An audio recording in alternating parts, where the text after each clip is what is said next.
Chapter 1. Rebirth. Haida's city. Wei Ming abruptly opened his eyes. He gasped for breath, drenched in sweat, as if he had just been pulled from the depths of water. Wasn't I supposed to be dead? Could it be a dream? No, it is certainly not a dream. He had just been brutally murdered by his girlfriend's family. The heart-wrenching pain was far too real to be mere illusion. Could it be? He hastily grabbed the phone from the table, and as the screen lit up, he caught sight of the time. November 3rd, 10:43 a.m. Indeed, Wei Ming forced himself to calm the tumultuous emotions within. He had been reborn. In 6 months, the sun would erupt in a violent activity, its rays becoming unbearably intense, causing global temperatures to soar, commonly exceeding 60 degrees. More terrifyingly, these rays contained unknown radiation capable of killing, evaporating most rivers and lakes, and causing sea levels to drop several meters. Come nightfall, though the sun had vanished and was no longer lethal, corrosive acid rain would fall, trapping everyone in their homes. Humanity faced the apocalypse, social order collapsed, and people would fight to the death for a bottle of clean water or a loaf of bread. Before the apocalypse, Wei Ming had a girlfriend named Scorching. He, along with his parents and younger brother, came to Haidu to earn a living, renting an apartment conveniently located in the same community, where they eventually became acquainted. Despite Scorching being merely a waitress with a monthly income of 5,000, her expenses were anything but modest. The crux of the matter was that she was a brother-supporting demon, insisting that Wei Ming relinquish his apartment for her brother's wedding. Though Wei Ming was an honest man, that apartment was the legacy left to him by his parents, who had perished in a traffic accident a year prior. No matter how much he wished to please her, he could not squander his parents' inheritance. Thus, Scorching kept him dangling, neither breaking up nor discussing marriage. Ironically, to satisfy her vanity, Wei Ming took on extra delivery jobs after his regular work hours, earning a little extra money. However, dealing with a brother-supporting demon girlfriend was akin to having an entire family draining him dry. Even 2 jobs could scarcely support her parasitic household. Yet, it seemed Wei Ming was bewitched, oblivious to the point of no return, until the apocalypse struck. Lured by Scorching, he opened the door to his demise, where her family cruelly dismembered him. Why did they kill him? Because he had a habit of stockpiling clean water, always keeping 3 or 4 boxes at home, a fact that Scorching had noted. In the apocalypse, clean water became a precious resource for survival, hence his brutal murder at the hands of her family. In truth, had Scorching merely asked, Wei Ming, with his kind heart, would have readily agreed to share the water with her family. However, Scorching deemed his existence a burden, opting instead to murder him for her own gain. 4 ungrateful wolves. I demand blood for blood. Wei Ming gritted his teeth, his voice as chilling as a biting winter wind. Having died once, he was irrevocably transformed. A devoted fool? Not anymore. Let others play the fool if they wish. He sought vengeance. Bang! Wei Ming, it's not even 10 a.m., and you're already dozing off. If you don't want to work diligently, resign immediately and get out. A voice rang in his ears. Wei Ming looked up to see a captivating woman in her 30s standing by his desk, her hand that had slammed the table now crossed over her chest, accentuating her ample curves. Lu Qing, his immediate superior, the financial manager of the company, was also the goddess of the office, the subject of many men's nocturnal fantasies. Wei Ming opened his mouth to speak, but then froze, for he discovered that his consciousness was connected to a vast expanse, a space so immense it defied description. As if by instinct, Wei Ming thrust his hand into his pocket. With a thought, the alternate space swiftly enveloped his phone, and in the next moment, it vanished from his pocket, floating weightlessly in the strange realm as if gravity held no sway there. This was spatial ability. Not only had he been granted a second chance at life, but he also possessed an alternate space. With 6 months remaining before the apocalypse, how much supplies could he stockpile in this alternate space? Wei Ming. Lu Qing's voice escalated sharply, causing his eardrums to ache. You are to write your resignation letter immediately, right now. With that, she swayed her voluptuous hips and entered her private office, provoking the curiosity of many male colleagues. His co-workers cast sympathetic glances at Wei Ming, yet none dared speak, fearing Lu Qing's wrath. Were they not afraid of losing their jobs as well? A smile crept across Wei Ming's lips as he stood and made his way towards Lu Qing's office. Having faced death once, what could possibly frighten him now? Moreover, in 6 months, the apocalypse would arrive, and all wealth would be rendered meaningless. What would constitute wealth thereafter? Clean water and food. He had a full 6 months to prepare, and one could only imagine the astounding wealth he would possess post-apocalypse. Chapter 3. To the underground parking lot, Little Lee wore a curious expression, locking the door and shutting the windows. What were these two up to? Moreover, she noticed a hint of panic on Lu Qing's face, which only fueled her intrigue further. Wei Ming leaned against the door, showing no signs of leaving, while Lu Qing, hesitant to push him away, turned to Little Lee and asked, "Where are the documents?" Little Lee hurriedly handed them over. After a quick glance, Lu Qing signed her name. Once she completed the paperwork, she had no choice but to send Little Lee on her way, though a flicker of hope remained in her heart. Perhaps with this interruption, Wei Ming would refrain from mischief in the office. Despite a whirlwind of questions swirling in her mind, Little Lee could only leave slowly. "Wei Ming, you cannot continue this reckless behavior," Lu Qing warned urgently. Wei Ming smiled and replied, "I'll be waiting for you in the underground parking lot. You better come within 10 minutes. Otherwise," he shook his phone, "I'll call General Manager Kong." General Manager Kong was the company's CEO. Yet Wei Ming had no real means of contacting him. It was merely a bluff to intimidate Lu Qing. Daring not to gamble, Lu Qing, with her last shred of hope extinguished, bit her lip and nodded.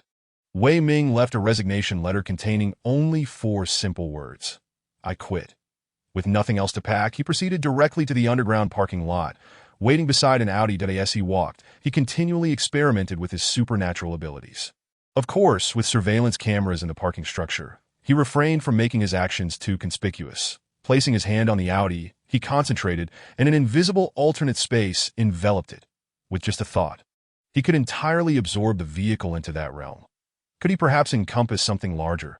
He placed his hand on a pillar, but the alternate space couldn't fully enclose it, confined as he was within the building's structure. However, he soon discovered a second application of his spatial power. He could create a door around his body, imperceptible and intangible, detectable only by him, directly linking to the alternate space. Yes, let us call it the spatial door. What would happen if someone walked through this door and entered the alternate space? Wei Ming certainly wouldn't test it on himself. Perhaps he could buy a fish or some crayfish for experimentation later. There was no rush that he envisioned his future plans. First, he needed to acquire funds to construct a safe house, extremely sturdy and equipped with excellent insulation. Next on his agenda were supplies, with food and water being paramount, followed by clothing, computers, a movie collection, and a gaming library. Where would the money come from? Lottery tickets? Unfortunately, he had never participated in the lottery, and even if he were reborn, he wouldn't remember the winning numbers. Moreover, even if he did remember, what if the results turned out to be astonishingly different? Suddenly, a light bulb went off in Wei Ming's mind. Today was November 3 RD, and the World Cup would commence tomorrow in the Middle East. While not an avid football fan, he had watched every group match and remembered the scores clearly that he could bet on football. Could the mysterious forces of the East influence the outcomes of matches in the Middle East? Additionally, relatively few people bet on the lottery, and even a grand prize would only yield a few million to tens of millions. Yet during the World Cup, the number of bettors skyrocketed, inflating the prize pool, making it possible for him to win a couple of 100 million with just 100 bets. It was worth a try. After all, placing 100 bets would only cost him 200 yuan. At that moment, he heard the sound of high heels. Wei Ming looked up toward the elevator and, sure enough, saw Lu Qing approaching. Her figure swaying enticingly, her physique was indeed impressive, not much inferior to Zhu Qingqing. But in the aftermath of the apocalypse, once he amassed countless resources, acquiring any kind of beauty would be merely a matter of will. "Lu Qing, I beg you, I can offer you 5 million.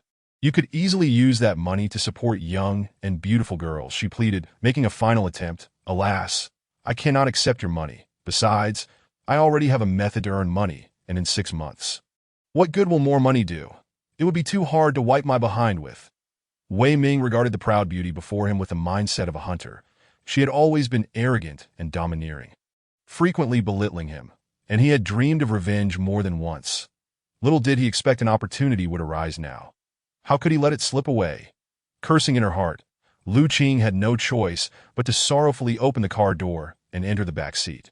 After some time, Wei Ming left the company in high spirits that he had no intention of further entangling himself with Lu Qing, as it was entirely unnecessary. This woman had already taken a step back. And retreating further would only mean 100 steps back, 1,000 steps back that I in the future. He could simply make arrangements with her directly. He could even bring Lu Qing into the safe house after the apocalypse, indulging in whatever whim he desired. However, capturing her in the safe house during the apocalypse would prove to be quite a challenge. Wei Ming would never take such a gamble with his future unless he had absolute certainty. For now, he decided to disregard her. There was no need to squander time on her. He needed to thoroughly comprehend the capabilities of the alternate space that on his way home, he made a special trip to the market, purchasing several live fish and 2 pounds of crayfish, not for consumption, but for experimentation. Upon closing the door to his home, he found himself alone and began his experiments.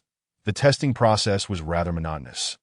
Yet Wei Ming remained focused, displaying no signs of impatience. At 18 noon, he ordered takeout, and in the afternoon he continued his research. By evening, he had gained some preliminary insights that if he wished to absorb objects into the alternate space, he first needed to encapsulate them within that realm. But how large could the objects be? He was certain he could not encompass the entire blue planet, yet he believed it feasible to envelop the land of Huaxia in mere seconds. The issue lay in the very concept of enveloping, that he could not simply encase an individual country, nor could he absorb an entire building unless he excavated its foundation. Independent entities could be absorbed. Furthermore, he needed to make contact with the object using his right hand. Other parts simply wouldn't suffice.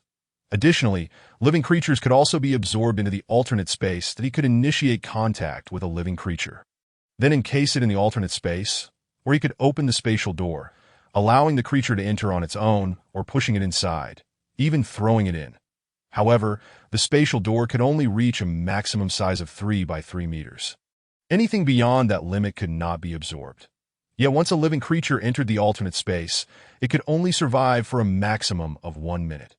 Wei Ming could perceive everything within the alternate space through his consciousness and manipulate its contents. For instance, if he absorbed a table ordinarily, he could never dismantle it by hand, but within the alternate space, he could easily do so. Indeed, he could shatter it effortlessly. Retrieving items from within the alternate space was merely a matter of thought. With determination, Wei Ming pressed his right hand against himself. Absorbing his own being into the alternate space, he needed to understand this ability, as it could prove to be life-saving in critical moments. He felt a rush of darkness, entering another space, a realm of obscurity where he could see nothing with his eyes. Yet his consciousness enveloped the entire space. He felt like a god here, omniscient and omnipotent. In the next moment, Wei Ming reappeared in his home, panting heavily. Chapter 4. Preparations. Wei Ming entered the alternate space once more. This time, he was in no rush to leave. Why could living creatures not last longer than 1 minute inside? He scrutinized himself, astonished to discover that he could inspect his body down to the cellular level, with the development of his muscles and the activity of his organs immediately reflected in his mind. He felt entirely capable of performing any surgery on himself. Yet that was not the focal point. The crux of the matter was that his blood flow had ceased, and his heart had stopped beating, as if time had frozen. Or perhaps there was no concept of time within the alternate space. Was this the reason living beings could not endure beyond 1 minute in the alternate realm? That didn't seem entirely accurate. Wei Ming absorbed another crayfish, returning to his room, observing through his consciousness that he felt like a deity in the alternate space, but who knew if he would perish after 1 minute? That would be quite the injustice, wouldn't it? 58 seconds, 59 seconds, 60 seconds. Wei Ming noticed no changes in the crayfish. Time did not pass here, so naturally, no changes occurred. Whether it was 1 second or 1 billion years, it made no difference. However, when he extracted the crayfish, he discovered it lifeless. That it had been lively at 59 seconds but perished at 60 seconds. How peculiar. Wei Ming chose not to dwell on this detail. He only needed to understand the limitation, promising himself he would never remain in the alternate space for a minute straight, including himself. The use of the spatial door was intriguing, although it could expand to a maximum of 3 by 3 meters.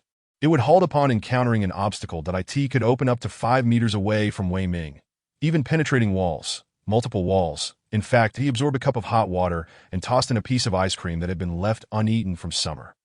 Hours later, when he retrieved both items, he discovered the water was still scalding hot, and the ice cream remained completely frozen. This further confirmed the absence of time within the alternate space.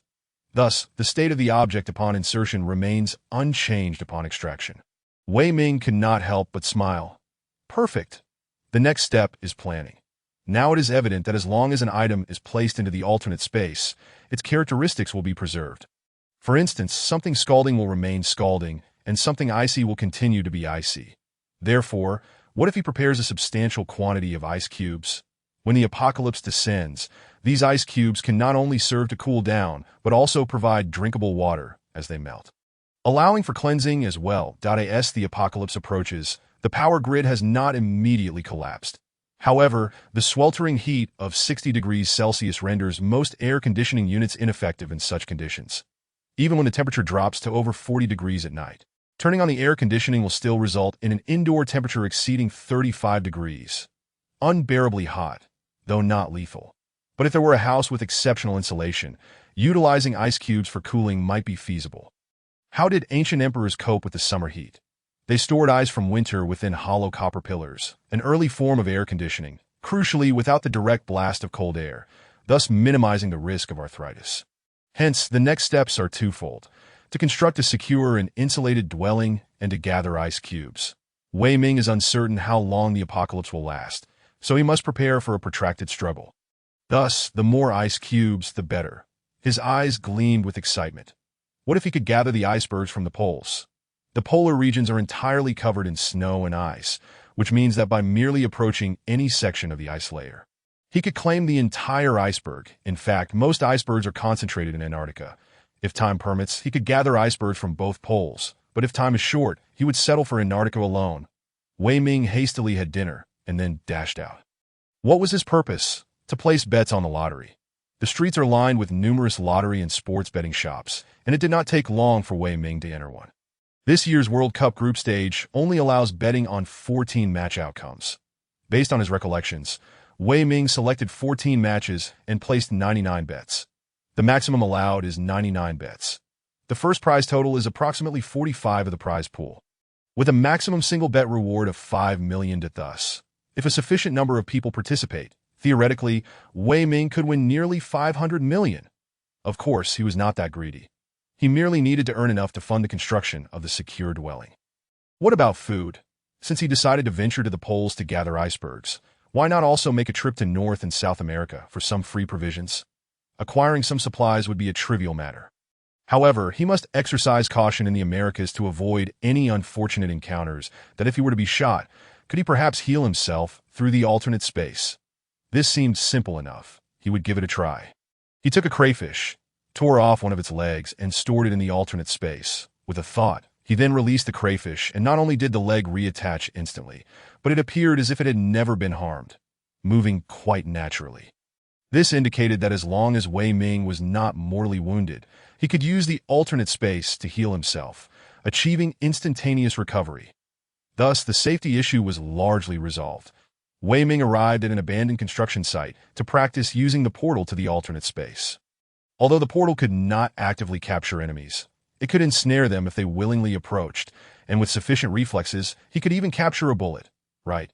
His task was to expedite the speed at which he could open and close the portal.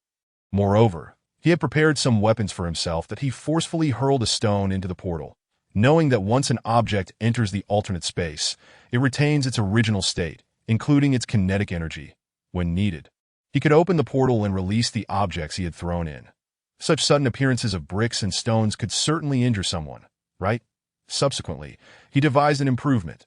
Since the portal could be opened up to 5 meters away, he would stand atop a building, first opening the portal at the highest point to pour the stones and bricks out, then opening it again 5 meters below to retrieve them. This way, he would effectively increase the velocity of these items by an additional 10 meters per second. Even after accounting for air resistance, these objects would still possess greater lethality than a shot thrown by a professional athlete. In addition to stones and bricks, Wei Ming also gathered some rebar and accelerated them, akin to javelins, one of which could be lethal. Wei Ming worked tirelessly until midnight, utterly exhausted, and returned home, collapsing into bed. At around 4 in the morning, Wei Ming was jolted awake in a cold sweat. He had experienced a nightmare in which he was tormented by Lu Qingqing's family, causing his anger to soar to its peak, nearly overwhelming him. But he ultimately regained his composure. Now was not the time for vengeance. Only half a year had passed. He returned to sleep, this time awakening at 7 a.m. His internal clock dictated that he should go to work. But upon remembering he had resigned the previous day, he thought, why bother? He continued to sleep. When he finally arose again, it was past 10 o'clock. He decided to linger in bed a little longer and ordered a takeout meal. Combining breakfast and lunch into one, that he was still engaged in training for the portal to the alternate space WY evening. He had honed his ability to open the portal to the desired location within 0.1 seconds and could instantly transport himself into the alternate space to evade attacks. As boredom set in, Wei Ming realized that building a secure dwelling and gathering icebergs from the poles would have to wait until he had sufficient funds.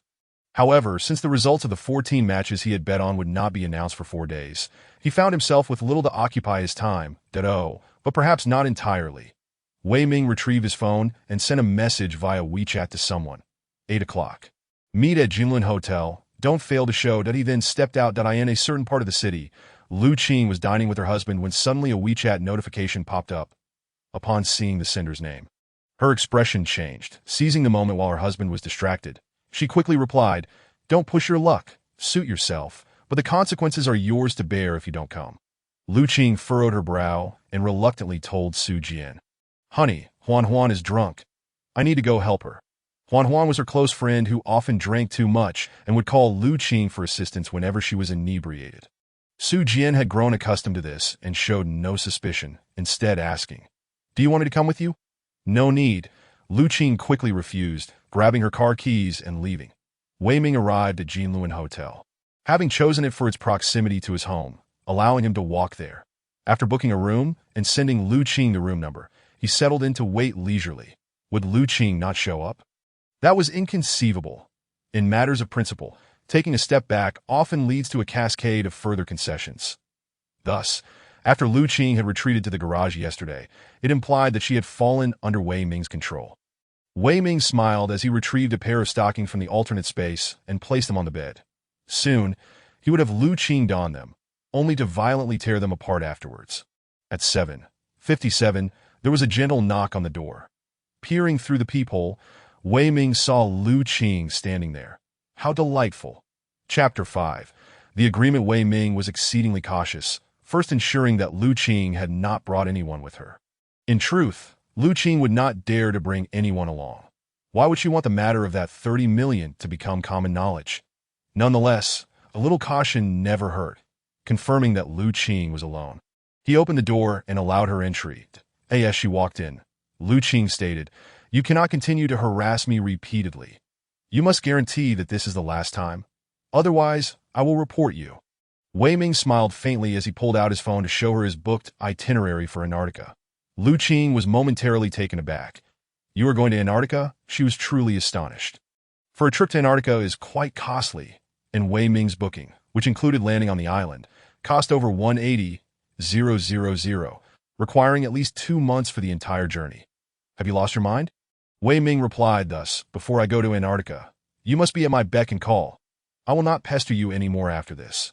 Lu Qing hesitated only briefly before agreeing. "You must guarantee it." "I guarantee it," Wei Ming casually replied, inwardly smirking. This woman had targeted him for 3 years and trampled on his dignity for 3 years. How could he let her off so easily? Now, change into those. He pointed to the stockings. Lu Qing cursed inwardly, but the sunk cost was too significant now. The fact that she had come over indicated her desire to placate Wei Ming, and she certainly would not risk a fallout over such a trivial matter. As Wei Ming watched her change into the stockings, he realized he had not properly appreciated her figure the previous day in the dim light of the car. "Curvaceous and well-proportioned," he remarked with a grin. "Did you know there are many men in the company who fantasize about you?" "Of course," Lu Qing replied with a haughty, disdainful smile, a toad wishing to eat swan meat. Yet she suddenly halted, her face flushing as she realized that Wei Ming was, in her eyes, the very toad she had just referenced, now having the audacity to play with her. Wei Ming burst into laughter, asking, How did you land this position? Have you ever slept with someone at the top? Lu Qing shot him an angry glare. I am not a prostitute. I am not that cheap, nor would I sell myself to climb the ranks. I graduated from the best university in Haidu, and my professional skills speak for themselves. Indeed, so you and your husband managed to embezzle 30 million from the company and managed to keep it a secret for several years. I am curious how the company eventually found out. Wei Ming admired the voluptuous beauty before him and chuckled, well, that certainly works in my favor. If I were to tell my colleagues that I had the privilege of sharing a bed with a goddess as imperious as you, I wonder how envious they would become. A few of them have even privately remarked that they would seize the opportunity to have their way with you, even if it meant facing a prison sentence of 3 to 5 years. Yet, they ultimately lacked the courage to act. The next day, Wei Ming luxuriated in slumber until 10 o'clock, then leisurely made his way to the hotel for a buffet breakfast before strolling back home. He was somewhat astonished at his own stamina, having gone an entire night without sleep. Had his physical condition always been this robust? Certainly not. Could it be that his rebirth had enhanced his vitality? This was indeed a delightful surprise. Wei Ming made a special trip to the gym to undergo a fitness assessment, leaving the attending trainer astonished. They deemed his physical prowess to be of the highest caliber. His explosive strength and endurance reaching what could only be described as the pinnacle of human capability. Yet, Wei Ming had previously maintained a 9-to-5 job while also working part-time as a food delivery driver, which appeared to leave him with no time for exercise. That it seemed that his rebirth had bestowed him with unexpected benefits. Regardless, I now consider myself an individual of exceptional capabilities, an evolved being.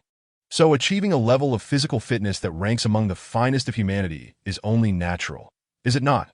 With such remarkable stamina, the trainer had no grounds to suggest he apply for a coaching position, instead inquiring if he might be interested in working there. Naturally, Wei Ming declined the offer.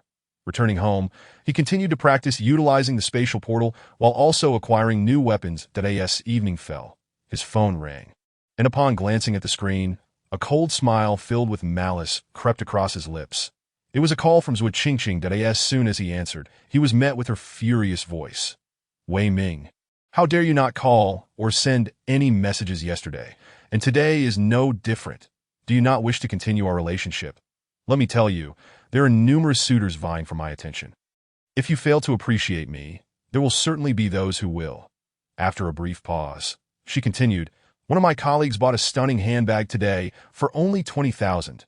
If you buy me one, I might consider forgiving you. Wei Ming scoffed. You must be joking. Very well. Let us part ways. That he decisively hung up the phone. Before the apocalypse dawned, he had ample time to toy with this insufferable woman and her family. Meanwhile, Zhu Qingqing stared incredulously at her phone. Wei Ming actually hung up on her. How dare he? And he had agreed to break up. She could hardly believe it. Previously, every time she mentioned breaking up, he would always yield, except for when he gifted that apartment to her brother as a wedding present. Yet, just now, she had not made a definitive statement, and he had readily agreed to end things. Had he lost his mind? No, he must be attempting to provoke her into taking control of the situation. Humph. I won't fall for your trick. That I believe it won't be long before Wei Ming comes running back to me, as that is the nature of a lovesick fool. That evening, Wei Ming refrained from contacting Lu Qing. Although his physical fitness was remarkably impressive, he could not afford to overexert himself daily. After all, the pursuit of lust can be perilous. He decided to allow Lu Qing a day of rest before they could enjoy themselves anew. As the night passed, a new day dawned. The 4 matches from the previous evening had resulted in unexpected outcomes, undoubtedly leading many gamblers to the rooftops. Yet Wei Ming remained unfazed, confident that the mysterious Eastern forces had no influence over the Middle Eastern grounds, and the results aligned precisely with his expectations. In just 2 more match days, he would be able to claim his winnings. That night, Wei Ming sent a message to Lu Qing. Same place as before, since he had assured her that after his trip to Antarctica, he would no longer seek her out. Lu Qing was now doing her utmost to cooperate with him, lest she provoke his ire and risk him retracting his promise. She promptly replied, on my way. Indeed, she arrived at the hotel before 8 o'clock. Chapter 6. The Neighboring Wife, Mi Xiaolu. The following day, Wei Ming once again indulged in sleep until 10. Whether Lu Qing could do the same was of no concern to him. After enjoying a buffet breakfast at the hotel, he returned home. However, Just as he was about to step through his front door, the adjacent door swung open, revealing a meticulously dressed, captivating young woman whose beauty rivaled that of Lu Qing. Although her figure was slightly less impressive, boasting only a C-cup, she was taller than Lu Qing by about 5 centimeters, standing nearly 170 centimeters tall with long, alluring legs. This woman was Mi Xiaolu. Recently married for less than 3 months. Yet she and Wei Ming had clashed no fewer than 20 times to be precise. Those were not clashes, but rather her unilateral humiliation of Wei Ming. Why? Because she once spotted him dressed as a food delivery worker, discovering his part-time job, and thereafter, whenever they crossed paths, she would mercilessly mock him, arrogantly demanding that he sell his house and move out to avoid tarnishing the neighborhood's property values with his lowly presence. Was this even human behavior? In his previous life, Wei Ming had been not only honest but also disinclined to engage in disputes. He would simply retreat to his own space, ignoring her taunts while delivering his meals. However, Mi Xiaolu only escalated her derision, unleashing a torrent of scornful remarks upon encountering Wei Ming. Sometimes he found himself perplexed as to why such a beautiful woman would possess such a venomous tongue. As expected, upon seeing Wei Ming, Mi Xiaolu immediately wore a disdainful expression, furrowing her brow. "Why haven't you moved out yet?" In his previous life, Wei Ming would have silently opened the door and disregarded her. But having been reborn, his temperament had undergone a radical transformation. The meek, bullied man he once was had vanished completely. He unabashedly scrutinized Mi Xiaolu's lovely visage and replied coolly, "This is my home. Why should I move? You, a mere delivery driver, ought to reside in a slum, for your presence here diminishes the status of our neighborhood and adversely affects property values, does it not?"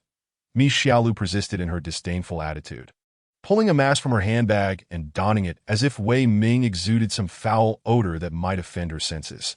This was nothing short of blatant humiliation. Wei Ming chuckled. "I live here, and I have no plans to move. That if anyone should relocate, it ought to be you. How dare you, you lowly scoundrel, speak to me in such a manner?" Mi Xiaolu exclaimed, her indignation palpable. As if someone had stepped on her tail, she was furious, for previously, Wei Ming had been so subservient, allowing her to insult him at will. Yet now he had the audacity to retort. Was he aiming for the heavens? Wei Ming suddenly smiled. "Very well. As long as you agree to one condition, I might consider selling my house, Dodo." Mi Xiaolu was momentarily taken aback before her confidence returned. Wei Ming is still Wei Ming. Weak and easy to manipulate. "Speak." She assumed her haughty demeanor once more. Wei Ming sported a wicked grin. "You will spend one night with me." Mi Xiaolu's face flushed crimson, and then she lunged at Wei Ming as if possessed, attempting to claw at his face.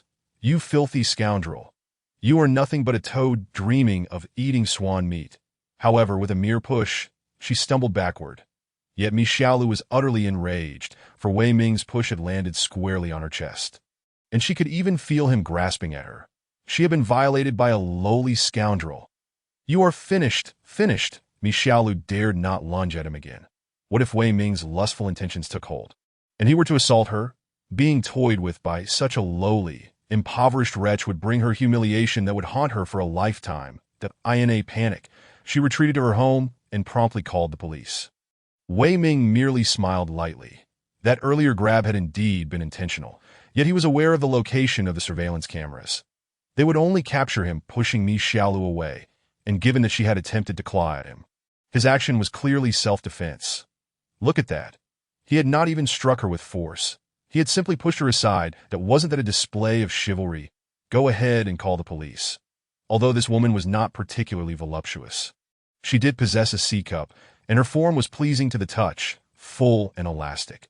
He found himself quite intrigued. The police arrived swiftly. Mi Xiaolu had only waited a few minutes before officers knocked on Wei Ming's door. Wei Ming answered, and the officers requested an explanation.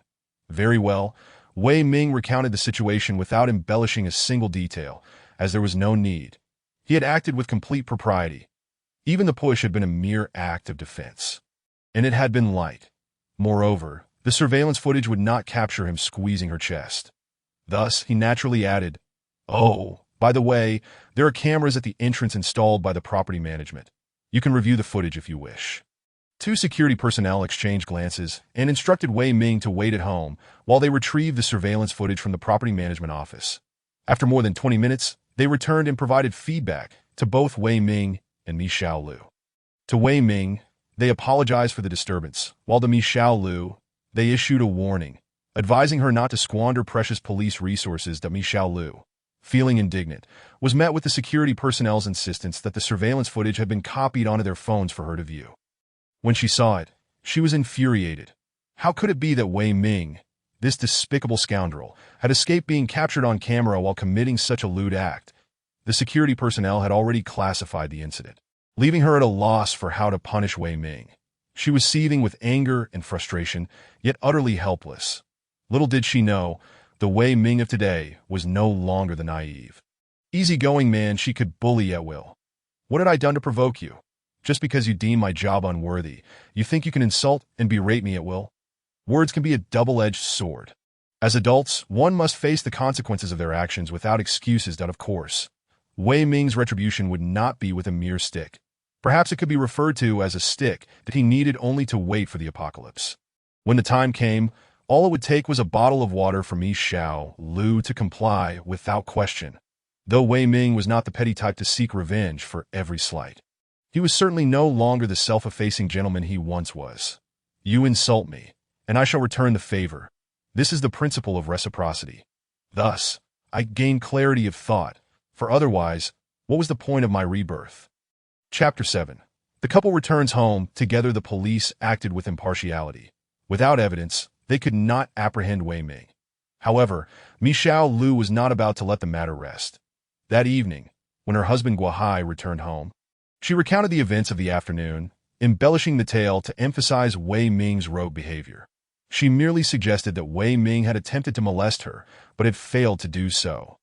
Being groped by such a lowly individual as Wei Ming was a source of deep embarrassment for her, one she felt compelled to conceal unless she could secure a conviction against him. Thus, she reported the incident to the police while omitting details from her husband. Guohai, upon hearing this, was seething with rage and immediately stormed out, banging on Wei Ming's door with force. When Wei Ming opened the door, Guohai barged in, reaching for Wei Ming's collar. Yet, Wei Ming would not allow it. With a swift motion, he swatted Guohai's hand aside and seized him by the collar, effortlessly lifting the man, who stood at 175 centimeters tall, with a single hand. Just as Mi Xiaolu arrived, she witnessed this scene and cried out, "Let go of my husband! Let go of my husband!" Yet Wei Ming paid her no heed, staring coldly at Guohai and saying, "I have never wronged you, yet your wife has repeatedly humiliated me. Today, I merely resisted a little. How has this become a grave sin?" Seeing this, Mi Xiaolu rushed forward to pry Wei Ming's hand away, hoping to rescue her husband. However, with another swift motion, Wei Ming lifted her as well. His physical prowess was indeed extraordinary, as he held both individuals with ease, feeling as though he could carry even more weight. "Do not disturb me again, or I shall not be so courteous next time." With that, Wei Ming carried them both outside, releasing them at the doorstep with a thud, causing them to land unceremoniously on the ground. Wincing in pain, with a resounding slam, he shut the door, the sound striking the couple like a blow to the face, leaving them both looking utterly dismayed. "What should we do, husband?" Mi Xiaolu asked, feeling a twinge of fear. After all, the first time Wei Ming had merely pushed her aside, but this time he had overpowered two adults simultaneously, a display of strength that was terrifying. What if he became enraged and harmed them? Especially for her, a beautiful woman, the thought of being killed by Wei Ming and facing disgrace and death was unbearable. Her nature was one of bullying the weak and fearing the strong. Previously, she had berated Wei Ming without consequence, growing bolder with each affront. But now, faced with his resistance and terrifying strength, her fear was palpable. Guohai, filled with humiliation, shot his wife an accusatory glare that if it weren't for you provoking Wei Ming, would we be in this embarrassing situation? Should we call the police? Mi Xiaolu suggested. Call the police for what? Are you foolish? We invaded someone else's home, and he merely expelled us. That if we call the police, they will come to arrest us. Guohai shouted back at her. Mi Xiaolu could hardly believe it. You dare to scold me? Are you not the foolish one? Guohai retorted, remaining unyielding. Infuriated, Mi Xiaolu picked herself up and stormed into the house, slamming the door behind her. Guohai, following closely, collided with the door as it closed, the impact causing him to wince in pain. Thankfully, the door had a fingerprint lock, and as he held his nose, he opened the door with a grunt, only to slam it shut again, resulting in a fierce argument with his wife that could be faintly heard by Wei Ming next door. He couldn't help but smile. Was this all there was to it? Certainly not. What had he done to deserve such continuous slander from Mi Xiaolu? But there was no need to rush. Killing was illegal now, but in 6 months, that would no longer be the case. When society completely collapses, who would care? No. At that time, all he would need to do was toss a bottle of water, and Guohai would kneel before him, while Mi Xiaolu would willingly comply with his demands. All he needed to do was enhance his own strength, so that when others coveted what he had, he could strike back decisively, eliminating his foes while remaining unscathed. Finding a doctor afterward would be a challenge. Wei Ming focused on mastering the use of the spatial door. It served as both a weapon and a formidable shield. Entirely dependent on his proficiency, as night fell, Wei Ming noted that 4 match results had been released, with only 1 match yielding an upset, a significant one at that. He surmised that many would soon be contemplating unfortunate outcomes, as the match had appeared straightforward based on the data, yet it had resulted in an unexpected twist.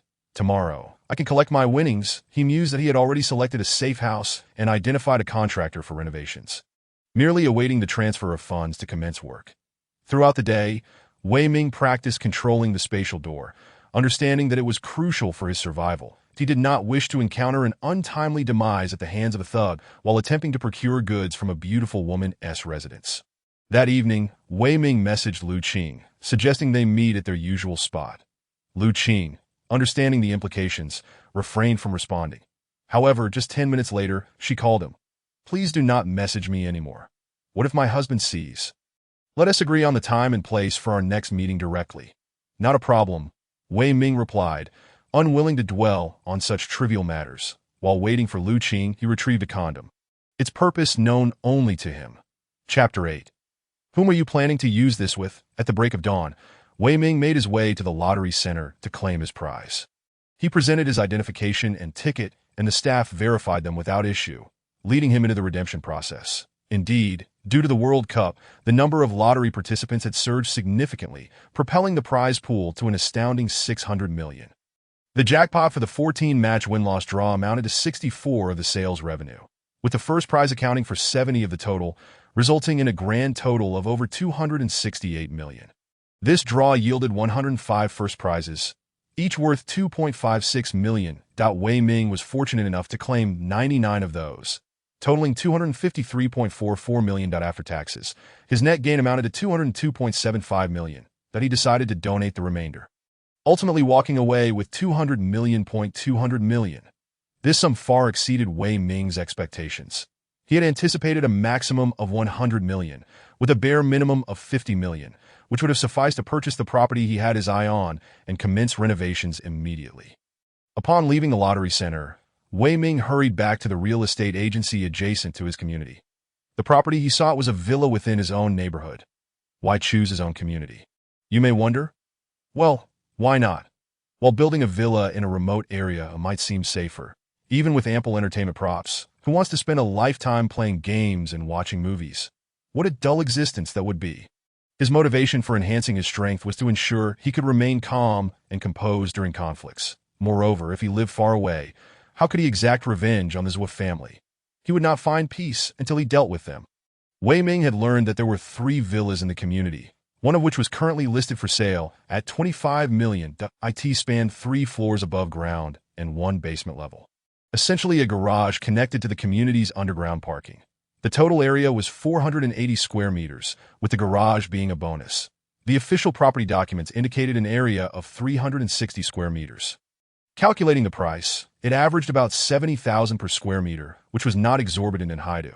Without delay, he signed a contract with the owner and made a 30 down payment, insisting on receiving the keys that very day. The owner readily agreed. Thus, Wei Ming swiftly contacted a contractor, who arrived within an hour to take measurements and obtain building plans while inquiring about Wei Ming's renovation requests. First and foremost, it must be as sturdy as possible, impervious to any form of explosion. Secondly, The insulation must be as effective as that of the ice cream selling bicycles from yesteryear, ensuring that even on sweltering days, the ice cream within remains intact. With these 2 points in mind, the finest material should be utilized as much as possible. The contractor, Xiaobing, was momentarily taken aback, exclaiming, "Isn't that a bit excessive? Are we on the brink of war? If war truly breaks out, what significance does your renovation hold? Can it withstand the impact of explosives, intercept missiles, or endure a nuclear strike?" However, the customer is always right, as long as the payment is sufficient. Transforming it into a tombstone shape would pose no issue. Next, the most crucial factor is the timeline. Approximately 8 months. Xiaobing contemplated this, but Wei Ming shook his head. Too long. Xiaobing furrowed his brow. 5 months. But you'll need to spend more. Wei Ming calculated that after the villa's renovation, there would still be 25 days before the apocalypse descends, which is quite feasible. All right, the cost is 30 million, Xiaobing stated. Wei Ming shot him a skeptical glance. Xiaobing hurriedly added, "This is genuinely a reasonable price. Primarily, it's because you want it expedited. Otherwise, I could save you at least 5 million. Wei Ming pressed his hand down and inquired, "With 30 million, can we use the best materials?" Xiaobing, momentarily stunned, realized that Wei Ming's concern was not the high price, but rather the quality of the materials. He chuckled, "Brother, rest assured, 30 million is indeed sufficient to procure the finest materials. While I cannot guarantee against missiles, Sefer will undoubtedly not breach a wall. I stand by my word. Should I fail to deliver, you may publicly declare that I shall retire from this industry." At last, Wei Ming smiled and replied, "That's good." The two signed a contract, and Wei Ming made an initial payment of 10 million for Xiaobing to purchase materials. Once the wall, ventilation, and insulation were completed, they would discuss further details. After bidding Xiaobing farewell, Wei Ming awaited the transfer of the villa, which must occur before his departure to Antarctica. The timeline was indeed tight. Upon returning home around 6 p.m., he noticed the elevator doors open, revealing Guohai stepping out. When Guohai caught sight of Wei Ming with the door ajar, he paused momentarily before feigning nonchalance and entering his own home. Wei Ming heard Mi Xiaolu's voice welcoming him and couldn't help but smile at that moment. He proceeded to the bedroom, opening the spatial door through the wall. This apartment mirrored the adjacent one, with the master bedrooms closely adjoining, allowing him to distinctly perceive any activities next door. The spatial door could be opened through the wall, provided it did not exceed a 5-meter distance. Wei Ming cracked the door slightly and released the condom he had used the previous night, which plummeted to the floor with a soft thud. Now, he merely awaited the unfolding drama, or rather, the auditory spectacle. Guohai entered, exchanged a few words with Mi Xiaolu, and then retreated to the bedroom. Suddenly, he halted, his gaze fixated on the object on the floor, the condom. The problem was, he and Mi Xiaolu had only been married for less than a year and were actively trying to conceive their first child. How could such an item possibly be there? Infuriated, Guohai felt a surge of jealousy. "You wretched woman! I entrusted you to be a homemaker, and yet you dare betray me. Mi Xiaolu, you better explain yourself." He snarled at Mi Xiaolu just entering, was bewildered and retorted, "Have you lost your mind? Why are you shouting at me?" With a swift motion, Guohai slapped her, pointing at the condom on the floor. "What is this? I demand to know." Mi Xiaolu was taken aback. How could there possibly be a condom on the floor? Realizing why her husband was furious, she rushed to clarify, "I swear, it's not mine. I haven't been unfaithful. Please believe me." "Then how did it end up here?" Guohai retorted coldly. "Did it sprout legs and come over on its own? You deceitful woman, tell me, who did you use this with?" How could Mi Xiaolu explain? Even if she had 100 mouths, she could not clarify the situation. "Wretched man, I toil outside while you betray me at home, making a fool of me." Guohai, seeing her silence, assumed she was guilty, and his anger escalated, leading to another slap.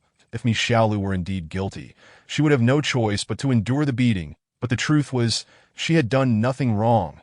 "You are wronging me," she screamed, retreating, "That I come from a scholarly family, and I gave myself to you at marriage. That don't you know of my virtue? Your accusations are not only an insult to me, but also a disgrace to my parents' teachings." Guohai, steadfast in his belief, refused to heed Mi Xiaolu's feeble explanations that a condom doesn't just appear out of thin air. "If you haven't been with anyone, how could it be here?"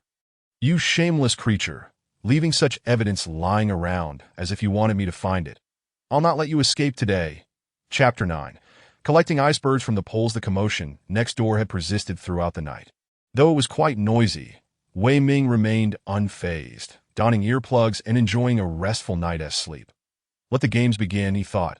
After 3 days of disturbances, things finally settled down. However, when Wei Ming observed the couple leaving together, their expressions were far from pleasant. Infidelity is a grave sin in marriage, capable of creating irreparable rifts. Let it ferment. Wei Ming had no time to meddle in their affairs. He had been busy gathering provisions and clean water. Indeed, while he could partake in zero-cost shopping after visiting the Grand City, he lacked confidence in his culinary skills, so he needed to prepare a substantial amount of cooked meals. After ordering hundreds of takeout meals, one delivery person was left dumbfounded by his at least 100 orders, even asking if he should call the police, mistakenly believing he had been kidnapped.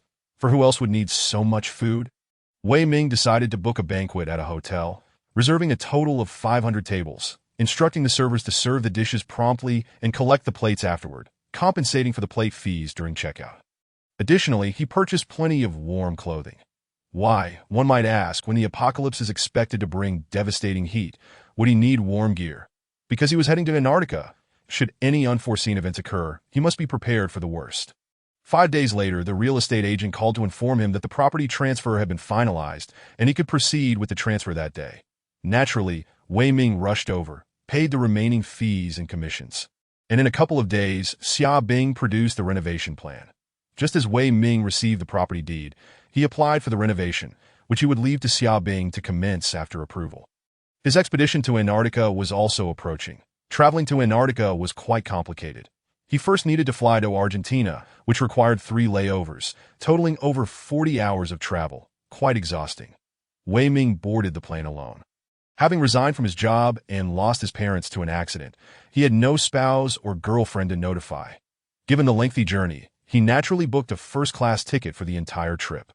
However, from Haidu to Zurich, then from Zurich to São Paulo, and finally to Buenos Aires before arriving in Ushuaia, every leg of the journey was on international flights. Although the blonde, blue-eyed flight attendants were quite attractive and had commendable figures, the language barrier made flirting inconvenient, so Wei Ming merely indulged in a fleeting glance. Never mind. There are plenty of women. This trip's focus is on collecting icebergs, so I shall avoid any complications. I certainly don't want to encounter an armed boyfriend during this journey. While I'm not particularly afraid of such an encounter, how would I explain it to the police? Thus, it's best to steer clear of trouble. Can I not survive a few days without a woman? Upon arriving in Ushuaia, a representative from the travel agency greeted him.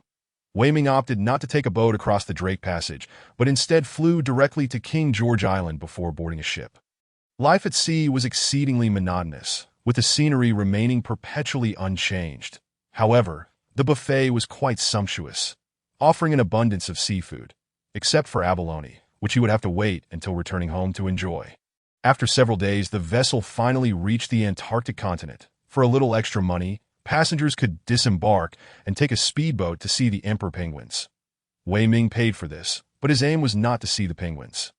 Rather, he sought to collect the seemingly infinite icebergs of Antarctica. Seated on the yacht, Wei Ming deliberately delayed his disembarkation, discreetly placing his hand on the ice as the spatial dimension opened, enveloping the edges of the iceberg. The speed was astonishing, completing the process in under 2 seconds. It is important to note that the icebergs in Antarctica are interconnected. Thus, the volume of ice encapsulated was immense, almost the entirety of the Antarctic ice shelf. Collect, he commanded, and suddenly, the Antarctic continent appeared barren. All the newly arrived tourists lost their footing and tumbled into the sea. Fortunately, the yacht was close by, and everyone scrambled back aboard, utterly bewildered. What happened to that vast expanse of white ice and snow? Where did it go? How can this be? Am I seeing things or have I gone mad? Where are the icebergs? Not only are they bewildered, but the penguins of Antarctica also were expressions of confusion, wondering where all the icebergs in my home have gone. With such a significant upheaval occurring, the expedition leader naturally led everyone back to the ship at the earliest opportunity. Moreover, it wasn't just the icebergs at their landing site that vanished. The entire Antarctic continent was similarly affected. Satellites in space have corroborated this phenomenon. Such drastic changes have inevitably become global headlines, prompting various nations to urgently dispatch scientific research teams to investigate the mystery behind the disappearance of the Antarctic icebergs. It is important to note that the freshwater reserves in Antarctica account for over 70% of the total freshwater resources on our blue planet, primarily in the form of icebergs. Now that these icebergs have inexplicably disappeared, the situation transcends the mere absence of icebergs in Antarctica and threatens to trigger severe climate changes across the entire planet. Wei Ming's journey to Antarctica concluded rather abruptly, as the ship transported them back to their point of departure. Although the travel agency would undoubtedly refund a portion of the expenses due to the hasty conclusion of the trip, Wei Ming was indifferent to such matters. He had no time to engage in disputes with the agency. That he lingered, however, for this was the Pampas, home to the finest natural pastures in the world. How could he leave without securing at least a modicum of beef and lamb to take home? Wei Ming commenced a zero-cost shopping spree, emptying out numerous slaughterhouses. This sparked a significant news story in Argentina, with police frantically searching for the meat thief. Yet who would suspect a mere tourist like Wei Ming? With so much meat, where could he possibly hide it?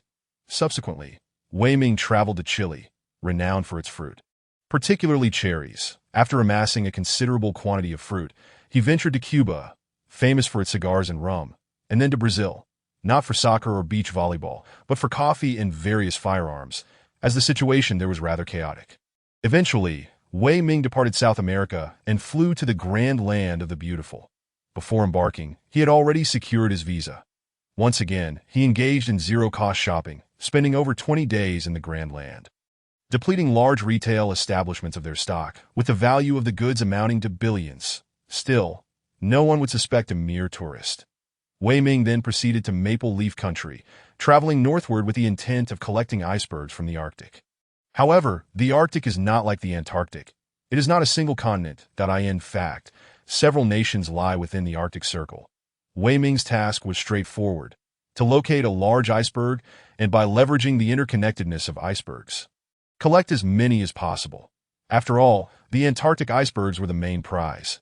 Any yield from the Arctic would be a bonus, with no lofty expectations. After leaving the Arctic, Wei Ming journeyed to Thailand, Malaysia, Vietnam, and other locales, primarily to gather tropical fruits such as durians, mangosteens, and coconuts. When the apocalypse arrives, these fruit trees will perish from the heat, leaving only stockpiles to consume. After nearly 4 months of travel, Wei Ming finally returned to his homeland. Chapter 10. The news breaks. The rising star Wei Ming was seated in first class and had arranged for the most luxurious car service at the airport, which arrived in the form of a stretch limousine to take him to Qidong City. The sight of such an extravagant vehicle naturally drew the attention of many, who paused to gaze, eager to discern which affluent individual was alighting. When they beheld Wei Ming stepping out, their astonishment was palpable. How could it be him? Could the rumors be true? Had he indeed purchased that villa? How could he possibly afford such a sum? Surely, the source of his wealth was questionable, and suggestions arose to report him for investigation. The residents of the community buzzed with speculation. There is no wall that does not let the wind through. And since Wei Ming had not taken special measures to conceal his affairs, the inquisitive elderly residents soon learned about his purchase of the villa, which was undergoing renovations that it was rumored to have cost $25 million. Furthermore, they claimed he paid in full. However, Wei Ming's parents had long since passed, and he was merely an ordinary office worker. Where could he have acquired such wealth? Thus, the neighbors were understandably skeptical. Yet upon witnessing Wei Ming emerge from the stretch limousine, their disbelief began to wane. Even if they were unfamiliar with the car's brand, a stretch limousine was synonymous with affluence in the minds of most. Some of the elderly residents found themselves stirred by the prospect. Wei Ming was so young and already affluent, and he was still unmarried.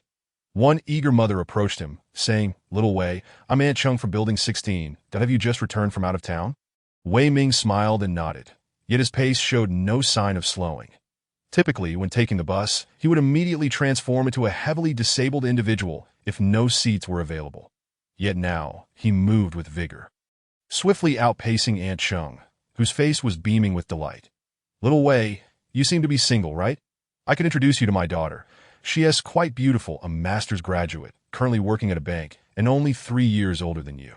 They say that a woman 3 years older brings in fortune. How about I call her now and have her cancel her evening engagement so you two can meet?" Wei Ming chuckled and replied, Aunt Chung, I'm quite busy. I want to be free tonight. And tomorrow night? Aunt Chung was evidently not so easily deterred. We'll see. Wei Ming responded, quickening his pace. Ultimately, Aunt Chung, not being a sprightly 20-year-old, found it challenging to keep up after a few steps and had to stop. Yet, she was not one to give up easily, especially considering the allure of that 25 million villa. Once her daughter returned home that evening, she would promptly discuss matters with her. After all, when it comes to romantic pursuits, a woman's initiative can bridge any gap. If a woman is proactive enough, how could any man resist? She was confident in her daughter's attractiveness. Upon returning to his residence, still the same one he had always lived in, as the villa was still under renovation and would not be completed for at least another month, Wei Ming exited the elevator. He nearly collided with Mi Xiaolu, who had just come out to take out the trash.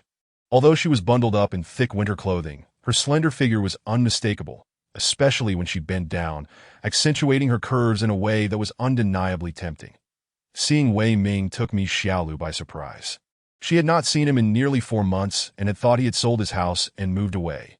Yet here he was again, that as before. She regarded him with disdain, her face clearly displaying scorn.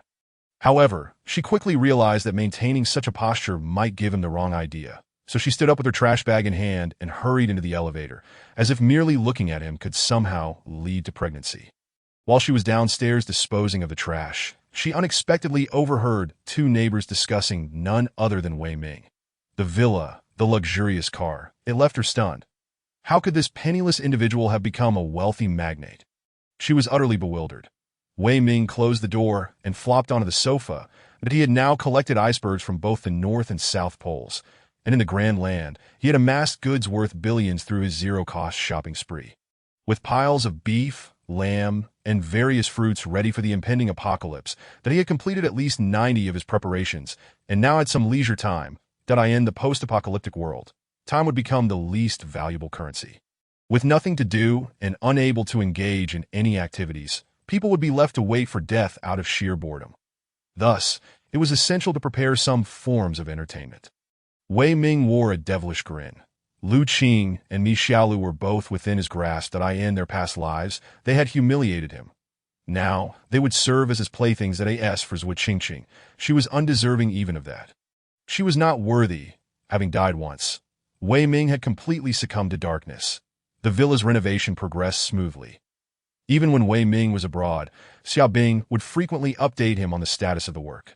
They had signed a contract that stipulated if Xia Bing failed to complete the project on time, she would incur significant penalties. Thus, she was wholly committed to the task without needing Wei Ming's oversight. Consequently, Wei Ming's sole focus remained on continuing to collect supplies, primarily food. While he possessed an abundance of ingredients, he had no desire to cook for himself. He opted to continue booking banquets, rotating through various hotels to reserve hundreds or even thousands of tables at a time.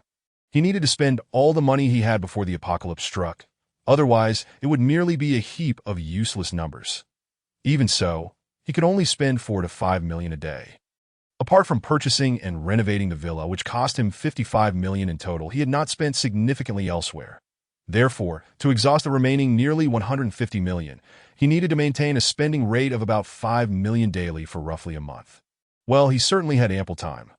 After a busy day, Wei Ming finally wrapped up and sent a message to Lu Qing. Same place, 8 o'clock, please take the day off tomorrow, having suppressed his desires for several months. He was eager to indulge himself, ensuring Lu Qing would definitely not be able to work the following day. Chapter 11. The sisterly manipulator gets anxious before Wei Ming had even stepped out of his house. His phone rang. Initially thinking it was Lu Qing returning his call, he was surprised to see Zhuo Qingqing's name on the caller ID. Was she here to slap him in the face? How delightful. Wei Ming answered the call, and before he could utter a greeting, Zhuo Qingqing eagerly inquired, "Is that villa on the 28th the one you bought?"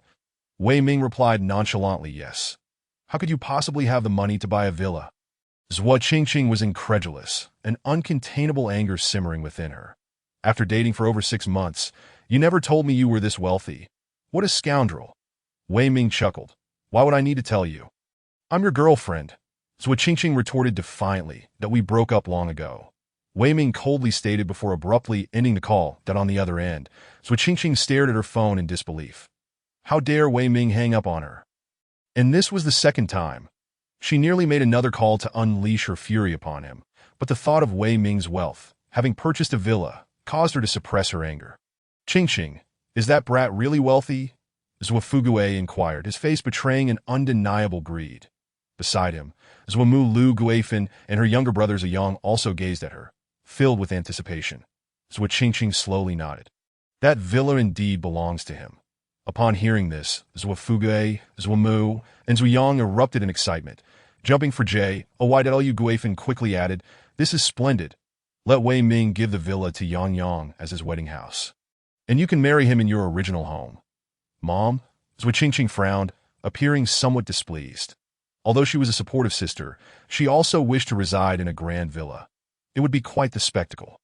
Lu Guifan's expression darkened. What? You're unwilling for your brother to have the villa?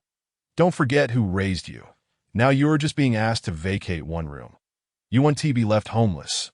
So why the reluctance? Besides, if that brat can buy one villa, why can't he purchase a second or a third? Just let your brother have a place to marry. Why are you hesitating? Zuyang chimed in, Not at all. My sister loves me the most. Zhou Qingqing could only muster an awkward smile and nod, Fine. Let Yang Yang live in the villa.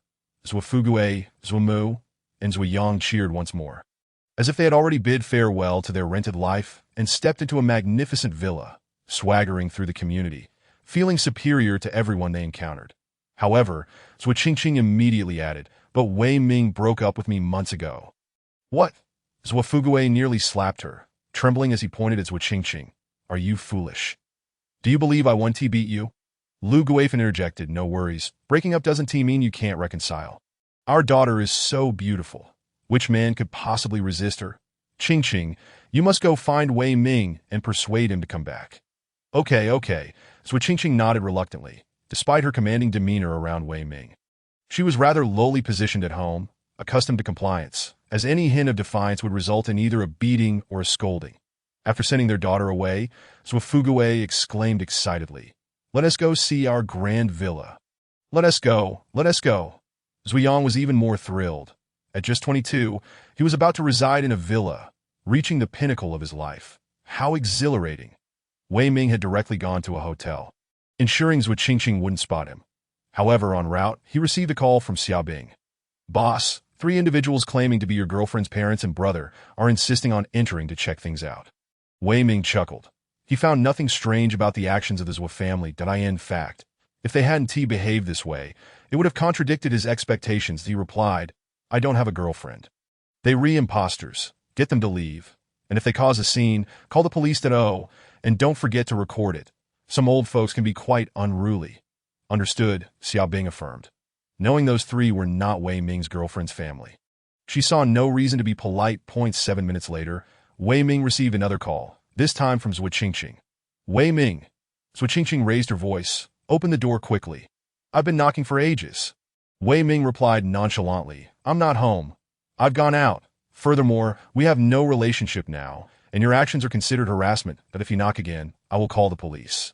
Zhou Qingqing was momentarily taken aback, then retaliated with renewed fury. My parents and brother are merely visiting the villa to check on the progress and see if the workers are slacking or stealing materials. Why would you have the workers chase them away? What kind of logic is that? Wei Ming shook his head. What right do they have to enter my villa? The fact that I haven't reported a burglary is already quite courteous. Zhou Qingqing, have you lost your mind? We broke up 4 months ago. We have no ties left. Why is your ego so inflated? Do you want to know how I made my fortune? He chuckled. Let me enlighten you. During the World Cup, I placed bets and won over 200 million these past 4 months. I've taken that money to Hong Kong to invest in gold futures and made even more. Now I have over 2 billion. Wei Ming was deliberately misleading her. Why? To make Zhou Qingqing anxious. If they hadn't broken up, that money would have been hers too. But now, over 2 billion, she wouldn't be able to sleep peacefully at night. In truth, even 200 million would leave Zhou Qingqing breathless, her mind blank. What is 200 million? A limited edition handbag costs over 200,000. Wouldn't 200 million allow her to buy 100 of them? No, make that 1,000. Even if she bought 1 handbag a day, she could indulge for 3 whole years. Oh my. She was so thrilled she felt as though she might explode, her face flushed from excitement, breathing heavily on the verge of fainting. Then she realized Wei Ming wasn't just talking about 200 million, but over 2 billion. Instantly, her tone softened. Wei Ming, I know you're angry with me, and are saying this on purpose. Honestly, I was just caught up in the moment when I said I wanted to break up, that I end these 4 months since you left. I've thought of you every day. I truly have. Wei Ming felt a wave of revulsion wash over him. How disgusting. If it were the naive version of himself from a past life, he might have been entranced by her sweet words. But alas, he was now a vengeful version of himself. If it weren't for the fact that the apocalypse hadn't yet arrived, making murder illegal, he would have subjected her entire family to the most torturous punishments. Wei Ming scoffed. You're not worthy. With that, he hung up the phone again. When the apocalypse arrives, you will understand what it means to wish for death. Chapter 12. When Su Jian received the message from Wei Ming, Lu Qing nearly exploded. Didn't you say that once you went to Antarctica, you wouldn't bother me anymore? Indeed, for nearly 4 months, Wei Ming had not contacted her, which had relieved her, yet she felt a twinge of irritation. She was so beautiful and charming, yet Wei Ming actually meant it when he said he would stop contacting her. What a scoundrel! However, now that Wei Ming was reaching out again, her anger flared. How can you go back on your word and harass me again? Are you intent on ruining my life? But she had already established that once one step back was taken, it would lead to a retreat of 100 steps. 1,000 steps. Lu Qing had already allowed Wei Ming to play her several times, and if she were to confront him now, wouldn't she'd just be falling into his trap? Thus, after much deliberation, she told Su Jian, Honey, I'm going to check on Huan Huan. I might not come back tonight. That is fine, Su Jian replied without looking up from his phone. The deal you realize your wife is practically offering herself to another man? Lu Qing thought to herself, feeling a mix of pity for her husband and anger at the situation, that it was Su Jian's idea to pursue wealth, and she was merely passively assisting. Why was the burden of the aftermath falling solely on her? But having kept this secret for so long, could she reveal it now? No, she would certainly keep it hidden for a lifetime. Otherwise, the rift between her and Su Jian would inevitably widen. Even if she was forced into this situation, how could any man accept such a betrayal? If she confessed, their outcome would likely be divorce. With a heavy sigh, she swayed her curvaceous hips and walked out. That moment, Su Jian finally looked up, his eyes fixated on his wife's alluring figure. His expression somewhat complex, that it had been more than 10 days since he had felt any interest in intimacy, which left him with a bad premonition that he had visited the doctor, who informed him that he had overindulged and his kidneys were exhausted. He would need at least 5 or 6 years of rest to recover. Otherwise, he would truly become a eunuch. There was nothing he could do. His wife was just too tempting, and Lu Qing was difficult to satisfy, especially in the early days of their marriage when multiple encounters in a single night were common. The root of his problem likely lay in those times that only 30 years old, he was facing such an embarrassing predicament. He had been keeping it a secret from Lu Qing. His greatest fear was that she would demand her dues, and he would have to rely on blue pills. However, the doctor warned that his kidneys were too depleted. Using those pills would surely result in him becoming a eunuch.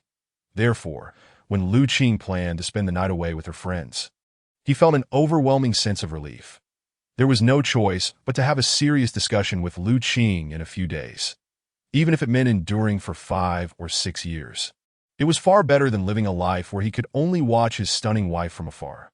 Just then, he noticed that the company had hired an external accounting firm to audit the books, which might uncover their scheme of embezzling 30 million over the past 3 years. Hence, this was an opportunity to immigrate abroad, to enjoy life while evading legal repercussions, and also to recuperate.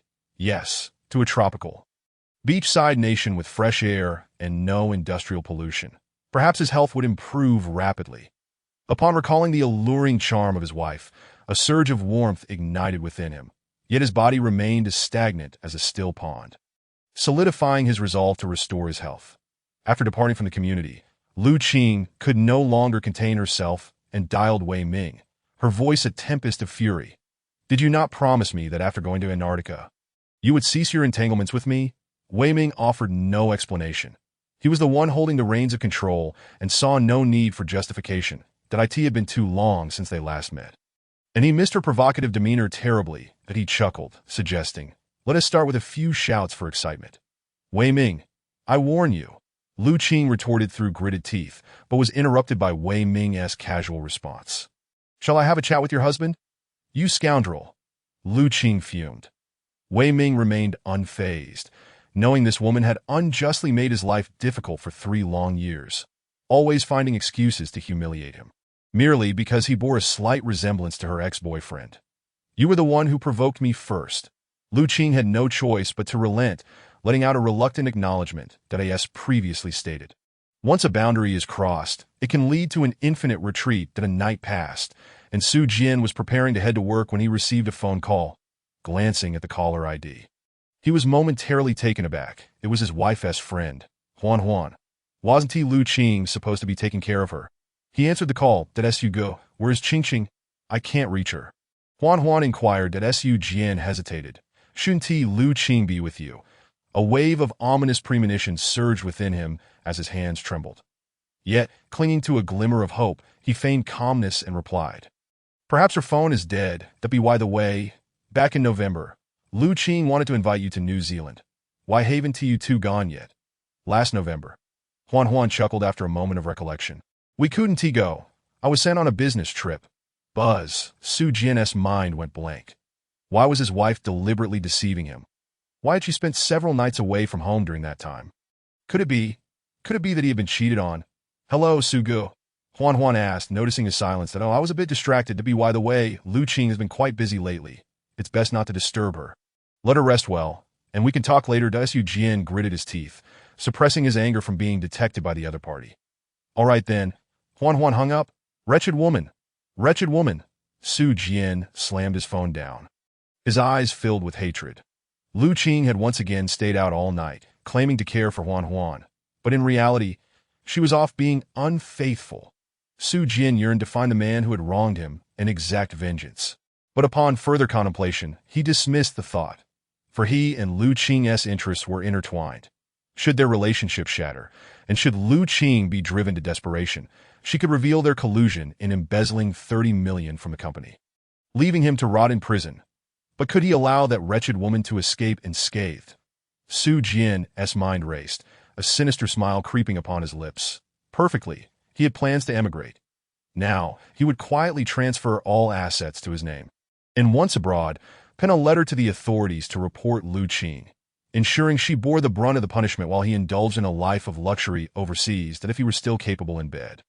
He would certainly not wish to part with such a stunning, fiery, and captivating wife. However, the doctor had advised him to focus on recuperation for 5 to 6 years, with $30 million at his disposal.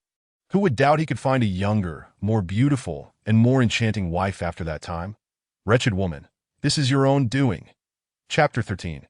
Asking Wei Ming for money after the storm, Lu Mei coldly stated. I know what you're planning.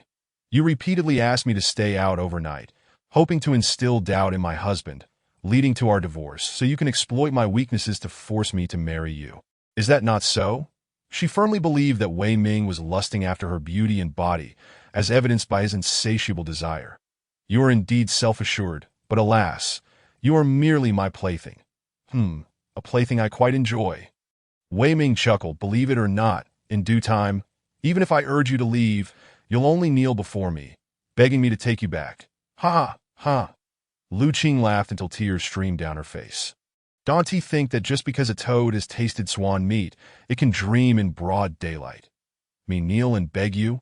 Wei Ming, do you even know who you are, were it not for your knowledge of my secrets? I would disdain even having you kneel to lick my shoes. Wei Ming remained unfazed. Instead, he gave Lu Qing a thumbs up, laughing, when you come to me for refuge in the future, you'll have to fulfill all the conditions you now refuse. Not a chance. Lu Qing shot back with a cold smirk. I've said it before, and will say it again. Even if you expose me, and I'm imprisoned, I will never give in to you. She left her statement unfinished. Still holding your head high. I see. Wei Ming laughed heartily. Good. I relish your indomitable spirit, that if you surrender too quickly, it diminishes my sense of achievement. He was in high spirits. Let us do this again. That I end the afternoon, after leaving the hotel. Wei Ming did not return to his residence immediately, but instead purchased a dog. Why a dog, you ask? Firstly, after the apocalypse, boredom would surely set in, and having a dog could alleviate that. Secondly, Dogs have keen hearing and can serve as a warning system, which is why he opted not for a pet dog, but rather had his eye on a local breed. The Chinese rural dog. Pet dogs wouldn't do. They weren't meant for guarding. This was a black rural dog, still weaning but already showing a fierce demeanor, barking at Wei Ming. However, after spending some time with it, especially after feeding it, the pup seemed to understand that Wei Ming was its new master, and it no longer resisted, wagging its tail in a clear display of affection. "Let us give you a name," he mused, chuckling. "You shall be called Xiaohei." That he cradled the dog and entered the elevator. Upon exiting, fatefully, he encountered Mi Xiao Lu again. Upon seeing Xiaohei, Mi Xiao Lu immediately displayed a look of disdain, exclaiming, "You actually adopted such a common pet." She held 100 contemptuous views towards rural dogs. Wei Ming would not indulge her, responding coolly, "The reason the Chinese rural dog is called common is that it's indigenous to our nation. What does that have to do with your perception of commonness? Have you been brainwashed to the point of feeling superior over a mere dog?" Mi Xiao Lu was on the verge of exploding in anger. But remembering Wei Ming's formidable strength and the piercing gaze he cast upon her, she dared not act out, retreating back into her home without even taking out the trash. When Guohai returned in the evening, she could not help but recount her encounter with Wei Ming, expressing her disdain for Xiaohei and concluding, "Common people only deserve common dogs." 4 months passed, and both chose to forget the incident. Yet each knew it had become a thorn, pricking at their hearts, and any semblance of reconciliation was mere facade. Guohai, however, showed no inclination to agree with her, instead furrowing his brow, appearing deeply troubled. "Honey, what's wrong?" Mi Xiao Lu quickly inquired. Guohai exhaled deeply. "We're about to owe a substantial sum of money." "How could this be?" Mi Xiao Lu exclaimed. "Honey, your previous investments were quite successful." "Weren't they?"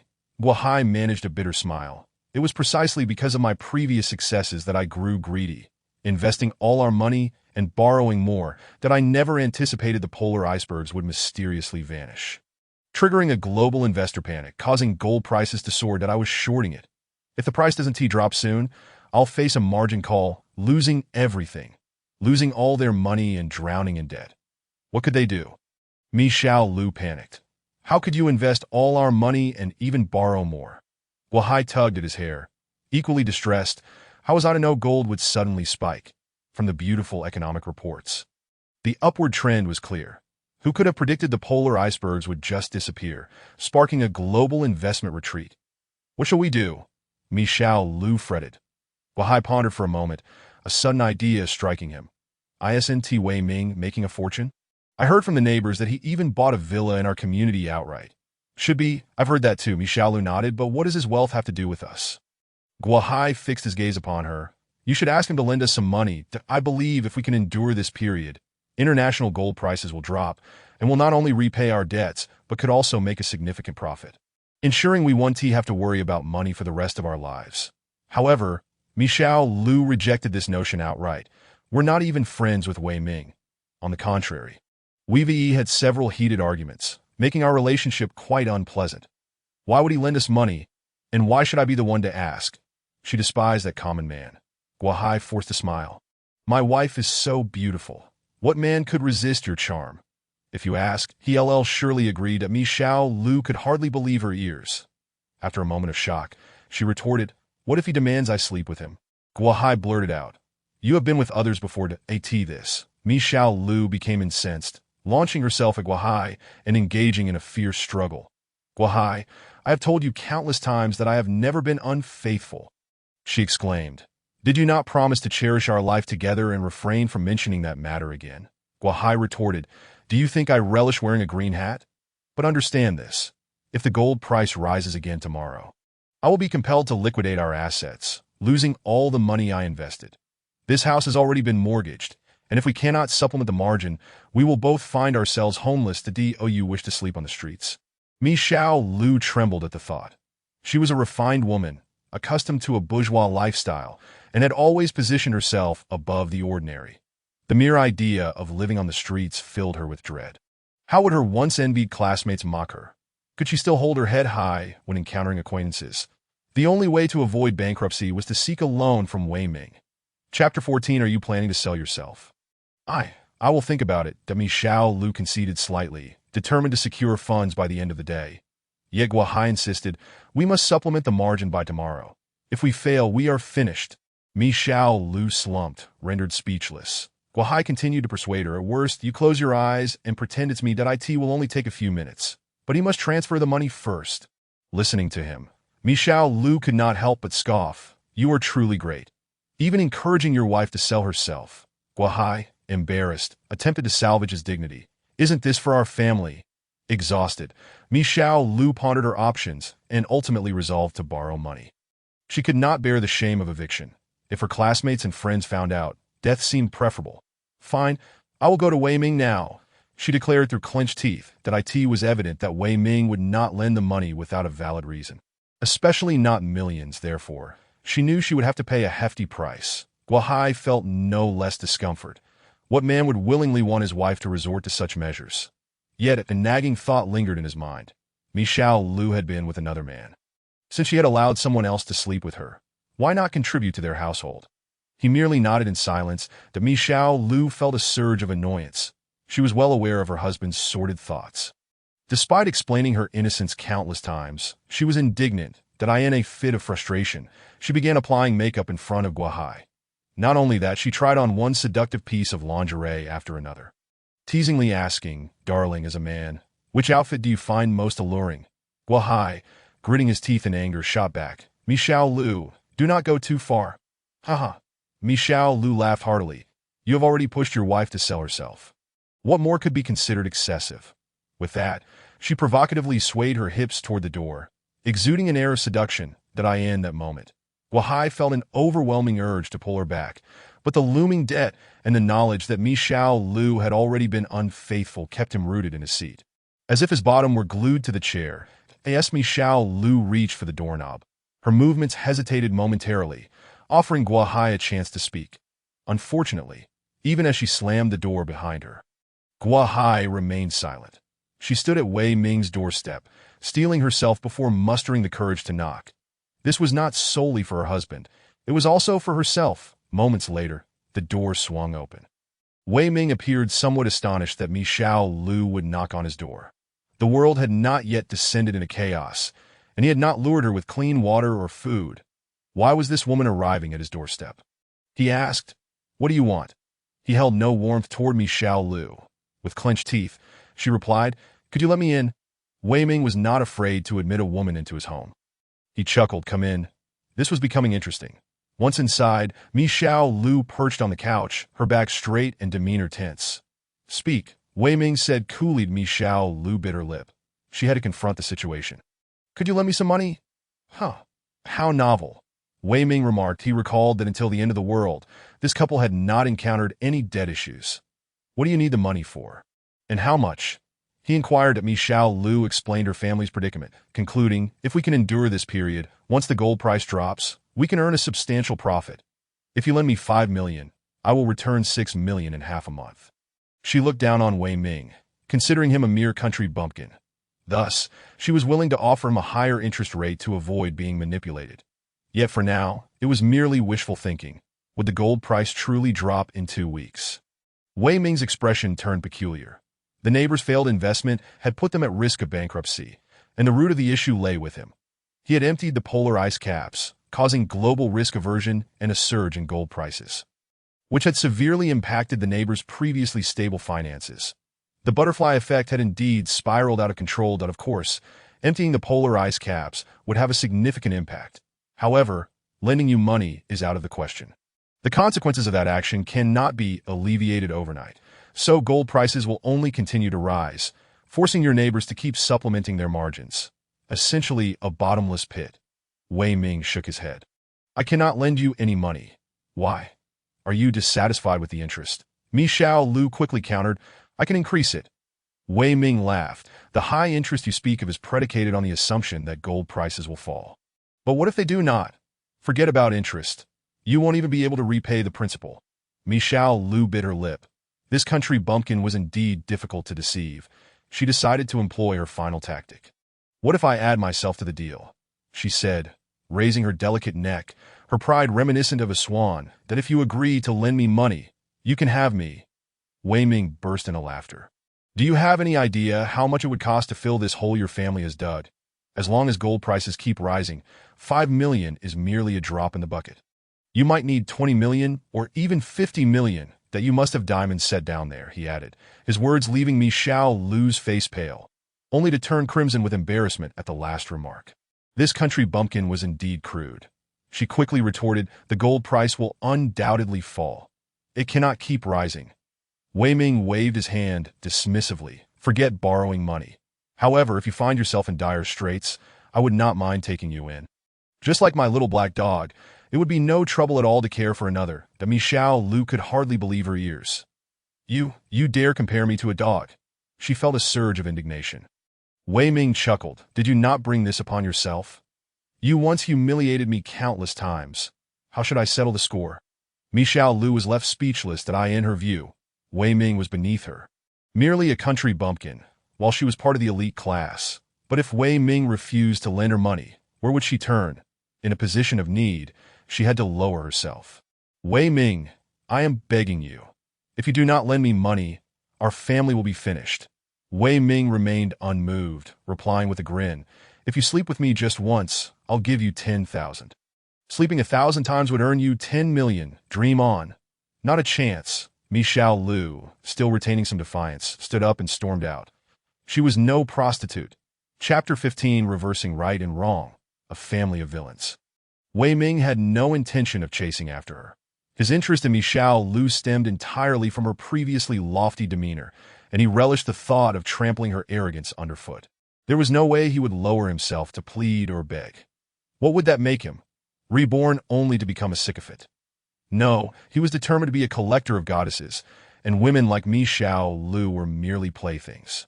Moreover, according to Michelle Lu, if the gold price continued to rise tomorrow, Wahai would be left without funds for margin calls and would be forced to liquidate their assets. The gold price was bound to increase. The neighbors would soon face bankruptcy, and he would simply wait to enjoy the spectacle. That a short time later, he heard intense arguments erupting next door, particularly from Guahai, whose voice was akin to a roar. He chuckled, knowing Guahai was likely blaming his wife for not doing enough. Indeed, Michelle Lu had only painted a rosy picture for him, refusing to even shed her clothes, let alone allow him to touch her. In Guahai's eyes, his wife had certainly made a poor showing. You have been with other men, yet when faced with difficulties at home, you suddenly become protective of your body. How could Guahai not be furious? It must be said that the previous condom exceeded expectations in its function. Wei Ming smiled faintly and soon fell into a deep, peaceful slumber, while Xiaohe, having had his fill, lay comfortably in the dog bed in the living room. Also sleeping soundly, Wei Ming enjoyed his restful sleep, but the Zhou family was in chaos. Upon learning that their daughter had failed to win Wei Ming back, and that the three of them had been roughly expelled by the renovation workers, who even called the property management, threatening to involve the police if they did not leave, the Zhou family had no choice but to comply. Naturally, Zhu's father and mother were furious, unleashing their wrath upon their daughter. You worthless girl. You can't even manage to secure a man. What use are you? Zhou Guifan was about to strike her daughter's face, but then realized that her daughter's beauty was her most valuable asset. And she forcibly restrained herself. That you're so foolish. When you entered Wei Ming's house, you should have stripped off your clothes. That if he agrees to be with you, everything would be fine. That if he refuses, just call the police and accuse him of rape. Let's see if he complies. This woman was indeed ruthless. Zhou Fuguwei chuckled. What man doesn't he stray? My daughter, I can guarantee that if you were to strip down, that lad would leap at the chance. Exactly, sister. You can't catch a wolf without letting go of the lamb. Besides, we're going to be family. You won't suffer any loss. Zhu Yang also encouraged her. Zhu Qingqing was not at all surprised. She was merely a tool in her own home, serving her younger brother. If a wealthy septuagenarian were to take an interest in her, she was certain her parents would force her in a marriage without hesitation. Over the years, she had grown accustomed to sacrificing for her brother, accepting it as a matter of course. She nodded. I will go find him again. With that, she indeed went to seek out Wei Ming once more. Knock, knock, knock. Wei Ming was awakened by the sound of knocking at the door. That he approached the entrance and peered through the peephole, decisively dialing the property management's number. Within 5 minutes, Zhu Qingqing was escorted away by the security. Wei Ming then switched his phone to airplane mode and chuckled, returning to his slumber, leaving Zhu Qingqing in a frenzy. As the night passed, Wei Ming, too lazy to wait for takeout, simply retrieved a meal from his alternate space and began to eat. He had no intention of feeding Xiaohei dog food. Rather, whatever he ate, the dog would partake in as well. Xiaohei, of course, was not picky and devoured the food with gusto. After breakfast, Wei Ming took Xiaohei for a stroll. As they wandered through the community, everyone they encountered greeted him with smiles and hellos, as if he were some distinguished figure. This left Wei Ming in deep contemplation that in the past, he had been invisible in the neighborhood. Who would spare him a second glance? Now, such a tremendous transformation had occurred. One could only say that the influence of wealth was profound. Even if they clung to him, they would never receive a penny from him.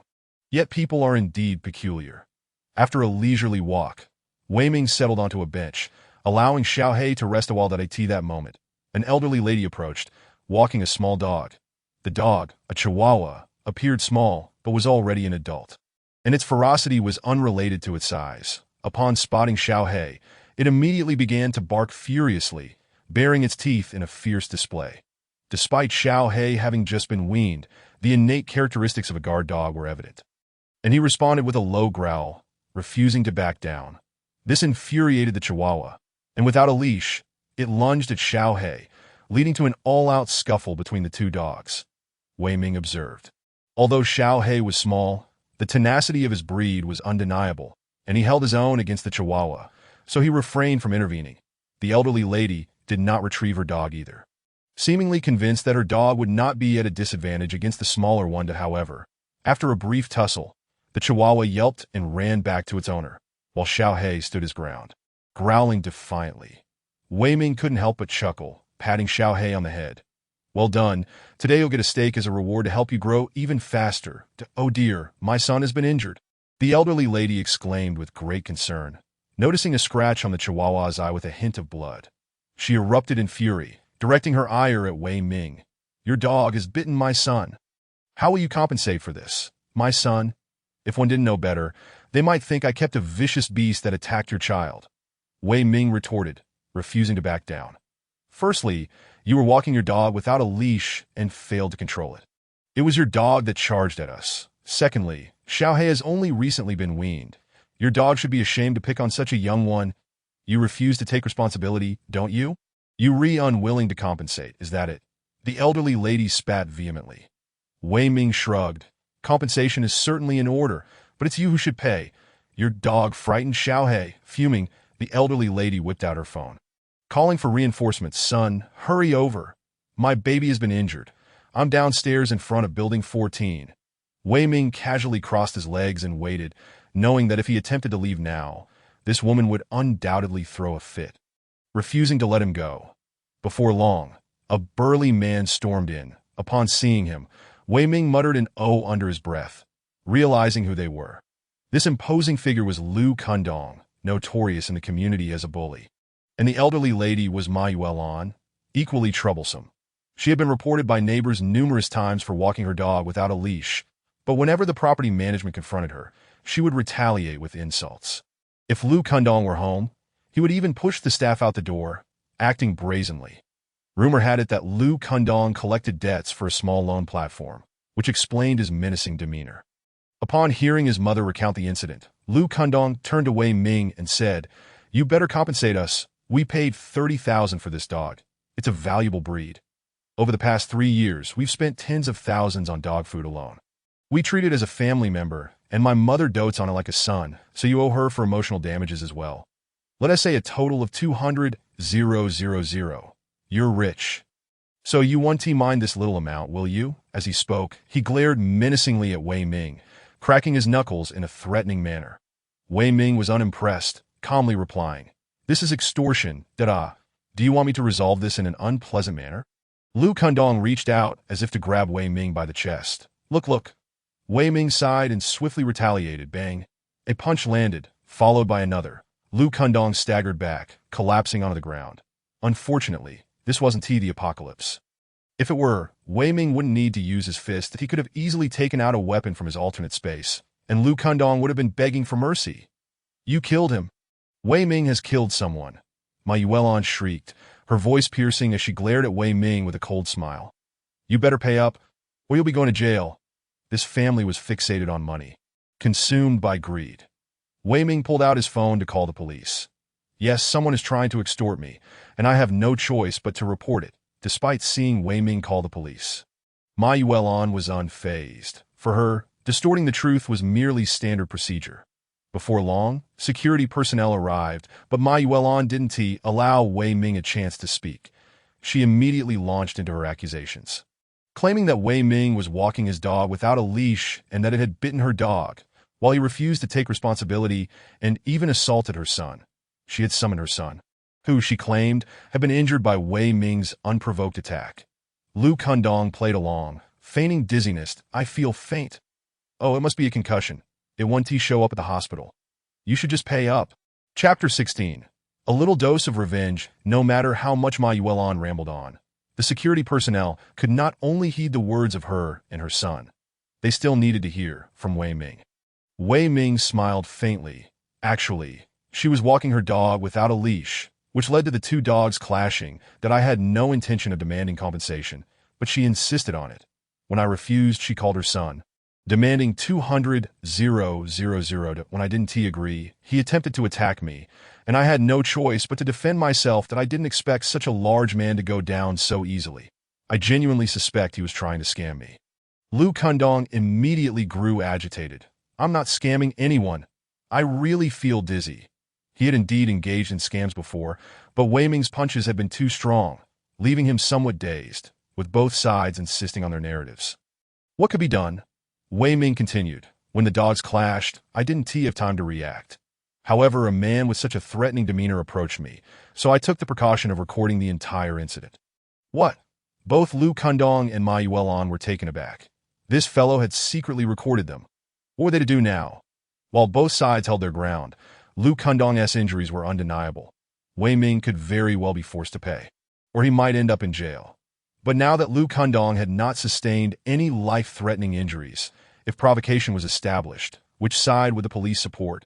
Wei Ming retrieved his phone, pulled up the video he had just recorded, and handed it to the two security personnel. That moment, Lu Kundong made a move that could be deemed either clever or foolish. He snatched the phone and smashed it to the ground. Crack! The device shattered into pieces. This man was quite imposing, larger than both security personnel, and no one had anticipated such audacity, allowing Lu Kundong to get away with it. That he then pretended to be apologetic. Oh dear, I don't know what happened. It was an accident. Don't worry. I'll definitely compensate you for the phone. How much can a mobile phone be worth? Yet if he were to firmly bite down on Wei Ming and give himself a concussion, he could naturally extort a substantial sum from him. The two security personnel were quite helpless. Now that the phone was shattered and the evidence was gone, what could they do? Wei Ming, however, simply smiled faintly and retrieved another phone from his pocket. Oh, I must have taken the wrong one. This phone contains the video. That he glanced at Lu Kundong, whose face had paled, and added, would you care to accidentally injure yourself once more? No worries. I have already uploaded a backup to the cloud. Lu Kundong, indeed contemplating a repeat of his earlier antics, found himself compelled to abandon the idea upon hearing Wei Ming's words. Wei Ming presented the phone to the two security guards. Did he truly need to exercise such caution and prudence by first retrieving an unrelated phone? Not quite. This was actually the very phone he had pulled out earlier. When Lu Kundong had thrown it, he had swiftly activated a spatial portal, stowing the phone away and tossing out a similar one instead. Then he placed the original phone back into his pocket. That if one were to observe closely, they might notice a brief bulge in Wei Ming's pocket, caused by the phone's kinetic energy impacting the fabric. The two security personnel reviewed the video, and the outcome was clear. That it was indeed Lu Kundong who had instigated the confrontation. Just as Wei Ming had claimed, he was merely acting in self-defense. Wei Ming remarked, I do not seek any additional emotional compensation. I only require an apology from the two of you. Furthermore, this lady ought to reflect on her actions. Walking a dog without a leash is a grave oversight. Of course, compensation for the damaged phone is a necessity. Realizing they could not extort money from Wei Ming, Ma Yuelan and her son resorted to acting obstinately. You want us to apologize? Not a chance. You can arrest us if you wish, they exclaimed defiantly. Even the two security guards felt a sense of helplessness. After all, Wei Ming had not sustained any injuries.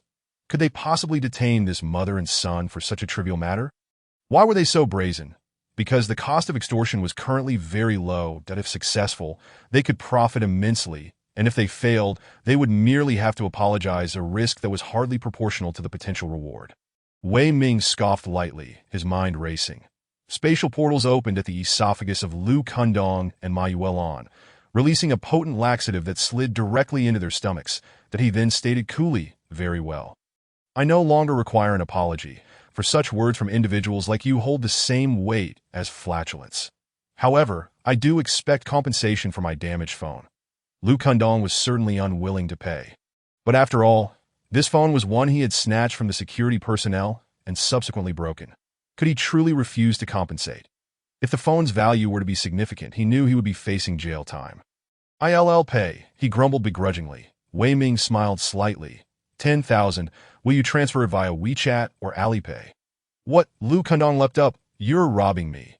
Wei Ming shrugged. "The latest Para 70 Ultra. You can check the price online. I've already discounted it by $9.99, yet you don't even express gratitude with a simple $6.66. Faced with Wei Ming's teasing, Lu Kundong could hardly muster a smile. One of the security guards chimed in. "This phone is indeed the latest model from Huawei. The high-end version retails for $10,999 and is in high demand, with scalpers marking it up by 1,000. Lu Kundong felt a deep pang of regret. However, if he failed to pay, the amount was substantial enough to land him in jail for several days. There was simply no way out.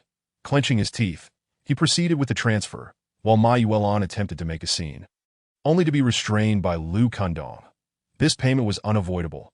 After confirming the transfer, Lu Kundong turned to Wei Ming with a cold smile. "Make sure you spend this money wisely." He spoke through gritted teeth, his resentment palpable, laden with threats. Could Wei Ming possibly be intimidated? Setting aside his current spatial abilities, his strength alone would allow him to take on 10 men without breaking a sweat that a month from now. "Should you speak to me in this manner, I will not hesitate to eliminate you." That he would not permit anyone to threaten him, preferring to err on the side of caution. For now, he decided to let them stew for a night.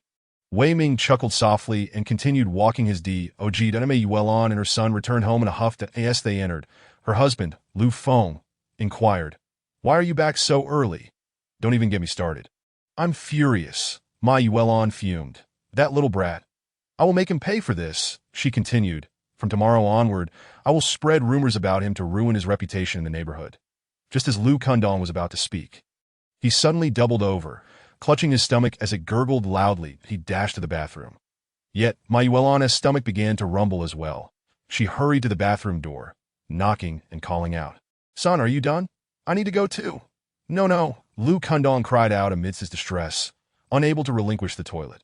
However, Ma Yuelan could not hold it any longer. It was diarrhea, not something one could simply endure. In desperation, she ran to the balcony, pulled down her pants, and squatted in the washing basin. "Good grief!" Lu Feng exclaimed, unable to contain his disgust. Chapter 17. Debt collectors arrive, seeking Wei Ming's assistance the following day. Before Ma Yuelan could begin spreading her slanderous tales about Wei Ming, she herself had become the object of ridicule in the community. It turned out that someone had captured the image of her sitting in the washing basin on the balcony and shared it in the neighborhood's residence group chat, transforming her into a laughingstock. What kind of person pulls down their pants in their own laundry basin? Do their clothes carry the same foul odor? People began to gossip that we should steer clear of their family to avoid being stunk up. Thus, even if Ma Yuelan intended to spread rumors and malign Wei Ming, she needed someone willing to listen. However, the residents of the community now avoided her at all costs, with some even pinching their noses upon catching sight of her. Ma Yuelan was truly infuriated. Upon hearing the news, Wei Ming couldn't help but chuckle. His intention in administering the laxative was merely to impose a slight punishment. After all, the apocalypse had not yet arrived, and he could not afford to be too ruthless. Even a hint of suspicion might lead to him being summoned to the police station for questioning. And what if that coincided with the onset of the apocalypse? He would be trapped outside. Little did he expect that Ma Yuelan would provide him with such an unexpected surprise, albeit one that came with a rather strong scent. Deserved, 3 days passed in the blink of an eye. Suddenly, Wei Ming heard loud banging on the door, but it was not at his residence. It came from next door. Curious about the commotion, Wei Ming opened his door to find 4 men outside, each exuding an intimidating aura. Upon seeing Wei Ming, they fixed him with menacing glares. "Debt collectors. None of your business. Go back to your place," one of the men shouted at him. Wei Ming realized what was happening. Guohai's investment in gold futures must have collapsed, and the loans were now due. Those online lending platforms were courteous when extending credit, yet they turned ferocious when it came to collecting debts. How is it that you can be so bold when borrowing, yet shrink like a turtle when it comes time to repay? The man who had shouted at Wei Ming turned back to pound on Guohai's door. Bellowing, "Pay up. You can run from the first day of the month, but not from the 15th. We will come every day. Today, we are being lenient. Tomorrow, the day after, we might just throw paint or worse. Moreover, we will also hang banners throughout the neighborhood, letting everyone know that you owe money and refuse to pay." After this tirade, the door finally swung open, revealing Mi Xiaolu, who appeared frightened. "But we don't have any money right now. Please give us some time. We will definitely repay our debt, Ditto. Still a beauty, huh?" The four men exchanged lewd glances, their expressions turning predatory. Such a figure, that if you were to work at a high-end establishment, you would be the star attraction. The leader of the group leered. "Every day that passes adds to your interest. Not to mention the principal. The interest alone is over 2,000 a day. How will you ever repay that? But I do have a suggestion. How about you spend a night with us each day as payment for the interest?" They erupted into laughter. The Mi Xiaolu's face turned ashen. She had previously regarded herself as part of the elite, accustomed to dealing with individuals from high-end restaurants. Never had she anticipated crossing paths with such lowlifes. Faced with their lewd comments, her initial response was not anger, but fear. The key issue was that after the futures collapsed, Guohai had vanished. Yes, he had fled, not returning home for days, leaving her, a woman, to bear the burden. Clenching her teeth, she stated, "The money will be repaid. Please leave now, or I will call the police." The four men burst into laughter, showing no sign of fear. "Go ahead and call the police." The leader scoffed that we haven't harmed you or broken in. On the contrary, repaying debts is a matter of principle. What? Do you think the police will prevent people from collecting debts?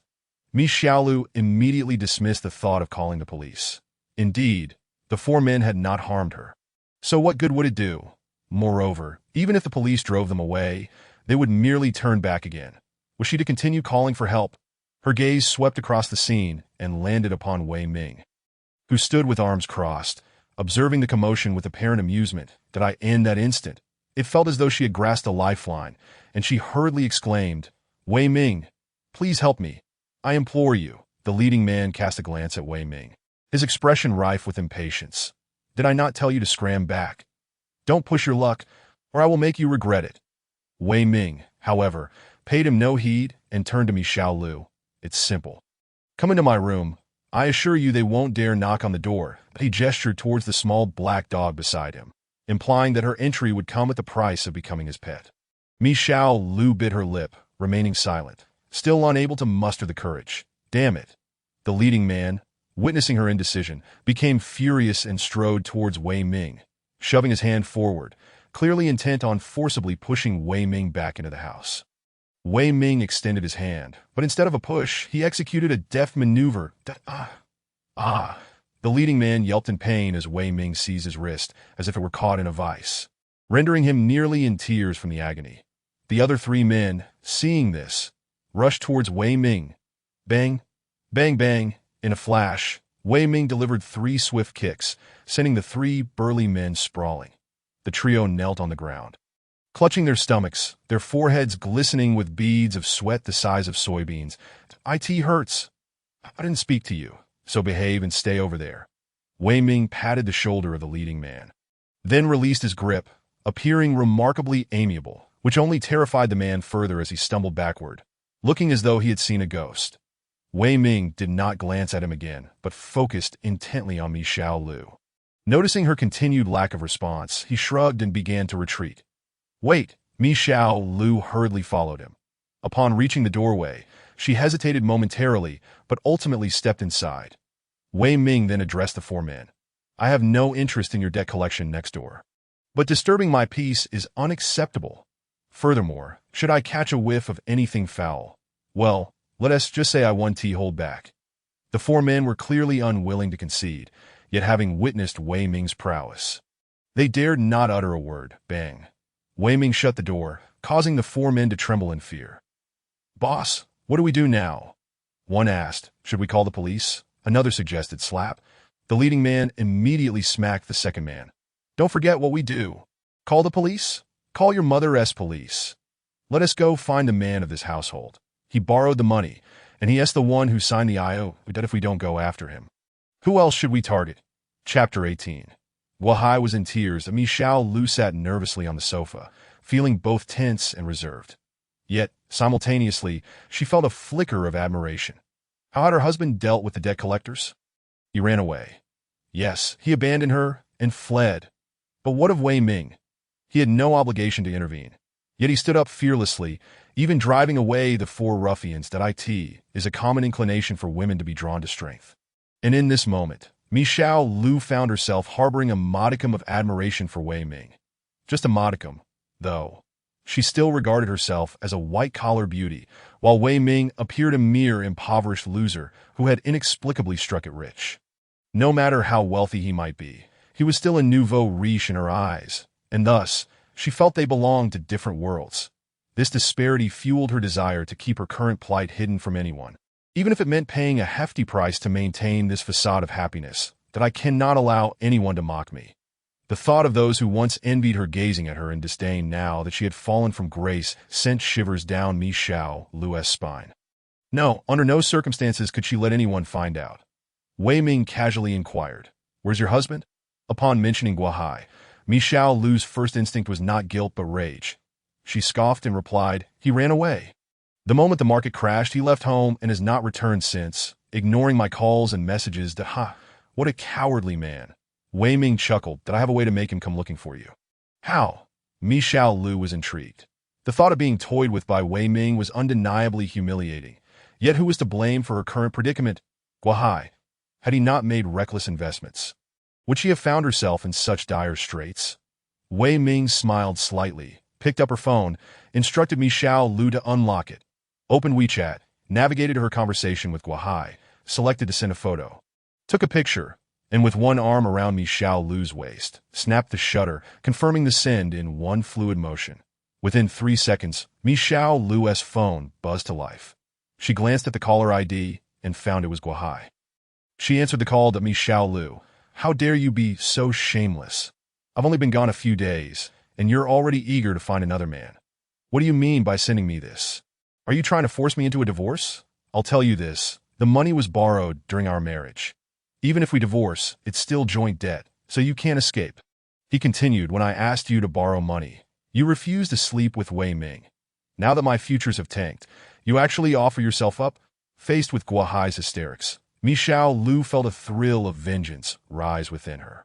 She coldly retorted, "You owe a large sum of money, yet you fled, leaving a weak woman to confront the debt collectors, and you dare to criticize me? Come back immediately and pay what you owe. Otherwise, I might just sleep with Wei Ming, right here in our home, in our bedroom, on our bed." Guahai trembled with rage, stammering, "You wouldn't dare.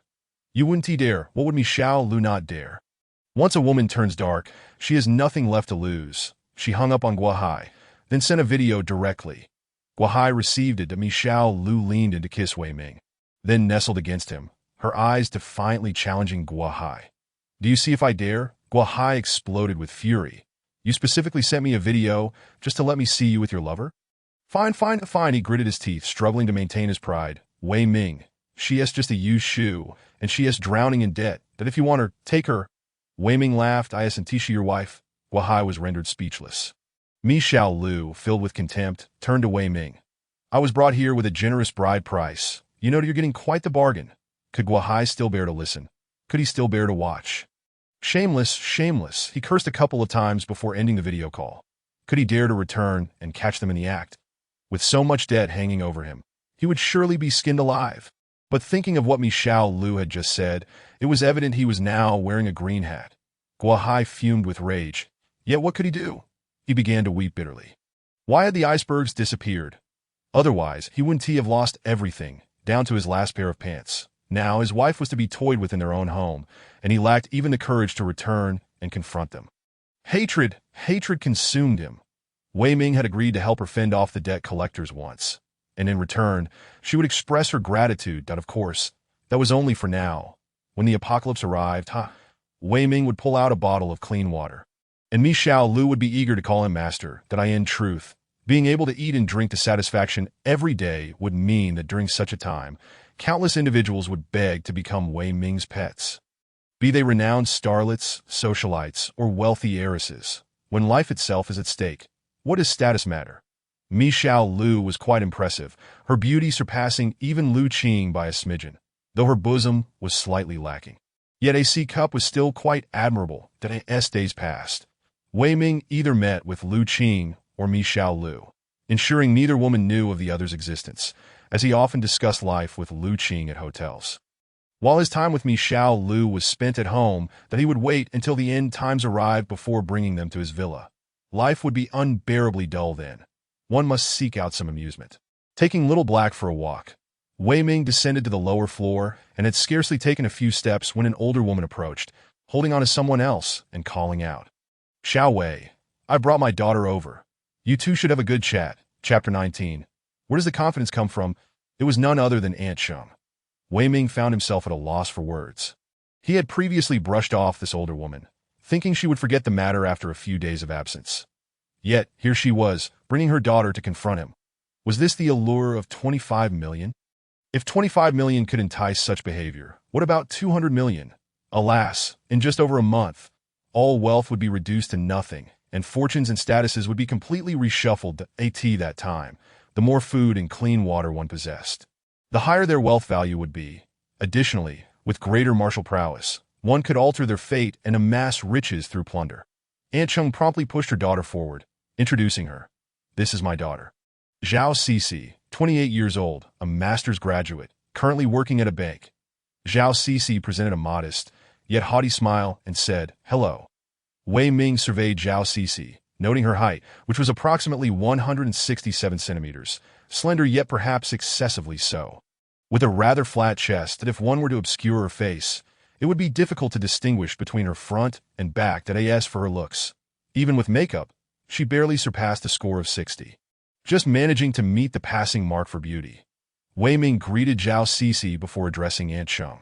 "Aunt Sheng, I'm not yet inclined to pursue a romantic relationship. It feels a bit premature." "Premature, my foot," Aunt Sheng retorted assertively. "Men should marry, and women should wed. You two should converse and communicate well. How proactive." Wang. Little Black had already grown impatient, barking away. "What is the matter with these humans, disturbing my master's leisure time? Were it not for my master's lack of command, I would have bitten you both to shreds."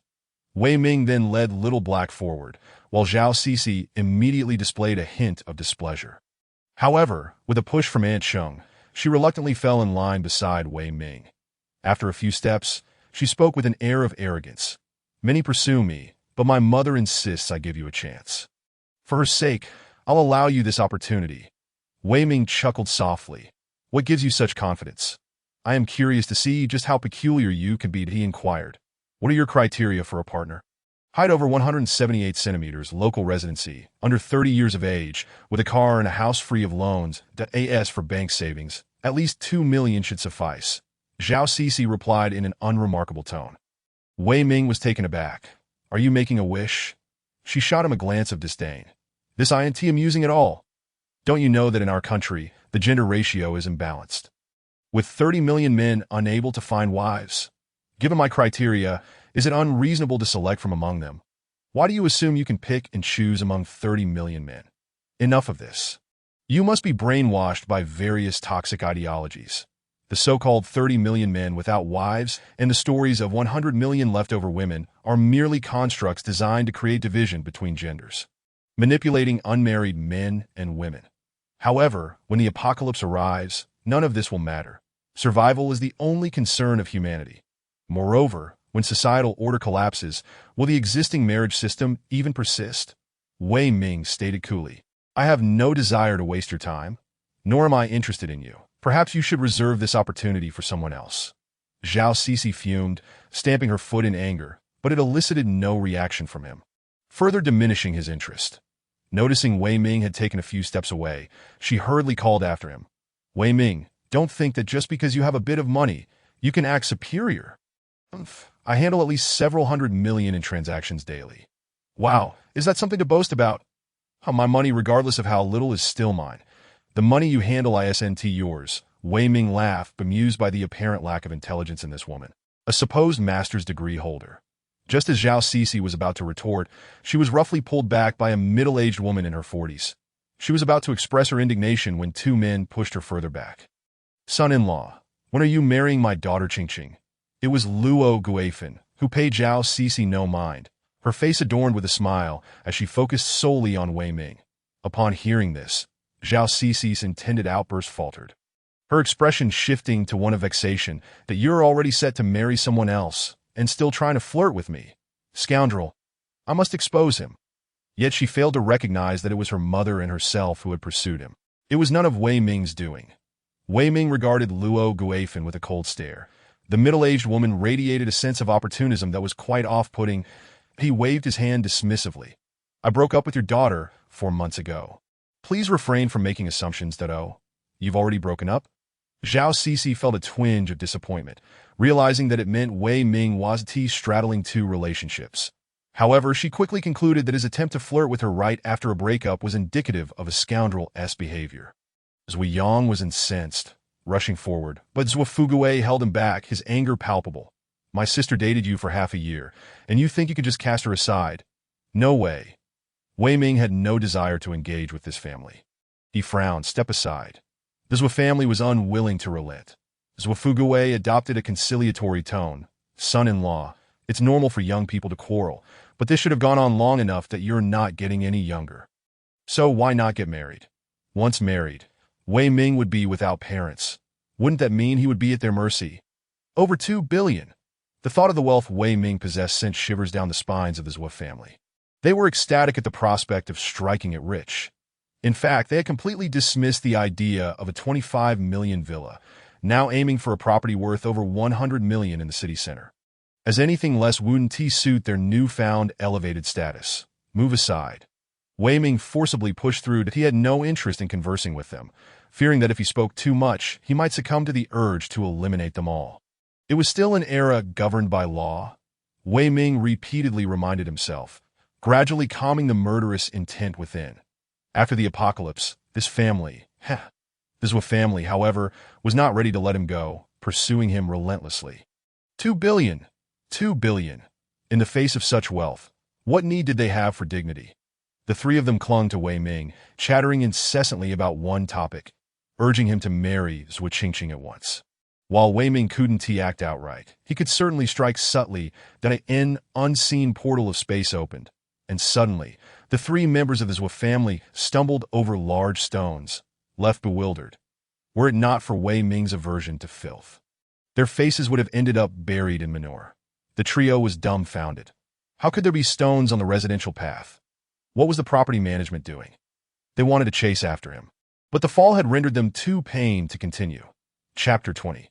The safe house is completed. Days passed by, and the Zhou family continued to harass Wei Ming, sometimes as individuals and other times as a group. Wei Ming persistently employed the portal to make them suffer. The initial preparations had been lacking, but things had changed. He had meticulously prepared a substantial amount of bird droppings and dog feces for this family, ensuring they would be inundated with misfortune. The Zhou family was utterly bewildered. Being targeted by bird droppings was unfortunate enough, but why was there also dog feces? Which family was so depraved as to allow their dog to relieve itself on the balcony? Thankfully, it wasn't human waste. Otherwise, they would have suspected Ma Yuelan, known for her previous indiscretions, as she had once relieved herself in a laundry sink. Why wouldn't she just drop it from above? Nevertheless, for the sake of 2 billion, this family was truly relentless. Even if they were doused with excrement time and again, they showed no intention of giving up, believing that their persistent companionship would eventually force Wei Ming to capitulate. Over half a month later, Wei Ming received a call from Xiaobing. Boss, everything is ready for your inspection. Naturally, Wei Ming rushed over immediately. The community where he resided, Qidong City, comprised 3 villas, connected yet distinctly numbered 8, 18, and 28, and homage to the auspicious number 8. Curiously, the villas numbered 8 and 18, despite being identical in size to Villa 28, were sold for an additional 1 million. simply because the phrase to prosper sounded more appealing than to double. Wei Ming found this utterly absurd. Xia Bing was already waiting at the entrance. Upon entering the villa, Wei Ming began his thorough inspection. Starting from the basement level, he scrutinized every detail, for this pertained to his safety. Once the apocalypse struck, he would have to inhabit this space, and not a single flaw could be tolerated. From the basement to the third floor, he completed the inspection with satisfaction, promptly settling the final payment. While Xia Bing met his requests, she had also made significant improvements. For instance, instead of the cooling system he had envisioned, which involved hollow copper columns filled with ice, she had ingeniously integrated it into the surrounding walls, allowing for easy ice placement, with drainage leading to the basement's water reservoir. That, of course, this was of little consequence to Wei Ming, as he could directly deposit the ice through the portal, negating the need for any openings. Would excess water overflow? Wouldn't he simply store it in the alternate space? Everything was quite satisfactory, though even with eco-friendly materials, a slight odor lingered. Wei Ming decided to wait another 20 days before moving in. Xia Bing departed, assuring him that he could reach out for any issues, as long as they weren't due to human damage. All repairs would be complimentary. Wei Ming remained behind, primarily to connect his phone to the cameras, allowing for remote monitoring of the villa's condition.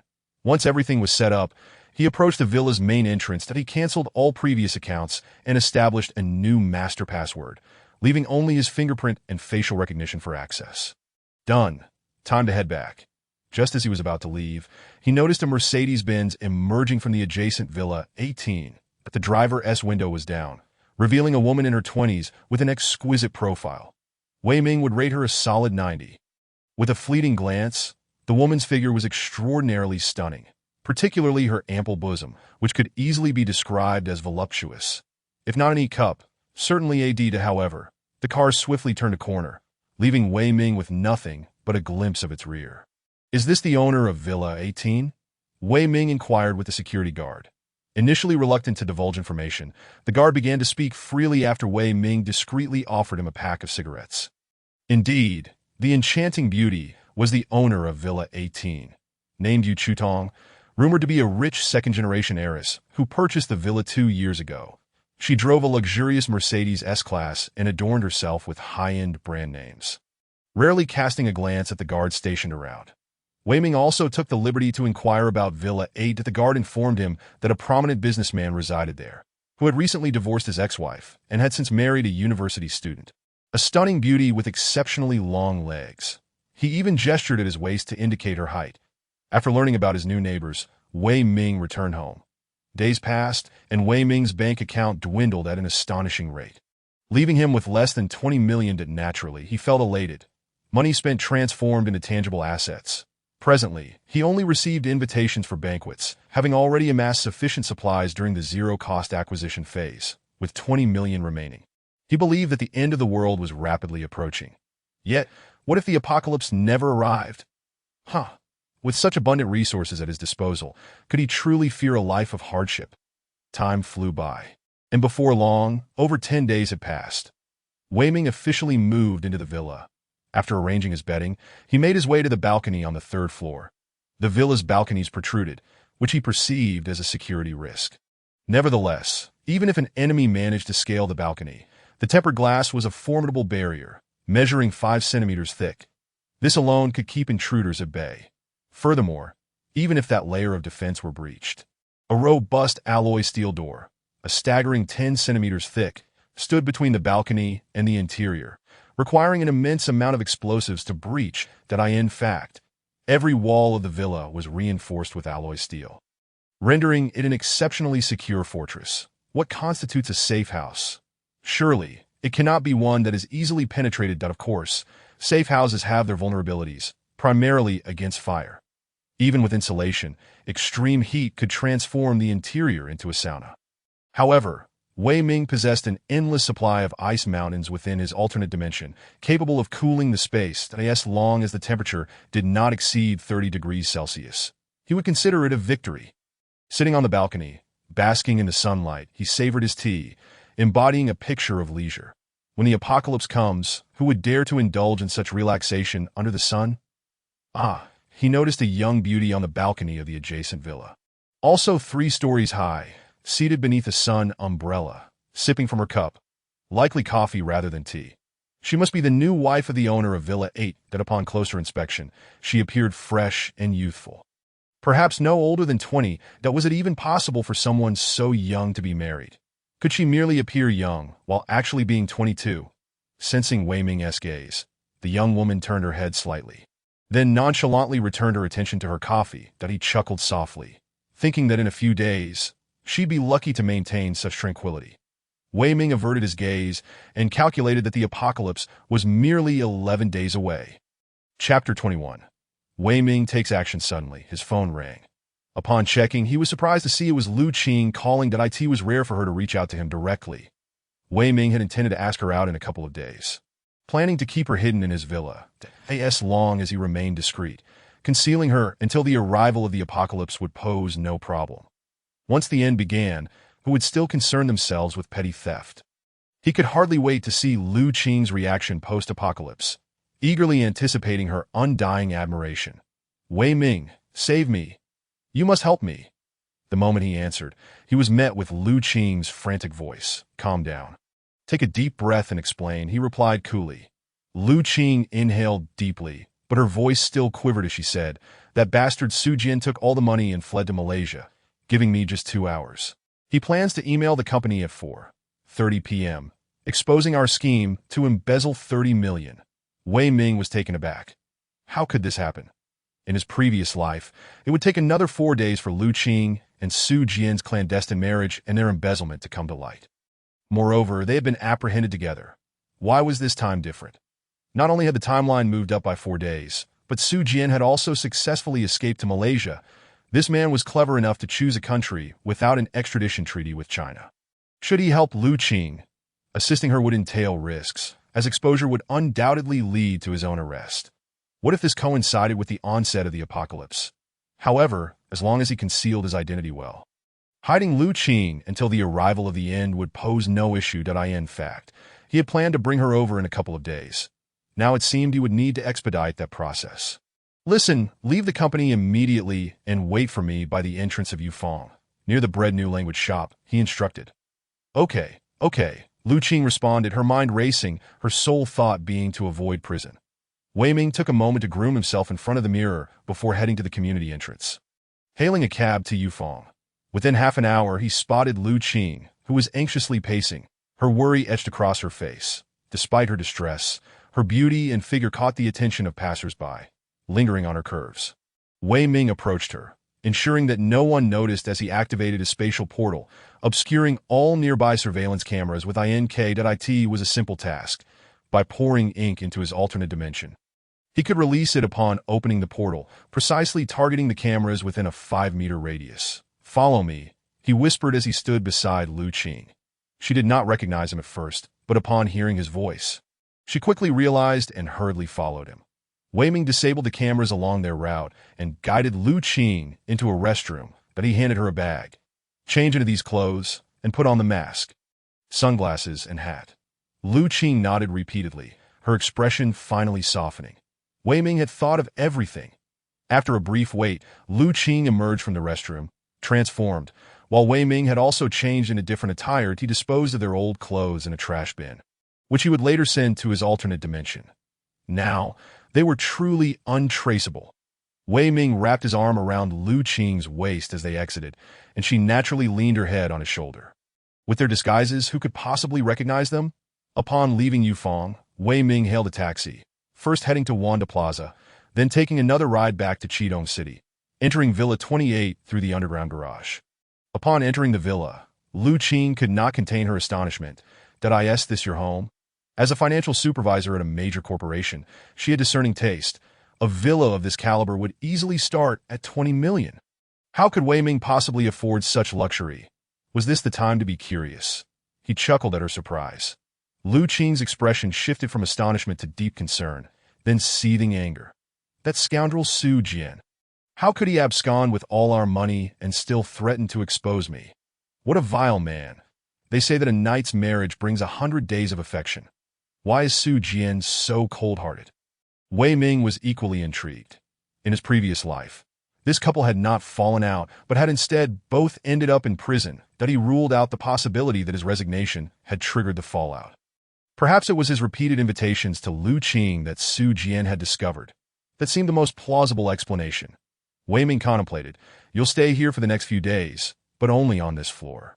This was the second floor. He had secured all the doors and windows, with the soundproofing of a safe house. Even if Lu Qing screamed at the top of her lungs, no one outside would hear a thing. Lu Qing trembled. "Do you expect me to hide like this for the rest of my life?" Wei Ming smiled. "Don't worry, I've already contacted a smuggler, that if you stay here for about half a month, I can arrange for your escape." With the apocalypse looming just 11 days away, she would have to obediently play the role of his pet. Lu Qing's eyes glistened with gratitude. Had Wei Ming made this declaration at the outset, she would have dismissed it, thinking, what could a poor loser do? But witnessing the grandeur of the villa, her perception of him shifted. "This is truly remarkable. Thank you so much, Wei Ming," she expressed with heartfelt emotion. Her husband had betrayed her, yet the man she had always looked down upon had come to her rescue in her time of need, evoking a profound sense of reflection within her. He smiled enigmatically. Xiaohei found it peculiar that a stranger had suddenly appeared in their home. However, when Wei Ming offered it a slice of perfectly cooked steak, the little creature devoured it with great delight. Wei Ming, meanwhile, sat on the balcony, savoring the cool night breeze, while Lu Qing dared not venture out and remained indoors watching television. Da-da. The wealthy girl from next door has returned. The lights in her house are aglow. Shortly after, Yu Chutong stepped on her balcony, and, upon noticing Wei Ming seated on the adjacent balcony, gazing in her direction, she immediately turned away with an air of aloofness. Wei Ming, unfazed by her demeanor, mused that she could afford to be proud for now, in just a few days. When he presented her with a bottle of pure water, would she not be groveling for his favor? His curiosity was piqued. That moment, 3 security officers arrived at the entrance of Villa 28, ringing the doorbell. Chapter 22. A fruitless search. Why did Su Jian call Lu Qing, specifically reminding her and granting her a 2-hour reprieve? It was not out of kindness. Rather, it was to induce panic in Lu Qing, that in just 2 hours could one obliterate all evidence or escape abroad. It was utterly implausible. In 2 hours, one would barely make it to the airport. Thus, what appeared as a benevolent gesture from Su Jian was, in truth, a malicious intent to complicate matters further. An hour later, he sent an email to the company using his own account, detailing how he and Lu Qing had colluded over the past 3 years to embezzle $30 million from the firm.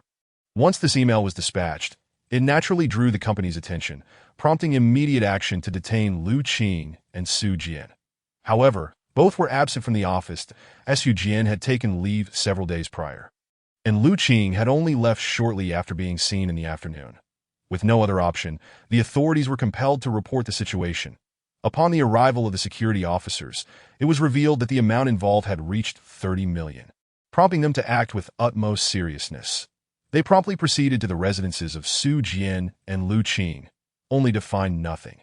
The police surmised that the couple had fled in fear of prosecution and immediately issued a wanted notice. Yet, the authorities were perplexed as to why Su Jian would implicate his own wife, that if he sought to redeem himself, why had he also vanished? Su Jian's whereabouts were easily traceable through immigration records. He had already departed for Malaysia, making it difficult for them to apprehend him. But what of Lu Qing? She was presumed to still be in Haidu. The surveillance system was activated, employing AI facial recognition, which swiftly tracked Lu Qing's movements after leaving the company. She had gone to Yufeng Mall. The police then proceeded to Yufeng Mall, quickly locating Lu Qing through the surveillance footage. However, moments later, the video feed inexplicably cut to black. Initially, the authorities suspected a technical glitch, only to be informed by the mall management that numerous cameras had been vandalized with ink by an unknown culprit. The trail had gone cold, despite utilizing advanced surveillance. The police were unable to locate Lu Qing, as if she had simply evaporated from existence. What to do next? There was still a way. Lu Qing had made a phone call prior to this, and although they could not find her phone, checking with the telecommunications company would yield her call records. Thus, 3 security officers found themselves at Wei Ming's doorstep.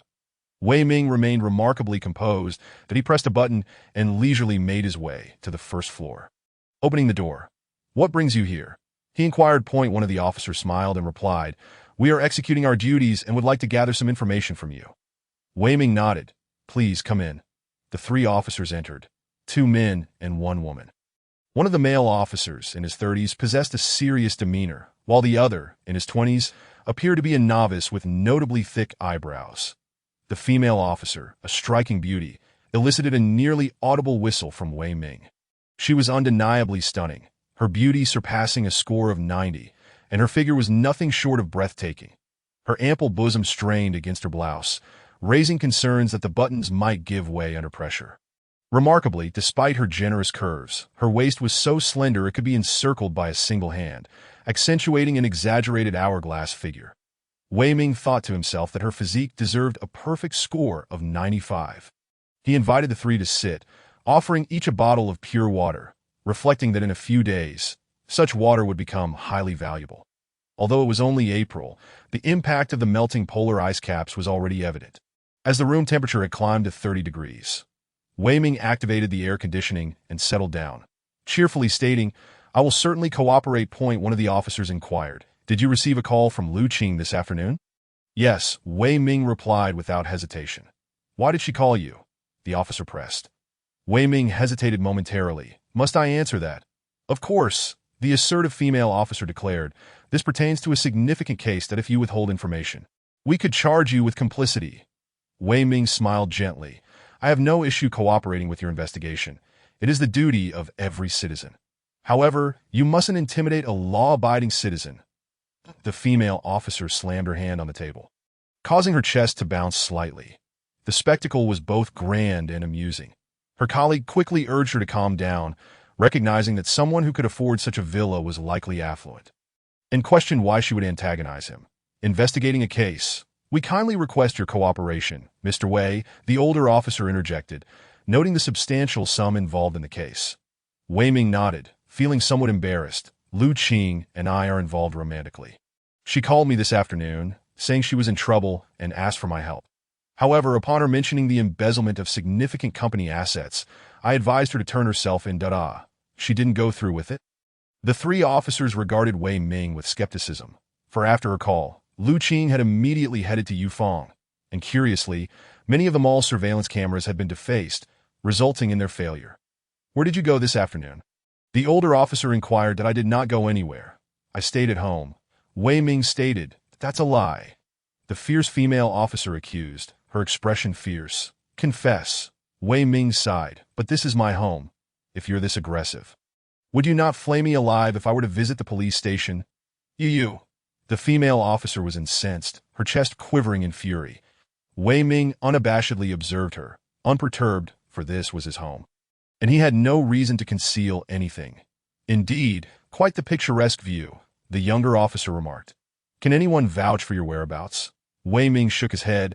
"I was alone, with no one to corroborate my story." The older officer proposed, "May we conduct a search?" Wei Ming replied nonchalantly, "You don't have a search warrant, so I can refuse. However, as a good citizen with a clear conscience, I have no objections. Feel free to search." The three officers wasted no time, scouring the premises. Wei Ming turned on the television, leisurely watching as they searched. Half an hour later, the three officers returned, disappointment etched on their faces. Was it possible that Wei Ming was telling the truth?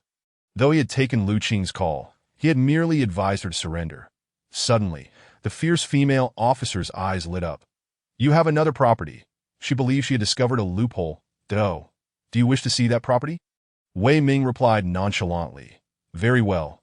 I will take you there." He led the three officers to the other residence, which was smaller, and within 5 minutes, they had thoroughly searched it, finding nothing of note. The older officer turned to Wei Ming. "I sincerely apologize for wasting your time." "Not at all. It is my duty." Wei Ming smiled, then turned to the formidable female officer. "What is your name? May I have her contact information?" "My name is Song Qingyun. If you wish to turn yourself in, you may use my name," the fierce officer declared, convinced of Wei Ming's guilt, even if she had yet to uncover the evidence. After parting ways with the three officers downstairs, Wei Ming returned to his villa. As he passed Villa 18, Yu Chutong, seated on her balcony, cast him a disdainful glance. It was clear she had witnessed him emerging from the villa with the three officers and had concluded that he was involved in some illicit activity. Chapter 23. A haunting presence. Why had the three security officers failed to locate Lu Qing? The answer was simple. There was a hidden room, unfamiliar with the villa and pressed for time. It was improbable they would discover the concealed space. Upon returning, Wei Ming opened the secret door to find Lu Qing, her face etched with anxiety. Have they left? Have they gone? She fretted, fearing imprisonment. Wei Ming nodded. They have departed. Lu Qing sighed in relief, her expression shifting to one of incredulity as she gazed at Wei Ming. Who exactly are you? What kind of person creates a hidden room in their home? Wei Ming simply smiled. I am the one who saved your life, the one who has spared you from a prison sentence. Lu Qing contemplated this. In half a month, she would be leaving anyway. What difference did it make who Wei Ming truly was? Resolving to express her gratitude, she decided to ensure Wei Ming was well pleased, lest he change his mind about aiding her departure. Thank you, Wei Ming. She swayed her voluptuous and enchanting figure, gradually shedding her garments that how strikingly white and ample these melons are. Wei Ming smiled faintly, knowing full well that this was destined to be a night filled with tumultuous fervor. The night passed, and Wei Ming felt exhilarated. He glanced at the woman lying beside him. Last night, Lu Qing had gone to great lengths to win his favor, attending to him with utmost care.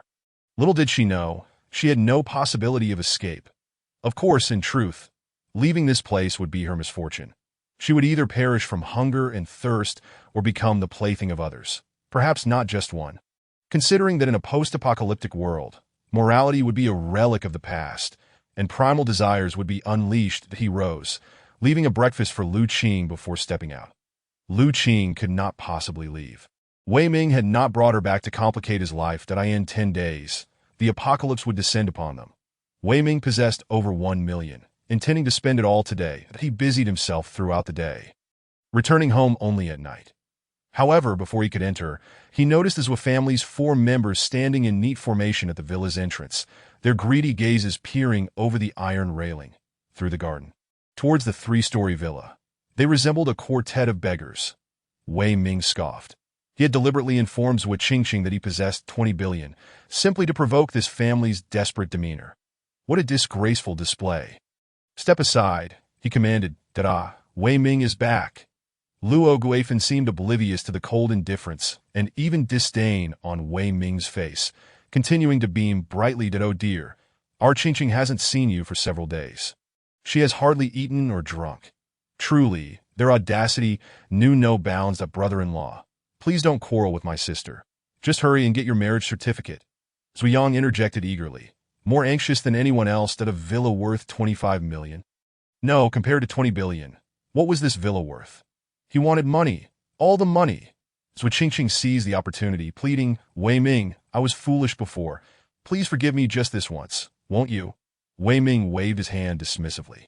Step aside, or I will call security. Son-in-law, do not hold a grudge. Zhuo Fugue pushed his daughter towards Wei Ming, while Zuyang stood nearby, capturing the moment with his phone, that if he could get a picture of the two colliding, they would spread it throughout the neighborhood. After all, they aimed to create a public uproar, forcing Wei Ming to acquiesce, or else they would report him to the Women's Federation or the police, accusing him of abandoning his wife. They would stop at nothing for 20 billion. However, as Zhuo Qingqing lunged towards Wei Ming, he gentlemanly sidestepped, causing her to crash heavily to the ground. Upon witnessing this, Zhuo Fugue's eyes glinted with cunning. He made no move to assist his injured daughter, but instead shouted, domestic violence. Wei Ming is committing domestic violence. Someone come and judge this. His cries naturally attracted a crowd, including residents from villas number 8 and 18, Yu Chutong and his petite wife appearing on their balcony. Zhuo Qingqing's fall was indeed painful. She lay there unable to rise, yet her family ignored her plight, loudly denouncing Wei Ming's callousness, accusing him of abandoning his humble wife after gaining wealth, hoping the neighbors would intervene on their behalf. While the audience was not particularly inclined to intervene, they were eager to witness the spectacle, finding amusement in the Zhuo family's farce. Wei Ming had no interest in being the center of attention. He pushed past the Zhuo family and entered his home. Zhuo Fugue attempted to follow him in, but was forcefully shoved back out by Wei Ming. Bang! The gate slammed shut. Look! Look! Luo Guifan wailed dramatically. What a sin! How could we have encountered such a heartless individual? Unfortunately, no one paid her any mind. The Zhuo family made a scene for quite some time. Yet when Wei Ming did not emerge, they had no choice but to retreat home in disgrace. Yet, Thoughts of Wei Ming's 20 billion left them restless, unable to savor their food, tossing and turning in bed. Even as the early hours of the morning approached, sleep eluding them that if this continued, they would surely face exhaustion and demise from lack of rest. Wei Ming, however, remained unfazed. Observing the Zhou family's clumsy theatrics over the past few days had allowed him to recuperate some interest. But for them to truly pay with their lives, he would have to await the apocalypse. Upon returning home, he turned on the television to watch the news. After the apocalypse began, news broadcasts lasted only 2 days before the signal was lost. Best to watch while he could. He noticed a report stating that space satellites had detected abnormal solar activity, which was expected to impact the blue planet. Some experts suggested that the melting of polar icebergs could be linked to prior solar anomalies. Though they had gone unnoticed, as he listened to the experts speak with conviction, Wei Ming nearly burst out laughing, wishing he could bring this expert into his alternate space to see what would unfold. However, it turned out that the blue planet had long since detected the sun's irregularities, yet they had never anticipated the catastrophic consequences of this solar upheaval. After watching the news for a while, Wei Ming ascended the stairs. Lu Qing eagerly and obsequiously welcomed him, attending to his needs before inquiring about the progress with the snakehead. Wei Ming replied, maintaining his stance, "There's still a few days left. You can manage the rest yourself." That he chuckled inwardly. After all, Lu Qing could not possibly await that day. Had he gone through all the trouble of rescuing her for her sake? For 3 whole years. How had she treated him? In Wei Ming's heart, Lu Qing was merely a toy. How could he develop any feelings for her, even after a few indulgences, as the days passed and temperatures gradually rose? May 2nd arrived. Wei Ming intentionally stepped out of his home to dine at the restaurant adjacent to his community. The apocalypse was imminent. He intended to savor this last semblance of normalcy. Chapter 24. The Mischievous Child. The restaurant was air-conditioned. Despite being early May, the temperature had already soared past 30 degrees. Everyone donned short sleeves, and women began to flaunt their long legs and slim waists, captivating the gaze of onlookers. Wei Ming sat alone, ordering 2 dishes and a soup, accompanied by a bottle of beer, and began to eat slowly. However, the din in the establishment was overwhelming that a mischievous child banged a spoon against the plate, producing an irritating racket. This naturally drew the ire of several patrons, prompting a server to intervene, only to be rebuffed by the child's parents that is there a rule against making noise while eating in your establishment? There are no such laws in the country. Moreover, Arda Bao is only 13. Isn't it normal for him to be a bit playful? The couple unleashed a torrent of insults, leaving the server no choice but to retreat. Just as the server turned to leave, she felt a sharp pain in her thigh, as if pricked by a needle. She glanced back, incredulous, for the child's father sat directly opposite her, and the mother could not possibly have reached her. It had to be the child. The server approached the child's parents, stating, "Your child has pricked me with a needle." The child's parents erupted in laughter. "How shameless! You dare to accuse a child of such a thing." The mother stood up, splashing the contents of her cup across the server's face. Fortunately, as it was hot, only lukewarm water was spilled. The consequences would have been dire had it been boiling water. The father glared menacingly, scolding, "You wretched girl, are you seeking death?" The server felt utterly wronged. She had indeed been pricked, and no one else could have done it but the child. Yet, the parents were utterly unreasonable, resorting to insults and water throwing.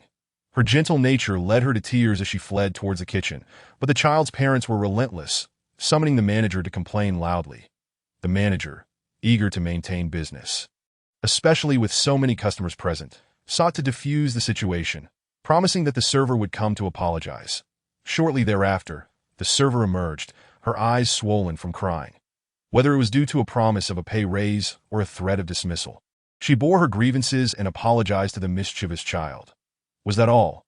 The mother, with an air of arrogance, retorted, "You have sullied the innocence of a child. If this matter spreads, people will speak ill of my Dabao. How will he live then?" The father chimed in, "My Dabao is a sensitive child.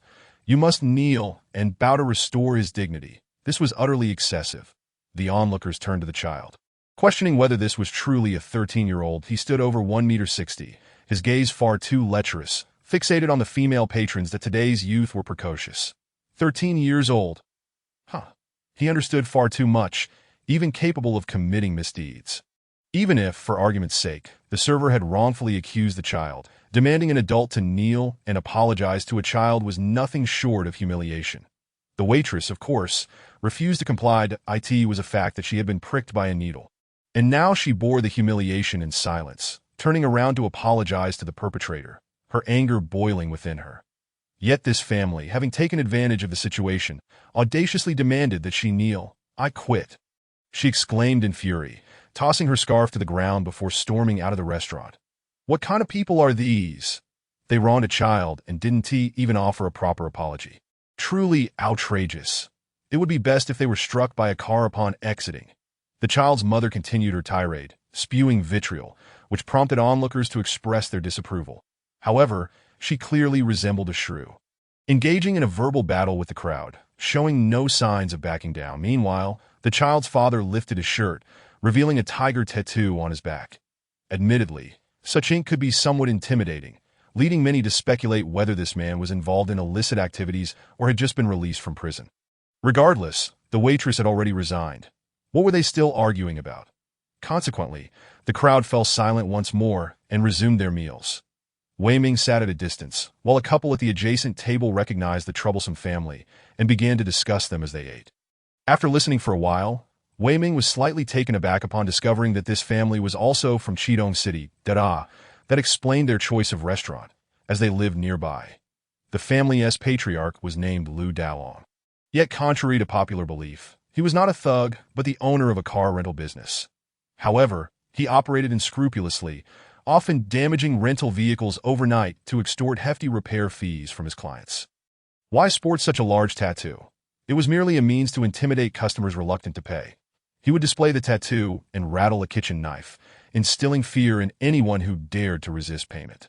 Still, he was indeed a ruffian, having engaged in numerous brawls, earning him the nickname Brother Long, a burly figure. He resided in Building 15, having quarreled with nearly every owner in the building, frequently threatening others with a knife. Despite having spent time in jail, he returned even more brazen than before, and residents of Building 15 harbored deep resentment towards him. Wei Ming had no intention of intervening. This would be his last meal at the restaurant, and he intended to savor it. Just when he thought the commotion had subsided, the mischievous child struck again, jabbing a nearby female patron as she passed by. The unsuspecting young woman, in her early 20s, jumped in surprise, incredulously gazing at the child. "Baby, what happened?" She was not alone but accompanied by a male companion, who immediately inquired, "He pricked me with a needle." The young woman pointed at the child. Her voice was loud enough for many to hear. Initially, when the waitress claimed the child had pricked someone, some had been skeptical. Given the child was only 13, yet it seemed improbable that two unrelated individuals would falsely accuse the same child. The crowd gasped in disbelief. The atmosphere became charged with indignation as people began to voice their outrage. Brother Long slammed his palm on the table, addressing the crowd. "What are you shouting about? If anyone dares to speak again, I'll make you wish you hadn't." He exuded a fearsome aura, intimidating most onlookers, who preferred to avoid confrontation with such a bully and urged the young couple to call the police. The child, however, stood up, mimicking his father's demeanor, and pointed at the crowd. "Which bastard is talking about calling the police? Step forward.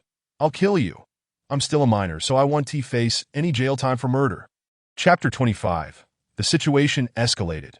In an instant, everyone was taken aback. How could a 13-year-old utter such menacing threats? What has become of today's youth? They seemed oddly emboldened by their immaturity. The crowd hesitated. For although this child was merely 13, he was nearly the height of an adult and possessed a physique akin to his father's, strong and robust. Engaging him in a fight would undoubtedly be a precarious endeavor, as he showed no restraint. What if he actually harmed someone? Just as he had said, he wouldn't face severe consequences, at most a civil compensation. Gradually, the crowd retreated to their seats, reasoning that it was pointless to argue with a little demon. He was so brazen now, surely society would teach him a lesson as he grew older. The key was that the boyfriend of the prick girl also seemed to cower. He was only slightly taller than the child, but frail and bespectacled. Weak enough to be toppled by a gust of wind, he hurriedly reassured his girlfriend. "Let it go. Don't stoop to a child's level. Someone will take care of him. Let us leave."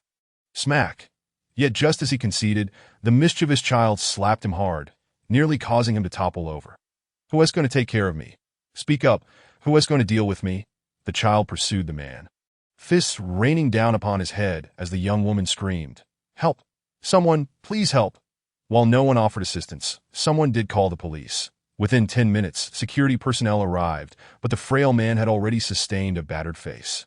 Facing the security officers, the child remained unperturbed, relying on defiance and aggression. The fact that a minor was assaulting an adult was inherently troublesome. Ultimately, Brother Long's family compensated the couple with 1,000 yuan as an advance for medical expenses. With subsequent costs to be determined later as for the child's needle incident, it naturally went unpunished. Being a minor, he would merely face some reprimands.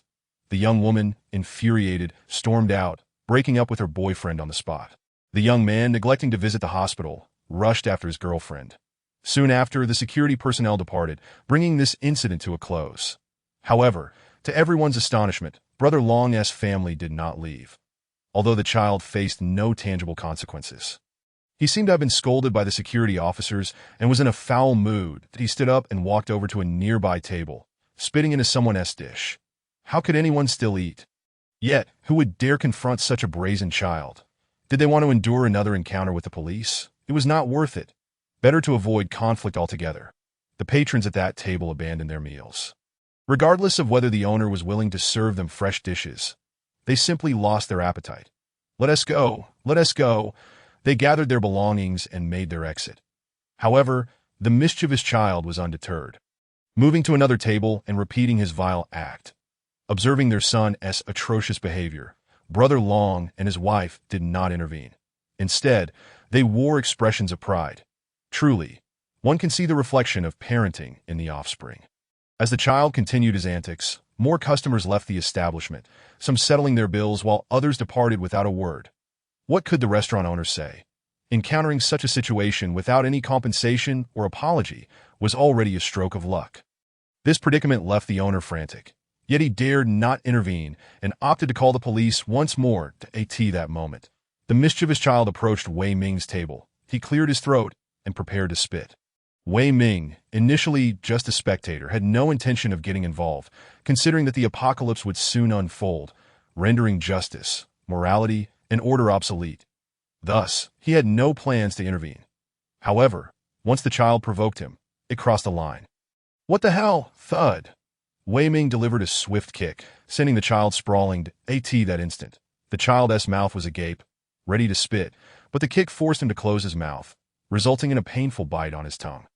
The event unfolded so swiftly that Brother Long and his wife, who were gleefully admiring their son's mischief, suddenly witnessed him being kicked away, followed by his wails and the sight of blood filling his mouth. It wasn't that Wei Ming kicked too hard. Rather, the child had nearly bitten his tongue off, leaving him bleeding profusely. Naturally, Brother Long could not contain his rage, springing to his feet, seizing a chair, and charging at Wei Ming. "You bastard! How dare you kick my son? I'll kill you!" Wei Ming had 1,000 ways to deal with Brother Long, however, with approximately 12 hours remaining until the apocalypse. Did he truly want to confront the police afterward? It seemed feasible to consider, for after all, it was the last day. Why not have a little fun? Brother Long lunged forward, brandishing the chair to strike Wei Ming. But Wei Ming effortlessly sidestepped and delivered another kick, sending Brother Long staggering back. However, given that Brother Long was a heavy-set man weighing over 200 pounds, Wei Ming's kick was not enough to propel him into the air. Suddenly, Brother Long's wife also charged in. Despite her husband being knocked down, she showed no fear. Rather, fueled by the fury of her husband and son being wronged, she became increasingly hysterical and reached for Wei Ming's face. Slap. Wei Ming retaliated with a resounding slap to her face, leaving her momentarily stunned, standing frozen for at least 3 seconds. However, 3 seconds later, she regained her composure and attempted to strike Wei Ming back. Slap! Wei Ming struck her again with a resounding slap. The hefty woman, undeterred, raised her hand once more, prompting Wei Ming to retaliate with another sharp blow to her face. The sound of slaps echoed, dozens of them, leaving Long Saw's visage swollen and puffy. However, given her naturally ample features, the swelling hardly altered her fierce and unappealing countenance. That moment, Longo had managed to rise to his feet, and the unruly child mirrored his actions, both making their way towards the kitchen. When they returned, each wielded a kitchen knife that If you're armed, don't blame me for defending myself, Wei Ming declared, his gaze turning icy, brimming with murderous intent. Just then, the security personnel arrived, having responded promptly to the alarm. They had not strayed far and rushed to the scene upon receiving the call. Upon witnessing Long Gu and his son brandishing knives, the officers swiftly brandished their batons, with one even drawing a firearm. Instructing them to drop the weapons, Long Gu, despite his bravado, feared the gun and hastily relinquished the knife. But the unruly child, fearless and defiant, attempted to resist until Long Gu forcibly snatched the knife from him and tossed it aside. The three security officers breathed a sigh of relief and began to ascertain the situation. The events were quite straightforward, and since these officers had just arrived, they were already familiar with Long Ji's family, harboring a distinctly negative impression. Thus, they sternly reprimanded them for their actions. However, it was undeniable that Long Gu attempted to strike Wei Ming with a chair, just as Wei Ming had kicked him away in defense.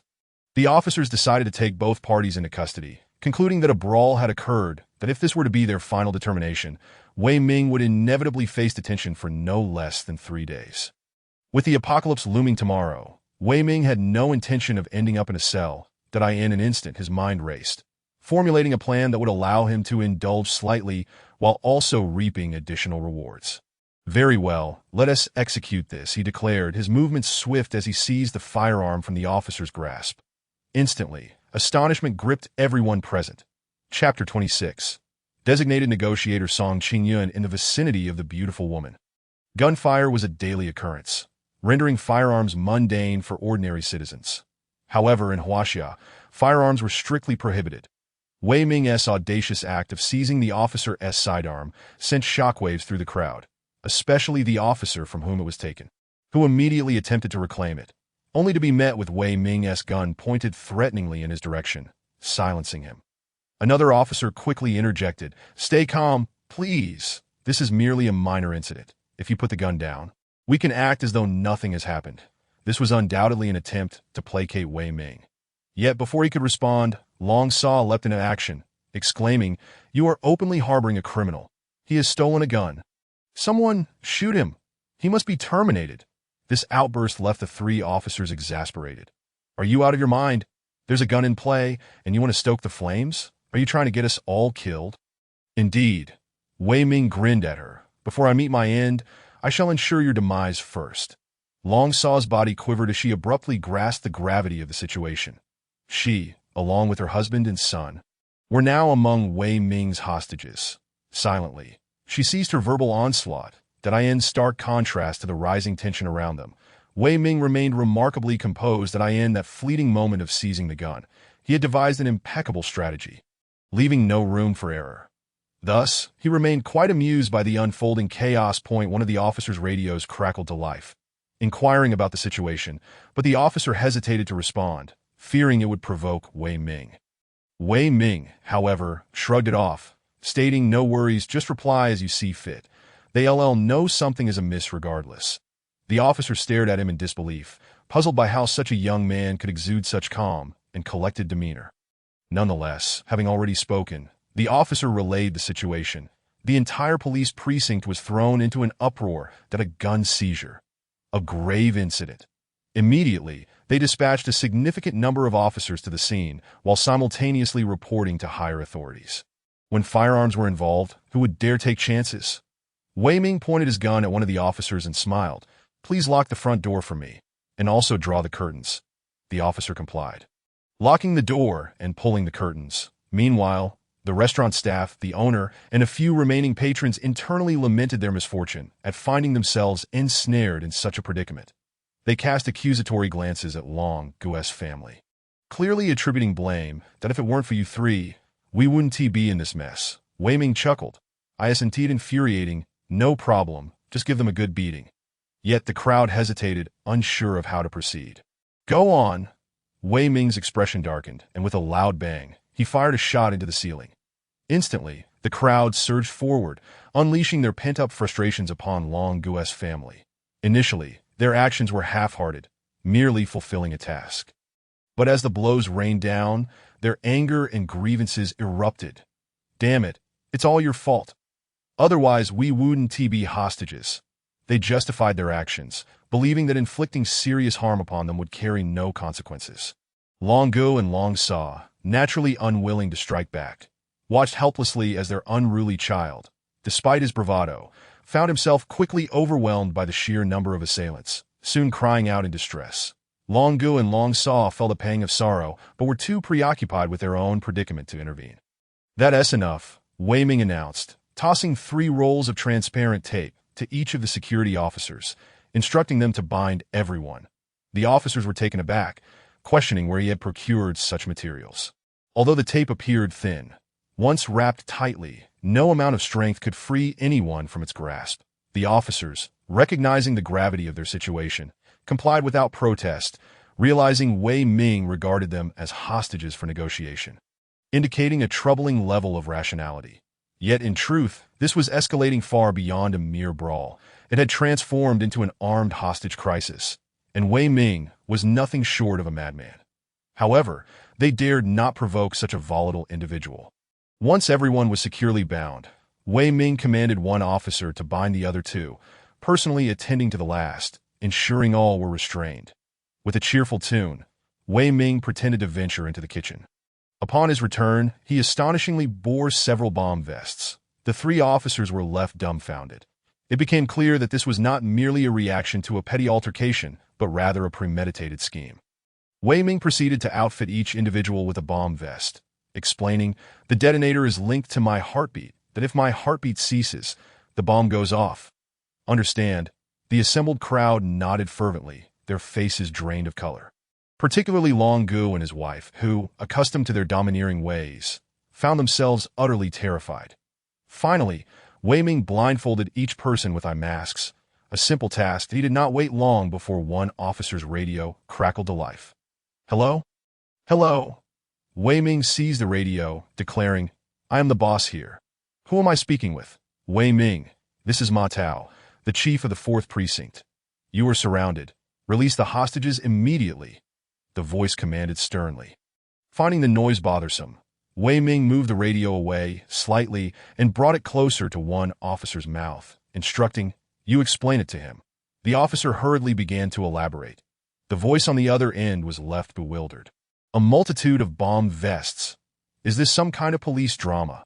How could such a thing possibly exist on Huaxia's soil?" Yet, Ma Tao quickly grasped the severity of the situation and moderated his tone.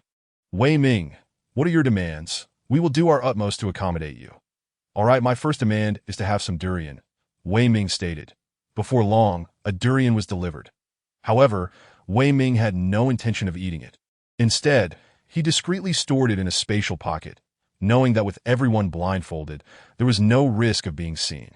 Even so, once it entered the spatial realm, all its secrets were unveiled to him. After a quick inspection, he determined that the durian appeared normal. Nevertheless, he switched it out for another durian and, after a brief video call with Ma Tao, began leisurely enjoying the fruit. Ma Tao engaged in casual conversation, attempting to discern Wei Ming's demands. What did Wei Ming want? To buy time, waiting for the sun to rise. "Also, I want another person," he added, specifying his request for food and drink until the early hours of the morning. Finally, he declared, "I no longer wish to converse with you. Bring Song Qingyun here. From now on, I will only negotiate with her. You have half an hour to comply, or else." He trailed off ominously, hanging up the video call. This was his true objective. Ma Tao, infuriated, fumed silently. "I've spent 6 hours conversing with you, and you've made no less than 12 requests." Yet, with Wei Ming refusing to engage any further, he found himself powerless. "Song Qingyun?" He signaled to his subordinate, who promptly checked the computer and reported, "Song Qingyun is from the London police station. Ma Tao ordered. Call her immediately. We need her here at once." "Understood." Ma Tao wished to continue engaging in conversation with Wei Ming. Yet Wei Ming paid him no mind. Left with no other option, he decided to await the arrival of Song Qingyun. After a brief interval of a few minutes, a police car sped towards them at an astonishing 180 kilometers/h. Song Qingyun emerged from the passenger seat, nearly on the verge of vomiting.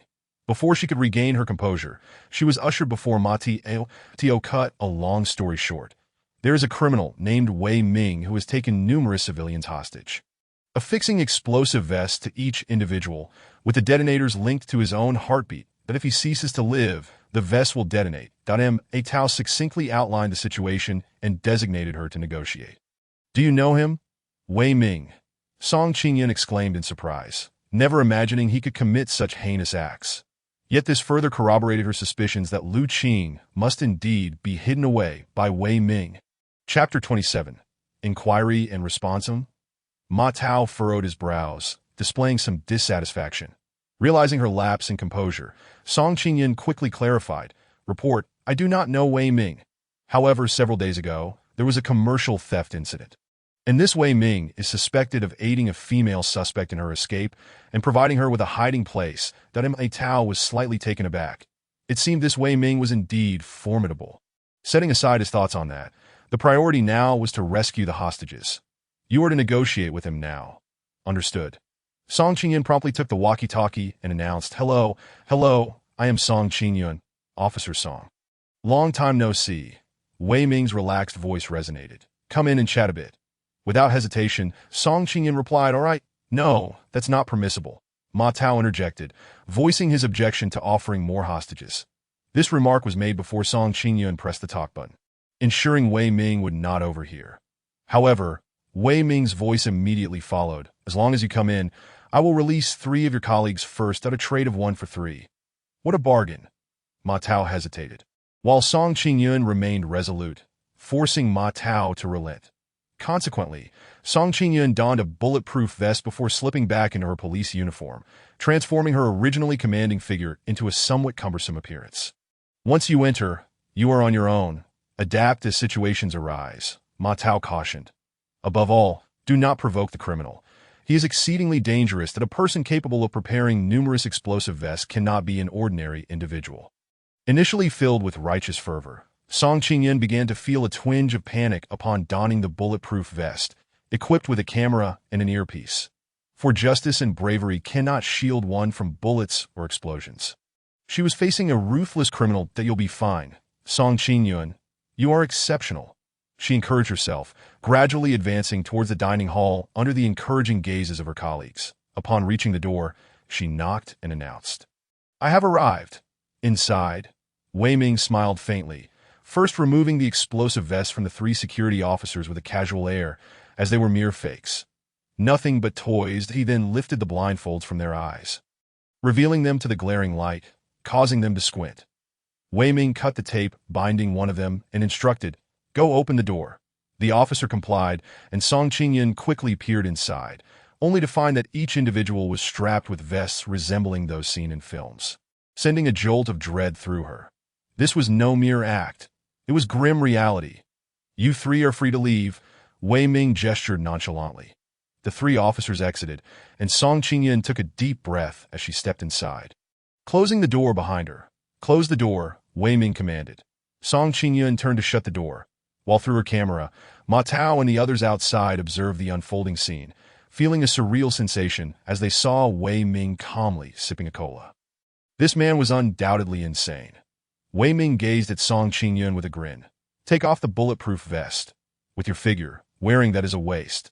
Song Qingyun was reluctant to comply, but upon seeing Wei Ming aim his gun at a hostage, she quickly relented. I'll take it off. Her movements were swift as she shed her outer layer and the vest, revealing a white blouse underneath, accentuating her impressive physique. Wei Ming admired her curves and inquired, What are your measurements, Wei Ming? Song Qingyun seethed, nearly bursting with indignation, but realized that such a reaction would only serve to gratify Wei Ming, possibly inciting his predatory instincts. What if he intended to violate her? Given the hostages, could she refuse? She suppressed her anger and asserted, You haven't truly harmed anyone yet. There is still a chance for redemption. Surrender now, and you may receive leniency. Wei Ming merely chuckled. Here is the deal. Answer my questions, and I will release 1 hostage every half hour. Really? Song Qingyun was taken aback, gazing at Wei Ming. Wei Ming shrugged. I keep my word, and to demonstrate my sincerity, I can release 1 person first. However, if you fail to adhere to our agreement, I will immediately execute a hostage. Without a moment's hesitation, Song Qingyun replied, All right. Consequently, Wei Ming promptly released the first hostage, a middle-aged woman. He removed her explosive vest and blindfold, allowing Song Qingyun to assist her in exiting. Trembling, the woman stepped out, and once escorted to safety by the SWAT team, she was soaked with perspiration and had even soiled her pants in fright. Completely normal, Song Qingyun remarked as she shut the door behind her. Wei Ming smiled. Now it's your turn. Gritting her teeth, Song Qingyun stated, 36E, 22, 33, that Wei Ming whistled appreciatively. No wonder you are so imposing. You are indeed a formidable figure. One that is difficult to handle. With a slender waist, ample hips, and an illicit allure, her physique surpassed even Lu Qing's. When was your first time? Wei Ming asked. First time at what? Song Qingyun looked at him. Bewildered, her expression oddly innocent. Feigning surprise, Wei Ming exclaimed, No way, are you still a virgin? Only then did Song Qingyun realize, her face flushed crimson. You are shameless. Wei Ming raised a hand. Do not forget your current role. Are you truly intending to provoke me? Song Qingyun stiffened, forcing herself to regain composure, her chest heaving with emotion. And after a prolonged silence, she finally declared, I have never been in a relationship. If looks could kill, Wei Ming would have been utterly obliterated. Wei Ming responded with an intrigued "Oh," his eyes sparkling with interest. What a rare find. He smiled and continued, Why is that? You are not unattractive. Not merely not unattractive. Song Qingyun was a stunning beauty, easily scoring above 90, and with her alluring figure, Wei Ming would likely give her a score of 95. Little Song, do not allow the other party to lead you by the nose. Just then a voice crackled in her ear. Song Qingyun snapped back to her senses, calmly stating, You release one hostage every half hour, during which you could ask numerous questions. This is unfair. Oh, Wei Ming chuckled. What do you propose? One question, one hostage released, Song Qingyun offered. Wei Ming laughed. I am the one holding the detonator. If you continue with such frivolous remarks, I may just start killing. Instantly, all the hostages began to fervently shake their heads, their faces paling in fear. With no other recourse, Song Qingyun declared, I believe all men are filthy. Chapter 28. A game why? Wei Ming inquired with genuine curiosity. Song Qingyun bit her lip, hesitating to respond, her entire being trembling. Clearly, there was a story behind her words. However, Wei Ming was not the least bit curious. Changing the subject, he asked, Do you believe in the end of the world? Quickly regaining her composure. Song Qingyun scoffed. Just because the polar ice caps are melting, you think the apocalypse is upon us, allowing you to flout the law and act as you please. Ah, such a strong sense of justice and morality. But the more you believe that, when the day of reckoning arrives and societal order is ruthlessly shattered, will you not crumble under the pressure? Little Song, do not provoke him. Ma Tao interjected, fearing Wei Ming might detonate all the explosives in a fit of rage, which would spell disaster for him as the chief. That if the other party was indeed an apocalyptic believer, then such individuals, akin to being possessed, might drag a crowd down with them into oblivion. Realizing her loss of control, Song Qingyun swiftly adjusted her mindset, asserting, I do not believe. However, even if the end of the world comes, I believe we can endure. Clap, clap, clap. Wei Ming applauded, well said. Let us applaud your naivety and optimism. Was this a compliment? It was clearly mockery. At 23 years of age, to be described as naive was nothing short of derision. Wei Ming paid no mind to her anger and continued nonchalantly. If the apocalypse truly arrives, do you think it will be as simple as you imagine, that uniting hearts will see you through? He shook his head, and before Song Qingyun could respond, he added, Did not the experts say that this solar activity is exceptionally intense and will cause the temperature of our blue planet to soar? I pose a question to you. Under extreme heat, the majority of plants have succumbed to the sun's relentless rays, leaving you unable to step outside. What purpose does your so-called perseverance serve? Food and clean water will dwindle increasingly, while currency will merely devolve into a pile of worthless paper. Wei Ming cast a couple of sidelong glances at Song Qingyun, pondering that by that time, a mere piece of bread or a bottle of purified water might coax a woman into willingly shedding her trousers.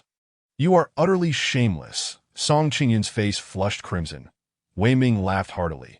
If it were you, I would gladly double the price. Well, since you have a first time, I shall offer you 3 pieces of bread and another 3 bottles of water. Song Qingyun nearly succumbed to the urge to draw her weapon and eliminate the man before her. However, as she was there to negotiate, it was unthinkable to carry a firearm, even if she had one. Wei Ming would ensure she relinquished it immediately. After all, what good would it do to provide him with a weapon? Nevertheless, should Wei Ming choose to unveil his arsenal, Song Qingyun would undoubtedly be left in a state of shock. At that moment, I would rather take my own life, she declared resolutely. Wei Ming shrugged, a wicked smile curling at the corners of his mouth. Why did he summon Song Qingyun for negotiations? He chuckled. Without her presence, who else could he find in this post-apocalyptic world? He had no intention of braving the sweltering heat, the deadly rays, or the corrosive acid rain just for a woman. However, since the situation had escalated, he might as well bring this stunning beauty before him. Did she truly believe she could escape his grasp? Of course, she could feign strength now, but once the apocalypse truly arrived, after 2 or 3 days of hunger and thirst, when he stood before her with a bottle of water, would she still be so defiant? Wei Ming felt no urgency. It was essential to let the apocalypse thoroughly test this woman. Thus, when he brought her back to the safe house, she would understand what a luxury it was to reside there, consuming even the most humble of sustenance. Half an hour passed, and you should release them now, Song Qingyun suddenly stated. Wei Ming nodded, casually signaling for someone to depart. Then he turned to Song Qingyun and said, "Let us engage in a grand game." "What sort of game?" Song Qingyun instinctively sensed something amiss. Wei Ming replied with a smile, "For every article of clothing you remove, I shall release one person. You." Song Qingyun's chest heaved with indignation. Wei Ming shrugged. "I am not coercing you to play." Song Qingyun pondered for a moment, yet resolutely stated, "I will play. However, I need to prepare first."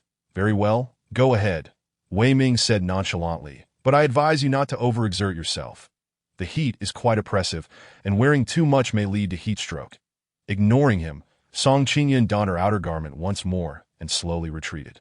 However, upon returning to the command vehicle, she was met with a tirade from Ma Tao. "Song Qingyun, as a law enforcement officer, how could you agree to such conditions?" Ma Tao fumed. Yet, Song Qingyun remained steadfast. "Chief Ma, if I wear a little more, I can rescue all the hostages that I in that case. We can apprehend this madman." Ma Tao shook his head. "True, he is a lunatic, but he is certainly not foolish. He would never release all the hostages." Song Qingyun, however, was adamant. "At that moment, I will be his hostage, and I believe he will comply. Chief Ma, do not concern yourself with me. Simply send in reinforcements and capture this deranged criminal," she insisted repeatedly, and with the immense pressure of rescuing the hostages weighing upon him, Ma Tao ultimately acquiesced.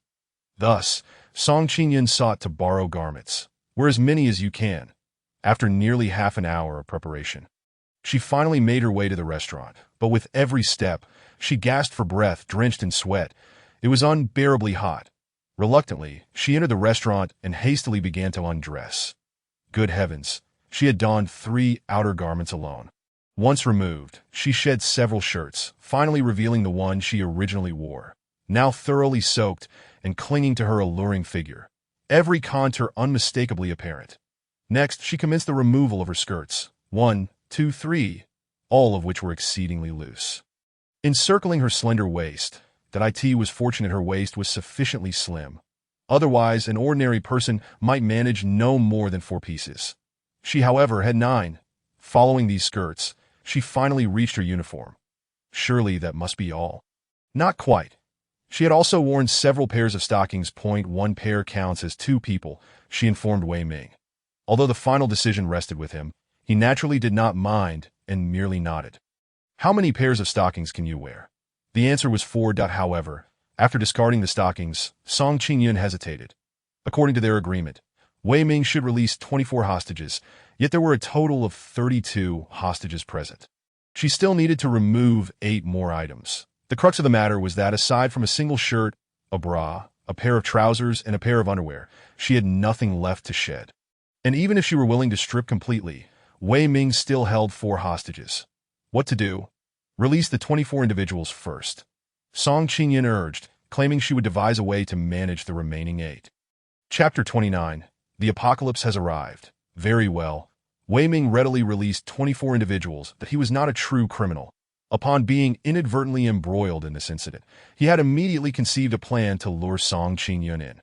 Now that his objective had been achieved, all he needed to do was stall for time until the sun rose. Hostages? What use were they to him?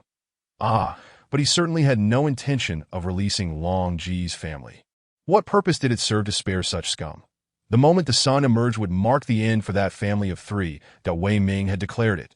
The 24 individuals had their blindfolds removed and explosive vests taken off before being released one by one. Wei Ming glanced at Song Qingyun, who was still hesitating. Unfortunately, it was already past 5 o'clock, and the sun was imminent. There was no time left to play with this woman. Besides, it would be a tremendous waste to savor such a rare treasure within the confines of this restaurant. He could always take her back later for leisurely enjoyment. Wei Ming unbound the last 5 hostages, aside from Long Ji's family, and smiled. Go now. You are free. The 5 individuals, momentarily stunned, swiftly fled. Song Qingyun thought he had given up, exclaiming, You have come to your senses. I will report this truthfully. Wei Ming chuckled. You have misunderstood. With that, he locked the restaurant door once more. Song Qingyun frowned. Wei Ming, how long do you intend to stubbornly resist? Wei Ming smiled, pointing at the Long family. Do you know these 3 are scum? Song Qingyun paused, taken aback. Wei Ming recounted the events that had transpired. Any rational person would be incensed upon hearing such a tale. Song Qingyun, however, did not doubt that Wei Ming would deliberately deceive her. Glancing at Long Ji's family, her gaze was unmistakably filled with disdain. Yet she still remarked, Even so, you cannot seize their weapons. Moreover, your preparation of so many explosive vests clearly indicates premeditation. Ha!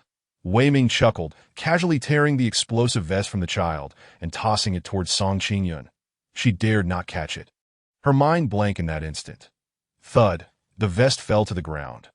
Wei Ming was at a loss for words. Is this the extent of your courage? Song Qingyun felt her cheeks flush. But her reason quickly returned that a thought crossed her mind as she picked up the vest and examined it. It was fake. This was nothing more than a toy. Everyone had been played for fools by Wei Ming. Yet who could blame her? Given Wei Ming's earlier display of bravado, drawing a weapon and firing, he had certainly left an impression of a ruthless criminal, and who would expect such an abundance of toy explosive vests? In truth, Wei Ming had not prepared them specifically. They had merely been gathered during a promotional event and were now proving useful. Song Qingyun stared at Wei Ming, astonished that such a man could manipulate a precinct officer so effortlessly.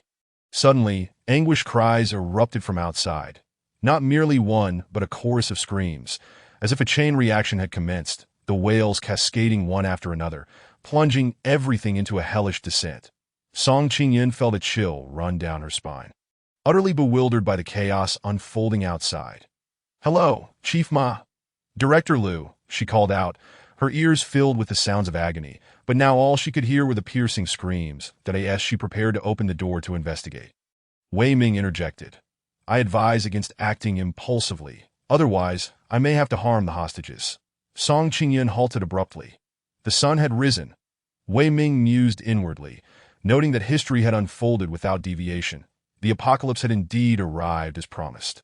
With a silent sigh, he acknowledged that the collapse of human civilization commenced at this very moment. After a considerable time, Song Qingyun finally grasped the situation outside, that as the sunlight poured down, every individual appeared as though splashed with sulfuric acid, suffering an indescribable agony, forced to seek refuge. Upon examining their exposed skin, it had darkened and wrinkled, resembling decay. Were it not for the fact that these were her colleagues, Song Qingyun would have dismissed such claims as sheer folly. How could sunlight transform into poison? Was this truly the end of the world? Suddenly, she raised her head to look at Wei Ming. This man had mentioned the apocalypse several times. Could it be that he had spoken the truth? Wei Ming smiled faintly. Well then, it is time for me to return home. Do you intend to escape? Song Qingyun intended to draw her gun, yet her weapon had been temporarily surrendered, leaving her at a loss on how to thwart this miscreant. Oh! Wei Ming raised the firearm in his hand, and with a sharp crack, he fired a shot. Bang! Brother Long collapsed in response.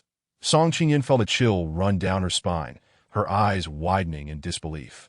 Although Wei Ming had previously taken hostages, he had refrained from inflicting harm, eventually revealing that the bomb vests were mere fakes. This led Song Qingyun to perceive him as merely a high IQ criminal rather than a murderous maniac. However, She now realized the gravity of her error. Wei Ming was indeed capable of murder. Bang, bang.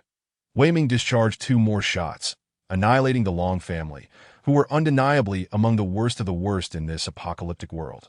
He then casually holstered his weapon and smiled, saying, "Beautiful song. Let us keep in touch, and don't forget to charge your phone." With that, he sauntered towards the kitchen. Momentarily taken aback, Song Qingyun quickly pursued him.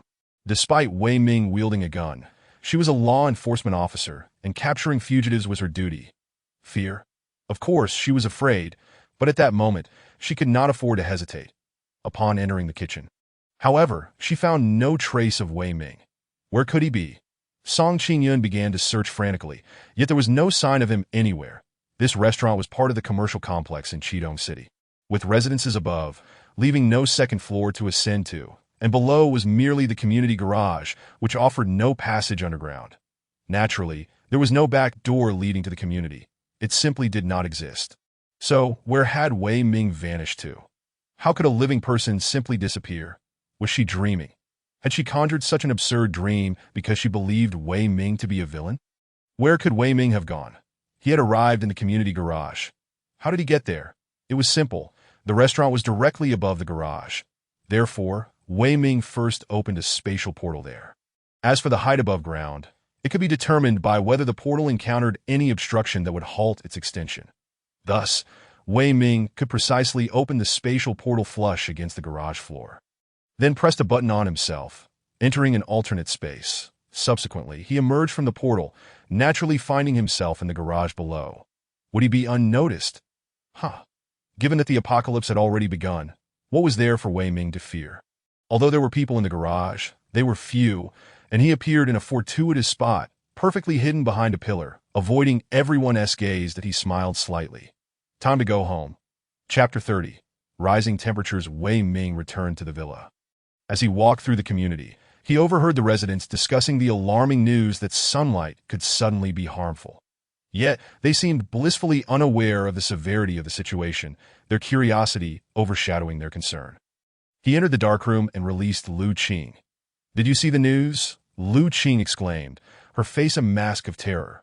Wei Ming, already aware, feigned ignorance. "What happened?" "The sunlight. It seems toxic that a mere exposure causes the skin to necrotize rapidly. And wearing clothes offers no protection. It merely slows the process." Lu Qing spoke in a hurried tone. "It started in the island nation, and now the sun has risen here too. Hasn't he?" She left the thought unfinished, her face awash with dread. The mutated sunlight had begun its assault on Blue Star in a sequence, and the island nation had borne the brunt first, warning the world. As Blue Star rotated, the sunlight inevitably reached the land of Huaxia. Wei Ming nodded, turning to the television.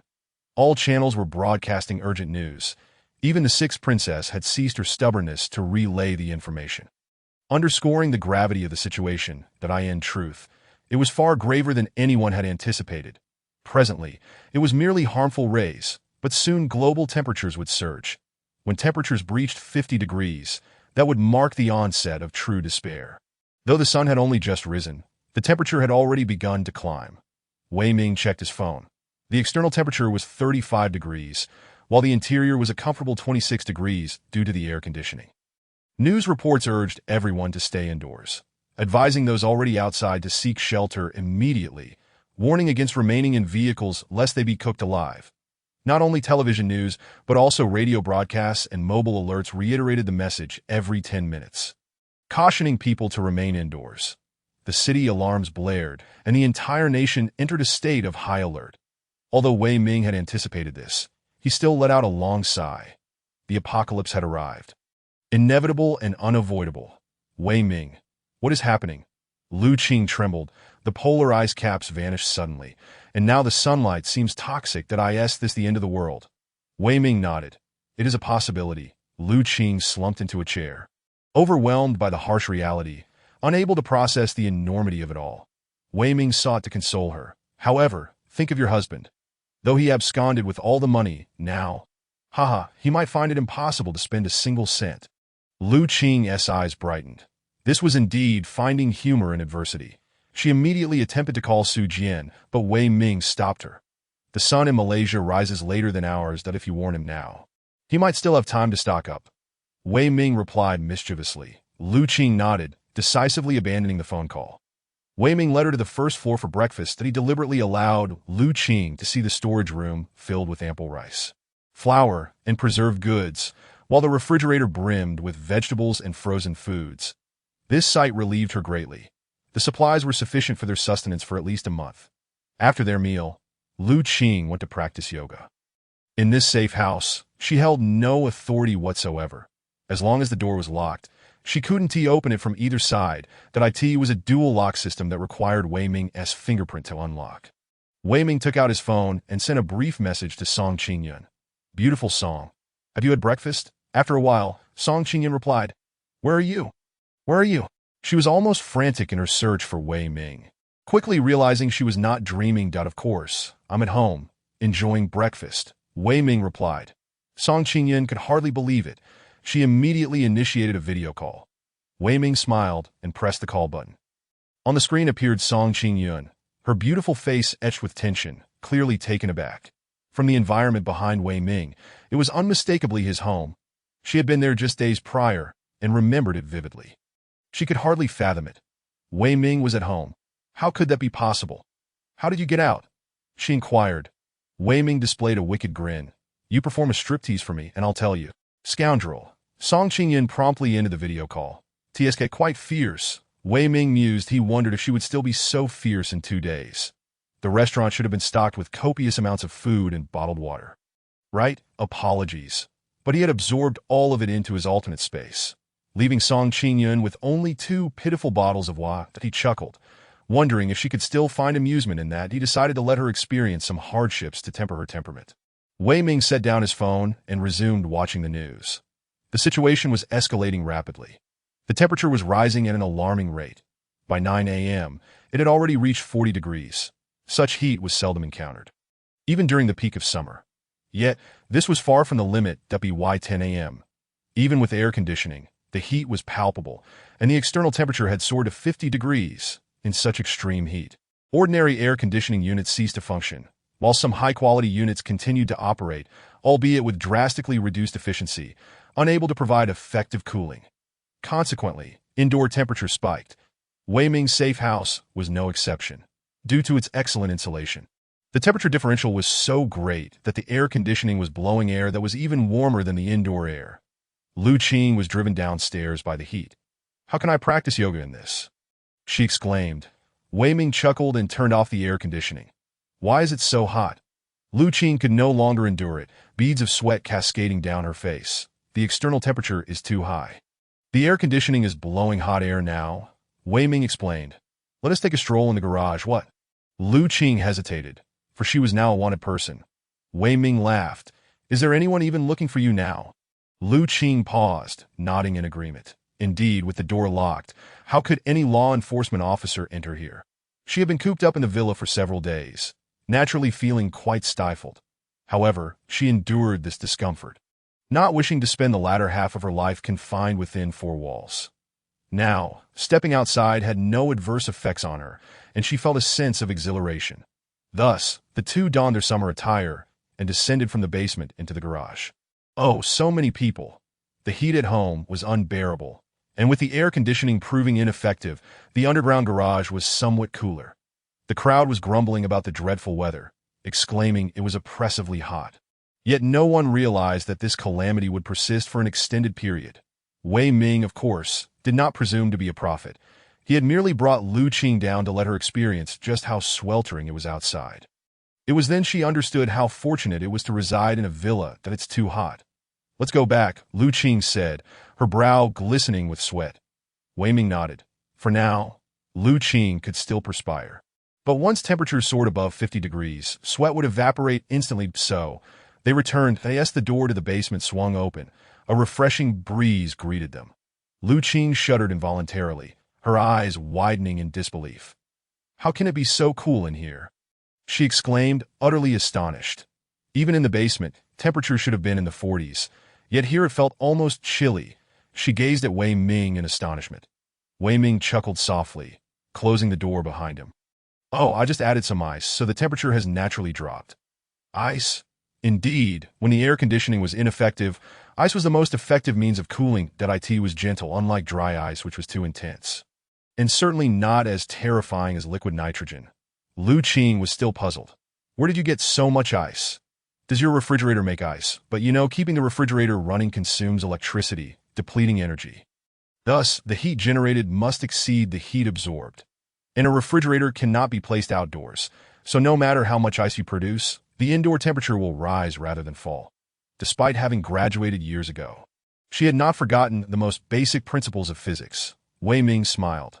Just know that being able to stay here is sufficient. Lu Qing felt a chill run down her spine. Being appointed as the financial supervisor indicated her remarkable capabilities. She was undoubtedly intelligent. Wei Ming's meaning was clear. The chaos outside meant no one would pursue the matter of her embezzlement from the company. She could leave, Wei Ming said with a cheerful smile. Had she not stepped outside for a moment earlier, Lu Qing might have gladly agreed. Living under someone else's roof could never compare to the comfort of one's own home. Yet now, she harbored no such thoughts. Under the searing heat, even the air conditioning could not function properly. Every room felt akin to an oven. While it might not lead to death, for someone accustomed to air conditioning, what did temperatures of 40 or even 50 degrees signify? It was unbearable. Therefore, at least until Wei Ming's ice melted, she had no intention of leaving. She would pay any price to remain. I want to stay, she declared, looking at Wei Ming. But this is my home. Why should I take you in? Wei Ming replied indifferently. Lu Qing promptly knelt before him, gazing up with pleading eyes. That I can do anything for you. Anything, Wei Ming smiled. Anything, Lu Qing bit her lip. Wei Ming leisurely checked his phone. Glancing at the messages in the community group, an overwhelming 999 unread notifications to Wei Ming casually scanned through the messages, noting everyone lamenting the relentless heat and questioning why the government had not employed rain-making technology to induce precipitation, suggesting that rain would alleviate the scorching temperatures. Yet, someone quickly pointed out that, given the current temperature, even if artificial rain were achieved, it would evaporate almost instantly, creating a true steam room with high temperatures and humidity. However, due to the mysterious disappearance of polar ice caps, this was a global sensation, and for the already vigilant citizens of Huaxia, encountering such a phenomenon prompted them to stockpile food at home. Thus, while not every household had supplies, at least 90% had stored some provisions. Wei Ming couldn't help but chuckle, realizing that his preparatory actions had inadvertently triggered a butterfly effect, enabling the entire community to endure longer.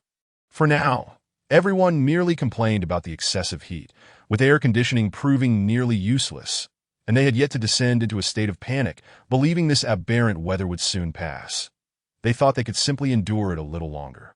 Wei Ming wouldn't voice any contrary opinions at this time. Instead, he sent a video to Song Qingyun. Moments later, she answered that as the image of the policewoman appeared on the screen. Wei Ming inquired, Song Beauty, have you had breakfast? What could I eat? Although this is a restaurant, it's bizarrely devoid of any ingredients. The fridge is completely empty, she replied, exasperated. She hadn't turned off the fridge, but had opened its door to let out the cool air. Even if it would raise the ambient temperature, at least the area around the fridge remained somewhat refreshing, provided the power wasn't cut and the refrigerator wasn't malfunctioning. One could imagine that even if the state made every effort to ensure electricity supply, how long could a refrigerator endure continuous operation under such sweltering conditions? Fortunately, it would cool down at night, allowing the fridge to rest during the day, thereby extending its lifespan. Song Qingyun initially glared at him in anger, but her expression quickly shifted to surprise upon noticing Wei Ming clad in a bathrobe. Aren't you hot? Yet, Wei Ming appeared completely at ease, clearly unaffected by the heat. Should I say, are you preparing for lunch? Wei Ming chuckled, walking towards the dining area. As the camera panned downwards, he revealed a table adorned with delectable dishes, including Song Qingyun's favorite mapo tofu. Having played a question-and-answer game with her previously, Wei Ming had learned many of her secrets. Song Qingyun had only eaten dinner the night before and had been busy all night. She was now famished, with noon approaching and having skipped breakfast. She was ravenous, and upon seeing her favorite dish, she couldn't help but swallow hard. At that moment, Xiaohei approached, and Wei Ming generously offered it a piece of steak, along with a bowl of milk. Naturally capturing it all on camera for Song Qingyun to see. This drove her nearly mad. Even a dog is treated better than me. Wei Ming deliberately displayed the temperature reading to her. 24 degrees. Song Qingyun suddenly understood why Wei Ming, even in a bathrobe, did not seem hot at all. Would you like to stay with me? Wei Ming asked with a smile that no, I do not want to. Song Qingyun gritted her teeth, enunciating each word carefully. Wei Ming applauded.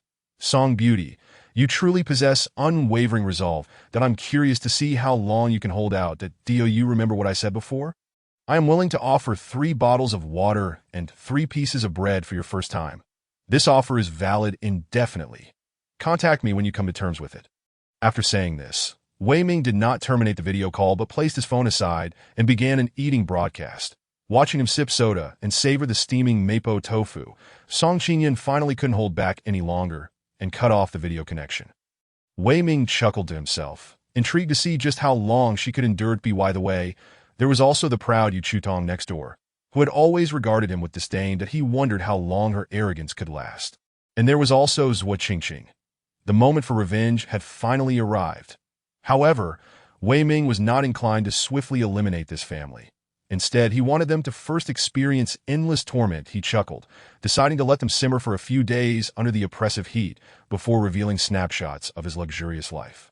Achieving the most impactful effect. Chapter 32. Su Jian regretted. By the way, what about Mi Xiaolu? Should he bring this toy back? He had yet to try them together. Wei Ming pondered for a moment, deciding to hold off for now. After all, Mi Xiaolu was not like Lu Qing. Lu Qing was at her wit's end. If he cast her out, she would have no food or drink and nowhere to stay. But Mi Xiaolu was different. She at least had a home. There was no rush. The apocalypse had only just begun. The longer one lingered in this end-of-days scenario, the more everyone would come to recognize reality. A mere bottle of water or a piece of bread would make them kneel in gratitude. That moment, Lu Qing came down, wearing a fitted set of lingerie in the temperature of 24 degrees. This outfit was just right, neither cold nor hot. However, it clung so closely to her figure that it accentuated her alluring form perfectly. Speaking purely in terms of physique, this woman was indeed remarkable. Currently, only Song Qingyun could rival her. Wei Ming's heart raced as he beckoned Lu Qing with a finger. She had been with him for several days and understood his desires, yet she hesitated, knowing that contraceptives were now impossible to obtain. What if she became pregnant? Wei Ming smiled, placing a bottle of pills on the table. Yuding. Lu Qing recognized it immediately, having taken it numerous times before. She couldn't help but smile wryly, cursing him inwardly as a dogman. Just how much had this dogman prepared? She knew that Wei Ming held no genuine care for her, but the root of it all? Naturally, during her 3 years in the workplace, she had subjected him to her own targeted contempt and humiliation. Yet, she remained unyielding. Prior to today, stepping outside would have only resulted in her being apprehended by the police. And now, she had personally experienced the sweltering heat outside, where the sun bore down with lethal rays. Even the news advised against venturing outdoors, urging people to remain indoors. Should she step outside with Wei Ming? Where would she stay? Would she not be at risk of being cooked alive in the heat? Thus, she found herself under the roof of another, compelled to heed Wei Ming's every command. An hour later, the dishes had, of course, grown cold.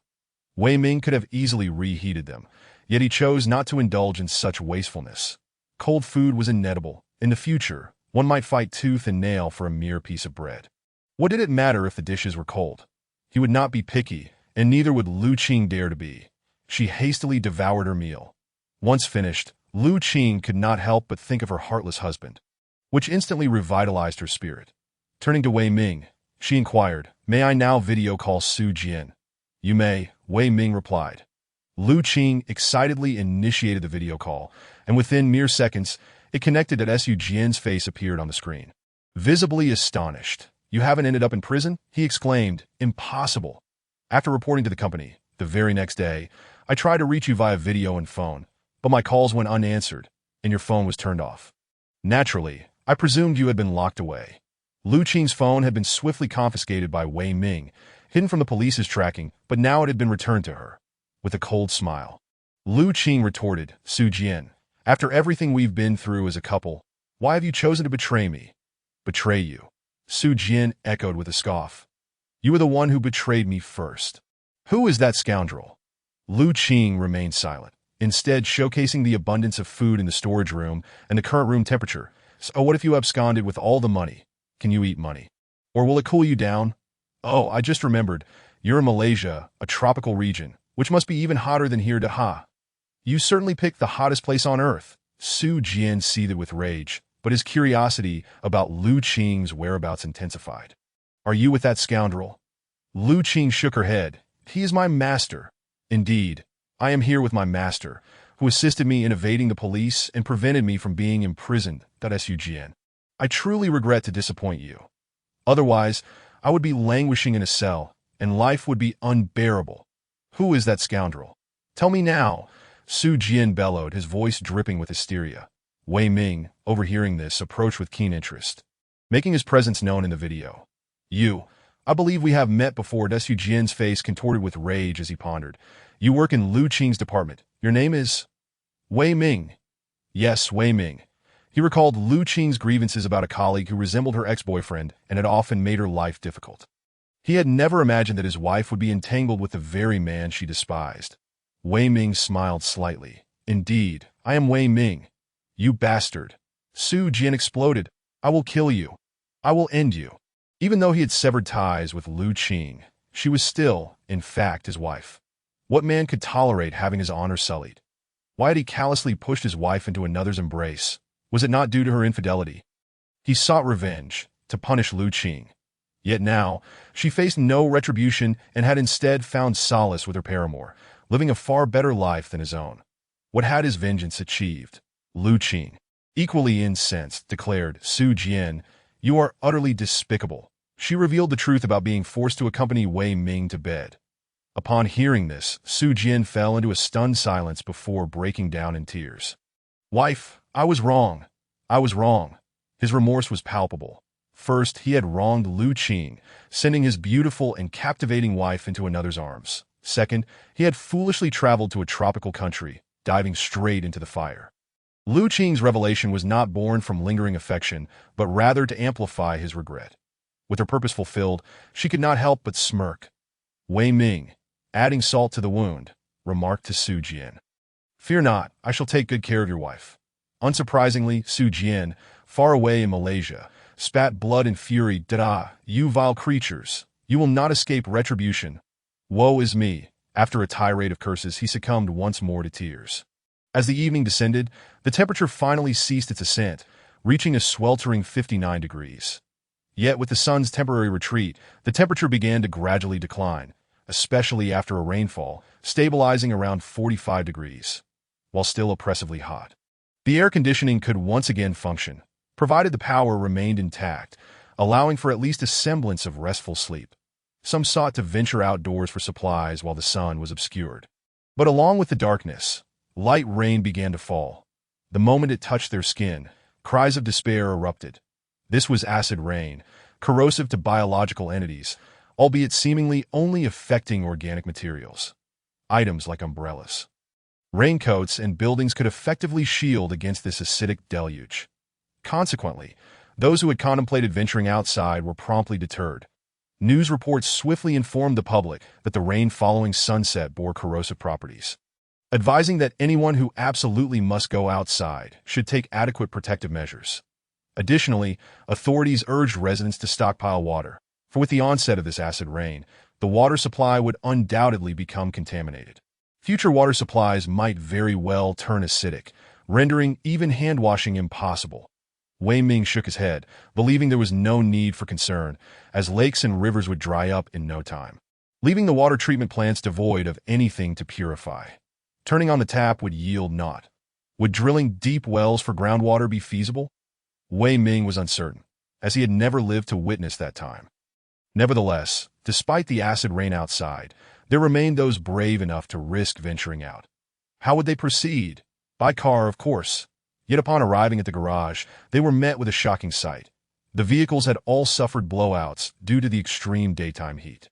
What to do now? Don a raincoat and venture out. Who would dare?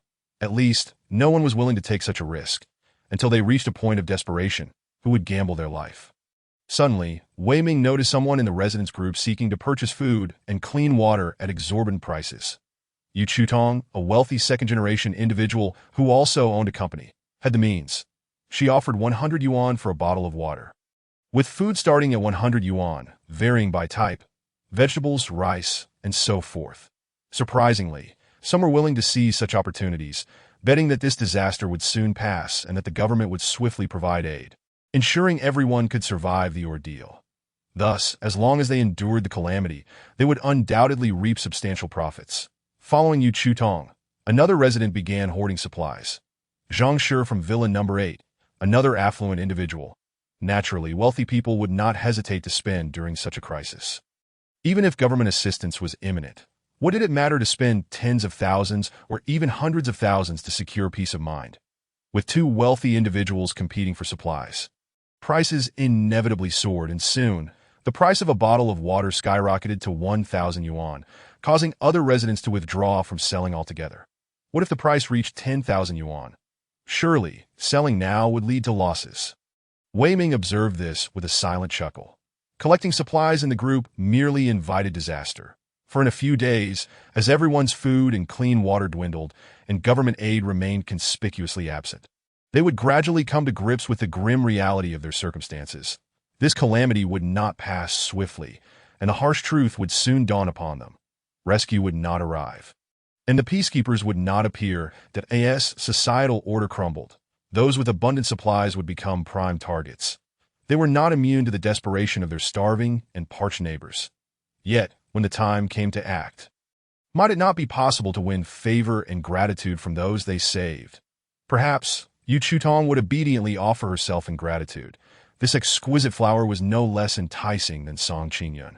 In fact, he could forcibly claim Yu Chutong right now, but he understood that coercion would yield bitter fruit. Instead, he could utilize the resources at his disposal to ensure Yu Chutong's compliance, allowing him to savor the experience. Even in the face of impending doom, even as he embraced a darker persona, Wei Ming still held onto his principles. Without principles, one becomes a beast. Regardless of the circumstances, Wei Ming preferred to remain human. Albeit a selfish one, there was no rush. This was merely the first day. Most were still filled with illusions that it was imperative to let reality deliver its harsh lessons. Let us see how Officer Song is faring. Do take care and refrain from venturing out. Otherwise, any harm to your skin would be quite unsightly. Wei Ming initiated a video call with Song Qingyun. This time, after what felt like an eternity, Song Qingyun finally accepted the call. What do you want? She replied with a hint of irritation. That I want. Wei Ming nodded. Initially taken aback, Song Qingyun soon realized that Wei Ming was teasing her, with a scoff. She retorted, "Don't get too pleased with yourself. This calamity is but temporary. Once it concludes, I shall lead a team to apprehend you and ensure you face the law's retribution." Still so righteous. Wei Ming chuckled, relishing in Song Qingyun's indomitable spirit, which made the interaction all the more entertaining. And what if this disaster never passes? Wei Ming inquired. What then do you propose? Song Qingyun, momentarily speechless, declared this disaster will certainly pass. Even if it doesn't, we will find a way to endure. Wei Ming laughed softly. Throughout the day, her determination had shown no signs of waning. Good. I look forward to playing the game of cops and robbers with you, he replied. With her spirits high, Song Qingyun berated Wei Ming before furiously ending the call, primarily due to her exhaustion and dizziness from hunger. Wei Ming ascended to the balcony on the third floor, where glass shielded him from the acidic rain outside. The raindrops were minuscule, barely making a sound as they struck the glass, merely creating rivulets that trickled down the surface. The city remained as vibrant as ever, illuminated by countless lights. Yet how long could such a scene endure? In just a few days, power, gas, and water supplies would cease, he thought, shaking his head. Suddenly, he noticed Yu Chutong appearing on the neighboring balcony, clad in a floral dress and sipping red wine. Her balcony was also enclosed in glass. Otherwise, who would dare stand outside at such a time? Upon spotting Wei Ming, she involuntarily displayed a look of disdain before quickly averting her gaze.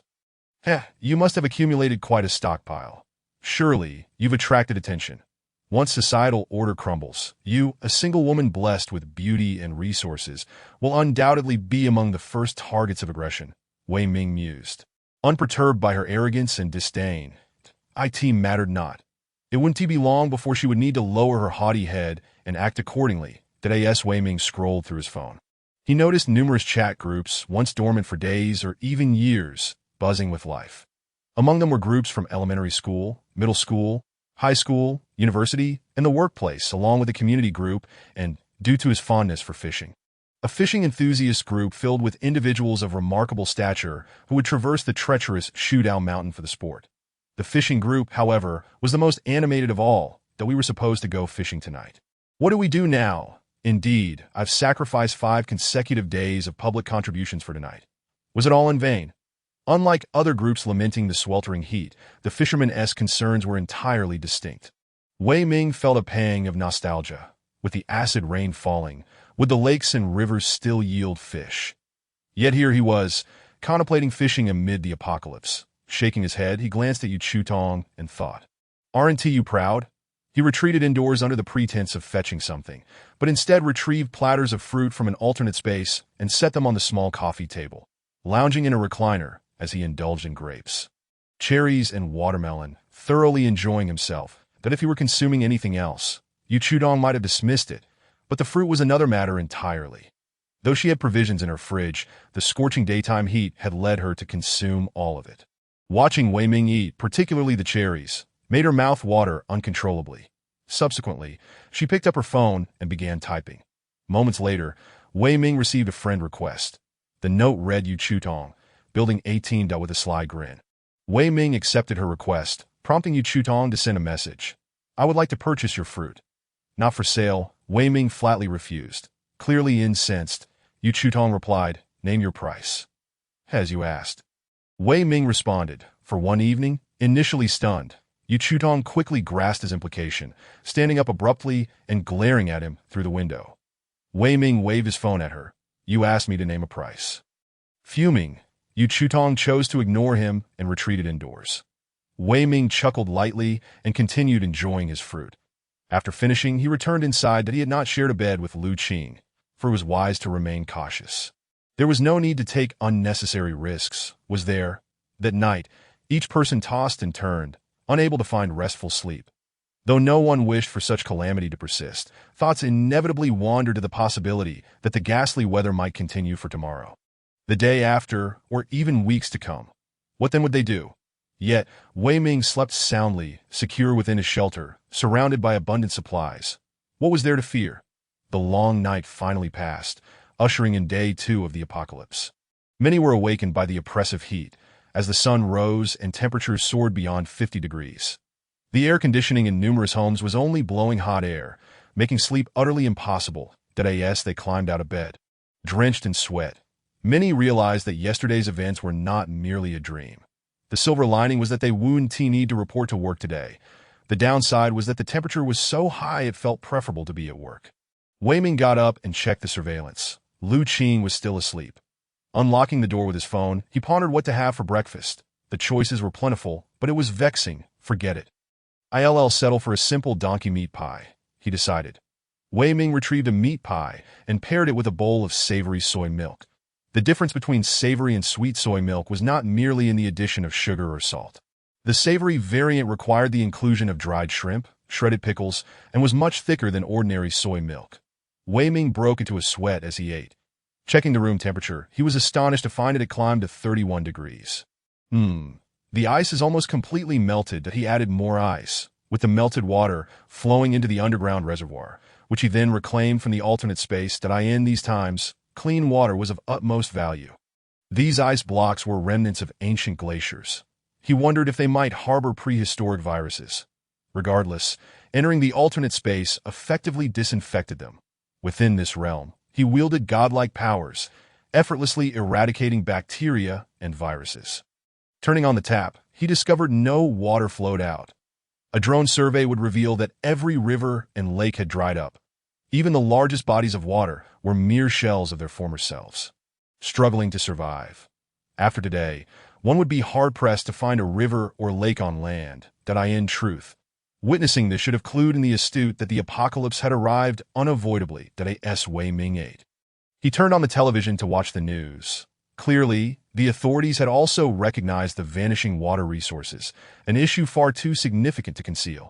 The news repeatedly urged citizens to conserve water, advising against washing hands, faces, or taking baths. Water's sole purpose now was for drinking.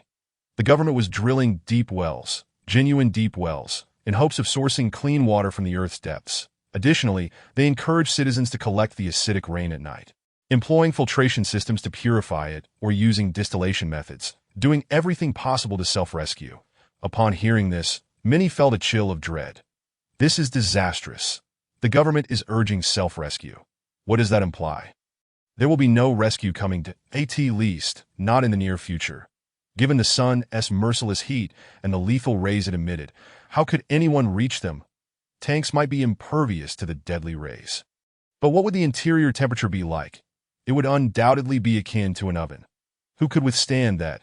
Despair washed over many faces as they spiraled into madness, with no rescue in sight.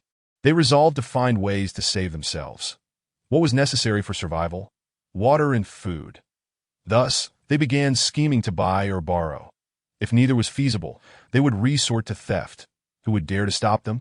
Those who did would face death. Wei Ming clicked his tongue. The news urging self-rescue would soon propel many onto the path of theft and murder, and thus, the collapse of societal order would commence. In his past life, he had been oblivious to the implications behind such news, but having lived 2 lives, he now grasped the core issues at play. Just then, Lu Qing awoke and headed downstairs for breakfast. Wei Ming, naturally, was not benevolent enough to prepare food for her. Instead, he instructed her to gather the ingredients and cook for herself. That, of course, he was exceedingly generous, allowing Lu Qing to choose anything from the fridge. She could cook whatever she desired. At this juncture, Lu Qing was not yet entitled to know his secrets. Ding. Wei Ming suddenly received a message. Upon checking his phone, he was surprised to see it was from Scorching. Ha ha, you scoundrel. What do you care if you have 2 billion? Can you even spend it? Chapter 35. Scorching's jealousy to oh ho ho come to gloat. Wei Ming couldn't help but chuckle, lamenting the unfortunate circumstances that had led to this disappointment. He took a photograph of the leftover food on the table, then proceeded to the storage room, capturing an image of the mountains of ingredients piled high, alongside the frozen foods and fruits in the refrigerator. Finally, he noted the indoor temperature displayed at a comfortable 24 degrees. Ah, it was getting a bit chilly. Perhaps he should remove some ice. With that, he sent these photos to Scorching. Of course, Wei Ming had no intention of blocking Scorching. With so much time ahead, it would be a waste not to torment her a little. Just a few seconds later, Scorching initiated a video call. A smirk of derision crossed Wei Ming's face as he accepted the call. Brother Wei, Scorching's sweet voice chimed through. I was just joking with you earlier. You didn't take it seriously, did you? How could it possibly be only 24 degrees on your end? She could hardly believe it. Yet, on the screen, Wei Ming was clad in casual attire, his demeanor calm and collected, entirely unperturbed by any sweltering heat. To her astonishment, she watched as he poured himself a glass of cola, tossed in a few ice cubes, and gulped it down, making her involuntarily swallow hard. However, her mouth felt parched, as if all saliva had vanished. When she saw Wei Ming pour a bowl of milk for his dog, Xiaohei, she couldn't help but leap up. You actually fed milk to a dog? Wei Ming smiled nonchalantly. That it's my milk. I can give it to whoever I please at this moment. Scorching not only believed that Wei Ming's villa maintained a comfortable 24-degree environment, but she also confirmed that he was abundantly stocked with supplies. After all, one does not simply use milk to feed a dog without ample reserves. She quickly donned a sweet smile and said, All right, good brother, I was wrong. Can you forgive me? I've been reflecting over the past couple of days that I truly still like you, which is why I wanted to win you back, but it might have made you think of me as a gold digger. I promise, I'm simply fond of you, dear brother. I am absolutely not a gold digger. You must believe me. Can I come over to your place? Her face flushed crimson as she continued. Previously, you always wanted to. But I want to test you, which is why I held back. But now, with the world seemingly coming to an end, I don't want to die still a virgin. Hey, quite the actress you are. If you were still a virgin, I might as well write my name backward, Wei Ming thought, though he had no intention of believing her. Nonetheless, he refrained from blocking Scorching, genuinely intrigued by her poor performance. He feigned hesitation, allowing a moment to pass before stating, It's too late. I already have a woman, duh. Scorching was taken aback, nearly leaping up to berate Wei Ming. How could you have found a new love so quickly? Yet, considering all that Wei Ming possessed, she swiftly suppressed her anger. But this dreadful weather came so unexpectedly. She's surely not with you, right?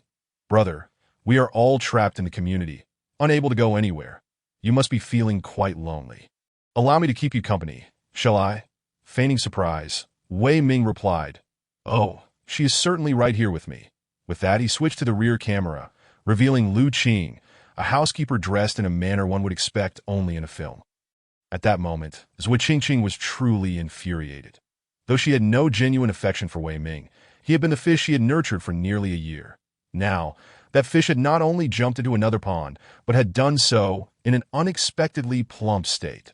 The breakfast that Lu Qing had prepared was overwhelmingly lavish.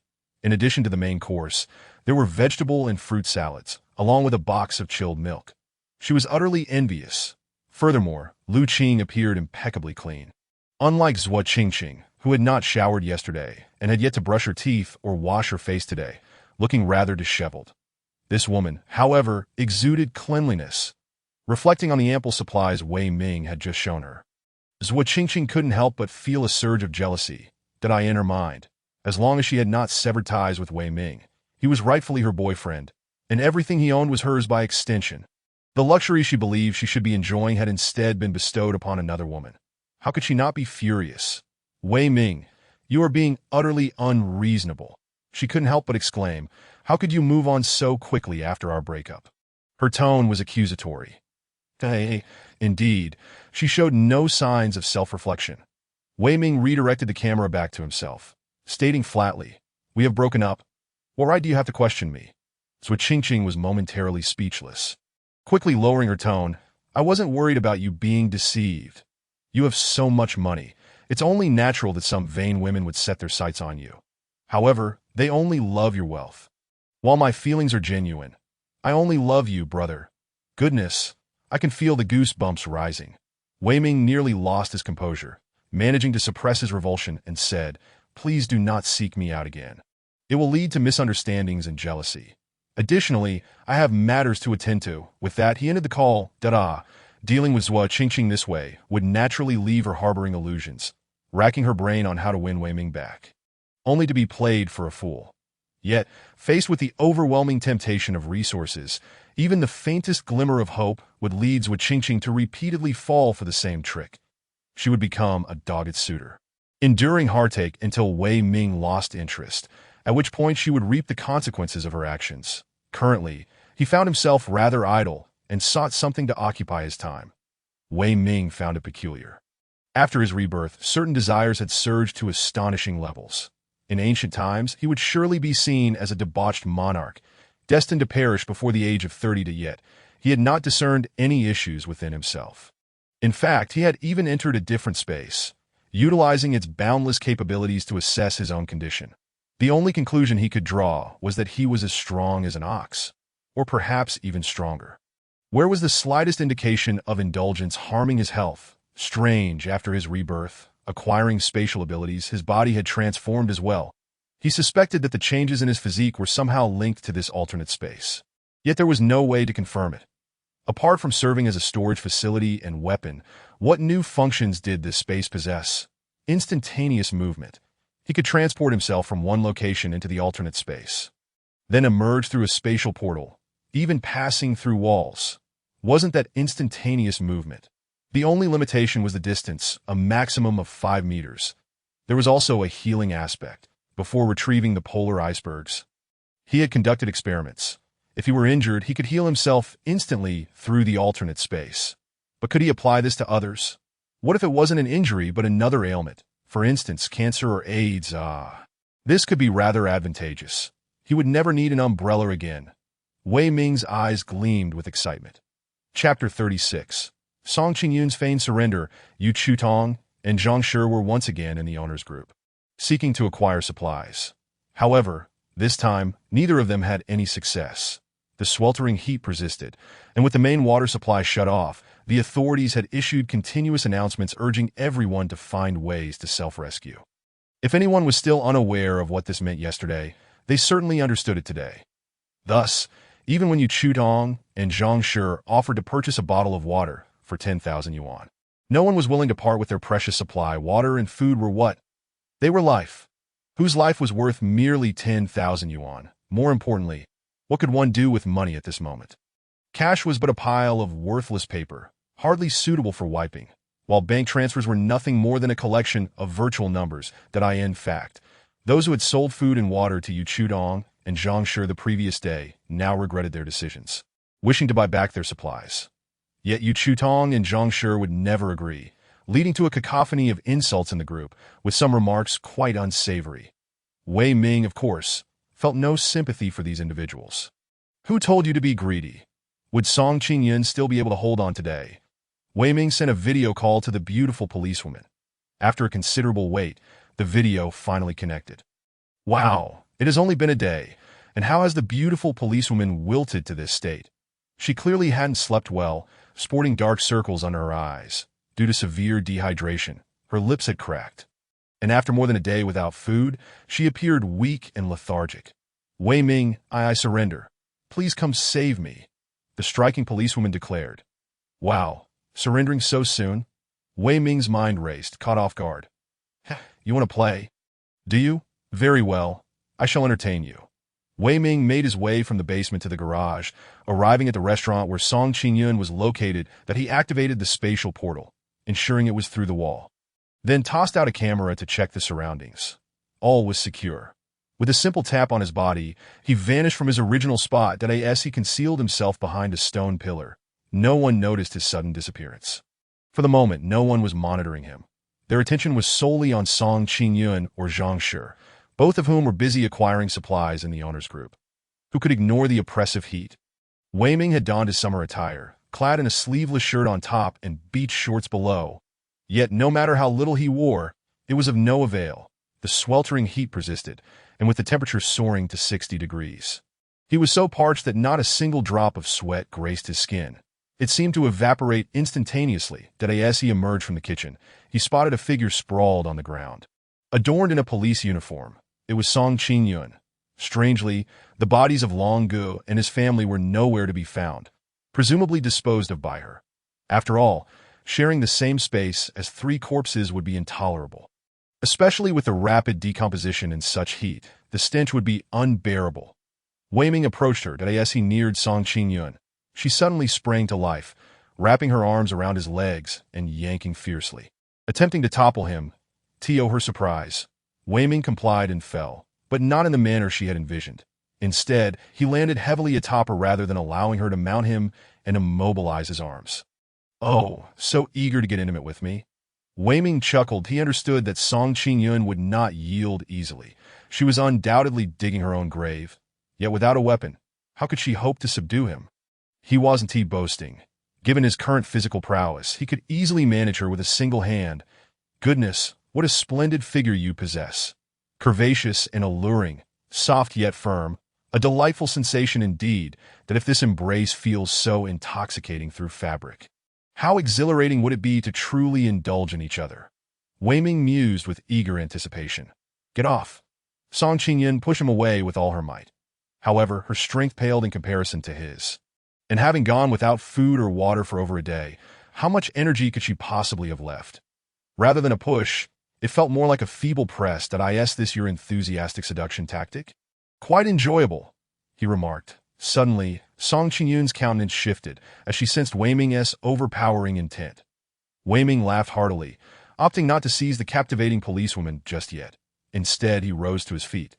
Song Qingyun, struggling, managed to sit on a chair. Gasping for breath, her face etched with resignation. Realizing that her lack of sustenance would only render her weaker, she contemplated luring Wei Ming in hopes of capturing him. Yet she had clearly underestimated his capabilities and overestimated her own. The disparity between them was not merely that of a lion and a sheep, but not far removed from such a comparison. How did you get here? She inquired, recalling how Wei Ming had mysteriously vanished earlier, only to reappear now. She had scrutinized the establishment meticulously. Aside from the main entrance, there were no exits. Wei Ming smiled, through a secret passage. Where? Song Qingyun pressed, her curiosity tormenting her. Wei Ming grinned. Kiss me, and I shall divulge the details. Song Qingyun glared at him. Clearly a thorny rose. Alas, I came to check on you, yet you remain ungrateful. Wei Ming shook his head, retrieving a plastic bag from the kitchen filled with fruit slices that he extracted a box. Opening it to reveal watermelon, and took a bite, exclaiming, "It's truly scorching today." It was still cold from the fridge, yet now it's warm. How dreadful. He feigned disgust, but Song Qingyan couldn't help but swallow. After all, she hadn't eaten in over a day, and although Wei Ming had left her 2 bottles of water, the oppressive heat had caused her to finish them yesterday. The sight of the enticing red watermelon was tantalizing beyond measure. "Would you like some?" Wei Ming offered the remaining fruit slices, pears, apples, cantaloupe, gesturing grandly, "As long as you follow me, you can indulge in these daily." Song Qingyan stared longingly at the fruits, her mouth watering, for someone parched and famished. The temptation was overwhelming, yet she ultimately turned her head resolutely, embodying a spirit of poverty that could not be swayed. Wei Ming gave her a thumbs up. "Impressive. In light of your unwavering principles, I shall gift you this box of watermelon." With that, he packed the remaining fruit into the plastic bag. "Are you leaving?" Song Qingyun felt a pang of anxiety. Truth be told, having been confined in this restaurant for over a day, she felt a tinge of loneliness and fear. "Are you planning to come back with me?" Wei Ming teased. Song Qingyun huffed and turned away. However, when she glanced back, she found Wei Ming had already retreated into the kitchen. She hurried after him, yet her hunger rendered her weak. And she could not keep pace to be by the time she entered the kitchen, he was nowhere to be seen. Undeterred, she began to search desperately. Yet no matter how thoroughly she combed through, she could not locate the entrance to the secret passage. Reluctantly, she exited. Gazing at the box of watermelon, she licked her lips. Rationality told her it was left by Wei Ming and should not be consumed. Yet ultimately, her body's instincts overcame her willpower. She approached, seized the watermelon, and devoured it in mere moments. Yet instead of feeling satisfied, her hunger intensified, merely quenching a bit of her thirst. "Oh no. Oh no. If I remain without food, that would be one thing. But having tasted a few pieces of watermelon, I despairingly realize my resolve is waning, and I am overwhelmed with the urge to summon Wei Ming back. Can I truly endure any longer?" Chapter 37. Forcing the wife into prostitution, Wei Ming returned to the garage, hastily making his way home. Though Song Qingyun feigned toughness, her resolve was evidently faltering. Within 2 or 3 days, he would surely reap the rewards of his efforts. That is this reward legitimate? He mused, hastening his pace. It was genuinely sweltering outside. Wei Ming strode purposefully, aware that even the temperature in the underground garage was only marginally cooler. Unless one could excavate a cavern of considerable depth to prevent the sun's heat from reaching such depths. Finding a comfortable temperature would be impossible in the city. That seemed utterly unattainable. That a cave might offer some respite. As he traversed, he overheard numerous individuals expressing their concerns over the oppressive weather. What if this wretched heat persisted for an extended period? What would they eat? What would they drink? Moreover, the severity of the heat was terrifying. Thankfully, it would cool down at night, and with air conditioning, it might drop to around 35 degrees, assuming power supply remained uninterrupted. But if the electricity cut out, enduring the sweltering heat at night would be torturous. Could anyone survive that? Suddenly, several individuals dashed toward him, each clutching bags, swiftly disappearing from sight. That they're robbing. After a while, a man in his late 40s stumbled toward them, his forehead marred by a significant wound, still oozing blood, though the earliest traces had already congealed. "Isn't that old he from the delivery station? Who harmed him? Just moments ago, a few individuals had rushed past." The crowd initially appeared bewildered, but then understanding dawned upon them. This man, He Cheng Wang, operated the neighborhood's delivery station. With the influx of customers picking up parcels daily, he had begun stocking snacks and drinks. Albeit modestly, to supplement his income. Someone had just robbed his delivery station. The crowd's expressions shifted dramatically. Robbery was now a stark reality. What was happening to the world? The security personnel are unlikely to intervene. And with bellies growling and thirst unquenched, what else is there to do? What you're suggesting is that you condone robbery. If I find myself in dire straits, I'd certainly resort to theft. The crowd buzzed with chatter, none willing to stand in solidarity with Yi Cheng Wang. Instead, their own malevolent thoughts were stirred. Indeed, can one still face punishment for wrongdoing in these times?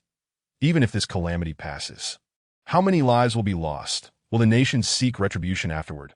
Should they? Likely, there will be few left alive in this country. The essence of the law is to impose constraints, to bind the demons lurking within each individual. Yet now, those very demons were being quietly unleashed. The robbery at the delivery station was merely the inception. Such incidents would proliferate, with robbery and murder no longer confined to the realm of fiction, but encroaching upon reality. Wei Ming sighed. The news had just proclaimed the necessity of self-rescue. Yet, ironically, some had indeed taken matters into their own hands, through the act of seizing from others. Chaos reigns, chaos indeed. Wei Ming recognized that the announcement urging self-rescue would undoubtedly herald the collapse of social order. Yet this occurred with alarming swiftness. Should he check on Meet Sai? Wei Ming pondered, deciding it was worth the trip. After all, she was a prized possession he had his eye on. He couldn't allow her to be pilfered by others. Thus, he veered toward the building where his former apartment was located.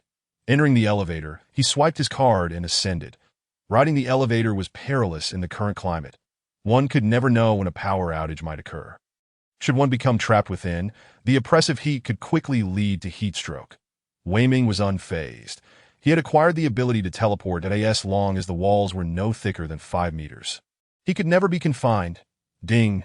The elevator halted, and the doors slid open. Wei Ming approached. Just as he was about to knock, he overheard a heated argument from within. There's a man inside. Wei Ming was somewhat taken aback. Was Meet Sai truly so reckless? The voice is unmistakably that of Gua Hai, her legitimate husband. When did he return?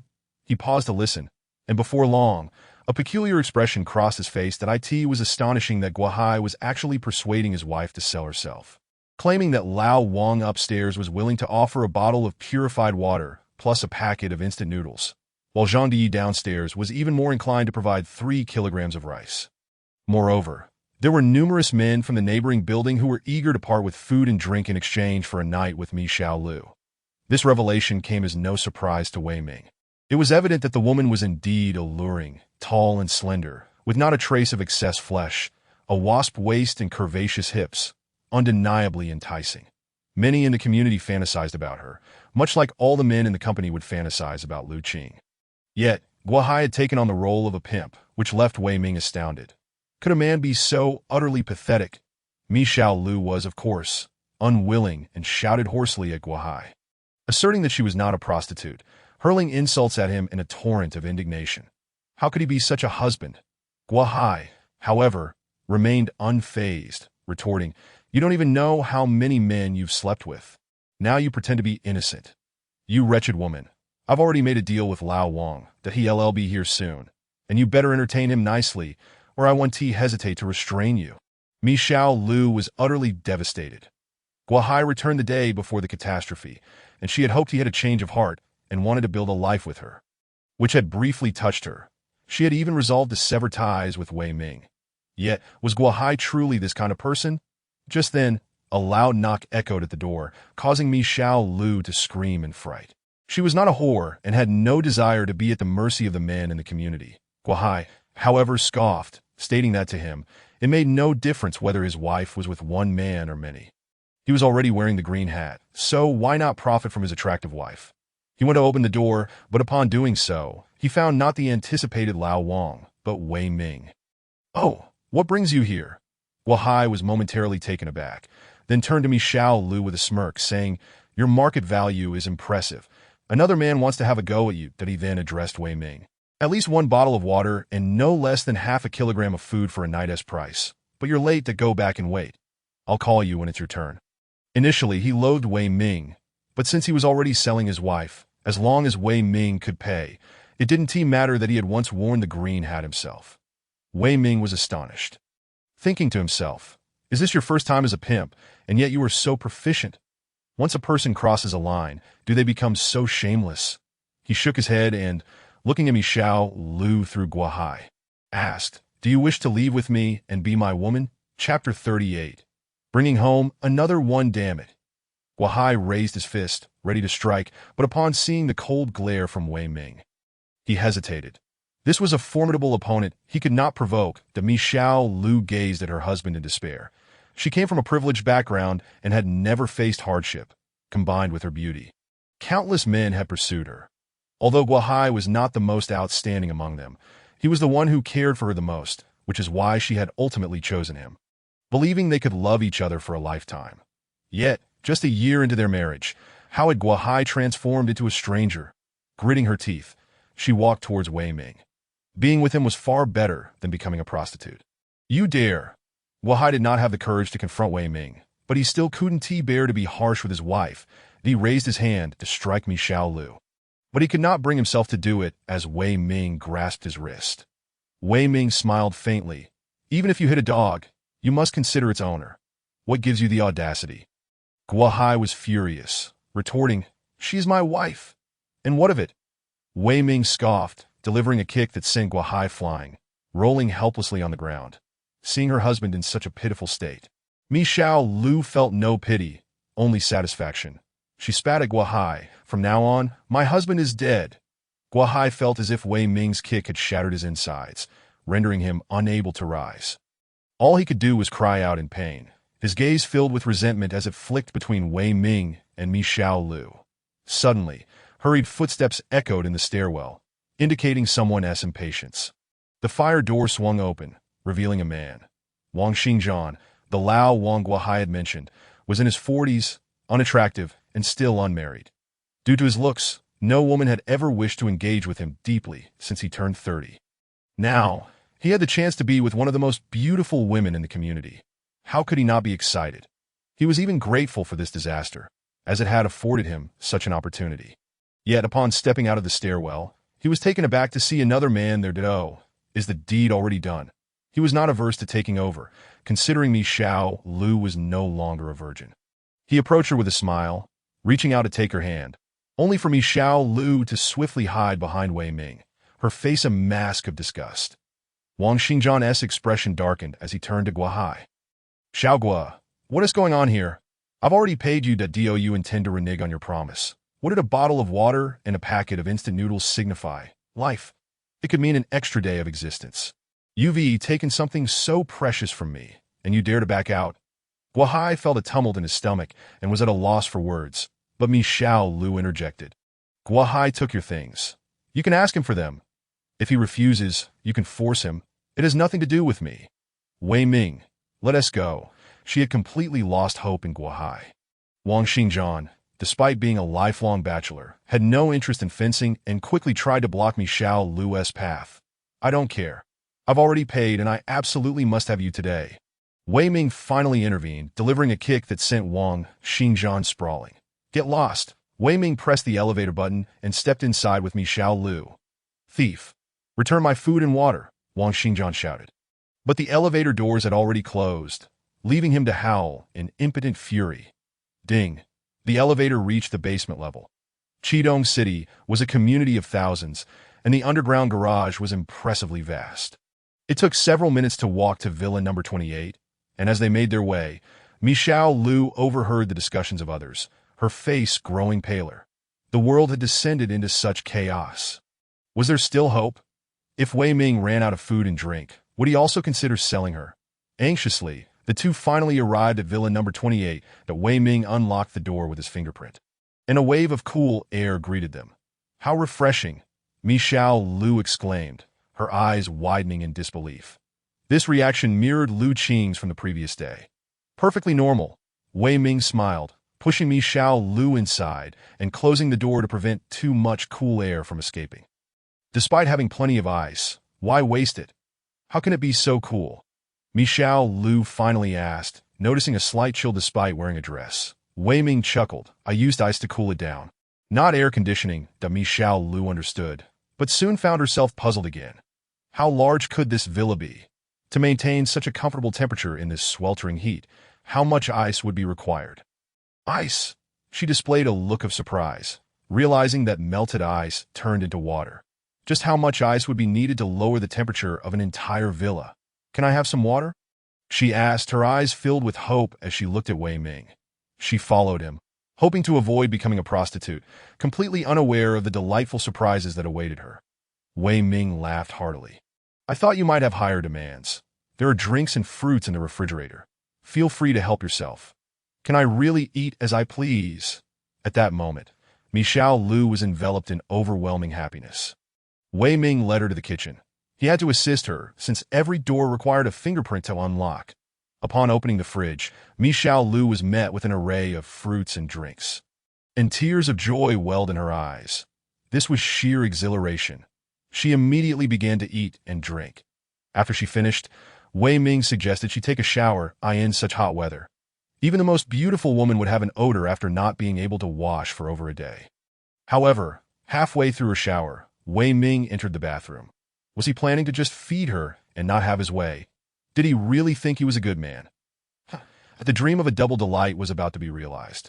Wei Ming pulled out some food, which naturally surprised Michelle Lu. She had only eaten some fruit earlier and had been with Wei Ming for over an hour, so she was undoubtedly hungry. She began to eat ravenously. Just then, her phone suddenly rang. She glanced at it and asked Wei Ming, "It's a video from Guahai. Should I answer?" Of course, Wei Ming replied with a smile that Michelle Lu accepted the call. And when Guahai's face appeared on the screen, he was instantly infuriated that he certainly noticed Michelle Lu.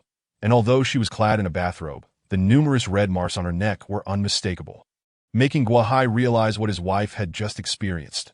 "Wretched woman, you truly are a shameless harlot." He gritted his teeth, now hiding away in his home, unafraid that Wei Ming would come to thrash him. Naturally, he was eager to vent his frustrations. "Wei Ming, I have grown weary of this woman. You are merely a scavenger picking up the remnants of my discarded shoe." He indeed had a talent for self-comforting. As if he had gained some advantage, that Michelle Lu, however, did not show anger. Instead, she merely smirked, switching to the rear camera to allow Guahai to admire the exquisite feast laid out on the dining table. She also showed him the indoor temperature without uttering a word, abruptly cutting off the video. Let this serve to incite your envy. Chapter 39. A meeting of two women, double the joy once Michelle Lu had finished her meal. Wei Ming escorted her upstairs. Wei Ming and Lu Qing were engrossed in a television show when they turned to find Michelle Lu before them. The moment their gazes collided, both women instantly recognized that they shared a mutual understanding. Yet, how strikingly beautiful she is, how splendid her figure is. Both women thought simultaneously, a surge of intense rivalry and tension igniting within them. Although the villa was spacious, the resources it could store were limited. An additional mouth to feed would mean an extra portion of food and water consumed. In the short term, it mattered little, but what of the long haul? What could sustain 3 months would dwindle to merely 2 with an extra person. Wei Ming, perceiving the concerns of the two women, reassured them softly. "Rest assured about the supply issue. As long as I am here, you shall never go hungry or thirsty.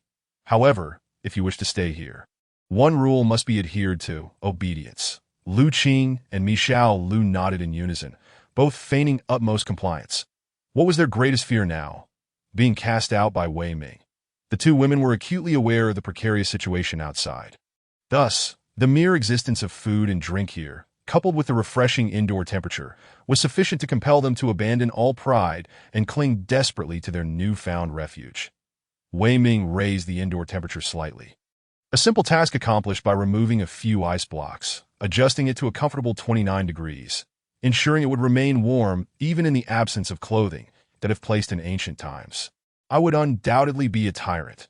If Wei Ming wished, he could easily win over everyone in the community, becoming their king. However, he had no interest in establishing a faction. Managing a multitude of people seemed a hassle. It was far more enjoyable to simply close the door and revel in his own happiness. During dinner, Wei Ming sent a video to Song Qing-yun, allowing her to admire the sumptuous spread before him, with 3 bottles of drinks prominently displayed. "Get lost. Just leave," Song Qing-yun retorted, unwilling to engage. She shut her eyes, refusing to gaze upon the screen, acutely aware that her resolve was waning, that if she were to look any longer, she would surrender to Wei Ming. No, she would never capitulate to a criminal. Yet Wei Ming chuckled, for he understood that in her subconscious she had already yielded.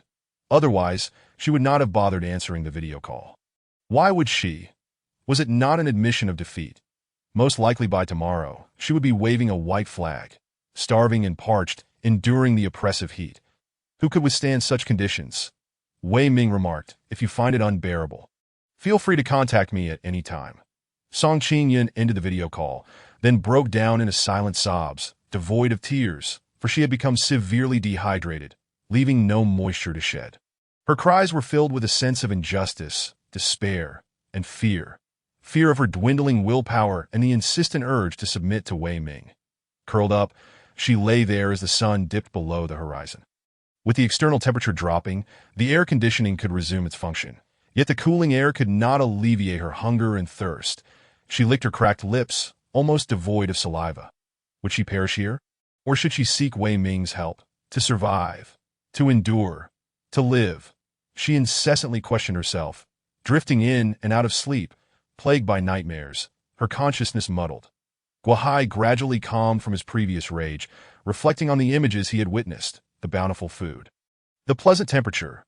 Wei Ming possessed an abundance of resources, and somehow he had means to cool the surroundings.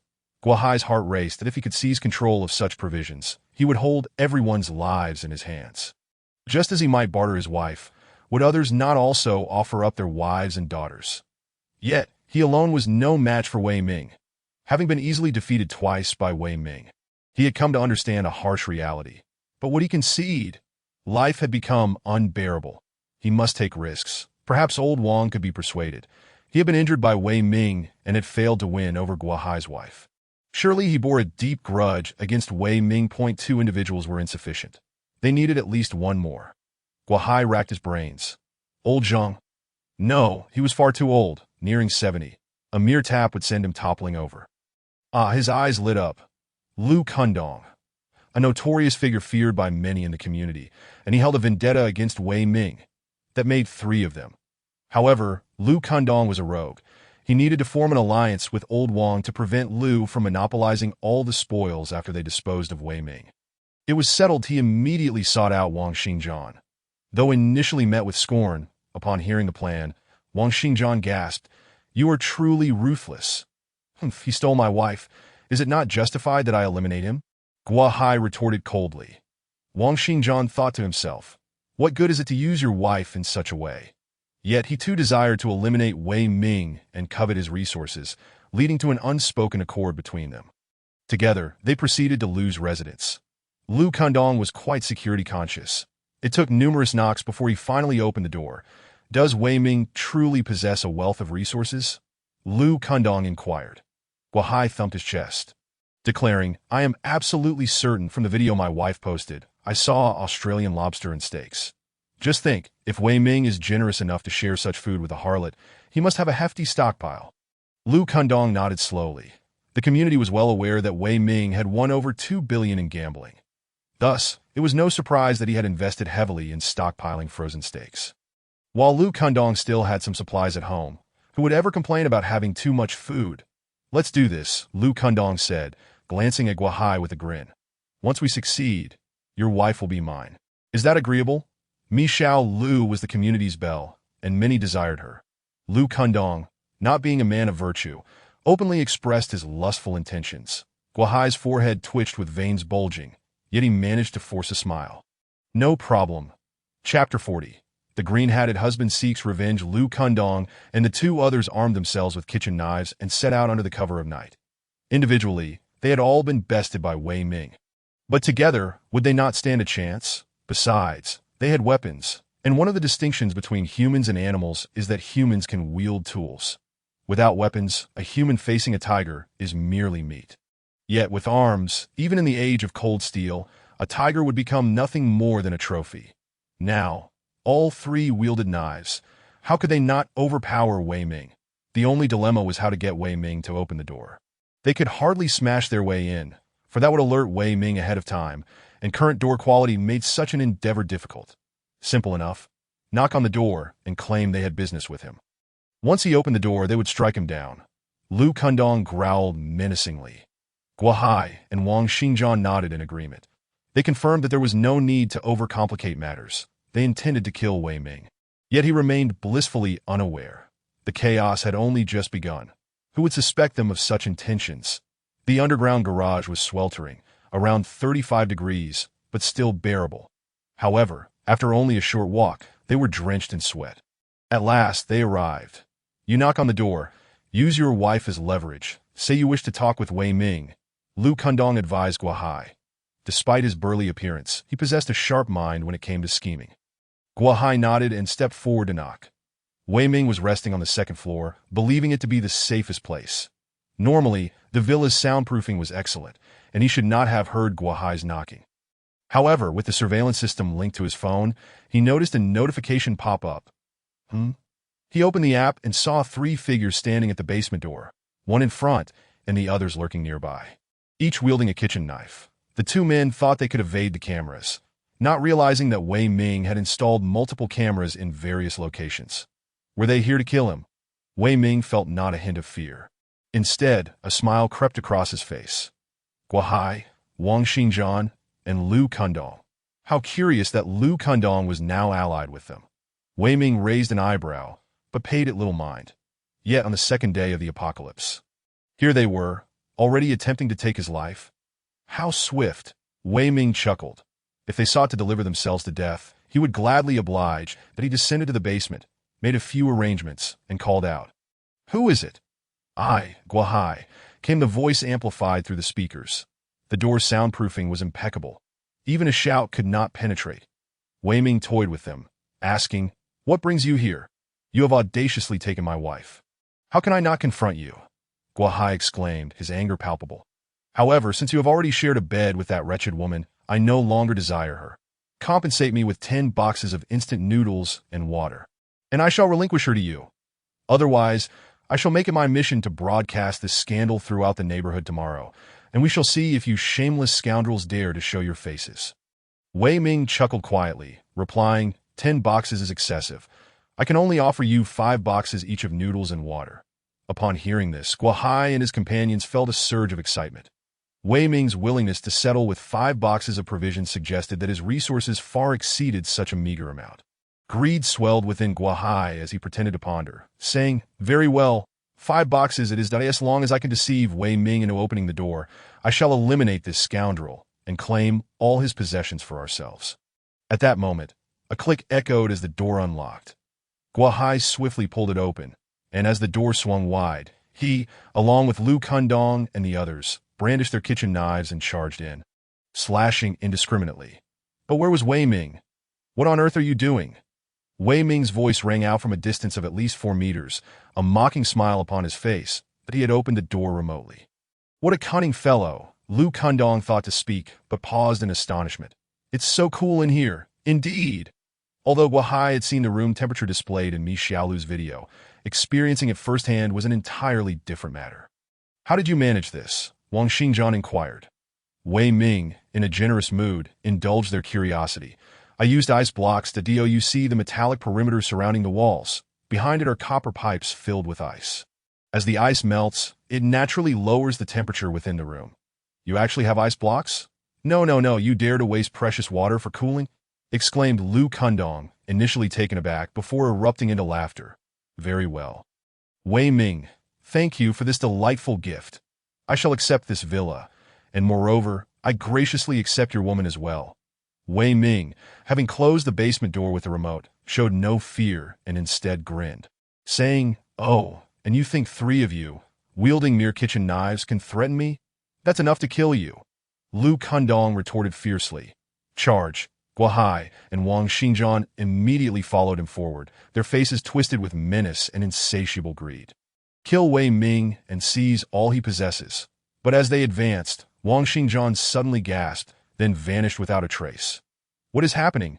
Despite the basement being well lit, Lu Kundong and Guohai felt an icy chill run down their spines, as if they had encountered the supernatural, that a living person had simply disappeared. Was this some kind of paranormal event? "It's you, I see it. You did this," Guohai yelled at Wei Ming, his composure faltering. Wei Ming chuckled softly. "In my home, of course. It was my doing. Guohai, I truly did not wish to kill you. Your existence brings a certain thrill when I indulge in Mi Xiaolu, knowing she belongs to another. However, since you insist on courting death, I must oblige that I in his hand, a phone materialized seemingly from thin air." "What the?" Guohai yelped, stumbling backward, only to disappear as he retreated, just like Wang Xingjian did that moment. Lu Kundong trembled in fear. 2 living beings had vanished before his very eyes. Could he withstand such terror? He dared not move, reasoning that since Wang Xingjian had disappeared while advancing and Guohai while retreating, Perhaps remaining still would allow him to break Wei Ming's spell. 5 seconds passed, and Lu Kundong remained frozen in place, that he exhaled a sigh of relief. But the more tense the situation, the more restless he became, as if ants were crawling over him, making it unbearable to remain still. What to do? He could only shout at Wei Ming to distract himself from his growing dread. What happened to those two? Did you make them disappear? Wei Ming replied with a slight smile. You guessed correctly. Chapter 41. The Experiment Subject. Lu Kundong's fear intensified upon hearing Wei Ming's response. Despite the distance between Wei Ming and the two men, how could he possibly make them vanish? Wei Ming remained unfazed, extending his hand to reveal a bottle of cola, which he opened and took a sip from, frowning slightly. Eating sweets at night leads to weight gain. Never mind that he could simply enter an alternate space to metabolize any fat within him. Lu Kundong was left dumbfounded. Where did that cola come from? Are you performing magic tricks? Suddenly, he realized that Guahai and Wang Xingzhang were likely still nearby, hidden by some illusion, making him unable to see them. They were meant to sow discord among them, causing them to collapse without a fight. You speak so convincingly. I'm almost inclined to believe you. Lu Kundong said. Wei Ming smirked. Then why not take a step? Would Lu Kundong dare to move? Certainly not. Speculating was one thing, but what if he guessed wrong? That would be no trivial matter. Wei Ming shook his head. Thinking that wouldn't suffice. Allow me to assist you. With a mere thought, a large stone materialized and hurtled toward Lu Kundong. What? Lu Kundong barely had time to process the situation before he was struck by the stone and staggered back. But upon taking a single step, he vanished as well. That it was simple. Wei Ming first opened a portal in front of him, launching a kinetic stone, then opened another behind Lu Kundong, sending him into the alternate space. Checking his consciousness, Wei Ming found that Guahai and Wang Xingzhang were already dead, while Lu Kundong, though still alive, had a heart that had ceased to beat and blood that no longer flowed. As if life itself had been paused, he will die in 1 minute.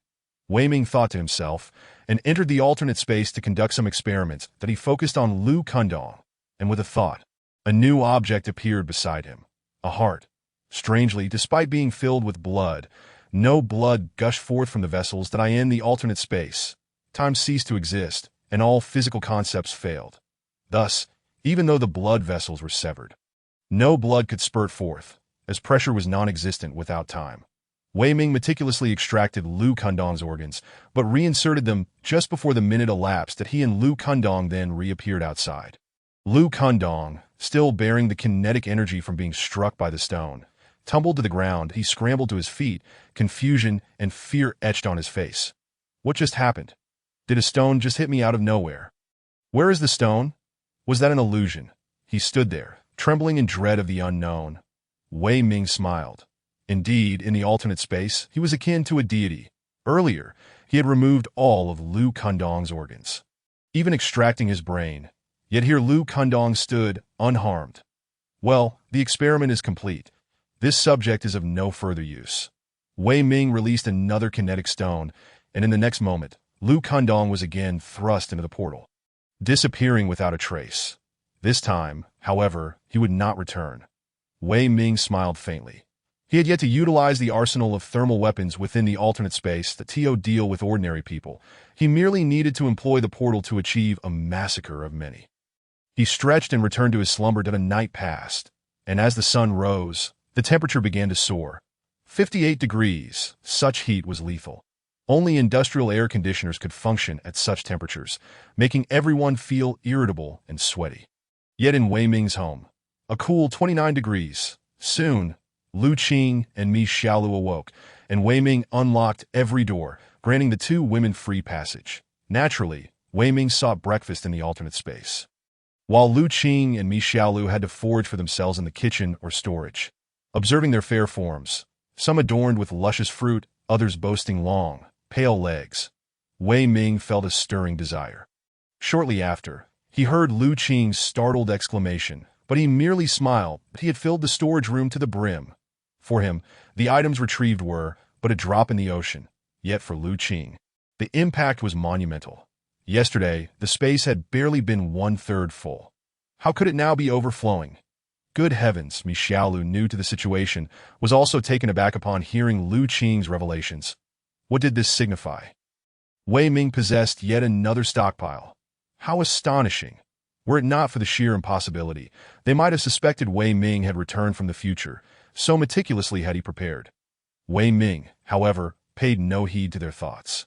While enjoying his noodles, he opened his phone to browse that, someone in the homeowners group has mentioned me. Upon checking, he discovered it was Ma Yuelan, who was questioning his whereabouts regarding her son, as she had been unable to contact him since last night. But why should she demand her son from Wei Ming? The individuals within the group are exceedingly gossipy, eagerly inquiring about the situation that, of course, Ma Yuelan could not divulge the truth. She merely stated that Lu Kundong had gone to conduct business with Wei Ming, trading food for water. However, he departed with provisions and subsequently vanished without a trace.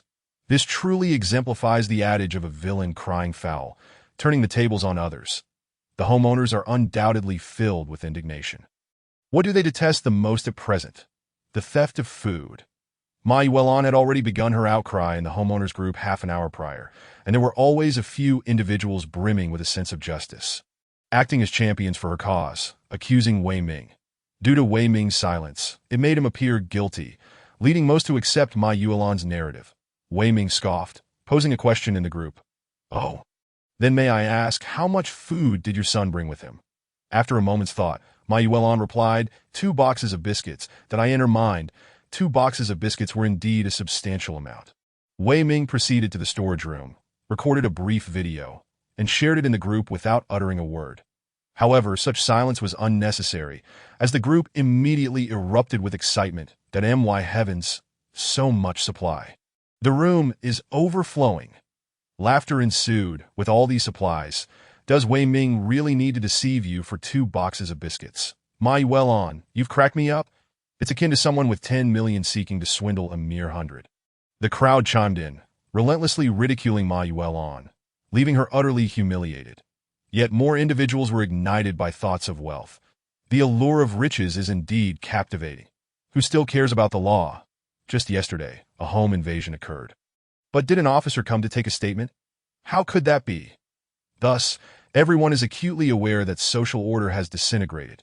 And what does food represent? Life. Who does not wish to survive? Hence, when Wei Ming revealed such an abundance of food, it naturally sparked the covetousness of many, leading to nefarious thoughts. Did Wei Ming remain oblivious? Certainly not. Yet his audacity stemmed from unwavering confidence. In his view, even if the entire community converged against him, it would not matter. Setting aside the mysterious powers of the spatial door, not to mention his astounding physical prowess, the vast arsenal prepared in another dimension would allow him to cleanse the entire community countless times over. Bring it on. He was merely bored. Chapter 42, The Abundance of Wei Ming's Supplies. After delivering a resounding slap to the face of the pompous Ma Yuelan, Wei Ming ceased to monitor the homeowners group messages. Friend requests began to flood in, all from the homeowners group with a singular purpose, to solicit supplies or borrow provisions. Your supplies are abundant. Sharing a smidgen wouldn't impact you, would it? Naturally, he dismissed requests from male acquaintances. With his current wealth of resources, what more could he desire? Only the allure of beautiful women could stir his interest. Yet, he would not allow lust to cloud his judgment. Safeguarding his own security remained paramount, especially since his defenses and alertness would be at their lowest during intimate moments.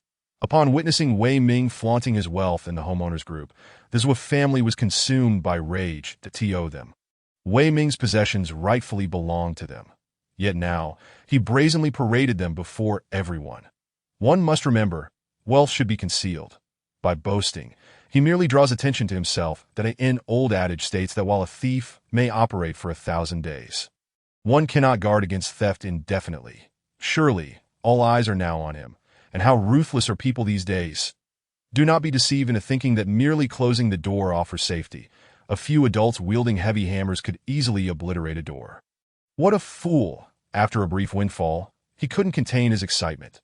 The temperature had only shifted a few days prior, and he was already flaunting his wealth. Rather than allow others to rob him, it would be more beneficial to take advantage of the situation. The 4 family members exchanged glances, each reflecting the glint of malice and avarice in their eyes. Time was of the essence. Action must be taken tonight. Why at night? The sweltering heat during the day rendered everyone lethargic, akin to sickly cats, making even the slightest movement arduous. They merely wished to sleep that in contrast, the temperature would drop to around 40 degrees at night. And most would be holed up in their air-conditioned homes, making it unlikely for anyone to venture out. Thus, nighttime operations would be both cool and secure, avoiding detection. Otherwise, it would simply benefit others, wouldn't it? Ching Ching, you will be responsible for luring Wei Ming to open the door. Luo Guifan began assigning tasks. As Ching Ching nodded confidently, Wei Ming cannot forget me. If I express a willingness to assist him, he will undoubtedly be eager to open the door. Luo Guifan nodded and turned to her husband and son. You two will handle the physical work. Ensure that Beast is dealt with promptly. I have humiliated myself enough in front of him after begging numerous times that no problem. Zui Yang immediately agreed. Zui Fugui hesitated, not out of moral qualm, but rather concern. What if they failed to kill Wei Ming and he retaliated? Zui Qingqing pondered for a moment before inquiring. What about the woman in Wei Ming's house? Should we eliminate her too? Is she attractive? Luo Guifan asked if she's passable. Zui Qingqing would never concede that the woman was more beautiful than herself, especially given her curvaceous figure. Luo Guifan's eyes sparkled. Then she can serve as Yang Yang's woman. His girlfriend isn't here. A man cannot go too long without a woman, or he may become restless. Zui Yang nodded eagerly, filled with anticipation. Zui Fugui felt tempted as well. Surely, he could have a bit of fun with such a woman. Tonight, we must secure Wei Ming. The four of them conspired, quietly awaiting the passage of the day. Ha! That guy accepted my friend request. Li Jing laughed heartily, brimming with pride that a 37-year-old single mother. Her daughter Li Xiaoxiao was already 18, but this mother-daughter duo were professional con artists that Li Jing did not have a job. She specialized in luring men online. Those who assumed they were engaging in a transactional relationship were gravely mistaken. Once she enticed a man to a hotel room, she would have him pay up front, then drug him, making her escape while he lay unconscious. However, she was not greedy. She only took the agreed-upon fee for her services, and would any man report her, doing so would implicate him as well. Besides, Li Jing was not greedy. She merely collected her fee, leaving the duped men to accept their misfortunes. Thus, she had always thrived. Li Xiaoxiao beamed with delight, fully aware of her mother's activities, and having long since decided to follow in her footsteps. With so much food available at Wei Ming's place, once they gained access, she could feast to her heart's content. After Li Jing's laughter, she exchanged a knowing glance with her daughter, signaling it was time for the performance to commence. Li Xiaoxiao obediently settled on the side, and had it not been for the sweltering heat, she would have donned her school uniform. Meanwhile, Li Jing adjusted her neckline, satisfied, and initiated a video call with Wei Ming. 2 seconds later, the call connected. Li Jing immediately spoke in a sultry voice. Wei Ming, would you be willing to take in my daughter and me? If you do, I am prepared to do anything for you. And Xiaoxiao is of the age to find a boyfriend. She left the implication hanging, while Li Xiaoxiao appropriately displayed a bashful expression, perfectly fitting for her age. That in truth, she had been employing this ruse since she was 14. And over the 4 years, countless men had fallen for it without exception. Wei Ming gazed at the mother and daughter on the screen, a faint smile curling at the corners of his mouth. No, the two of you, even with filters, barely rate a 70. You think you can seduce me? He had accepted Li Jing's friend request due to her stunning profile picture, but upon seeing her in reality, it was as though he had opened the door to a completely different person. That it was akin to browsing profiles and encountering a beauty akin to Shi Shi, only to find upon arrival that it was Dong Shi. What a jarring disappointment. No way. He decisively ended the call. What the hell, a bait and switch? Li Jing's face, previously adorned with a seductive smile, now resembled someone who had just been struck across the face. Bewildered, she turned to her daughter. He actually hung up? Li Xiaoxiao, equally stunned, nodded in disbelief. He hung up. Then a wave of frustration washed over them. If Wei Ming wouldn't take the bait, how could they possibly drug him? 2 women attempting to overpower a man. Was that feasible? Mom, I'm so hungry. Li Xiaoxiao clutched her stomach. Li Jing, using her wits, began to devise a plan. After a moment, she said, You stay here. I'll go get us something to eat, since they couldn't ensnare Wei Ming. Surely other men would be less discerning. Chapter 43. Still not recognizing reality. Wei Ming had accepted 3 friend requests in total. The second was from Zhang Shi, a prominent businessman. The moment Wei Ming accepted, Zhang Shi immediately messaged, Wei Ming, I require a significant quantity of food and water. Name your price. Wei Ming replied, Mr. Zhang, is money still of any use? Of course it is. The disaster will eventually pass. It is merely a matter of time. Zhang Shi appeared to be brimming with confidence. Wei Ming was well aware that the wealthier and more powerful individuals became, the more they yearned for the calamity to pass swiftly, so that their money and influence could be preserved, allowing them to continue their lofty positions. Thus, while ordinary people might have come to terms with the collapse of social order, formidable figures like Zhang Shi were utterly incapable of doing so.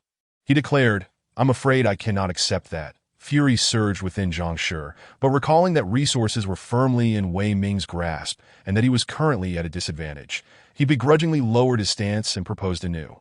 Let us negotiate. You provide me with half the supplies, and in return, I shall allocate half of my stock to you, of course, with dividend rights only and no voting rights. Good heavens, do you still cling to the hope that the disaster will end, allowing you to resume your previous routine? Wei Ming responded, somewhat speechless. Such a person, in a bid to avoid plummeting from the heights of privilege into despair, was indeed lost in a daydream. He shook his head, feeling there was little left to discuss with Zhang Shi, that if you cannot present me with something enticing, then this is where our negotiations conclude. Zhang Shi seethed with anger. He had built a vast enterprise from the ground up, employing as many as 500 individuals who depended on him for their livelihoods that in ordinary times, they all treated him with utmost deference. Yet here was Wei Ming, a mere youth who had won some money through gambling, daring to speak to him in such a manner. Under normal circumstances, he would have ensured Wei Ming learned his place, teaching him that when conversing with someone of his stature, it was best to bow low and keep his head down. However, he inhaled deeply. This accursed weather had disrupted communications. Otherwise, with a single phone call, he could have summoned his security team, and wouldn't Wei Ming be forced to kneel before him? I still possess a considerable amount of gold bars. Zhang Shi chose to yield, recalling the old adage, in prosperous times, jewels. In chaotic times, gold. That no matter how tumultuous the situation, gold remained a universal currency. So, how about this exchange? Will you accept? Wei Ming chuckled softly. Gold may become a universal currency in tumultuous times, but that is predicated on the existence of some semblance of societal order, however fragile. But what of now? This is the end of days. Is the end of days akin to times of chaos? In chaotic times, one could still forage for wild fruits and dig for roots. Yet now, even those are unattainable. Gold, merely a prettier metal. Mr. Zhang, that it seems you have yet to recognize the reality of our current predicament. At this, Zhang Shi fell into silence for a protracted moment. Wei Ming presumed he would not respond further and was preparing to reach out to a third party when Zhang Shi finally replied, What is it that you desire? Sigh, had you come to this realization sooner, you could have spared me much time. That it was evident that Zhang Shi, accustomed to his elevated position, naturally issued commands that others complied with. Wei Ming smiled faintly and typed, I am solely interested in beautiful women. What more could one desire in his villa? Beautiful women, exquisite beauties at that. Zhang Shi was no fool. He paused for a moment, then quickly grasped Wei Ming's implication, his anger boiling over. You dare to set your sights on my woman? Wei Ming, you possess remarkable audacity. Had this been a few days prior, do you believe I wouldn't have spent millions to extinguish your life? Wei Ming remained unfazed, clearly unconcerned by Zhang Shi's rage. You misunderstand. Mr. Zhang, please do not flatter yourself. I have no interest in you. As for the lady in your abode, if she cannot resist the allure and seeks me out, what concern is it of yours? Furthermore, should you threaten me again, I would not hesitate to eliminate you. Fuming, Zhang Shi tossed his phone aside, choosing to ignore Wei Ming. He turned his gaze toward his young and lovely wife, barely in her 20s, a source of considerable pride for him. Her name was Chengya, the belle of her university, undeniably attractive, especially with her alluring curves. Otherwise, she would not have captivated someone like Zhang Shi, who was accustomed to beauty. She quickly inquired, Darling, why are you so furious? Zhang Shi snapped, That insolent Wei Ming has audaciously dismissed all my proposals. Chengya gasped, Our food and water can only last for another 10 days at most. After that, she hesitated, trailing off that I am well aware. Zhang Shi's face darkened. But that brat is utterly unyielding. Should I resort to theft? As this thought crossed his mind, a flicker of inspiration ignited within him. Perhaps that could work. Yet he pondered, how could he alone breach the fortress of Wei Ming's residence? Even if he managed to infiltrate, could he truly contend with a 20-something in the prime of his physical prowess? It would be a fool's errand, risking more than he stood to gain. Then he cast his gaze upon his lovely wife, a scheme forming in his mind. Isn't Wei Ming a man of lust? Little do you know, the path of desire is fraught with peril. Wei Ming's third contact, known by the online moniker Yi Guzhou, was someone he intended to approach, primarily because the name and avatar resembled the cover of an online novel he was currently following. There was a faint possibility that this individual was indeed the author of the novel, and if so, Wei Ming would not hesitate to offer some provisions to ensure the continuation of the story, at least to attain a conclusion. Hello, the other party initiated the conversation. However, this greeting was devoid of substance, effectively serving no purpose in steering the dialogue. Wei Ming cut straight to the point. Did you write City-Seeking Fragrance? You read novels too? The other party seemed momentarily stunned, pausing for several seconds before responding. Yes, I am the author. Indeed, Wei Ming marveled at how small the world was that he promptly initiated a video call, intending to leverage resources as bait, hoping the individual would produce 10 to 20 chapters daily for his enjoyment. After approximately 5 seconds, the video connected. Wei Ming was taken aback as a woman, seemingly around 30, appeared on the screen. Please don't tell me you are Yi Guzhou. This woman possessed an appearance that easily rated a 90, exuding a mature charm that transcended the typical allure of a seductress. Embodying a captivating ant-like appeal, with enchanting phoenix eyes and a commanding presence. Though only her upper body was visible, Wei Ming surmised that with such curves, her full figure would undoubtedly score above 90. Are you Yi Guzhou? He inquired. Yes, I am Yi Guzhou, the alluring ant replied, her lips parting to reveal a voice that was both enchanting and intoxicating. Wei Ming still struggled to grasp the reality of the situation. Why had he pursued that particular novel? Because its content was exceedingly bold, yet the author's skill in navigating such themes was impressive, consistently pushing the boundaries while remaining on the edge of censorship. Each reading left him exhilarated, and he had always assumed it was penned by a typical lecherous author. But now, he was confronted with the revelation that it was a captivating ant who wrote it. His entire worldview felt somewhat shattered. Is City-Seeking Fragrance truly your work? Wei Ming sought confirmation. Indeed, I have 3 chapters in reserve. Would you like me to send them to you for verification? The enchanting ant replied. By the way, my real name is Lin Wanqiu. Wei Ming nodded. Very well, send me the draft shortly. The plot is reaching its climax, with the protagonist on the verge of sleeping with the enemy's wife. Also, since there are no reviews currently, you might as well write a bit more boldly. All right, I will enrich the content and send it to you shortly, Lin Wanqiu readily agreed. This woman was astute. Wei Ming grinned. Update 3 chapters daily, and I shall provide you with a day's worth of food and water. 6 chapters will double that, and 9 chapters will triple it. Beyond that, I shall not engage in any schemes that would risk undue loss. Then thank you, boss. I shall get to writing. Lin Wanqiu cheerfully responded. By the way, which building and unit do you reside in? I will use a drone to deliver the supplies. Wow, boss is impressive. Lin Wanqiu exuberantly praised. After concluding the call with Lin Wanqiu, Wei Ming mused over the extraordinary coincidence of encountering the author of the novel he was following within the same community. The fact that this author was also an alluring and exceptional beauty further astonished him. I ought to check on Song Qingyun. Wei Ming retrieved a drone from his alternate space, checked its battery, and prepared a meal along with 2 bottles of water, securing them in a plastic bag to be carried by the drone. He then used the remote control to guide it out of the villa. Meanwhile, he initiated a video call with Song Qingyun. After a lengthy wait, the video finally connected, revealing Song Qingyun disheveled and looking utterly haggard. Her lips cracked from severe dehydration. Please open the door. I have sent you some supplies via drone. Don't worry. It's complimentary, Wei Ming said with a smile.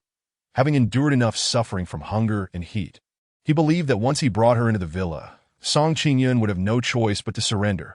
Upon hearing Wei Ming's words, Song Qingyun was momentarily taken aback. Could Wei Ming truly be so benevolent?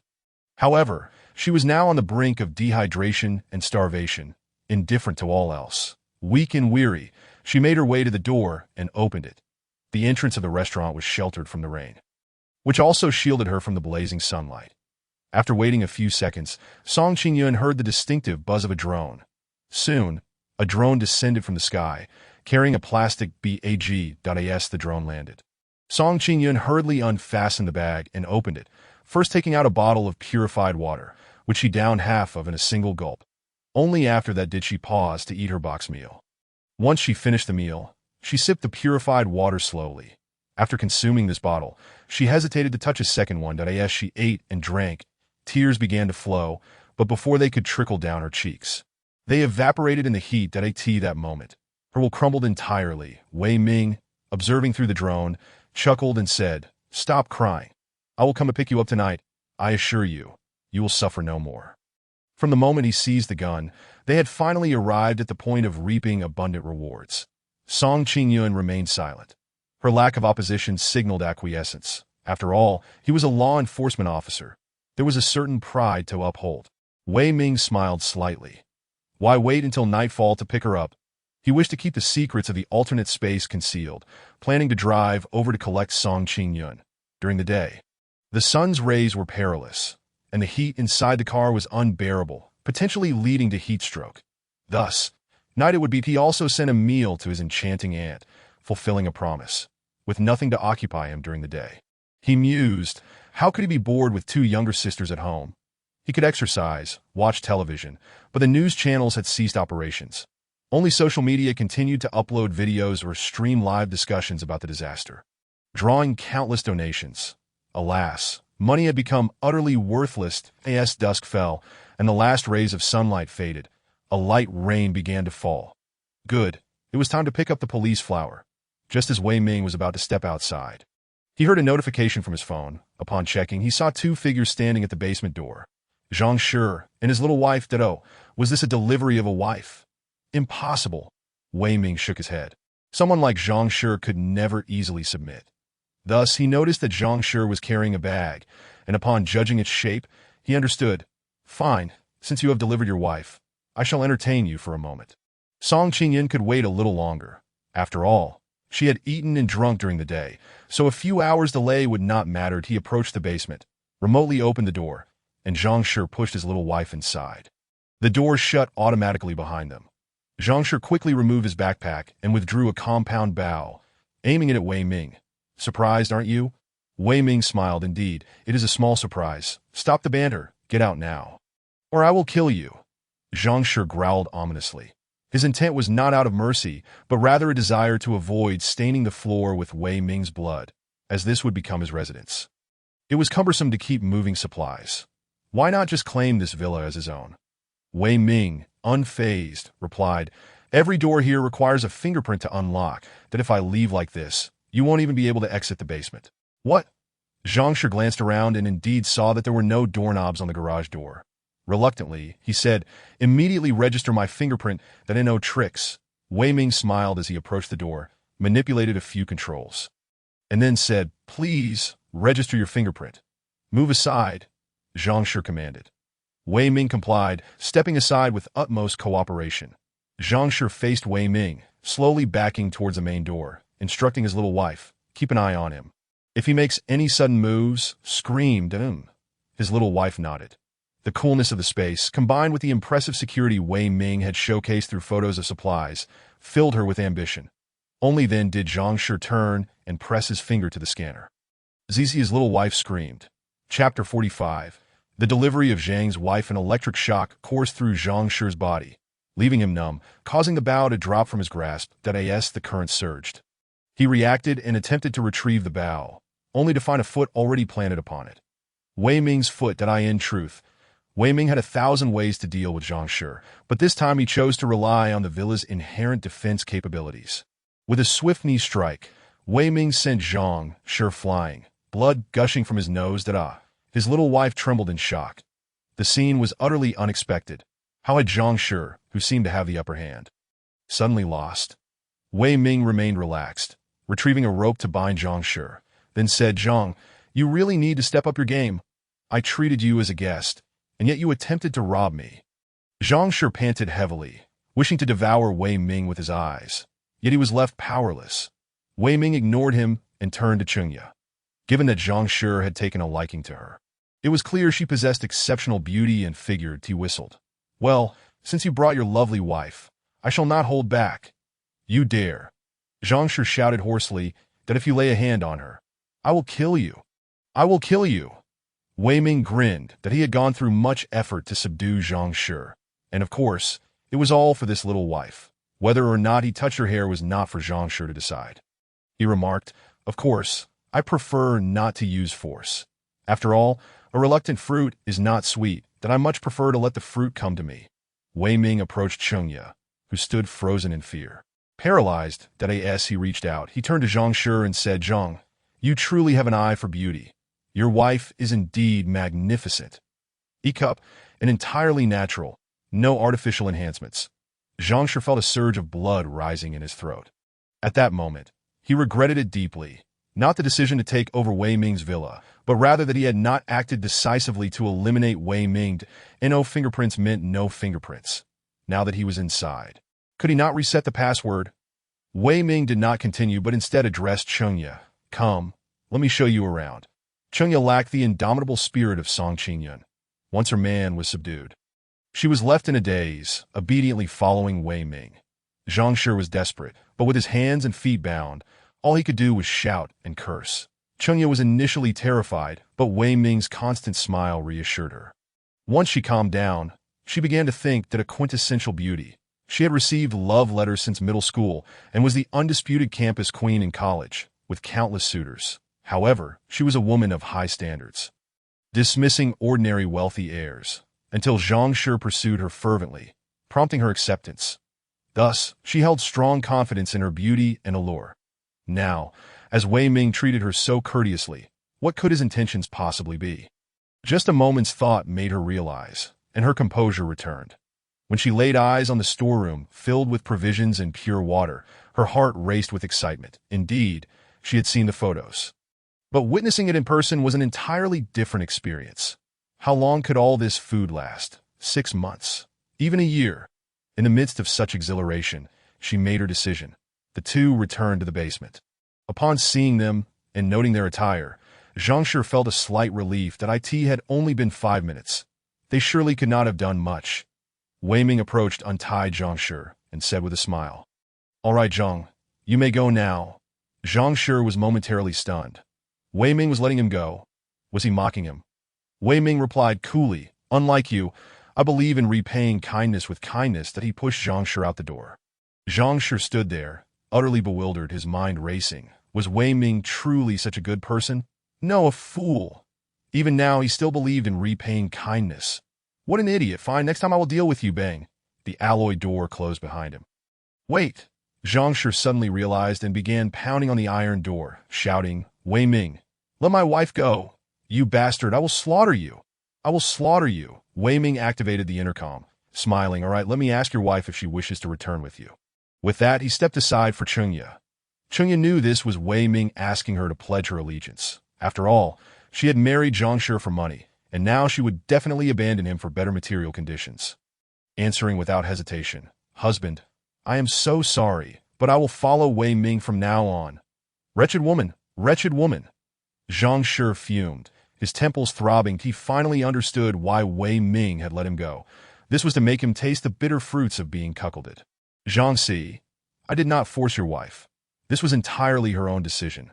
Wei Ming chuckled. We are all adults here. Each individual has the right to take charge of their own life, do they not? Zhang Shi was seething with rage, pounding on the door incessantly. Yet to what avail? Wei Ming, I swear I will end you. After a brief moment of fury, he stomped his feet and returned home. Wei Ming hastily concluded his business, for he still needed to fetch Song Qingyun. This alluring yet thorny flower was his grand feast. He directed Chengya to the 3rd floor, which housed 3 bedrooms, perfect, as she would share with Lu Qing and Mi Xiaolu, each occupying a separate room. However, without Wei Ming's permission, she could only remain on the 3rd floor, unable to venture to the 2nd, that in the evening. Wei Ming would secure the passageways of each floor, for he was quite vulnerable while asleep. Even though his bedroom door would be locked, what harm was there in adding another layer of defense? After arranging for Chengya, Wei Ming made his way to the garage. retrieving a pickup truck from an alternate dimension that he had acquired this vehicle through a zero-cost purchase from Depialia. And it had yet to receive its license plates that he opened the garage door and drove out. Securing the door behind him, that he chuckled to himself.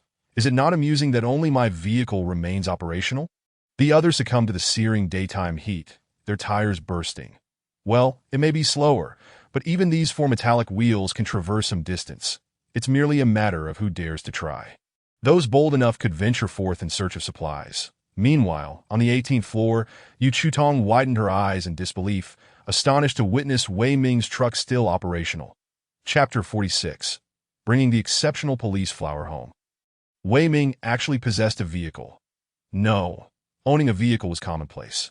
However, having one that could still function was extraordinary. The Yu Chutong had quietly checked on her beloved car, but even an S-Class luxury vehicle was no exception to tire bursts. Why did Wei Ming's rickety pickup still run?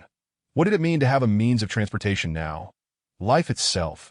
The ability to venture out and gather resources meant survival. Survival was the sole thought occupying everyone's mind at present. No wonder Wei Ming had fresh fruit. This was how he procured it. She couldn't help but ponder how to borrow this truck from him as Wei Ming drove to the entrance of the community. He naturally drew the attention of many. However, aside from the residents of buildings 8 and 18, who could see him emerge from the ground garage, the others could only speculate about the identity of the occupant. Wei Ming, indifferent to the prying eyes, focused on retrieving Song Qingyun, the enchanting yet perilous blossom he had contemplated for several days. Upon arrival, Wei Ming sent a video call to Song Qingyun. Once connected, he instructed, "Step back and do not stand at the door." He then reversed the truck, crashing through the restaurant's grand entrance with a resounding thud. Not far away, Song Qingyun stood dumbfounded, her expression one of adorably naive astonishment. Wei Ming threw open the passenger door. "What are you waiting for? Get in." After a moment of hesitation, Song Qingyun climbed into the passenger seat and shut the door behind her. They drove off, exiting the restaurant and heading toward the community entrance. Considering the restaurant was part of the community's commercial sector and situated nearby, it took mere minutes for the pickup to re-enter the community and park before Villa 28. Wei Ming remotely unlocked the truck's doors, drove it inside, and secured the garage door behind them. As he hopped out of the truck, Song Qingyun lingered for a moment before stepping out. Gaining entry to the main villa required more than a remote. It necessitated a fingerprint unlock. When Song Qingyun witnessed the formidable 10-centimeter thick alloy door swing open, she gasped, "Are you preparing for a world war? Who in their right mind would use such a thick alloy door?" In truth, Wei Ming had desired a 20-centimeter thick door, but Xia Bing had advised against it, citing the immense weight and difficulty of installation, compounded by a mere few months' deadline to procure materials. Wei Ming chuckled internally, replying, "Come I in," as Song Qingyun stepped into the villa. A chill enveloped her despite the evening heat. The air conditioning had resumed function, yet the sun had only recently set. Such cooling could hardly take effect so swiftly. Wei Ming found himself explaining once more. Just like Lu Qing and Mi Xiaolu, Song Qingyun displayed astonishment. Given the current scarcity of water, how could he afford to use it for ice and cooling? Such extravagance. Leaning closer to her ear, Wei Ming murmured, "Stay with me, and you shall live without want. Otherwise, well, I need not recount how you survived the past 3 days. Although I am not a good man, I do adhere to principles. I never force anyone that if you choose to follow me, I shall provide for you, but it comes with the condition that you must heed my every command. Should you decline, then by all means, you are free to leave now." Song Qingyun bit her lip, speechless that in truth, her ability to enter the pickup truck already indicated her decision. However, to verbally affirm it before Wei Ming was a hurdle she struggled to overcome. After all, the man before her was a suspect in harboring a wanted criminal and had even seized firearms, nearly instigating a major incident. Wei Ming did not press her after entering his home. Could she truly escape? Just then a siren blared from her phone, breaking the moment. How disappointing. How many groups of people are coming today? Wei Ming checked his phone, a smirk creeping across his face. This was a family of 4. Had it been anyone else, he might have ignored them, but since this family was practically delivering themselves to him, how could he possibly let them off the hook? He glanced at Song Qingyun, grinning. "Do you think I am a villain?" Song Qingyun retorted, "Are you not a good person?" "Oh, after filling your belly, now you wish to retort? Allow me to show you just how treacherous human hearts can be." Wei Ming led Song Qingyun to the basement, where he remotely opened the door. The Zhou family stood bewildered. Zhou Qingqing had yet to introduce herself or her intentions. So how had Wei Ming opened the door? Zhu Yang pointed at the door, where a surveillance camera was prominently positioned. Realization dawned upon the Zhou family as to why Wei Ming had opened the door so promptly. That guy is still pining for my sister. Zhu Yang declared smugly. Excellent. Qingqing, you should charm that fellow. If necessary, perhaps even shed some clothing to entice him. Then you and your brother can seize the opportunity to eliminate him. Luo Guifan issued her orders. Yet Zhou Qingqing hesitated. What are you afraid of? One is your father, the other your brother. What harm can come from it? Luo Guifan was displeased with her daughter's reluctance. Reluctantly, Zhou Qingqing acquiesced. Within the household, she held the least authority, having been brainwashed from a young age. Otherwise, how could she have become a brother-supporting demon? Thus, the four of them proceeded inside. The basement was pitch black, with visibility reduced to nothing. Suddenly, the room was flooded with light, and the Zhou family instinctively closed their eyes against the harsh brightness. Upon reopening them, they beheld two individuals within the room. One seated, the other standing, neither of whom they recognized. The seated figure was Wei Ming, while the standing figure was an alluring woman, far more captivating than many celebrities, with an impressively commanding figure. Zhu Yang immediately recalled his sister's words about Wei Ming possessing a woman he had brought home before the disaster struck. His jealousy flared. How could Wei Ming be with such a beautiful woman? Yet excitement surged within him, for this enchanting woman was destined to belong to him. Zhou Fugui's eyes gleamed with desire. However, the presence of Wei Ming alongside another woman naturally thwarted the plan to use Zhou Qingqing as bait. It was not that they looked down on Zhou Qingqing. It was merely the stark contrast in beauty and physique between the two women. Forget about it. We have already entered, so let us simply kill this fellow. Zhu Yang brandished a kitchen knife with a fierce expression. Initially fearful of potential injury, Zhou Fugui's desires were ignited upon seeing Song Qingyun, and he could think of nothing else but to kill Wei Ming and claim this beauty for himself. He turned to Luo Guifan and declared, I want to have my way with this woman. Otherwise, I will just watch. How dare you put forth conditions at this moment? Luo Guifan was infuriated, while Zhu Yang expressed his displeasure. Dad, we agreed this woman was mine. Letting your father have a turn won't cost you anything. Zhou Fugui's eyes sparkled with greed. I have lived so long without having had the pleasure of such a beautiful woman. Luo Guifan, exasperated, finally relented. Yang, be obedient. You can have her from Monday to Friday, and your father will take her on the weekend. Could Zhu Yang alone subdue Wei Ming? Hence, Zhou Fugui's demand was clearly opportunistic. Confident that Luo Guifan would comply, though Zhu Yang was reluctant, conceding 2 days was preferable to having nothing at all, so he nodded in agreement. Chapter 47. Wei Ming's Methods of Retribution. Song Qingyun overheard their conversation, barely able to believe her ears. These four were as ordinary as could be, a typical family comprising parents and siblings. Yet they were plotting murder, theft, and even the division of women right before them. Disgusting. Song Qingyun gazed at Wei Ming with confusion.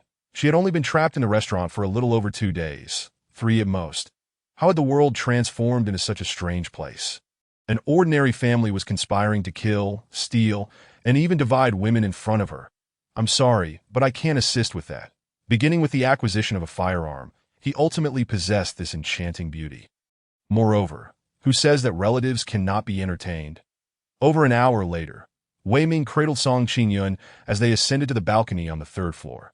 Song, the police officer, was blushing fiercely, overwhelmed by a sense of existential crisis.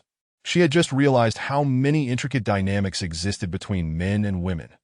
The 3 ladies, Lu Qing and her companions, were each confined to their own rooms, and that night, Wei Ming would lock the doors on every floor, limiting their movements to this level. However, they had already succumbed to slumber. Wei Ming retrieved fruits and beverages from the refrigerator, placing them on the table, while he and Song Qingyun nestled together on a lounge chair, indulging in refreshments and admiring the night view beyond the window. Song Qingyun lamented profoundly. In just 3 short days, this world has become so unfamiliar. The night was far from tranquil. Distant explosions echoed intermittently, and flickers of flames were discernible, indicating the current state of turmoil and chaos. Wei Ming merely chuckled. Suddenly, Song Qingyan turned to him and asked, "Did you deliberately summon me here for negotiations?" "You're not as foolish as you seem." Wei Ming replied with a grin. "Indeed." Song Qingyan's expression confirmed her suspicions, but she promptly restrained Wei Ming's wandering hands. "But how did you know the apocalypse would arrive? What if it doesn't come tomorrow? How would you explain yourself?" "Because I know the end times are indeed upon us." Wei Ming laughed, "That if the apocalypse does not arrive, I shall wander the earth aimlessly or gambling." Upon recalling that Wei Ming had prospered through betting, Song Qingyun found herself somewhat convinced. "But with your penchant for risk, what if you place a wrong bet? That would lead to utter ruin." Just then, while they were engrossed in their intimate embrace, they noticed the lights of the neighboring balcony flicker on, revealing a woman clad in pajamas. Yu Chutong. However, Yu Chutong clearly did not expect anyone to be awake next door at this hour. She froze momentarily, instinctively covering her chest with her hands. Her sleepwear was somewhat sheer, and she certainly did not wish to provide Wei Ming with any advantage. Instead of retreating immediately, she recalled Wei Ming's pickup truck and contemplated borrowing it. Then she noticed that Wei Ming was not alone. He was entwined with a woman, both clad only in bathrobes, as if they were about to merge into one. How shameless!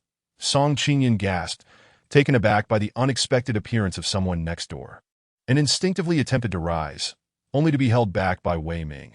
"Fear not, there is only one woman next door." Wei Ming reassured her with a smile. "Did I ask this a matter of men and women?" Song Qingyun's face flushed crimson with embarrassment, yet she found herself unable to escape, resorting to covering her face with her hands. However, even with just a fleeting glance, Yu Chutong beheld Song Qingyun's beauty. What a stunning woman! Yu Chutong, who prided herself on her own allure, could not help but acknowledge that Song Qingyun's beauty was not in the least inferior to her own, although her figure remained obscured beneath the loose bathrobe. Where had this fellow procured such an exquisite beauty? Surely, he must have lured her with resources within the community. With this thought, she felt a sense of disdain towards Song Qingyun. Wei Ming, on the other hand, picked up a grape and waved it at Yu Chutong, the intention unmistakable. "Would you like to have some?" Yu Chutong certainly desired the fruit, as it was her favorite, but she was well aware that Wei Ming's offerings came at a price, and she was fully cognizant of the implications. She huffed, adopting an air of arrogance. Chapter 49. The neighbors were in a panic initially. Yu Chutong intended to return indoors, but reflecting on the fact that the truly shameless individuals were Wei Ming and Song Qingyun, she wondered why she should be the one to retreat. As a proud female executive, she chose to remain seated. However, would she still dare to borrow Wei Ming's vehicle? She found herself unable to voice the request, as he was clearly a lecherous man, likely to propose terms that would infuriate her. To Wei Ming's mild surprise, she poured herself a glass of red wine, swirling the goblet as she savored it. Did wealthy families not always possess a wine cellar? Although Wei Ming could drink, he held little fondness for it, preferring tea, cola, or plain water. Consequently, he had never considered preparing a wine cellar when transforming the safe house.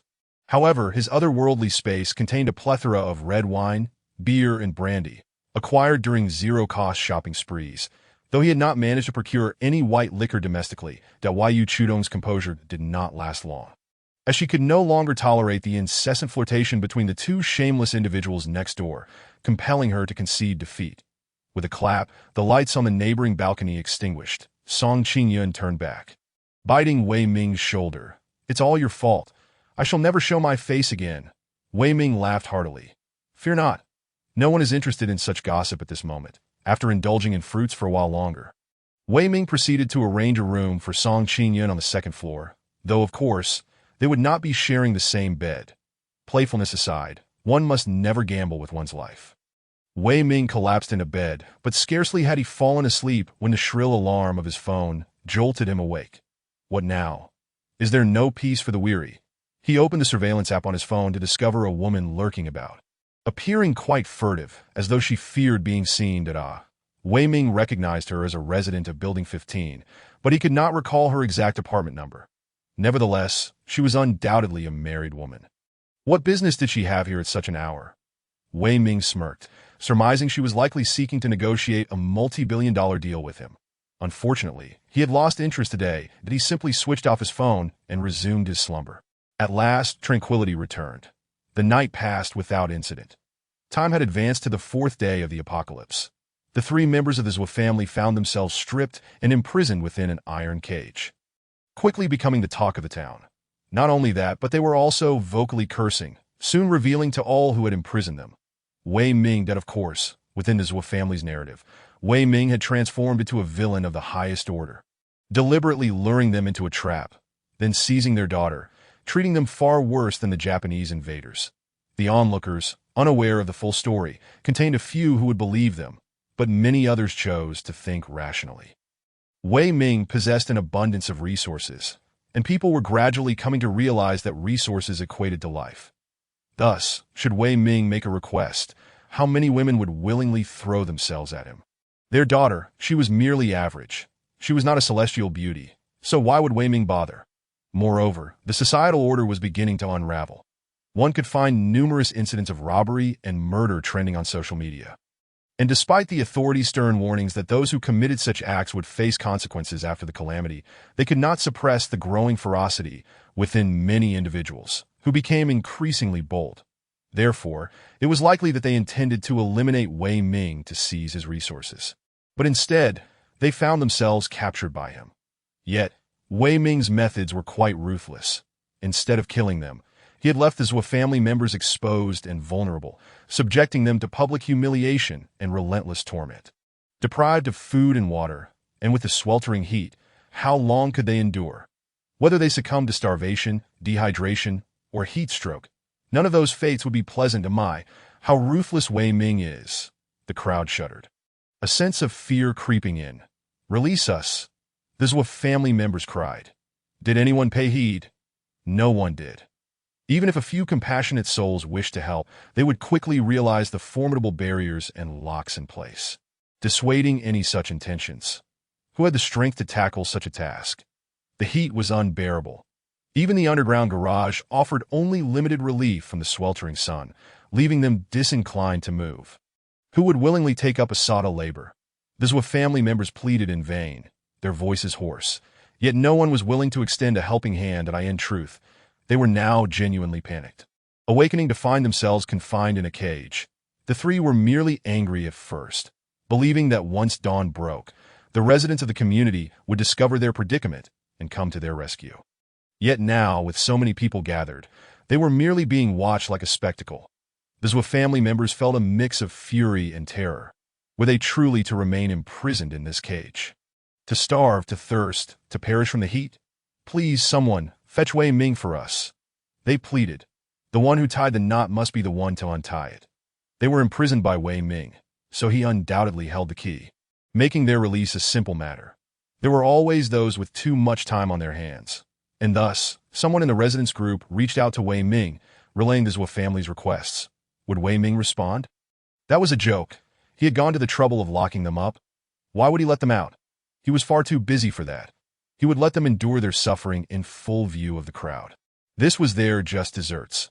Noticing that Wei Ming was not responding, another resident established a separate group, inviting others from the main group to join, of course excluding Wei Ming. This Wei Ming is truly merciless. The Zwa family members faced a grim fate, either starving to death, dying of thirst, or suffering from heat stroke. But why, with two men in the Zwa family, had they not managed to overpower Wei Ming? This fellow was quite formidable. Lu Kundong, known for collecting debts, had previously clashed with Wei Ming and had been effortlessly subdued, so that's how it is, they realized that in no wonder. Wei Ming is essentially committing murder in plain sight. How can you all simply sit and watch? Zhang Shi suddenly interjected. Today it's the Zwa family. What happens when it's your turn to be caged? At this moment, the discussions among the crowd came to an abrupt halt. Zhang Shi sneered twice and declared, I am not afraid to expose my family's shame. Wei Ming has taken a fancy to my wife. Yesterday, under the pretense of selling food, he tricked me into opening the door and ultimately seized my wife. Despite my desperate resistance, he overpowered me. How many of you have wives or daughters? Ask yourselves, if Wei Ming offered you food, would you open the door? Just imagine the implications. Zhang Shi was quite well known in the community. Moreover, he had previously collaborated with Yu Chutong to acquire supplies, showcasing his substantial wealth. Even those who were previously unaware of him now recognized his identity. Yet now, Zhang Shi claimed that Wei Ming had stolen his wife. A collective shiver ran through many. Indeed, in a society where the order has collapsed, those with might can oppress the weak. If Wei Ming could imprison the Zhou family today, could he not do the same to others tomorrow? Having taken Zhang Shi's wife, would he show mercy to anyone else's wife or daughter? Panic ensued. Seizing the opportunity, Zhang Shi urged, "Is there anyone willing to join me in protecting our families? Let us eliminate Wei Ming and resolve this threat. We shall share the spoils." The most compelling aspect of Zhang Shi's rallying cry was the promise of shared resources. Thanks to the recent disappearance of the polar ice caps, many had developed a sense of crisis, stockpiling supplies at home to last at least half a month. Yet, no matter how plentiful their provisions, they would eventually be depleted. What then? If Wei Ming declared that the price of survival was to surrender one's wife or daughter, would they have any choice but to comply? Thus, it seemed wiser to take the initiative and eliminate Wei Ming to seize his resources. "I'm in. I'll join the fight. Count me in." Regardless of the situation, as long as there was a prospect for profit and someone to lead, a force would quickly coalesce. The crucial point was that there seemed to be no punishment for wrongdoing anymore. "All right, everyone, come to me. Let us sit down and discuss this carefully, that we must also be cautious, for there may be spies among us reporting to Wei Ming," Zhang Shi stated. "Understood," many responded. Before long, 21 individuals arrived at Zhang Shi's villa. Only 21. Zhang Shi felt a twinge of disappointment, but reconsidered. 21 was still a substantial number. After all, could they not overpower Wei Ming? The larger the group, the less there would be to share that if we do not act. Wei Ming will kill us and take our wives and daughters. We are merely defending ourselves. No, we are ridding society of a menace. They concocted a grandiloquent rationale for their actions, regardless of how flimsy it might be. As long as they believed it, that sufficed. After much deliberation, they resolved to take action that night, for it would be cooler, lest they tire from swinging hammers in the sweltering heat. With a full complement of 21, they possessed the strength to crush Wei Ming. Even if Wei Ming were to learn of their intentions to break down his door, what could he possibly do in response? Tonight, eliminate Wei, divide the spoils. Wei Ming soon received several messages warning him that individuals in the community were plotting against him. Among the senders were familiar names, including Lin Wanxiu and Zhu Qingqing. How amusing that this so-called sisterly benefactor was now solely concerned with her own interests. Despite her family being confined in the garage, she showed no inclination to plead for Wei Ming. Once someone hardens their heart, they can truly be beyond recognition. "Brother Wei, Zhang Shi is organizing people against you. You must be cautious," Zhu Qingqing warned. "Unfortunately, they have all gone to Zhang Shi's house for a meeting, so I am unaware of their specific plans that I in her view, as long as Wei Ming accepted her back. Everything he owned would rightfully belong to her. Now, with Zhang Shi seeking to seize Wei Ming's possessions, was he not indirectly attempting to rob her as well?" "I see." Wei Ming replied tersely that he knew he must navigate this situation carefully, maintaining an aura of both hope and unattainability for Zhu Qingqing. Lin Wanxiu also messaged him. "Zhang Shi is plotting against you. Be careful. By the way, I wrote 3 chapters last night, and with the 3 revised drafts. I am sending them all to you." Then, Wei Ming received a Word document. He opened it and observed with interest that the content had indeed become more daring. Just as he was engrossed in reading, Song Qingyun and the other women began to awaken, prompting him to open all the doors, granting them the freedom to roam the villa. Wow! Lu Qing and Mi Xiaolu were taken aback to see 2 additional women in the house. Thinking to themselves that Wei Ming was quite the libertine, that it was only the 4th day since the catastrophe. How was it possible that he already had 4 women? At this rate, in just a few more days, the villa would be overflowing. Chengya and Song Qingyun were equally bewildered, never expecting Wei Ming to have hidden beauties stashed away, especially Song Qingyun, who nearly rushed forward to confront Lu Qing upon seeing her. Indeed, this woman has been hiding in Wei Ming's home. "Everyone, let us introduce ourselves. We're all family now," Wei Ming chuckled while feeding Xiao He. Yet in his heart, he deemed Xiao He the only one worthy of his trust. While the 4 women could potentially betray him, for instance, if someone offered better material conditions, Lu Qing and Chengya would undoubtedly switch allegiances that Mi Xiaolu was less mercenary, but since Wei Ming had coerced her into coming, her loyalty was certainly questionable. As for Song Qingyun, there was no need to elaborate. Although she had temporarily turned dark, a sense of justice still lingered within her. Once societal order was restored, she might very well be the first to drag Wei Ming to the police station to confess. Fortunately, no one could rival my wealth. Moreover, the extent of my abilities remained shrouded in mystery. Wei Ming paid no heed to the thoughts of Song Qingyun and the others, as long as they complied. They could maintain their place in the villa. Should they choose to disobey, he would simply send them packing. The four women felt quite awkward, and given their circumstances, they could surmise that the other three were also Wei Ming's women. The realization brought them closer together. Lu Qing, as a small leader in a company, was the first to adapt, smiling as she introduced herself. "I'm Lu Qing. How should I address the two lovely ladies?" With someone breaking the ice, the rest followed suit and began to introduce themselves that BY afternoon. Wei Ming was exercising on the treadmill, sweating profusely. Observing him, the four women felt a mix of admiration and disbelief. While others wished they could hibernate to conserve energy, here was Wei Ming, still working out. Is it any wonder he has such vitality? Lu Qing suddenly shifted the topic. Upon hearing this, Mi Xiaolu and Cheng Ye eagerly joined the conversation.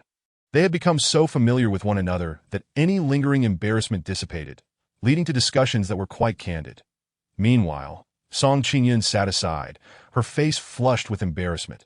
The arrival of her relatives had spared her from being consumed by Wei Ming. But listening to the three women's salacious banter made her cover her ears. Lu Qing and the others exchanged glances, each harboring a mischievous desire to tease her. As they continued to discuss. Song Qingyun, initially confused by references to numbers like 11, 12, and 13, suddenly realized what they were actually discussing. Her cheeks burned crimson, and she wished for a hole in the ground to escape. Was this truly a topic she could engage with? Upon witnessing Song Qingyun's distress, Lu Qing and her friends burst into laughter. They knew that Song Qingyun's relatives had come, preventing her from being entirely consumed by Wei Ming, that in fact, she was still quite innocent. Which only fueled their amusement as they shared the intricacies of relationships. "Oh my heavens!" Song Qingyun exclaimed, hastily covering her ears and shaking her head, "that I don't want to hear it. I don't want to hear it." Lu Qing, observing her beauty and purity, envied her figure, saying, "You're so stunning, with such a great physique. He must be utterly smitten with you." "Indeed, if I had your advantages, I would not be a security officer. I would have become a star." Cheng Ye added to Mi Xiaolu echoed the sentiment, marveling at Song Qingyun's flawless beauty. When the subject of her profession arose, Song Qingyun perked up. "What's wrong with being a security officer?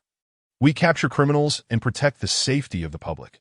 However, as she spoke, her voice diminished and her mood soured. She thought of the current state of the world, where everyone dared to brazenly oppress their own kind, committing robbery and murder with such malevolence becoming commonplace. For someone with an overwhelming sense of justice, the impact was undeniably profound. Wei Ming returned to his room, locking the door behind him to conserve his energy. That night, Zhang Shi and his cohort would surely take action. With the daytime heat, who had the energy for anything, having someone to keep him company would help alleviate the tedium. Actually, the villa was quite lively at present, with people playing mahjong and poker. Yet Wei Ming found the thrill of competition with others far more enticing, that he was not a mere caretaker for Song Qingyun and the others, with ingredients and water readily available. They could cook for themselves. Going outside? That was out of the question. The control was in his hands. They could only operate within the confines of the villa, as none had their fingerprints recorded. In truth, even if he allowed them to go out, would they dare? The external temperature has soared to nearly 60 degrees. Are you truly venturing out to seek torment? Wei Ming, in a deep slumber, awakens to find the clock reading past 7 in the evening, that he rises and exits his room. Discovering Song Qingyun and her three companions engaged in a game of cards, he strides directly to the kitchen, where they have already dined, leaving him a portion of their meal. However, Wei Ming opts against it, instead retrieving a substantial of roasted meat from his alternate space, placing it in the air fryer to warm it up. An enticing aroma soon wafts through the air. How delightful! The four women abandon their card game, drawn to him with expressions of unabashed desire. Reluctantly, Wei Ming divides two among them. Any more would be excessive, considering they had only recently dined and none are keen on gaining weight. After their meal, the ladies proceed to practice yoga. Though Song Qingyun initially wished to engage in fitness, she was persuaded by Lu Qing and the others, who argued that exercising alone lacked meaning, and that practicing yoga together fostered a sense of camaraderie. Thus, she was swept away as Wei Ming observes the four women donning their yoga pants, showcasing their exquisite forms on the mats. He cannot help but watch intently. Yoga attire, akin to form-fitting garments, accentuates a woman's figure to perfection, rendering beauty and imperfection starkly apparent. That it is undeniably alluring, a testament to the creativity of those infamous practitioners from the East, captivating the eye with each provocative pose. Just as he contemplates his next move, the shrill sound of his phone alarms him, accompanied by a resounding thud. Zhang Shi and his cohort have arrived. They are surprisingly early. Wei Ming had anticipated their arrival around 10, or even in the early hours when the temperature would be cooler. The sun has only recently set, and the temperature remains above 45 degrees. Can they truly endure such sweltering heat? Perhaps it is time to consider providing them with a heat subsidy. What is that noise? The four women paused. It's merely a few fools attempting to force their way in. Wei Ming chuckles. Such is the state of the world. The four ladies express their astonishment. After all, this is only the fourth day of the apocalypse, yet the audacity of the community members has escalated to the point of attempting forced entry and engaging in nefarious deeds. The construction of civilization requires eons, yet its collapse can occur in mere days. Wei Ming reassures them, "Continue as you were. Do not let this disturb you, that I shall join you shortly." Although they harbor some concern, it is not born of deep affection for Wei Ming, but rather a recognition that their fates are intertwined. If one suffers, they all suffer. After all, should intruders breach the villa, what fate awaits them? They would likely become mere tools for the desires of countless men. However, having witnessed Wei Ming's capabilities, they are cognizant of his cautious nature. He is not one to recklessly gamble with his life. Nodding in agreement, they return to their yoga practice, albeit with a degree of distraction. Wei Ming descends to the basement, securing the door behind him, wishing to avoid any disturbance from Song Qingyun and the others. The basement is equipped with a complete surveillance system, boasting 9 screens that display not only the footage from 3 cameras in the basement, but also from the front door and various locations within the villa. In total, there are over 20 cameras, but he can only monitor 9 at a time. Naturally, he selects the basement footage, projecting it onto the large screen. 1, 2, 3, 21 individuals, he notes, with Zhang Shi among them, along with several muscular men wielding hammers, relentlessly striking at the door. Bang! Bang bang! Wei Ming shakes his head, musing, "If you truly believe you can breach the door with a few hammers, then my millions will indeed be a waste." Noticing Zhang Shi staring intently at the monitor, seemingly speaking to him, he activates the speakers. Zhang Shi's voice resonates. "Wei Ming, I know you are inside, and I can see and hear everything. Do you know why I haven't destroyed the surveillance? Because I want you to witness your impending doom in fear and despair." Such bitterness, Wei Ming chuckles, addressing the microphone. "Old Zhang, you truly lack creativity. You brought your wife to me, armed and intent on killing me to seize my home, yet I have not laid a finger on you. Isn't that enough? Moreover, your wife willingly chose to be with me. Have I forced her in any way?" Upon hearing this, the 20 outside display expressions of intrigue, as this narrative starkly contrasts with what Zhang Shi had previously claimed. Enraged, Zhang Shi retorts, "Wei Ming, cease your fabrications. You have taken my wife, and now you dare to strike back. I shall not speak further. Today marks your demise." Wei Ming laughs. "You must first gain entry. Give it your all. Strive harder." Chapter 52. Wei Ming, surrender or I shall capture your girlfriend. Gain entry, is that not a blatant provocation? Zhang Shi and his companions seethe with anger, intensifying their hammering. 80, 80, 80. Wei Ming counts for them, announcing each strike. This only serves to incite them further, as they yearn to drag Wei Ming out and exact their vengeance. However, despite their relentless efforts and multiple waves of replacements, there are no signs of damage to the door. They are left in disbelief. This door must have been modified. It is not an ordinary one. It is crafted from solid metal, not merely a wooden door clad in iron. It cannot be breached. We might as well attempt to break through the wall. Thus, they shift their strategy, abandoning the door in favor of the wall. Bang, bang, bang. Their efficiency skyrockets as bricks and stones tumble down, quickly revealing a hole. However, as they continue to break through, they are met with expletives. For behind this wall lies another barrier. This one made of metal. It bears the same texture as the door, and it is certainly not ordinary metal. It is likely a high-strength alloy. Zhang Shi and his associates are left dumbfounded. What do we do now? Are all the villas in our community of this caliber? Someone murmurs, nonsense. This cannot be the work of a developer. It was modified by that scoundrel Wei Ming himself. How paranoid must he be to have fortified the villa so thoroughly? Panic ensues among the group, had the circumstances not been so surreal. They might have questioned whether Wei Ming was a time traveler, for how else could he have been so prepared? All eyes turn to Zhang Shi. You initiated this. What brilliant plan do you propose now? Zhang Shi finds himself at a loss. Resorting to provocation, he exclaims, Wei Ming, are you determined to be a coward? Umph. You may have fortified the walls with metal, but what of the windows? Tomorrow, we shall prepare to break through your first-floor windows. However, if you surrender now, I might consider sparing your life and allowing you to keep half your supplies.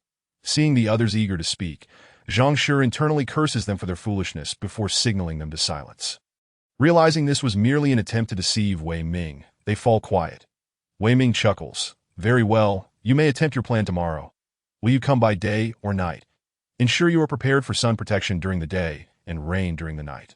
However, dear Zhang, your wife is here with me. Can you truly wait until tomorrow? Should you lack any ideas, I may have to entertain your wife. Zhang Shi erupts in anger, cursing vehemently. You scoundrel, should you dare touch my wife. I will kill your girlfriend. Ah, at long last you've brought her up. Wei Ming internally revels while feigning concern. You dare? I warn you, if you so much as lay a finger on Zhuo Qingqing, I shall not hold back. He mentions her name, fearing Zhang Shi might confuse her with someone else that in truth, Zhang Shi is merely enraged. He hadn't anticipated that Zhuo Qingqing would pose any threat to Wei Ming.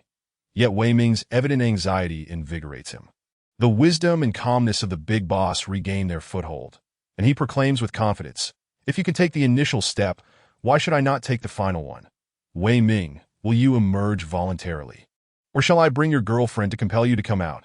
I shall give you 10 seconds to decide. Wei Ming stifles a laugh, reclining comfortably with his feet on the table.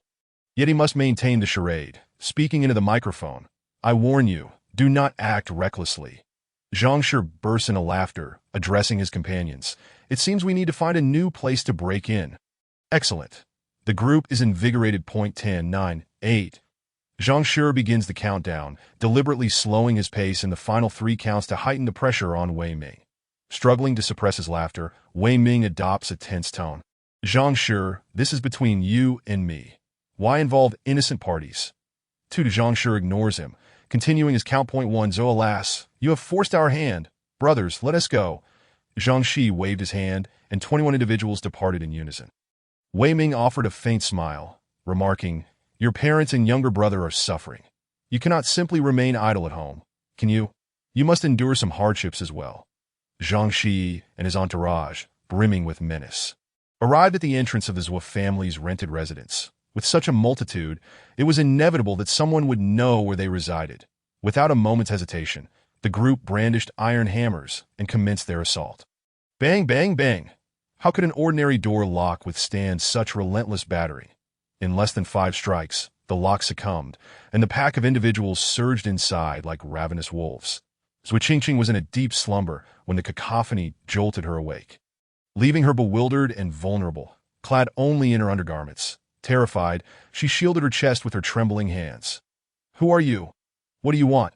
Zhang Shi merely chuckled lightly. Fear not. We only require your assistance. Come. With a wave of his hand, the crowd began to push Zhuo Qingqing forward. She pleaded, at least let me put on some clothes. Clothes? We've all seen enough. Zhang Shi retorted dismissively, unwilling to grant her the luxury of time. The group surged back toward the villa. Upon arrival, Zhuo Qingqing quickly realized their intentions and began to scream, her desperation reaching a fever pitch. She did not wish for Wei Ming to witness her in such a state, not out of modesty, but from the fear that he would find her tainted and thus disregard her entirely. Zhang Shi, however, paid no heed, thrusting Zhuo Qingqing into the gaze of the surveillance cameras, laughing, Wei Ming, take a good look at this person. Wei Ming's furious roar echoed. Zhang Shi, you have gone too far. She has nothing to do with our grievances. Release her at once. Do you assert it is unrelated? Zhang Shi scoffed, opened the door quickly. And I assure you this pair of lovebirds will depart unscathed, to his astonishment. Zhou Qingqing was the first to cry out, Wei Ming, you must not open the door, should the door swing open. Both the villa and its resources would surely be plundered by Zhang Shi and his gang. What good would it do her to possess Wei Ming if he was lost to her? No, she desired the resources in his possession, particularly the chilly villa itself. Thus, Wei Ming could not surrender. It was a matter of principle, and only then could she devise a means to escape their clutches. Slap! Zhang Shi delivered a resounding blow to Zhou Qingqing's face, taken aback by her defiant words. Yet, Zhou Qingqing's heartfelt intentions left Wei Ming's resolve shaken. Wei Ming, I shall grant you 10 seconds to contemplate. He issued his ultimatum. Chapter 53, Brothers Charged. Zhou Qingqing's misfortune deepened. Wei Ming reclined leisurely, but at that moment, he transformed into a theatrical figure, exclaiming with exaggerated fervor, Zhang Shi, I warn you, confident of his victory. Zhang Shi erupted into laughter. After several encounters with Wei Ming, he finally had the upper hand and was firmly in control. Wei Ming opened the door quickly. Time is running out, he stated coolly. Zhou Qingqing, displaying unexpected tenacity, urged Wei Ming, you must not heed him. If you open the door, we are all doomed. Your only chance lies in remaining inside. That way, they will not dare to harm me, Ditto. You have crafted a fine rationale for me. Zhang Shi sneered. Wei Ming gritted his teeth, struggling to suppress a laugh. I understand that I shall never step outside. How infuriating! Zhang Shi roared, striking Zhou Qingqing once more. With a cry, she tumbled aside, blood spilling from her mouth. Yet a smile graced her lips. Her selfless devotion to Wei Ming surely bolstered her standing in his eyes. Did it not? While she acknowledged the beauty of the woman she had seen the previous day, whose figure was undeniably alluring, she believed herself superior in her sacrifices for Wei Ming. Thus, once this predicament was resolved and she secured her place in the villa, she would surely oust that little harlot. In such chaotic times, did Wei Ming require merely a pretty face, or a devoted and wise partner? How astute I am! Zhou Qingqing reveled in her cleverness, yet failed to consider one crucial detail: how to extricate herself from Zhang Shi's clutches. Alas, that thought eluded her as she focused solely on impressing Wei Ming. Furious, Zhang Shi addressed the surveillance. Wei Ming, if you do not emerge soon, I shall be most ungracious. Your girlfriend, though not the most beautiful, is still of great interest to many of my brothers simply by virtue of her being your partner. Beware, we might not be gentle, he taunted. Zhou Qingqing's complexion drained of color. Setting aside her concerns of being deemed unworthy, she feared the prospect of 20 burly men each taking their turn. Could she endure such indignity? Why must you always articulate my innermost thoughts? Wei Ming mused internally, stifling a chuckle. Very well, I shall offer you 5 boxes of water and 50 pounds of rice if you release her. How generous! The value of 5 boxes of water and 50 pounds of rice was not lost on the crowd, who found themselves intrigued. Yet Zhang Shi, having ample supplies, was not easily swayed, for as the leader, his ambitions were grander. Having seized the upper hand, would he settle for such a paltry sum? Zhang Shi glanced at the many who were already tempted, scoffing, You fools! This is merely a tactic to frighten that fellow. As he is willing to offer so much, what does that imply? First, he cares for this woman. Second, the resources Wei Ming possesses far exceed this amount, that Dio not be so short-sighted. His words resonated, and many nodded in agreement. Indeed, they had been hasty. Zhou Qingqing was undoubtedly worth more than this. The more Wei Ming valued her, the greater the ransom he would be compelled to pay for her release. To know, we cannot acquiesce. On the other hand, Zhou Qingqing felt profoundly moved. Wei Ming truly cared for her. Look how far he was willing to go to rescue her. Consequently, she resolved to remain steadfast. Wei Ming, observing the expressions of those present through the surveillance, nearly burst into laughter. This was too amusing. Would he truly part with such resources for Zhou Qingqing? Certainly not. First, he was certain Zhang Shi's greed would preclude any agreement, and second, even if Zhang Shi did consent, he would retract his offer. What harm would it be to play a little trick? Zhang Shi chuckled menacingly. Wei Ming, you truly are a coward, willing to witness your girlfriend's humiliation from afar? Brothers, since Wei Ming is so generous, let us have our fun with his girlfriend. Why hesitate? Despite this, a few among them retained a flicker of morality, at least not in plain sight. Yet, darkness lurked in the hearts of some, who stepped forward with lewd grins, declaring, "Since everyone is so considerate, I shall go first." Zhuo panicked, exclaiming, "No, no, no, you must make Wei Ming open the door." Zhang Shi bellowed, "Zhuo, speak no more." She fell silent. What good would it do for Wei Ming to rescue her? In the end, she would gain nothing. Thus she sealed her lips to, "Oh ho, how considerate of you for Wei Ming." Zhang Shi sneered, "Now, do not hold back." "Very well." Zhuo anguished cries echoed through the air. "Wei Ming, do you see this?" Zhang Shi laughed heartily. "One of our brothers has already entered. The moment we stop him, it is too late. However, we still have 20 more waiting in line, that if you do not wish for us all to become your in-laws, open the doors swiftly."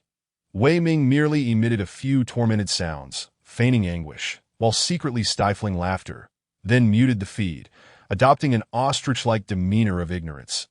Zhang Shi continued his cruel jests, but Wei Ming remained unresponsive. That coward dares not look. He must have turned off the surveillance. Zhang Shi speculated, "No matter. We shall return and create a little film to send him." The group agreed, pushing Zhuo along. Shortly thereafter, a freshly made video was dispatched to Wei Ming's device. At that moment, what was Wei Ming doing?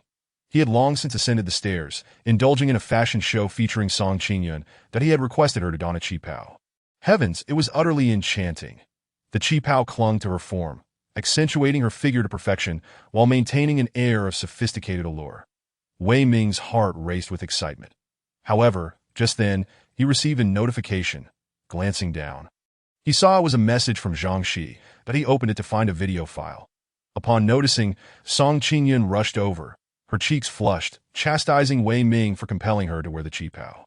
Though it was indeed stunning and undeniably alluring, it was also thoroughly embarrassing. "What has Zhang Shi sent you?" she inquired, attempting to divert Wei Ming's attention away from her predicament. Wei Ming chuckled softly. "See for yourself. I find it intolerable to behold." Chapter 54. Song Qingyun's awakening. Song Qingyun, unaware of the gravity of the situation, casually opened the video, only to be struck with shock and revulsion. "How disgusting!" she exclaimed, hastily shutting off her phone's screen. Wei Ming found himself at a loss for words. If he were to open his phone later, would he not be forced to confront that repulsive imagery as well? "The video you opened remains unclosed, and yet you show no intention of shutting it down." Song Qingyun furrowed her brows and remarked, "Zhang Shi, after all, is the husband of a prominent company. How can he be so shameless as to send you such material?" Wei Ming, while savoring Song Qingyun's captivating beauty, chuckled, "Did you not recognize the leading lady in the video?" Song Qingyun's expression shifted to one of recollection as she suddenly exclaimed, "Zhuo." Wei Ming laughed heartily. "Zhang Shi intends to leverage Zhuo to coerce me into submission. Is he truly so foolish?" Song Qingyun immediately retorted, recalling the shamelessness and malice she had witnessed from the Zhuo family that fateful night. Although Wei Ming had spared Zhuo, she could see clearly that his intention was not to show compassion for her, but rather to inflict gradual torment. Thus, how could Zhang Shi believe that Wei Ming cared for Zhuo? "I understand now. It's you." Song Qingyun's face lit up with realization, followed by a sharp intake of breath. "You are truly ruthless."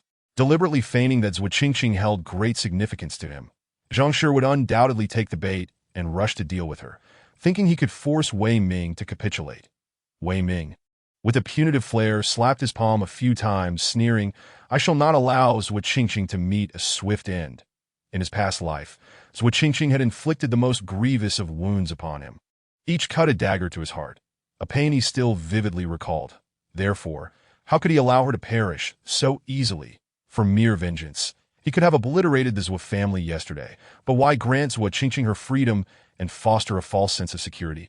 Now, she might believe that if she endured, she would enjoy a life of luxury in the villa. That he chuckled darkly, wondering if she would go mad upon discovering that her perseverance would only lead to suffering.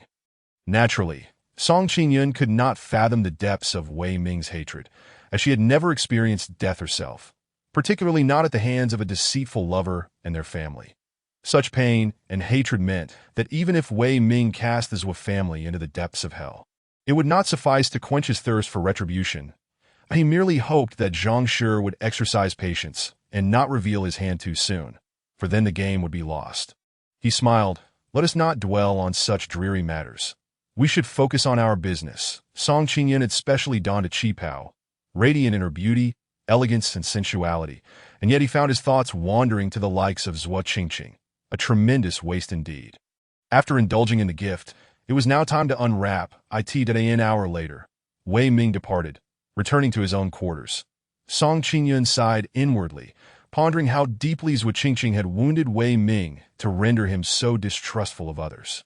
Despite their established intimacy, he still chose to sleep alone. Reflecting the extent of his distrust, he sought mere pleasure, entirely devoid of emotional investment, a sentiment undoubtedly stemming from Zhuo Qingqing. Suddenly, Song Qingyun resolved to influence and transform Wei Ming through her own body and spirit. To restore his faith in humanity, her. This was a form of salvation, precisely the duty of a guardian. If I do not descend into hell, who'll? She mused, moreover, could this place truly be deemed hell? It was paradise. Thus, she felt compelled to do something for Wei Ming, using her warmth to gradually thaw his frozen heart. The road ahead may be long, but she would not waver. Wei Ming, of course, remained oblivious to Song Qingyun's intentions, and even if he were aware, he would merely smile that he was not cynical but had merely seen through the nature of humanity, especially in times of disaster. The ugliness, desires, and darkness within people's hearts would be fully unleashed. Observing the conduct of the residents in the community over the past few days was akin to witnessing a descent into savagery. He held no trust in others, nor did he aspire to be a savior. He merely wished to protect himself. Perhaps I should invite a few more beauties to alleviate my boredom, he mused, contemplating sleep. Looking at the time, he noted it was past midnight. Zhang Shi, do your best to torment Zhuo Qingqing on my behalf, and I shall take good care of your little wife. Wait, I observed Zhuo Qingqing's suffering in the video with no reaction at all. This does not align with the persona I have crafted for myself. Thus, he sent Zhang Shi a voice message, unleashing a torrent of curses before turning off his phone, contentedly drifting off to sleep. Finally, the long night came to an end on the 5th day of the apocalypse. Wei Ming awoke and, as usual, glanced at the homeowners group chat that he couldn't help but utter an exclamation of surprise, for something noteworthy had transpired the previous night. Albeit unrelated to him, that a man named Zhao Jihu had braved the acid rain to venture outside, and astonishingly, he not only returned but brought back a significant amount of supplies. Wei Ming was taken aback, and upon reviewing the chat history, he discovered that Zhao Jihu had audaciously modified raincoats and boots at home to withstand the corrosive effects of the acid rain. Though successful, his endeavor was perilous. A few droplets of acid rain had splashed onto him, causing his skin to burn and nearly leading to his collapse. Moreover, he had merely ventured to the convenience store at the edge of the community. What if he had gone farther? His protective gear would have inevitably succumbed to the rain, and he would not have survived the return trip. Yet, the pivotal fact remained. He made it back. Consequently, everyone sought to befriend him, eager to glean insights from his experience. They could no longer afford to remain idle. They needed to devise ways to acquire supplies. Presumably, more individuals would venture out that evening. The earlier one set out, the greater the bounty. Soon, the nearby convenience stores would be stripped bare, and to find resources, one would have to journey farther afield, undeniably increasing the danger. Wei Ming shook his head, realizing that with so many people scavenging for supplies, there would inevitably be both winners and losers.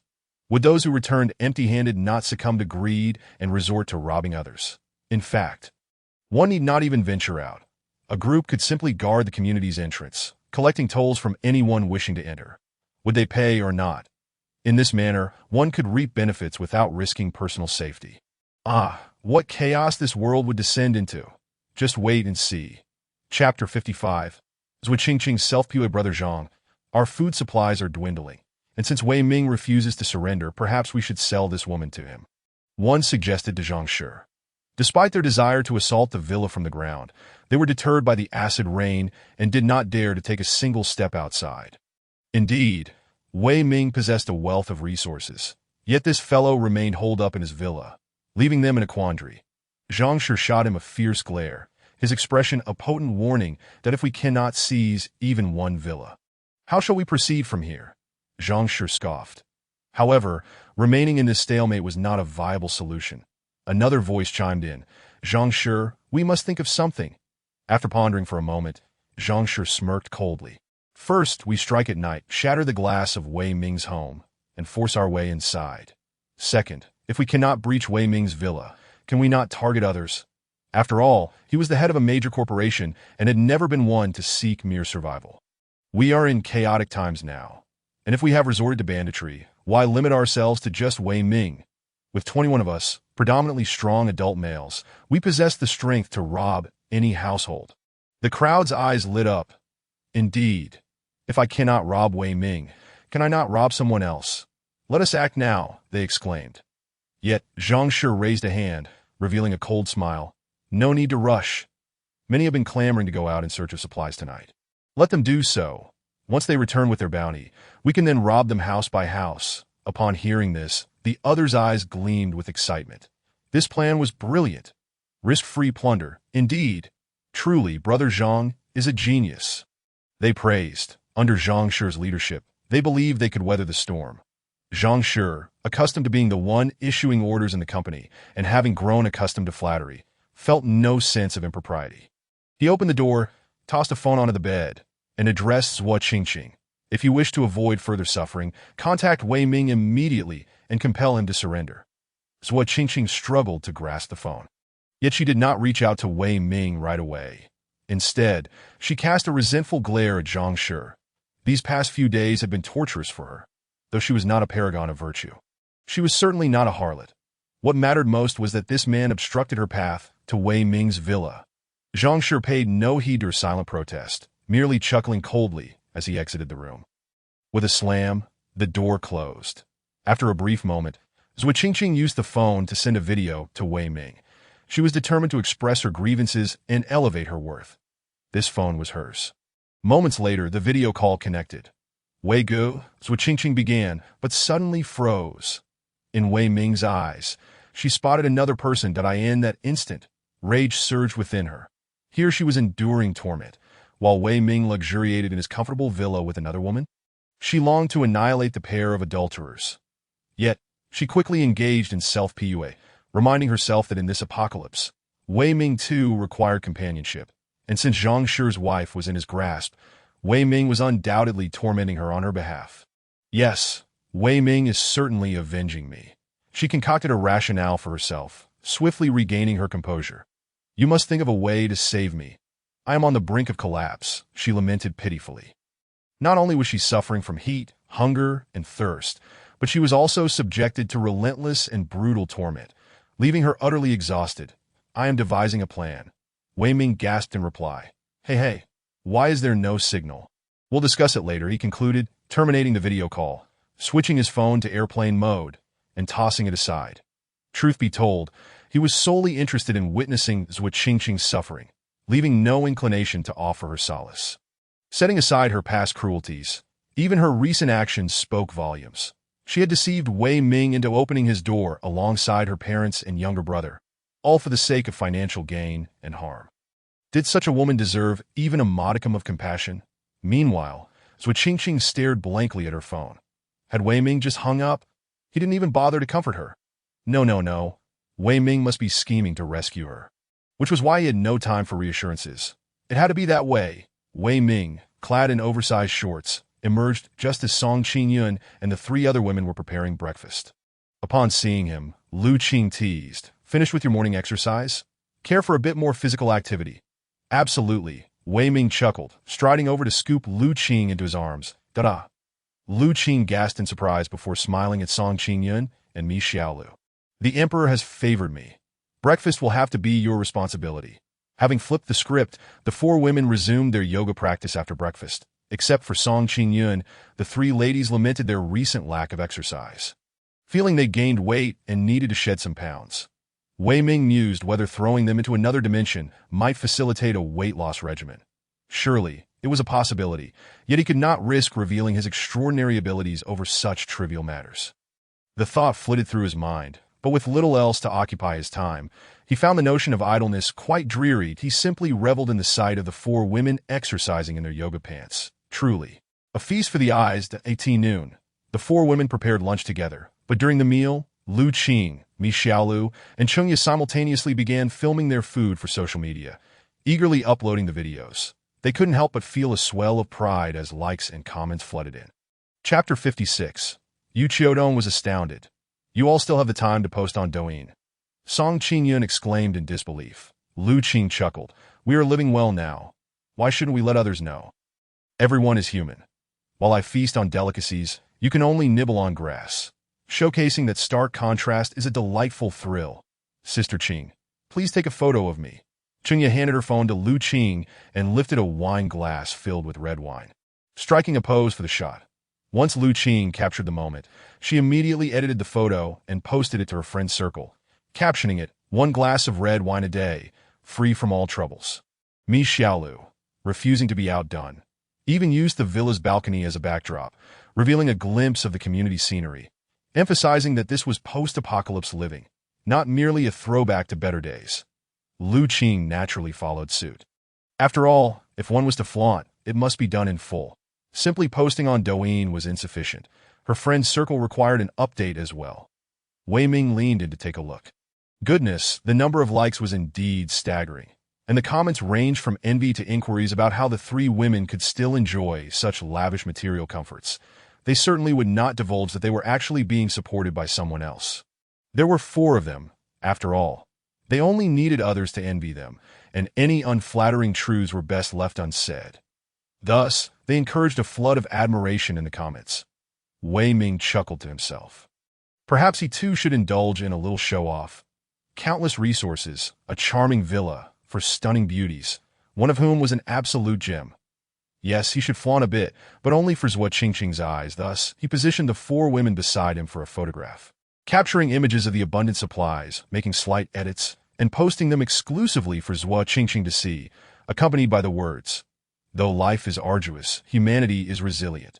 We must forge ahead through adversity." The text was undeniably inspirational, while the images exuded pure extravagance.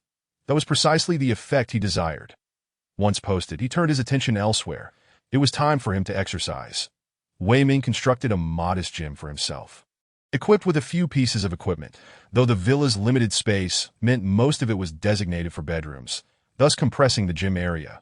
With a total of 11 bedrooms in the villa, each could accommodate one person, leaving 10 for two to share, allowing for a potential 20 beauties. Wei Ming reflected on the rationale behind having so many bedrooms. However, would he be able to find 20 captivating women within the entirety of Qidong City? It seemed an improbable task, perhaps even impossible. That, oh dear, I almost forgot about my alluring aunt. Wei Ming retrieved a drone, packaged some leftovers, and sent them over to Lin Wanxiu. Lin Wanxiu had been industrious, having penned 7 chapters the previous day, claiming it had left her utterly fatigued. Such were her words. It was no wonder every chapter of her novel was rife with suggestive content. She was, after all, quite the seductress. Wei Ming hesitated, pondering whether to invite such a provocative figure into his life. While he didn't mind a woman being a bit risque, having them all be similarly so would render the experience rather monotonous. He preferred each woman to retain her unique charm. Never mind, I'll refrain from concerning myself with that alluring aunt for now. Wei Ming eagerly anticipated the changes that would unfold in the community that night or by the following morning. With Zhao Jihu having successfully procured supplies yesterday, it was certain many would venture out tonight in search of resources, and he believed some would surely succeed.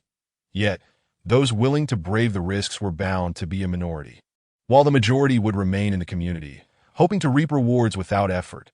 What kind of turmoil would ensue tonight? He was eager to witness it. The darkness of the human heart was poised to unfold this evening. Wei Ming set up a high-powered telescope on the balcony, with the 3 villas situated remarkably close to the main gate, allowing for a clear view that if one were to intercept those returning with supplies. The community entrance was the prime location. Of course, Qidong City boasted 3 grand entrances, and Wei Ming could only monitor one. However, this entrance was the principal one, leading directly to the bustling main road. Surrounded by the most commercial establishments, a short walk from here would reveal convenience stores and supermarkets. As the day turned to evening, inspiration struck Wei Ming, prompting him to ask the 4 women to bring their dishes to the balcony, which was spacious enough to accommodate a 10-person round table. The The five of them prepared 8 delectable dishes along with a soup, complemented by an array of fruit platters featuring watermelon, papaya, strawberries, and more. While dining, Wei Ming cast his gaze toward the gate. The entrance lights were automatic, illuminating at the designated hour, allowing him to discern if anyone passed by without needing the telescope that someone's coming. He noted as the sun dipped below the horizon. With the first individual emerging from the community, heading towards the entrance, naturally, he was clad in a raincoat, wrapped from head to toe. Wei Ming shook his head slightly. The greatest peril of acid rain lay in its corrosive nature. Yet it wasn't he to say that materials like plastic were entirely impervious, though the degradation would occur at a slower pace. However, raincoats are inherently perforated. After all, how could one wear them without ventilation? Wouldn't it be stifling to wear one without any openings? The best one could do was to seal those holes after donning the raincoat to prevent acid rain from seeping in. Unfortunately, regardless of the method, such seams were easily compromised by acid rain, causing the rainwater to contact the skin as if splashed with sulfuric acid, hence the name acid rain. Furthermore, even at night, temperatures remained around 40 degrees. Who could endure the heat of a suffocating raincoat? Setting aside the threats posed by acid rain, how many could withstand such oppressive heat? Wei Ming sighed, but his demeanor remained one of mere spectator amusement. Before long, another individual fully armed exited the community gate. This was merely one of 3 exits. Surely, others would be daring enough to seek resources through the other 2 gates. Song Qingyun and the others observed as well. Equally astonished that if it weren't for Wei Ming, would they also have to venture out in search of supplies? Of course, being beautiful, they had the luxury of choice, but what cost would that entail? Nature is indeed the body. And it is solely through the body that beauty exists that in the midst of an apocalypse, a woman's allure becomes a form of resource that moment. The light next door suddenly flickered on. Yu Chutong emerged, just as before, with a bottle of red wine in her left hand and a goblet in her right. In such dire circumstances, few possess the leisure she exudes. Moreover, the wine contains moisture and, particularly in the case of red wine, sugar, which can provide a modicum of sustenance. Her lifestyle is one that would evoke envy in 99 out of 100 people. However, Wei Ming is not among them. Upon seeing Yu Chutong, Lu Qing and Mi Xiaolu displayed expressions of astonishment, for it was their first encounter with this enchanting beauty. Chengye had been her neighbor for quite some time. And while the 2 women were not strangers, Yu Chutong looked down upon Chengye, who had married a man nearly old enough to be her father out of vanity, as for Song Qingyun. There was no need to elaborate. She had been observed by Yu Chutong while being affectionate with Wei Ming on the balcony, and why Yu Chutong was taken aback as she witnessed the scene unfolding on the neighboring balcony. Chapter 57. Steel plates sealing windows. Zhang Shi was on the verge of tears. 4 women. Wei Ming's villa harbored for women, each a beauty in her own right. Lu Qing, Mi Xiaolu, and Chengye were somewhat inferior. Yet Song Qingyun could easily rival her, in an instant. Yu Chutong realized that these 4 women were undoubtedly lured by the resources in Wei Ming's possession, willingly becoming his gilded canaries, which she found contemptible. However, the material conditions they enjoyed were quite extravagant. The 4 of them feasted on 8 dishes and a soup, accompanied by an abundance of fruits. The sight of the fruits was almost irresistible to her. Yet, Wei Ming refused to sell her any, and given the current depravity of human nature, even if he were willing, would she dare allow him entry? It was akin to inviting a wolf into the fold or delivering a sheep to the tiger's jaws. In the past couple of days, Yu Chutong had been particularly anxious, for resources could only last so long. What was to be done? With her striking beauty, she knew the residents of the community had descended into madness. Devoid of humanity, should she be discovered while venturing outside, she could only imagine the grim fate that awaited her. Wei Ming flashed her a subtle smile, gesturing towards the table laden with dishes, beckoning her to join him. Did Yu Chutong wish to go? Of course she did. Yet she understood the price she would have to pay to do so, having been treated like a princess her entire life. Accustomed to having her desires fulfilled, would she now have to surrender her body just to partake in a meal? Naturally, she would not acquiesce. Humph! She emitted a haughty snort, seated herself, and poured herself a glass of wine. Savoring it slowly, Lu Qing could not help but voice her disdain, exclaiming, "Oh, now she can still act aloof. I wonder how long she can maintain this charade." Chengye, with equal sharpness, remarked, "I wager at most 3 days before she joins us in vying for Wei Ming." Mi Xiaolu, hailing from a well-educated background, interjected, "There's no need to speak so harshly of her." Lu Qing retorted, "Who told her to look down on us first?" "Exactly," Chengya nodded in agreement. Lu Qing cast a meaningful glance at Chengya, and the two of them nestled in a Wei Ming's embrace, taking turns feeding him. Wei Yu Chutong chanced a glance at the scene and felt her cheeks flush with indignation. How shameless! After shooting Wei Ming a furious glare, she turned on her heel and retreated indoors. Ha! Lu Qing and Chengya laughed triumphantly. That'd be why around 10 o'clock, the villa entered lockdown mode, and Song Qingyun and the others obediently returned to their rooms. While Wei Ming lingered on the balcony, eagerly anticipating the spectacle that was about to unfold at the entrance. More than half an hour later, he observed a group of about 20 individuals emerging from the underground garage. They were clad in raincoats and wielding umbrellas, dressed in layers against the elements. Were these Zhang Shi and his crew? Wei Ming could not be certain, for even their mothers would struggle to recognize them in such garb. They brandished hammers and kitchen knives, exuding a menacing air. Wei Ming smiled and, with a few taps on his phone, commanded steel plates to descend over all the windows on the first and second floors of the villa. "Ha! Do you wish to smash? Be my guest." The group noticed Wei Ming due to the illuminated balcony and defiantly flashed him a middle finger, as if to say he wouldn't enjoy his triumph for long. Then, they stormed into the garden and began hammering at the windows. The sound reverberated, nearly jarring the teeth of those with the hammers. When someone shone a flashlight, they were instantly struck dumb. Was this glass? No, it was steel plates. You dare to use steel plates to protect glass? Given their current circumstances, how long could they endure outside? The threat of acid rain and the sweltering heat would soon incapacitate them if they lingered too long. Thus, attempting to break through the steel plates was no trivial matter. What to do? Retreat. Zhang Shi had no choice but to issue the command, on the verge of tears. This was a veritable iron turtle. The group hastily retreated, but it was too late. Some members began to scream in agony, evidently harmed by acid rain seeping through their raincoats. That by the time they finally reached the garage, they discovered that one man had suffered severe eye damage. Hiss! The corrosiveness of the acid rain was too great. Even reinforced raincoats could not withstand its effects for long, even with umbrellas added.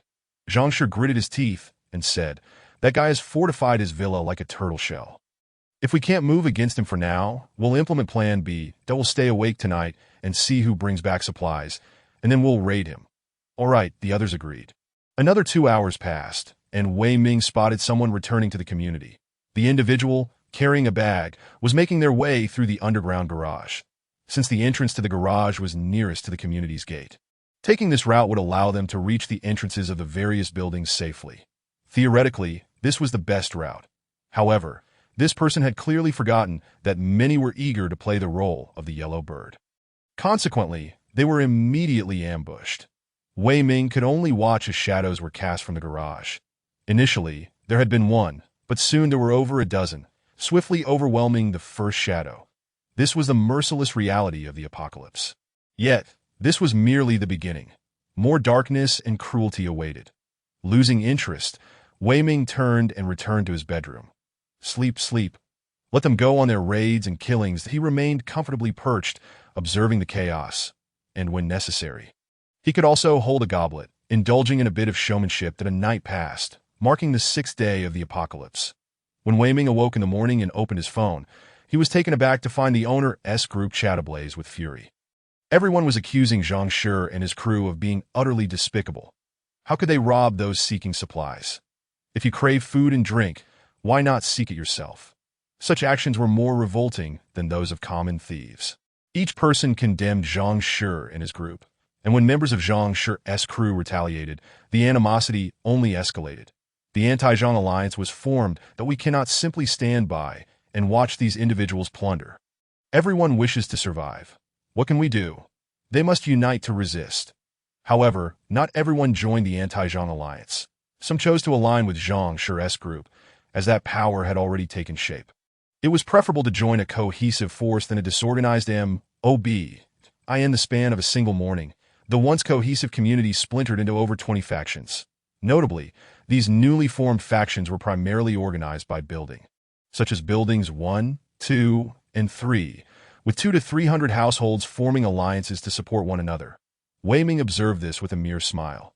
Currently, they were an alliance, but as time passed, class structures would emerge, with the upper echelons exploiting the lower, that if women were introduced into the equation, these alliances would not endure for long.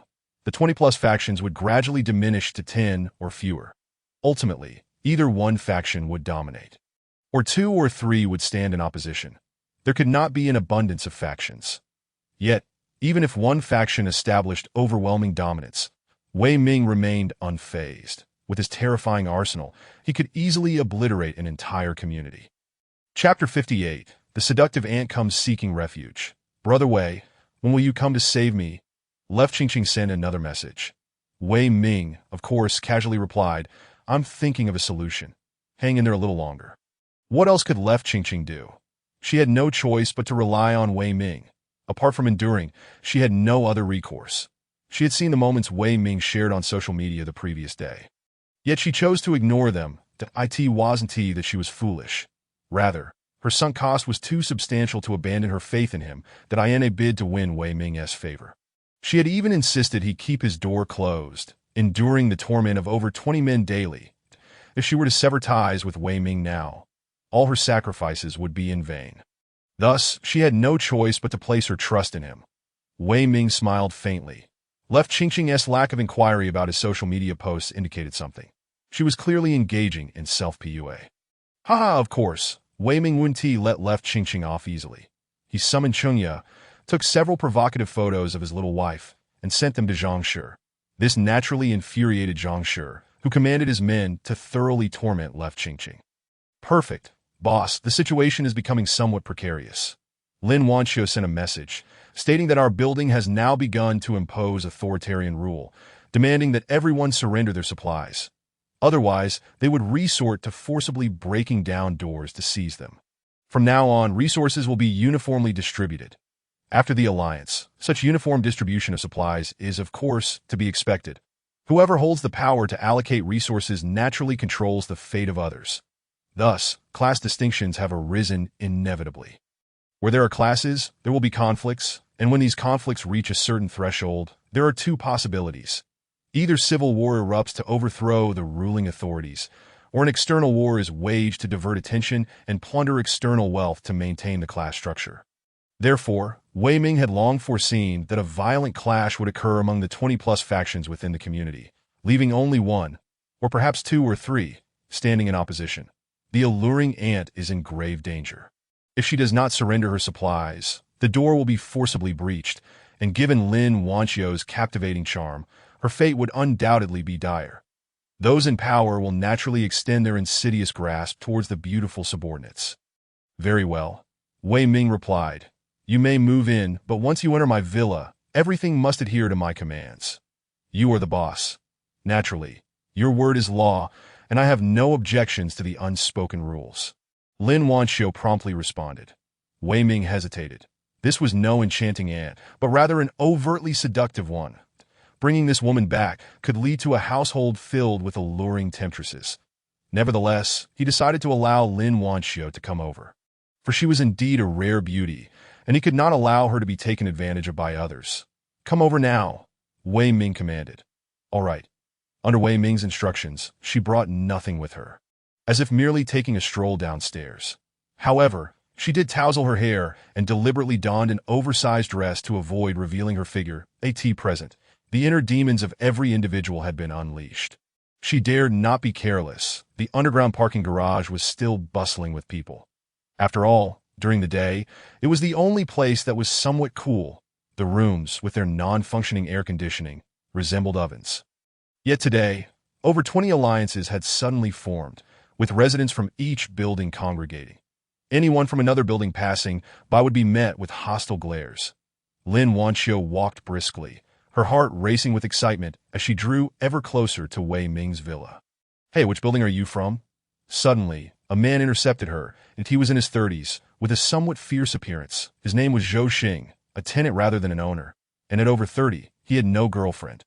In normal times, he could visit a salon to alleviate his urges, but since the apocalypse began, that avenue had been cut off. After holding back for several days, he felt increasingly uncomfortable. Now, a woman walked by. Not only from a different building, but although her face was obscured, when she lifted her leg, the fabric of her dress tightly clung to her rounded dairy, revealing its voluptuous shape, which immediately piqued his interest.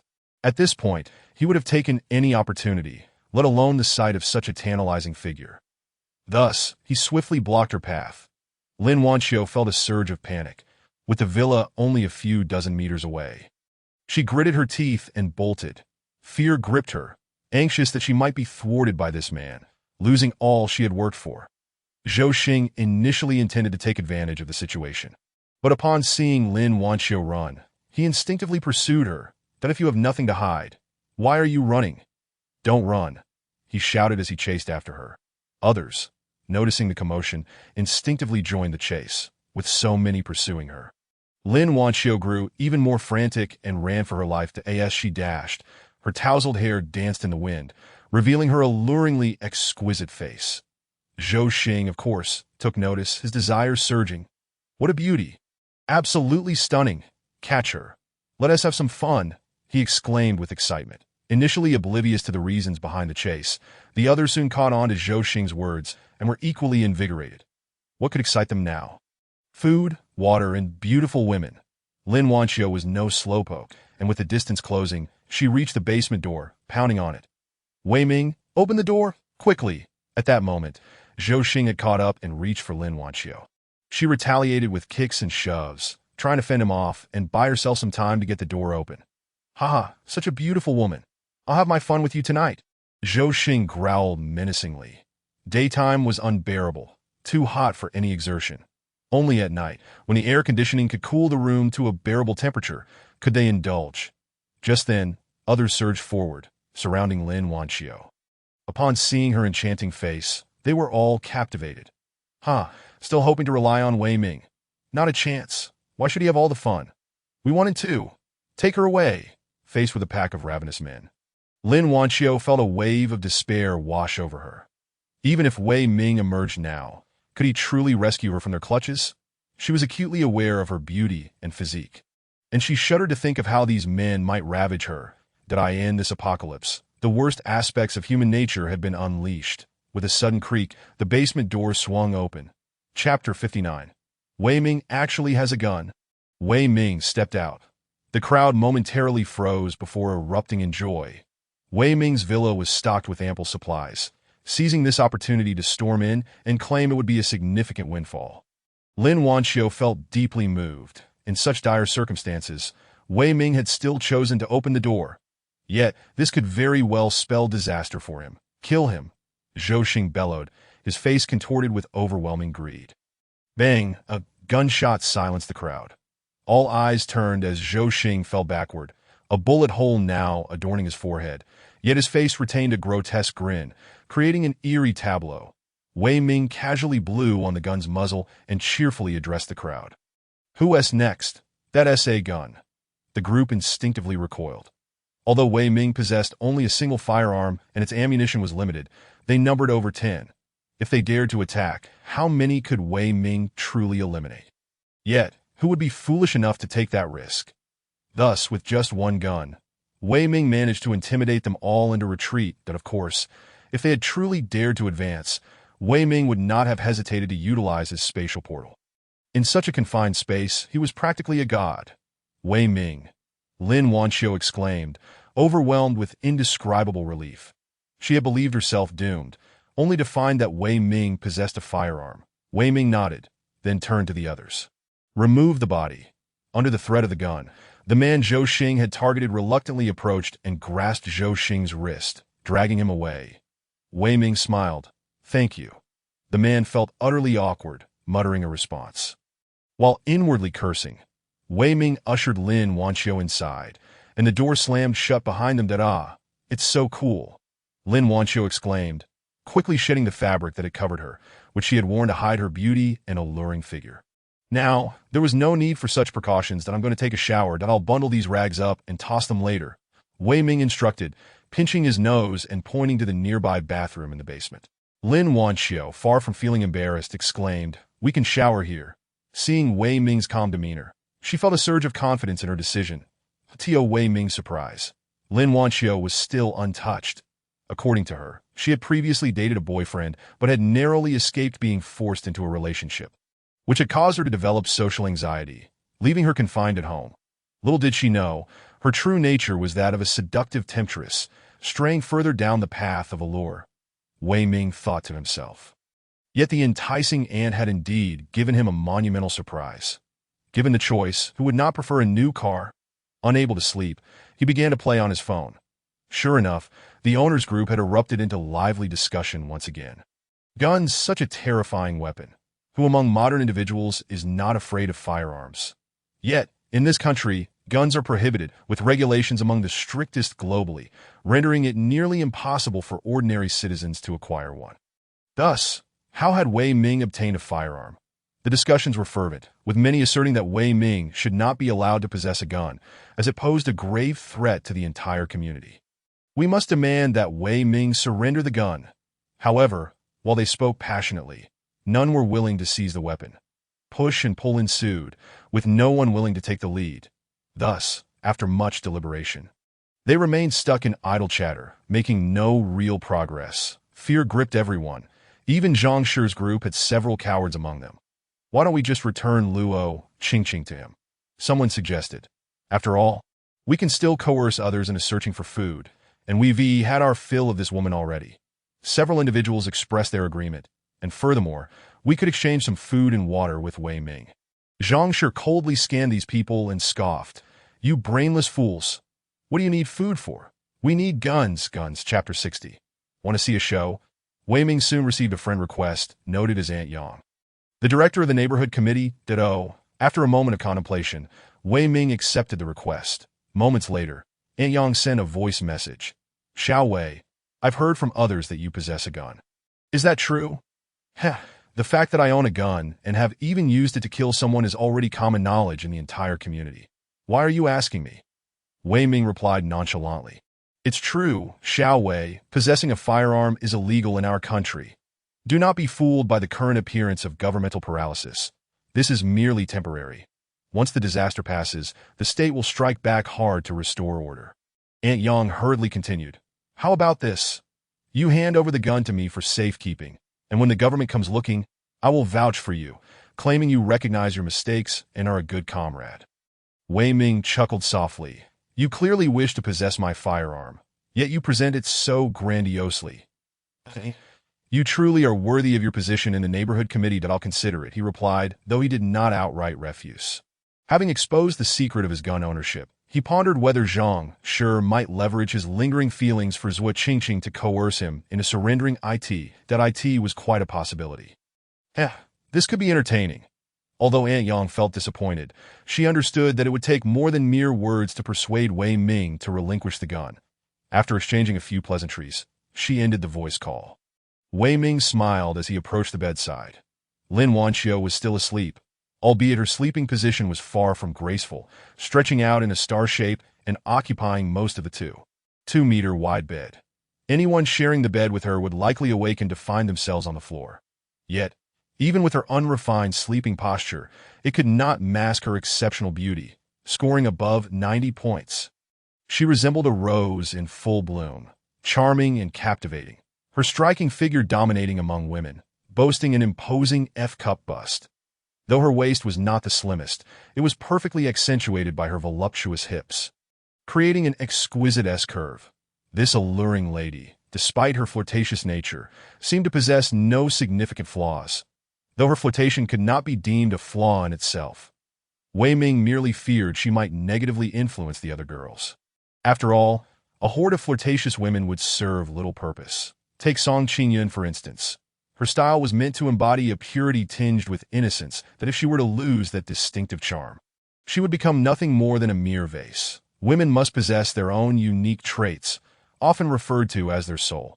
Why do so many celebrities strive to cultivate their personas? It is simply to project the essence of an intriguing soul. Lin Wanxiu finally awoke around 6 in the evening, exclaiming, "Oh no, I've overslept. I must quickly start typing." Without donning any clothing, she hastily made her way to the computer, sitting down with her bare back exposed like jade, ready to begin her writing. You truly are dedicated. Yet with those 2 ample assets swinging about, Are you not tempting me? Wei Ming chuckled. Only then did Lin Wanxiu nod, throwing on a robe before following him. Upon reaching the first floor, Song Qingyun and the other three women had just finished preparing dinner and were about to call Wei Ming when they were taken aback by his arrival with a seductive, stunning beauty. However, they were aware of Lin Wanxiu's existence. Every day, Wei Ming would send leftover food to her via drone, a fact they had all noted. They just hadn't anticipated her to be both beautiful and possessing such a commanding figure. Today marked the 6th day of the apocalypse, and Wei Ming now had 5 women. Previously, he had only 4 in 4 days, which indicated a decline in his efficiency in attracting beauties, much to the silent dismay of Lin Wanxiu and the others. I am Lin Wanxiu, and from today onward, I shall be a part of this household, she declared with a smile. Although I am the oldest, having entered later, I shall refer to you as sister from now on. Wei Ming could not help but roll his eyes. Do you think this is the old society? You are my newly acquired 5th concubine, he mused, finding a certain thrill in the thought. But did you not claim to fear social interactions? Do you not appear rather sociable now? Lin Wanxiu's remarks quickly bridged the gap between the 5 women, and soon even the earliest acquaintances, Lu Qing and Mi Xiaolu, who had only known each other for a few days, began to call her sister Wanxiu, embodying a scene of camaraderie. Wei Ming understood that this was merely a facade. It is often said that a dormitory of 4 girls can spawn numerous factions, let alone when they must share a man in the midst of an apocalypse, where resources are exceedingly scarce. How could jealousy and rivalry be avoided? Thus, their apparent friendliness was likely superficial, intended for his eyes only. After all, he resembled a lord from the old society. If he were to expel anyone from the household, it would undoubtedly spell disaster for them all. Wei Ming merely smiled, satisfied that they could maintain a semblance of harmony. Behind the scenes, they could scheme as they pleased, as their ultimate goal was to win his favor. The more fiercely they fought among themselves, the more devotedly they would serve him as night descended and darkness enveloped the sky. The community became lively. The cooler evening air marked the peak of everyone's activity. The 6 were enjoying fruit, watching internet television, and discussing when the power or internet might go out, causing Lu Qing and the others to hastily post a few videos on Douyin and Moments. Keeping up appearances is no easy task. Cherish it while you can. A message popped up on Wei Ming's phone from Zhang Shi. Do you want a woman back? Not particularly, Wei Ming thought to himself, but replied instead. What are your terms? Straightforward. Zhang Shi responded that I have people waiting in the garage beneath your villa. Come down and let's talk. Wei Ming smiled, clearly anticipating a discussion about the firearm, which was no surprise to him. Want to see a show? He asked the 5 women. Yes, they all nodded. Regardless of whether they truly wished to see it, since he had asked, how could they refuse him? Follow me. Chapter 61. Wei Ming's grand performance. The 5 women followed Wei Ming to the basement. He first checked the surveillance to ensure no one was nearby. The entire passage was empty. Clearly, Zhang Shi intended to express his sincerity in discussing matters, while also guarding against the possibility of Wei Ming drawing his gun upon opening the door. Guns? Who wouldn't be wary? What does Zhang Shi intend to do? Chengya asked nervously. Her greatest fear was that Zhang Shi would use what Qingqing to barter for her return. Wei Ming feigned pulling a gun from his pocket, saying he wants this. Song Qingyun's heart tightened. We cannot give it to him. She even contemplated keeping the gun herself. That in the entire community, besides herself, who else was fit to be the security officer? No one. Thus, she was undoubtedly the most suitable guardian of the firearm and would never misuse it. Wei Ming smiled slightly. Why not? Except for Lin Wanxiu, the other 4 women were taken aback, struggling to believe it. Lin Wanxiu was unaware of the tumultuous history between Wei Ming and Zhou Qingqing, but how could Song Qingyun and the others not know? They were even aware of Wei Ming's calculated scheme to allow Zhang Shi to torment Zhou Qingqing. Zhou Qingqing, along with her family, certainly deserved their fate for attempting to seize this villa. That if they succeeded, the women would become mere playthings for the father and son duo. Which woman could endure being toyed with by a pair of men? Look at how the Zhou family was imprisoned in a cage, deprived of food and water, and now on the brink of death due to the sweltering heat. They would likely not survive until morning. Yet, here was Wei Ming, willing to sacrifice his firearm to save Zhou Qingqing. This was utterly absurd. Wei Ming burst into laughter. That's why I wanted you all to come down and witness the spectacle. Just sit back and enjoy the show, he added, opening the basement door that IT could be unlocked by his remote, his fingerprint, or even his voice. Exceedingly convenient that he stepped outside. Wei Ming, be cautious. Don't let it go awry. The five women urged, their fates now intertwined with his. Wei Ming merely smiled slightly as he appeared. The sensor lights in the corridor flickered on automatically, illuminating him before a group of people in the distance. Wei Ming, Zhang Shi called out loudly. Waving his hand, one of his men pushed Zhua Qingqing forward, a fruit knife pressed against her neck, clearly a precaution against Wei Ming firing his weapon. You have a gun. I have a hostage that in just 2 days. Zhua Qingqing had endured considerable torment. Her hair was disheveled, and her body was covered in bruises. Upon seeing Wei Ming, she could not help but tremble with excitement.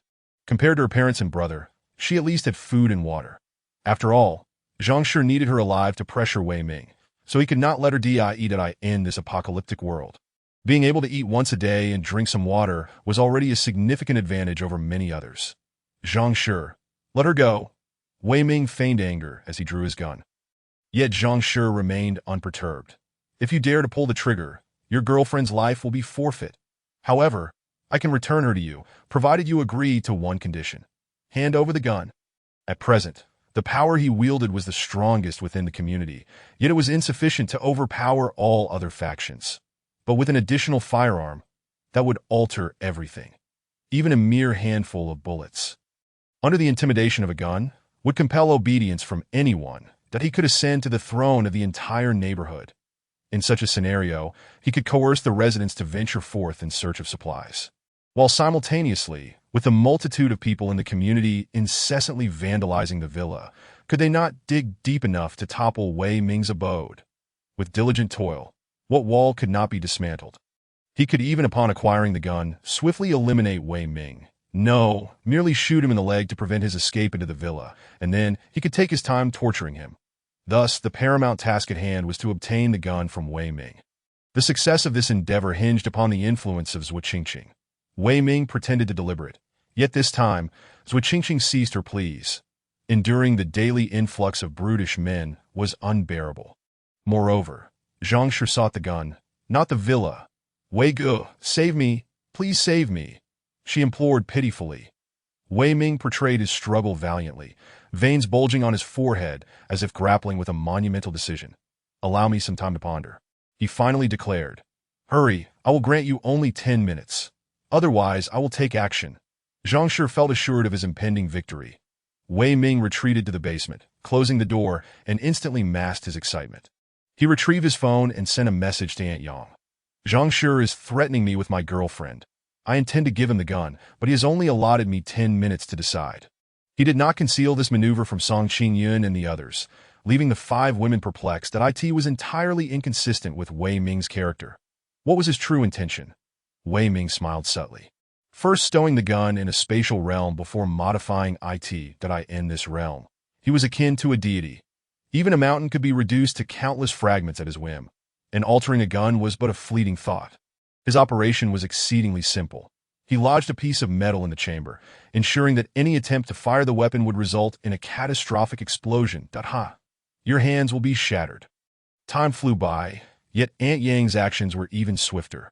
How could Wei Ming possibly hand over the gun to Zhang Shi?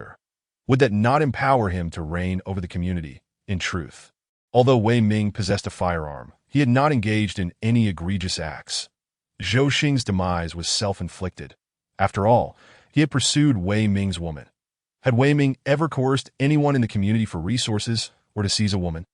No, he had not. Yet once the gun fell into Zhang Shi's hands, he would become the true tyrant of the community, and all would live under his oppressive rule. Thus, Aunt Yang not only rallied her building's residents, but also called upon others from different buildings, resulting in over 20 factions converging. Damn it. Zhang Shi cursed, it's dark now, and the temperature is plummeting to 45 degrees. Why are you all out here instead of enjoying the rare coolness at home? Is it Wei Ming? Or perhaps he has infiltrators among us, secretly informing him. It was not unfathomable, for other factions were predominantly organized by building, while he resided alone in Building 8, a solitary villa. Hence, it was entirely plausible that his subordinates included spies placed by rival factions. Just then, Wei Ming emerged, declaring, Zhang Shi, I accept your terms. In the blink of an eye, elation transformed into despair. Upon hearing this, Zhang Shi was overjoyed, as was Zhuo Qingqing, who felt liberated from her torment, overwhelmed to the point of tears, though parched lips betrayed her inability to shed any no. As Wei Ming's words echoed, numerous voices rose in opposition. You think Zhang Shi can have the gun? Absolutely not. Without firearms, we can merely clash with kitchen knives, but with a gun, everything changes. That a distant shot can claim a life, and even a non-fatal wound can lead to infection in our current circumstances. Yet, Wei Ming paid them no heed as he forcefully tossed the gun to Zhang Shi. Here you go. Now release her. Such a heroic gesture naturally moves Zhuo Qingqing. Any lingering doubts, she had vanished. For the power of the gun was undeniable, and Wei Ming's willingness to relinquish it for her sake was testament enough that a smile graced her lips. Her suffering was not in vain, given Wei Ming's regard for her. She believed she could oust all his other women. Even if he possessed abundant supplies, the villa was modest. It could not sustain them indefinitely. Hence, it was only logical to evict the other women to conserve resources. Furthermore, if supplies ran low, she would not hesitate to eliminate Wei Ming quietly, ensuring her own survival for a longer stretch, holding on to the hope of witnessing the end of calamity. The handgun clattered to the ground, the metallic sound resonating sharply against the concrete. The crowd momentarily froze before surging forward. Seize the gun. Zhang Shi too dashed forward, barking orders to keep a watchful eye on the woman, ensuring she did not escape. Wei Ming had even been willing to surrender his firearm for her. She was far too significant to him, and Zhang Shi sought retribution and leverage against Wei Ming, lest he retreat into his shell. Zhuo Qingqing, initially stunned, erupted into a frenzied scream. Zhang Shi, you wretched bastard! You have broken your promise. I will slay you. I will kill you. Yet Zhang Shi had no time to heed her cries. Already engaged in a brawl, Wei Ming retreated to the basement door, relishing the cool air wafting from within, chuckling, "Isn't this thrilling? You truly wield the ability to manipulate an entire community at your whim." Lin Wanqiu remarked, "Yet, to toy with so many lives, is it worth the price of a gun?" Lu Qing and the other women nodded in agreement. In a world ravaged by disaster, firearms were of paramount importance. Only Song Qingyun wore a heavy expression, for regardless of who ultimately possessed the gun, it spelled trouble, essentially unleashing a malevolent force. Wei Ming smiled knowingly, producing another gun from his pocket, brandishing it before the five women. "You mean to say the gun you discarded was a fake?" Song Qingyun exclaimed, recalling how Wei Ming had previously deceived them with a fake bomb vest. Suddenly, everything clicked into place. Wei Ming shook his head. "Of course it's real." Song Qingyun was left puzzled once more. "You possess two guns?" Lu Qing gasped. Wei Ming feigned surprise. "What nonsense are you spouting? I only have one gun. You've all seen it. Haven to you. Alas, I too wish for two, but alas, that is not feasible. Well, I could modify one in the spatial realm, but what if it detonates?" The five women exchanged incredulous glances. "You think you can handle that?" Wei Ming tucked the gun away, revealing that he indeed had an arsenal. For the firearms at the Piaoyangs were available for trade, he had frequented such establishments during his initial procurement phase. And he possessed an array of weapons, from handguns to rifles, even heavy artillery. Thus, he had asserted that his armory could easily obliterate the entire neighborhood. Meanwhile, chaos erupted in the underground garage over the phone. With combatants engaged in fierce struggles, that it was worth mentioning that even during the night, temperatures hovered around 40 degrees, risking heat stroke, and though the individuals remained alive, their physical condition was far from optimal. It was only a matter of time before exhaustion set in, leaving them gasping for breath, their vision clouded with stars as they neared unconsciousness. Suddenly, the scuffle paused. "Huh!" Zhang Shi bellowed with mirth. "Get the hell out of my way!" He brandished the gun triumphantly, relishing his newfound power. "Now that I have the gun, the neighborhood belongs to me." However, Zhang Shi's ambition surged, and he aimed the firearm menacingly at Wei Ming from a distance. "Wei Ming!" he shouted. Wei Ming, raising his hands in mock trepidation, feigned alarm that we had a deal. "I gave you the gun, and you promised to release her. Now that the gun is in your possession, will you renege on your promise?" "Indeed." Zhang Shi crowed with unbridled arrogance. "The gun is now in my hands. My word is law. Kneel before me." Wei Ming scoffed. "A man's knees are meant for the heavens, the earth, and his parents. I shall never bow to someone like you. He darted toward the basement. Oh, you are quite brave. Then prepare to die. Without hesitation, Zhang Shi fired, unwilling to allow Wei Ming to retreat into his shell. This act served both as an outlet for his rage against Wei Ming and as a means to instill fear in the community that he, Zhang Shi, was willing to pull the trigger. Bang! The flickering flames danced while the sharp crack of gunfire pierced the air. Ah, why does this sound differ slightly from what I've heard in television dramas? A blood-curdling scream escaped Zhang Shi's lips as he clutched his right hand, which was gruesomely stained with blood. It appeared several of his fingers had been severed, lying lifelessly on the ground. The gun, too, was severely deformed. What is happening? The crowd was momentarily stunned before realization struck them. The gun had exploded. How extraordinarily unfortunate for Zhang Shi, who had finally managed to seize a weapon, only to have it backfire on him. If Zhang Shi had aimed to intimidate without actually firing, then anyone he threatened would have had no choice but to comply. Yet, having discharged the weapon and suffered such a catastrophic failure, what semblance of authority remained? Zhang, your fingers are obliterated. Hurry to the hospital, they exclaimed, their voices dripping with mockery.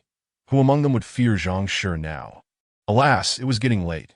Time to return home for a wash and a good night's sleep. Indeed, it was a rare opportunity to enjoy the coolness of the air conditioning at night, that it was sweltering outside. And I had lost quite a bit of moisture. Homeward bound, the garage, once bustling with life, had transformed in an instant into an empty shell, leaving only Zhang Shi and his entourage. Zhang Shi was in excruciating pain, blood dripping onto the floor as the veins on his forehead throbbed violently. With a swift motion, he struck Scorching hard across the face with his uninjured left hand, bellowing, "Take her back and deal with her ruthlessly." Chapter 63. Yu Chutong is indeed quite clever. Scorching had fallen from grace, mere moments away from freedom, yet now found herself ensnared. "Zhang Shi, you scoundrel, you have broken your promise," she cursed as she struggled. "May you rot in hell." Zhang Shi's expression was dark, his mood as heavy as the storm clouds looming overhead. Upon returning home, he hastily bandaged his wounds. Under normal circumstances, he might have sought medical attention for his severed fingers, knowing that with a skilled doctor and a bit of time, they could be reattached with minimal loss of function. But for now, he could only manage a rudimentary treatment. Fortunately, although his fingers were severed, the high temperature had cauterized the wounds, significantly reducing the risk of infection. The more he pondered, the more his fury ignited. Grabbing a stick, he stormed into the room where Scorching was confined, his face a mask of rage, that if he could not confront Wei Ming, surely he could deal with a mere woman. Crack! Crack! Crack! Zhang Shi unleashed all his pent-up anger upon Scorching. Wei Ming sat on the balcony, cloaked in anonymity, in truth. As long as he remained at home, Aunt Yang and the others would remain undisturbed, thus averting the chaos that had previously ensued. Although no one had perished, many had sustained injuries. And the current lack of medical resources meant that those hurt faced a slow, agonizing demise. Everyone was at his mercy. "You are quite remarkable," Lin Wanxiu remarked sincerely. "I must include this in my novel. You are the quintessential protagonist of a thrilling tale." The four women surrounding Song Qingyun displayed their admiration openly. Initially, they had been puzzled as to why Wei Ming would relinquish a firearm. To advance this drama, you sacrificed a gun.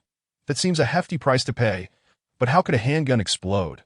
Did you anticipate this? Song Qingyun inquired. Of course, I crafted it myself. Wei Ming replied with a knowing smile. How could you have known? Song Qingyun pressed, still bewildered. Wei Ming chuckled lightly. It's simple. Just stuff a stone into the barrel. This explanation was sufficient for Lin Wanxiu and the others to accept, though Song Qingyun remained skeptical. After all, inserting a stone into the barrel merely increased the likelihood of a misfire. What if it had not exploded? You were threatened by a gun. What if you had been shot? In reality, her concerns were unfounded. Wei Ming had kept a portal open before him, so even if the gun had not exploded, any bullet fired would have been consumed by the portal. Wei Ming had orchestrated this grand performance. There was no way he would gamble his own life. Watching the show was predicated on his absolute safety. Ironically, the gun had indeed been seized by Zhang Shi, leading to the mutilation of his right hand. Scorching must be suffering terribly now. The crux of the matter was this. He was willing to trade the gun for Scorching. What would she think of that? Wei Ming loved her deeply, and she was likely filled with hope, immense hope, that Wei Ming would come to her rescue. Thus, when I reveal the truth to you, how devastating will the impact be? Wei Ming mused internally that he sensed that the time had come. Should Zhang Shi threaten him with Zhuqingqing again, he would cease to play along. It was time to close the net. Suddenly, the lights on the adjacent balcony flickered on, revealing Yu Chutong stepping out, a bottle of red wine and a tall glass in hand. For the first time, her gaze met Wei Ming's without a hint of disdain. Though she had not emerged, being next door, how could she remain unaware of the unfolding events? Under Wei Ming's watchful gaze, she initiated a video call. Quite the spectacle, Yu Chutong remarked. You don't truly love that woman, do you? You are merely toying with her and the entire community, while Zhuqingqing and Zhang Shi were entangled in the web. The other residents of the community had been unwilling participants in this drama, forced into the fray by the presence of a gun. Wei Ming appeared slightly taken aback. Had this woman discerned the truth merely by observing from the sidelines? Was this astuteness or sheer intelligence? He did not deny it. We are celebrating. We don't mind having an extra guest. Under the unabashed scrutiny of Wei Ming's possessive gaze, Yu Chutong scoffed, I will not share a man with another woman. If you wish to pursue me, first sever your ties with the others. Then I might consider it. This was a blatant mockery of Wei Ming, revealing her haughty demeanor. Lin Wanxiu and the other three women were incensed. This is intolerable. Even Song Qingyun felt a surge of anger, rolling up her sleeves, filled with the urge to strike. Wei Ming chuckled, I would not abandon an entire forest for a single tree. You Marin, how many days' worth of provisions do you have left? None of your concern. Yu Chutong retorted defiantly. Wei Ming nodded, it seems you are running low. You are welcome to surrender at any time. I will reserve a room for you. Lu Qing interjected with a grin. However, you must rank yourself accordingly. You can only be the sixth sister now. Sixth sister? You better surrender soon, or you might end up as the seventh or eighth sister. Chengya chimed in. Who could blame them? After all, Yu Chutong had offended them all to why Yu Chutong, brimming with pride, disdainfully declared, Do you think I am like you? She denied them any chance for retaliation, shamelessly cutting off the call. Lu Qing and Chengya could only express their frustration by gesturing rudely at Yu Chutong through 2 layers of glass, who said beautiful women must be genteel.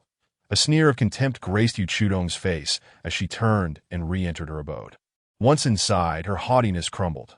Just as Wei Ming had predicted, her supplies were indeed dwindling. Just days prior, she had contemplated borrowing a car from Wei Ming, but after the recent upheaval, that notion had been swiftly discarded. Borrow a car? Don't end up losing yourself in the process. But what to do about dwindling resources? Was she truly considering surrendering to Wei Ming? Absolutely not. She had made her stance abundantly clear. If she were to capitulate now, how would Song Qingyun and the others respond? Forget it. I shall retire for the night and attempt to forget everything. Chapter 64. The curtain falls on Zhang Shi this night was filled with boundless springtime beauty. While others seized the rare coolness of the evening to rest, it was the only time they could find sleep. Otherwise, who could withstand the sweltering heat that soared above 50 degrees, nearing 60? Wei Ming and his companions, however, enjoyed a comfortable temperature of around 28 degrees within their villa, neither cold nor hot, allowing them to wear summer attire comfortably, even while exercising unclothed. Perfect done on the 7th day of the apocalypse. Zhang Shi endured a night of torment, and sleep eluded him entirely. The pain from his mutilated right hand had left him gaunt and consumed by rage, which had reached a fever pitch bordering on madness. Take this wretched woman to Wei Ming, he ordered coldly. This time, if Wei Ming does not surrender the villa, I shall dispose of her. The agony had driven him to the brink of rationality. He lacked the patience to consider alternatives. His subordinates exchanged glances but remained silent. Even if Wei Ming refused to relinquish the villa, surely they need not kill the woman, at the very least. They could barter for supplies, could they not? Yet Zhang Shi was clearly in a state of uncontrolled fury, and his men dared not provoke his wrath. Zhuqingqing, on the other hand, struggled fiercely against her captors. Her body bore the marks of Zhang Shi's brutality from the previous night. Yet her efforts were in vain as she was shoved toward the base of Villa 28. Wei Ming, come out and surrender at once, or I will kill her. Zhang Shi threatened, sending a video to Wei Ming, positioning the camera to capture Zhuqingqing that as long as she remains in my grasp, she will endure torment day by day. Surely you do not wish to witness her slow demise, do you? Zhang Shirling let out a cold laugh. Yesterday, Wei Ming was surprisingly willing to surrender his weapon for the sake of Zhuqingqing. Thus, he was convinced that as long as sufficient pressure was applied, Wei Ming would inevitably relent. Wei Ming pondered for a moment, feeling somewhat hesitant. After spending several days with Zhuqingqing and Zhang Shi, he had grown weary. Perhaps it was time to draw the net? Just one last game. Wei Ming messaged the owner group. Everyone, Zhang Shi has taken my girlfriend hostage, coercing me to hand over the villa. Rather than let him benefit, I might as well give it to you. Whoever can rescue Zhuqingqing, I am willing to offer 10 boxes of water, 100 jin of rice, and 20 jin of cured meat. Quite the temptation, isn't it? Of course. Immediately, many leaders of various factions began to confirm with Wei Ming in the group. Wei Ming, we will help you retrieve her, but if you have a change of heart, it would mean turning against everyone in the community. If I truly wanted to eliminate you, even if you were all tied together, you would merely be my playthings, Wei Ming typed. It's a deal. Thus, over 20 factions mobilized. Currently, Zhang Shi wielded the greatest power, and everyone feared him. Yesterday, due to the gun incident, they had united, but when the gun malfunctioned, they naturally lost the rationale to continue fighting Zhang Shi. What if someone else took advantage of the situation? Yet the stakes had changed. 10 boxes of water, 100 jin of rice, and 20 jin of cured meat were sufficient incentives, and eliminating Zhang Shi's faction would be beneficial to all parties involved, motivating them to take the plunge. Consequently, they called for reinforcements and gathered in the underground parking lot. Meanwhile, Wei Ming emerged from the basement but did not venture far from the door, feigning anger as he declared, I could never hand over the villa. Otherwise, where would I live and what would I eat? I couldn't care less, Zhang Shi thought to himself, but of course he could not say that, replying, fine, I will allow you to retain 1/10 of the supplies. Let me think it over, Wei Ming said. This phrase sounded familiar. Zhang Shi paused, recalling that Wei Ming had said the same yesterday. Soon, everyone in the community arrived. In a way, he quickly added, don't think of deceiving me. I'll give you 10 seconds, that if you haven't made a decision in 10 seconds, I'll rip up the agreement. 10, 9, 8, he began the countdown, while Zhuqingqing anxiously watched Wei Ming. Although she didn't want Wei Ming to surrender the supplies, she wanted to avoid death even more. Previously, she had been quite certain that Zhang Shi would not kill her if he could not obtain what Wei Ming possessed, but after last night, she realized that Zhang Shi had completely lost his patience. Wei Gu, save me, she called out weakly. Wei Ming gritted his teeth, seemingly on the verge of agreeing, but at that moment, a large number of people surged out from the basement of various buildings, charging toward Zhang Shi's group. Kill them, slaughter. Zhang Shi was taken aback. Why were they willing to risk their lives against him? Yesterday's chaos had been a free-for-all, as everyone aimed for the gun. You hit me, I hit you, it was a complete mess. But today was different. Everyone's target was evidently his faction. Why was this happening? Yet these individuals charged forward with murderous intent. Were they truly prepared to be slaughtered? Kill, kill, kill, Zhang Shi bellowed. Thus, the battle erupted. Wei Ming watched, savoring the chaos he had instigated. Unlike the previous day's indiscriminate fighting, today it was thousands surrounding hundreds. Even though the heat was oppressive and everyone had not eaten their fill, their stamina significantly depleted. 10 fists striking together was still enough to cause considerable damage, not to mention they were armed with weapons, knives, clothes, rods, inflicting substantial harm. How could Zhang Shi's faction defend against this? In no time, they were all sprawled on the ground. Zhang Shi, of course, suffered the worst. Both his legs were severed, and he had a gash on his back, blood gushing forth. He crawled on the ground, appearing as though he still wished to struggle for survival. Wei Ming, Zhang Shi has been dealt with. It's time for you to fulfill your promise, several leaders shouted. Wei Ming nodded. Give me a moment. I will retrieve the supplies that he then pretended to gather his belongings. But in reality, he would soon extract a box of water from the alternate space that I in South America and North America during the $0 purchase phase. He had amassed resources worth hundreds of billions, so what he was about to present was truly negligible, not even a drop in the bucket. However, Wei Ming feigned immense disappointment. This is nearly all my wealth. Though the crowd was somewhat skeptical, believing Wei Ming might still have some reserves, They figured it could not be much. After all, who would hoard a mountain of food and water at home? Once the supplies were depleted, who would still care about Wei Ming? Step back. I will place the supplies in the center. You release my people, and I will take them away while you divide the resources. Fair, right? Wei Ming proposed. Fair. Let us proceed with the trade. Several leaders agreed, leaving the distribution of supplies to their discretion. Thus, Wei Ming pushed the supplies forward. The crowd was unconcerned about Wei Ming escaping with the supplies after releasing his people. After all, the amount was so vast that it would take several trips for him to carry everything. Release them, the leaders commanded. Zhuo Qingqing was pushed forward, walking bare towards Wei Ming under the gaze of thousands. Chapter 65.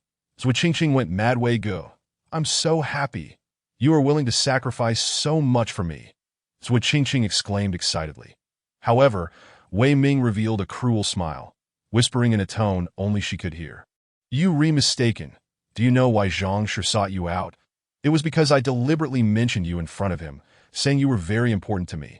Otherwise, why would he come at that moment, rather than earlier or later? Furthermore, if I truly wanted to save you, I could have done so long ago.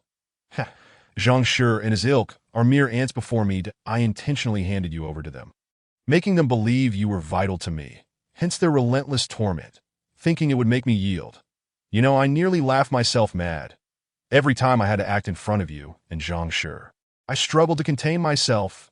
Zhuo Qingqing, all of this is my revenge on you. Now in my villa, there are 5 beautiful women, each more stunning and better endowed than you. If you had any sense left, you would acknowledge that the woman you saw the night your family visited, named Song Qingyun, is 10 times superior to you. I possess 5 such beauties. Why would I still look at you? Ha ha! Wei Ming divulged the truth, omitting the fact that in his past life, Zhuo Qingqing's family had caused his demise. This was a secret he would never disclose. His rebirth was his greatest secret, more confidential than the alternate space, something he would never reveal to anyone. Zhuo Qingqing stood frozen, the impact of Wei Ming's words overwhelming her, just as she believed she could finally escape the depths of despair and ascend to paradise. Wei Ming delivered a heavy kick, sending her crashing back into hell, even deeper than before. All the suffering she had endured was orchestrated by Wei Ming. Yet she had foolishly believed that Wei Ming loved her, that she could reside in a luxurious villa, relishing a comfortable climate, delectable food, free from the worries of hunger, heat, and thirst. What was the outcome? This revelation struck her dumb. No.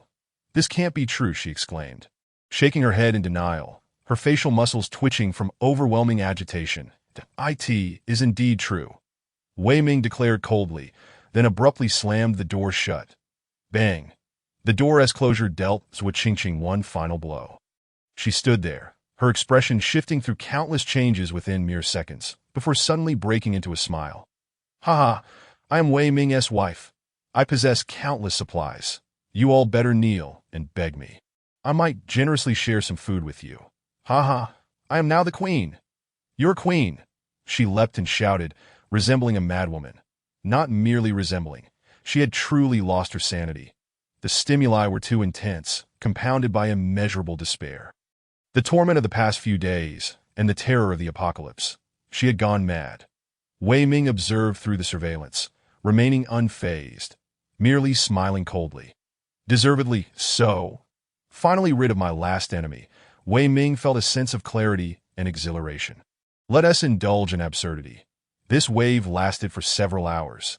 Even though Wei Ming's physical endurance was extraordinary, he felt as though his back might break, that he entered his room, locked the door, and no one was permitted entry, before finally drifting off to sleep. His dreams were incessant. Sometimes they were nightmares, where he was dismembered by Zhuo Qingqing's family. Other times they were sweet dreams, surrounded by beauties like Song Qingyun, indulging in boundless pleasures that he even dreamt of his parents, witnessing the car accident firsthand, and classmates from various stages of his education, elementary, middle, and university, all together in a classroom, only to wake up in a panic from the urgent need to find a restroom. Checking the time, he discovered it was already 4 in the afternoon, that he had slept for an extraordinarily long time. I even dreamt of several girls I had a crush on back then. Wei Ming shook his head.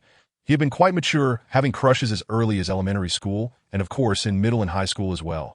But he had never confessed to any of them. The likelihood of seeing them again was likely non-existent. Wei Ming did not take it to heart. At that tender age, he found himself captivated by beautiful young women. But as time passed, those fleeting infatuations faded away. This was not love, merely a passing fancy. Upon dreaming of one, he picked up his phone and perused several groups from elementary, middle, and high school to his surprise. There were indeed numerous messages, but they were all filled with lamentations, some even lamenting the government's failure to rescue them. Was this not comical? If one cannot leave their home, does that mean others can? Who among us is not a mere mortal? Within the group, Wei Ming found several girls he had once admired and opened their moments, only to discover they were all set to display posts from the last 3 days. What could possibly be worth sharing in just 3 days? Were they starving? Naturally, he saw nothing that, oh well, did he truly lack the company of women? Yet humans are peculiar creatures, though these girls were no celestial beauties, at most. They matched Lu Qing's standards. He felt a twinge of regret whenever he thought of them.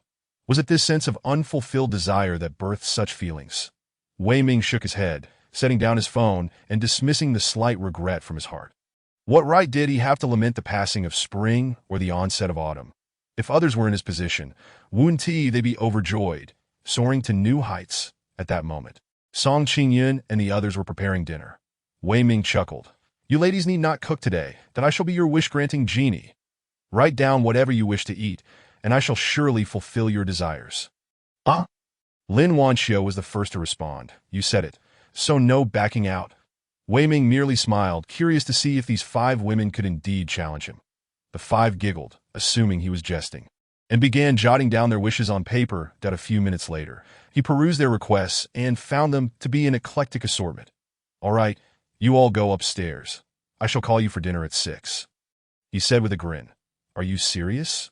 Song Qingyun and the others were skeptical, yet they ascended the stairs, unwilling to miss out on the opportunity. Wei Ming had no intention of cooking. Instead, he waited until nearly 6 o'clock before retrieving an array of corresponding dishes from his alternate space. Lobsters, king crabs, wagyu beef, grilled lamb skewers, and even a bowl of spicy river snail noodles, still steaming with warmth. Dinner is served, he announced loudly. Thus, when Song Qingyun and the others descended, gazing in awe at the 2 tables laden with exquisite delicacies, they were utterly astonished. How did you manage this? Exactly. How is this possible? Even if you were a 5-star chef, it wouldn't be so quick. Because I do not prepare the dishes, I merely transport them. Wei Ming chuckled. That am I fast. You should check your E cup, D cup, and C cup conscience before speaking. That am I truly fast. The 4 women could only stare speechless, realizing he was teasing them once more. Dinner. Wei Ming waved his hand. Just know that your man is quite extraordinary. Indeed extraordinary, Lin Wanxiu replied, gazing at him with eager anticipation. Can you make me a G cup? Wei Ming pondered seriously for a moment. Theoretically, in his alternate space, he was a godlike being. Thus, enlarging someone to a G cup seemed plausible. However, this was not merely a matter of superficial alteration. He was uncertain whether the transformation would be temporary or permanent, and whether it might yield adverse effects. Never mind. F is already sufficiently ample. Yet this notion took root in Wei Ming's mind. He resolved to use others as test subjects. Well, let us see who dares to provoke him first. He was quite principled. If one did not trouble him, he wouldn't bother with them. The 5 women, feeling famished, began to eat after a bit of playful banter. While they had joked when selecting their dishes, several items were genuinely what they longed to taste. Now that they were presented with the feast, how could they resist? Eat, eat, eat. The 5 indulged heartily, while Wei Ming remained indifferent. He could find whatever he desired in his alternate space. Most of his wealth had transformed into lavish feasts and takeout. Over 100 million. How many years could a mere handful of people dine on such a sum? He picked up a lobster and began to feast. This was not pre-prepared. It had been procured at 0 cost from a grand establishment. Stored alive in his alternate space, now freshly deceased, it was still remarkably fresh. Wei Ming tossed it into a hot pot, briefly boiled it, and then enjoyed it. Wrapped in a savory sauce, it was utterly delightful. Ding, a message popped up. Who could it be? Wei Ming wondered curiously. Since relinquishing all his assets, no one had contacted him, as his only remaining possession was this villa. Who would be interested in a house? Perhaps they thought it particularly cool. Upon opening his phone, he discovered the message was from Li Jing, Li Jing, the woman notorious for her scams, who had previously sought out clients online, drugged them at hotels, and made off with their money. Just days ago, she had set her sights on him. Of course, Wei Ming was oblivious to the intentions of this mother-daughter duo, merely considering them unattractive and misleading. Wei Ming, I heard you've given away all your supplies. Fake it for a woman. You truly are a romantic. Just as Wei Ming finished reading, Li Jing sent another message. Fortunately, you rejected me earlier. Otherwise, we'd be suffering alongside you now. We have food and drink. She sent several photos, all of food, but merely the most ordinary frozen items, like dumplings. Wei Ming had previously maintained a low profile, but did that mean he should endure mistreatment? Did he not possess the power to eliminate an entire neighborhood? Would he really allow himself to be bullied? Look, I never intended to flaunt my wealth, but why must you provoke me? He thought that a mature person should not stoop to the level of this woman. Bah, should I not retaliate when a challenge presents itself? With Left Qingqing gone and Zhang Shi deceased, he had no toys left. He might as well find a new one since she had approached him. Why not her? Wei Ming initiated a video call with Li Jing that Li Jing hesitated before accepting. She anticipated that Wei Ming would plead for mercy, which was one of the reasons she had messaged him. Being hung up on by him previously was a significant humiliation. She prepared to launch her taunts, cursing Wei Ming for his lack of appreciation. She saw him switch the camera to the rear, shaking it slightly before pointing it at a table overflowing with food. My goodness, Li Jing was momentarily stunned. Was this what it looked like to give away all your supplies? No. How many households, even before the apocalypse, could dine like this? She glimpsed an array of precious ingredients, including but not limited to king crabs and top-tier seafood. Wait, was that caviar? People typically spread a little on their dishes. Yet here he was mixing it directly with rice. What kind of ocean fish was that? It was clearly the type she could never afford. Indeed, it seemed there were no supplies left. This was all that remained. Wei Ming switched the camera back to himself, feigning a look of helplessness. I truly envy you. Damn it. Li Jing's expression soured in an instant, but she quickly plastered on a charming smile. Wei Ming, I was out of line earlier. Let us not dwell on it. How about you let Xiao Xiao and me come stay with you? Absolutely not. You're far too unattractive. Wei Ming flatly rejected her, and then showed her the 5 uniquely beautiful women in the villa, waving at Li Jing like Lu Qing and Chengya. Old lady, you're far too old to be scheming against me. Goodbye. Wei Ming ended the call. On the other end, Li Jing stared blankly at her phone screen, having been hung up on yet again. What did that little brat call me? Ugly. Old. I'm only 37. Hardly old. After a moment of fuming, she gradually calmed down. Wei Ming still had supplies, and contrary to anyone's expectations, he had not been drained. Rather, he was swimming in abundance.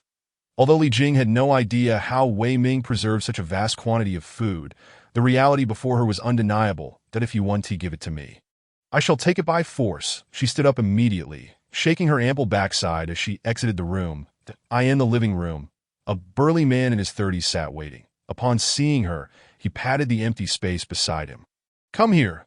She hurried over, delighted, saying, Changguo, that little brat Wei Ming is hiding a massive stash of supplies. Wang Chong, as he was called, was a lazy, unemployed man and a recently released violent offender. After his release, his parents had emptied their savings to buy him a house in this neighborhood, only for him to drive them to their graves within 2 months of his return, showing no remorse as he mortgaged the house to fund his extravagance. Before the lenders could reclaim the house, disaster struck. Initially, Wang Chong's life was not easy. He had no habit of stockpiling food. However, once he realized that the law would not protect him, he felt as if he had found his element. With no food or drink for himself, why not seize from others? Moreover, after Zhang Shi and his gang initiated their plundering, he ascended to power through his own ferocity, transforming into the leader of Building 14. Suddenly commanding hundreds of subordinates, no longer having to worry about food or drink. Women even began to approach him willingly, one of whom was Li Jing. Consequently, Li Jing moved into Wang Chong's quarters, assuming the role of Wang Chong's woman. Wang Chong inquired, How did you find out? I just saw it in a video with Wei Ming. I witnessed it with my own eyes, Li Jing hastily replied. With a swift motion, Wang Chong delivered a resounding slap to Li Jing, causing her to sway and collapse onto the sofa. You wretched woman, Are you trying to seduce another man? He coldly questioned. His temperament volatile, crude, and perverse. Despite the burning sting of the slap on her cheek, Li Jing dared not display even a trace of anger. Instead, she forced a smile and said, "How could I dare to? Brother Chong, I merely wanted to flaunt my wealth to him. But that fellow posted a video, and I noticed their dining table was laden with an abundance of seafood. King crabs, lobsters, and many types of fish I couldn't even name." Wang Chong paused, a look of disbelief crossing his face as he scrutinized Li Jing. "Are you deceiving me? You tell me about seafood at this time? How is it preserved? Do you take me for a fool?" I have screenshots. Li Jing hurriedly exclaimed, pulling out her phone and displaying a photo to Wang Chong. However, Wang Chong's gaze did not immediately fall upon the dining table, but rather upon a woman behind it. "Damn, how beautiful, how alluring," he thought, seeing Lin Wanxiu clad in a red cheongsam, her perfect, curvaceous figure on full display, her exquisite beauty instantly commanding Wang Chong's respect. The sensuous allure of the sultry ant was such that one glance would evoke thoughts of the bedroom. Only then did Wang Chong turn his attention to the myriad of dishes on the table. Varied and abundant in stark contrast, he reflected on the meager fare they consumed at home. Instant noodles or frozen meals. The comparison was like night and day. What excited Wang Chong the most was the notion that Wei Ming's abode housed yet another stunning beauty. Sensing Wang Chong's lustful thoughts, Li Jing fanned the flames further, saying, "There are 4 more beauties like her in the villa." Wang Chong was instantly electrified. How can I endure this? Why should he possess 5 stunning women? They should all belong to me. He turned to Li Jing, warning her in a menacing tone, "You had better not be lying to me." "I wouldn't dare," Li Jing pleaded. Wang Chong retorted coldly, his thoughts drifting back to Lin Wanxiu, his desire igniting within him, compelling him to rush over. However, he paused to consider that Zhang Shi had previously attempted to breach Wei Ming's villa, only to fail despite hammering at the door all night. It had proven to be an impregnable fortress. "Is there anyone skilled in lockpicking?" he inquired within a small group comprised solely of his subordinates from Building 14. "Brother Chong." "I'm a locksmith," came a response shortly after. Wang Chong grinned widely, thinking Zhang Shi was a fool for challenging a solid iron door. "Get the locksmith. It will be resolved in minutes. Lin Zi, Ma Ho, Cheng Xiaoming, you 2 each take 1. Gather in the garage shortly," Wang Chong commanded, then turned to the locksmith, saying, "Bring all your tools. Come down immediately." "Yes, Brother Chong." 10 minutes later, Wang Chong and his entourage of 12 convened in the underground garage, brimming with confidence that as long as they could unlock the villa's door, overpowering Wei Ming with their numbers would be a trivial matter. "Let us go." A few minutes later, they arrived beneath Villa 28. Li Jinsong. "It's your turn," Wang Chong said, patting the locksmith on the shoulder. Li Jinsong nodded, setting his toolbox down beside the iron door and getting to work. Meanwhile, Wei Ming had just finished his meal and was enjoying the night view from the balcony, relishing fruits that were being fed to him by Lu Qing and Chengya, who sat on each side, peeling grapes and cutting cherries, ensuring he had nothing to do but open his mouth, embodying the essence of a royal. Next door, Yu Chutong reappeared, sipping red wine while casting scornful glances. Wei Ming paid her no mind, speculating that her resources were dwindling and it wouldn't be long before she surrendered. "The prouder you are now, the more embarrassing it will be later," he mused suddenly. His phone emitted an alarm, distinct from previous ones. Wei Ming immediately grasped the situation. Someone was attempting to pick the lock. The sound of a door being smashed was different from this. Nevertheless, he remained unfazed that if the special lock I installed for tens of thousands can be opened so easily. That would be a joke, he thought, casually pulling out his phone and tapping on an app below. Li Jinsong shivered involuntarily, collapsing onto the ground. "What is wrong?" Wang Chong frowned, asking that don't let anything go wrong now. Li Jinsong trembled for a moment before saying, "There's electricity."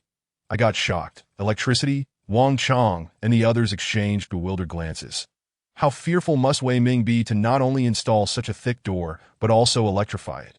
"This turtle shell is live. What do we do?" No one had an answer.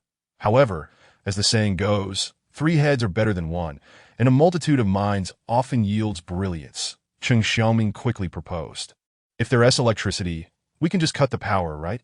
"Exactly," Wang Chong exclaimed, slapping his thigh, "go pull the circuit breaker." After searching for a while, they discovered that the villa's circuit breaker was different from theirs. It wasn't located in the safety passage but inside the villa itself. This created a paradox. To cut the power, they had to enter the villa. Yet to enter the villa, they had to cut the power first. There's another way. Cheng Xiaoming's eyes sparkled, that we can't access the circuit breaker, but we could go to the transformer room and cut off the entire power supply from there. Ah, that makes sense. The community housed 6 transformer rooms, but they didn't need to search extensively. They could simply find the nearest one. That, however, 3 of the transformer rooms were adjacent. Which one is it? Pull them all, Wang Chang commanded, and they began to break down the door. It was a cumbersome task, as the entrance to the transformer room was at ground level, and with acid rain lightly falling. They had to take precautions, otherwise a single drop could burn a hole in their skin. Finally, they broke in, entering the first transformer room. Cut the power. As a result, 5 buildings were plunged into darkness. The air conditioning ceased, and the occupants screamed in terror. In such sweltering weather, a power outage without air conditioning would be akin to hell on earth. Fortunately, they quickly noticed that the other buildings still had their lights on, indicating it wasn't a collective blackout, but rather a limited outage of a few buildings. Quick, fix it. However, to Wang Chang's disappointment, Wei Ming's villa remained illuminated. Let us switch to another one and continue. After another 10 minutes, they finally breached the second transformer room. Cut the power. This time they succeeded. Villa 28 was suddenly engulfed in darkness. Quick, let us go back and unlock it, Wang Chang urged. Before long, the furious inhabitants would come looking for answers. And if they discovered it was them who had pulled the switch, their numbers would easily overwhelm them. Meanwhile, inside the villa, the sudden darkness startled Song Qingyun and the other 4 women. Wei Ming, however, remained calm, lighting a candle and cheerfully saying, "You all continue to enjoy your candlelit dinner.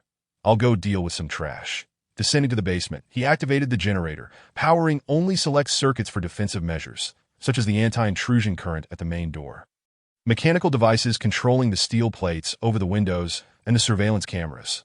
Wei Ming settled in, observing 9 screens, and soon enough, Wang Chang and his crew quietly approached. Among the 3 monitoring feeds, one was infrared, capable of capturing clear images even in complete darkness. Wei Ming could see Li Jinsong extracting tools and working on the iron door. Da-da! Li Jinsong cried out once more, sitting down on the ground. What now? Wang Chang snapped irritably. Are you ever going to stop? There's electricity. There's electricity, Li Jinsong stammered. Electricity? The circuit breaker has been pulled. Where's the electricity coming from? Wang Chang shouted angrily, pressing his hand against the iron door. Where's the electricity? Electricity, electricity, electricity.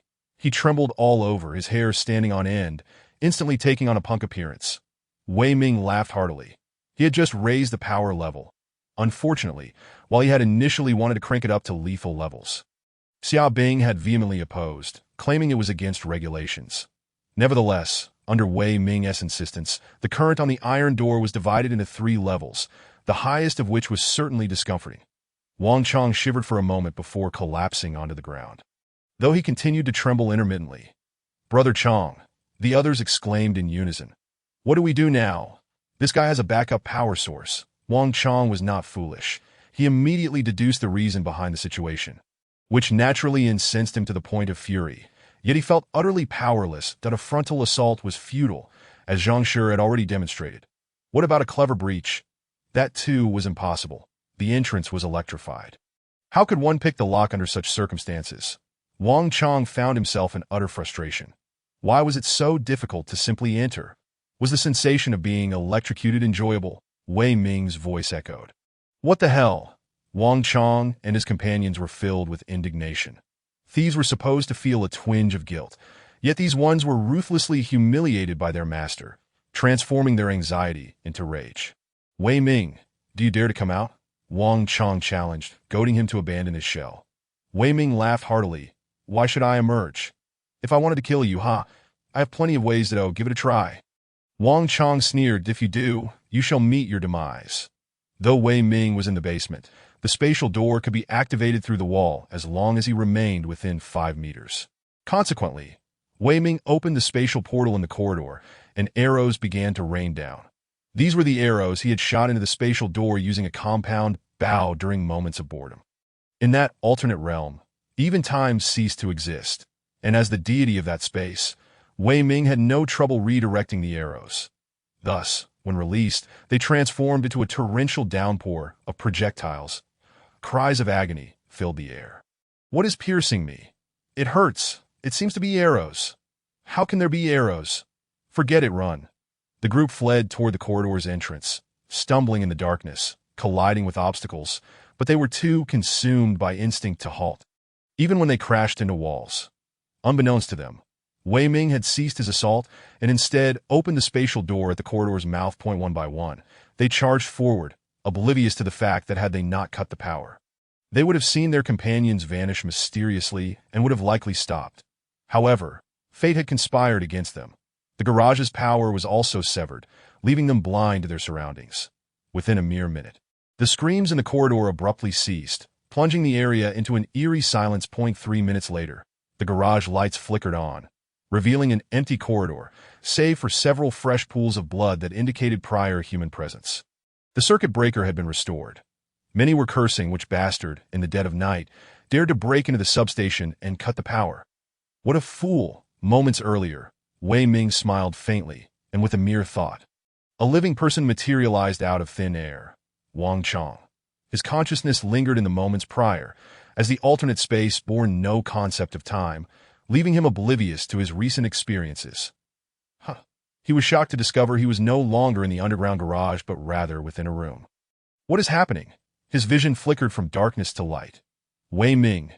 However, the next moment, he roared in disbelief as he recognized the calm-faced man before him. Wei Ming, his intended target. Where are my subordinates? Wang Chong surveyed his surroundings, unable to locate his men. Though he felt a twinge of panic, he remained composed. After all, Wei Ming was merely one individual.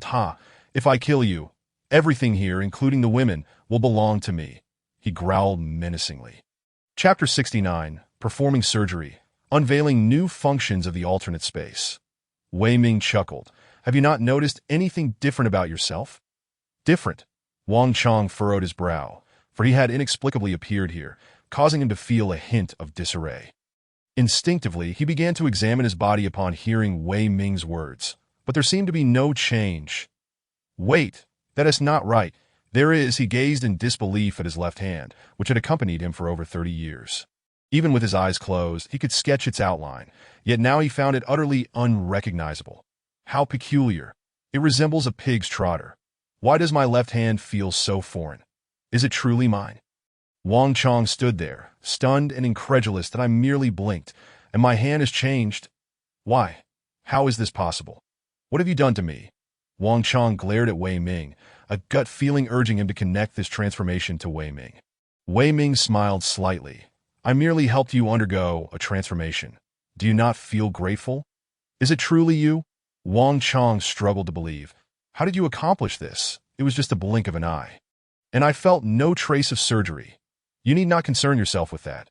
Wei Ming waved his hand, and a large iron cage materialized beside him, identical to the one that had contained the left family. Please step inside. This sight left Wang Chong dumbfounded. How could an iron cage appear out of nowhere? Are you some sort of magician? His worldview was profoundly shaken, yet he was determined not to surrender easily. I will fight you. He lunged at Wei Ming. Alas, why must you resort to such folly? Wei Ming shook his head, and with a few swift punches, Wang Chong lay incapacitated on the ground, under the crushing weight of absolute power. His skills mattered not.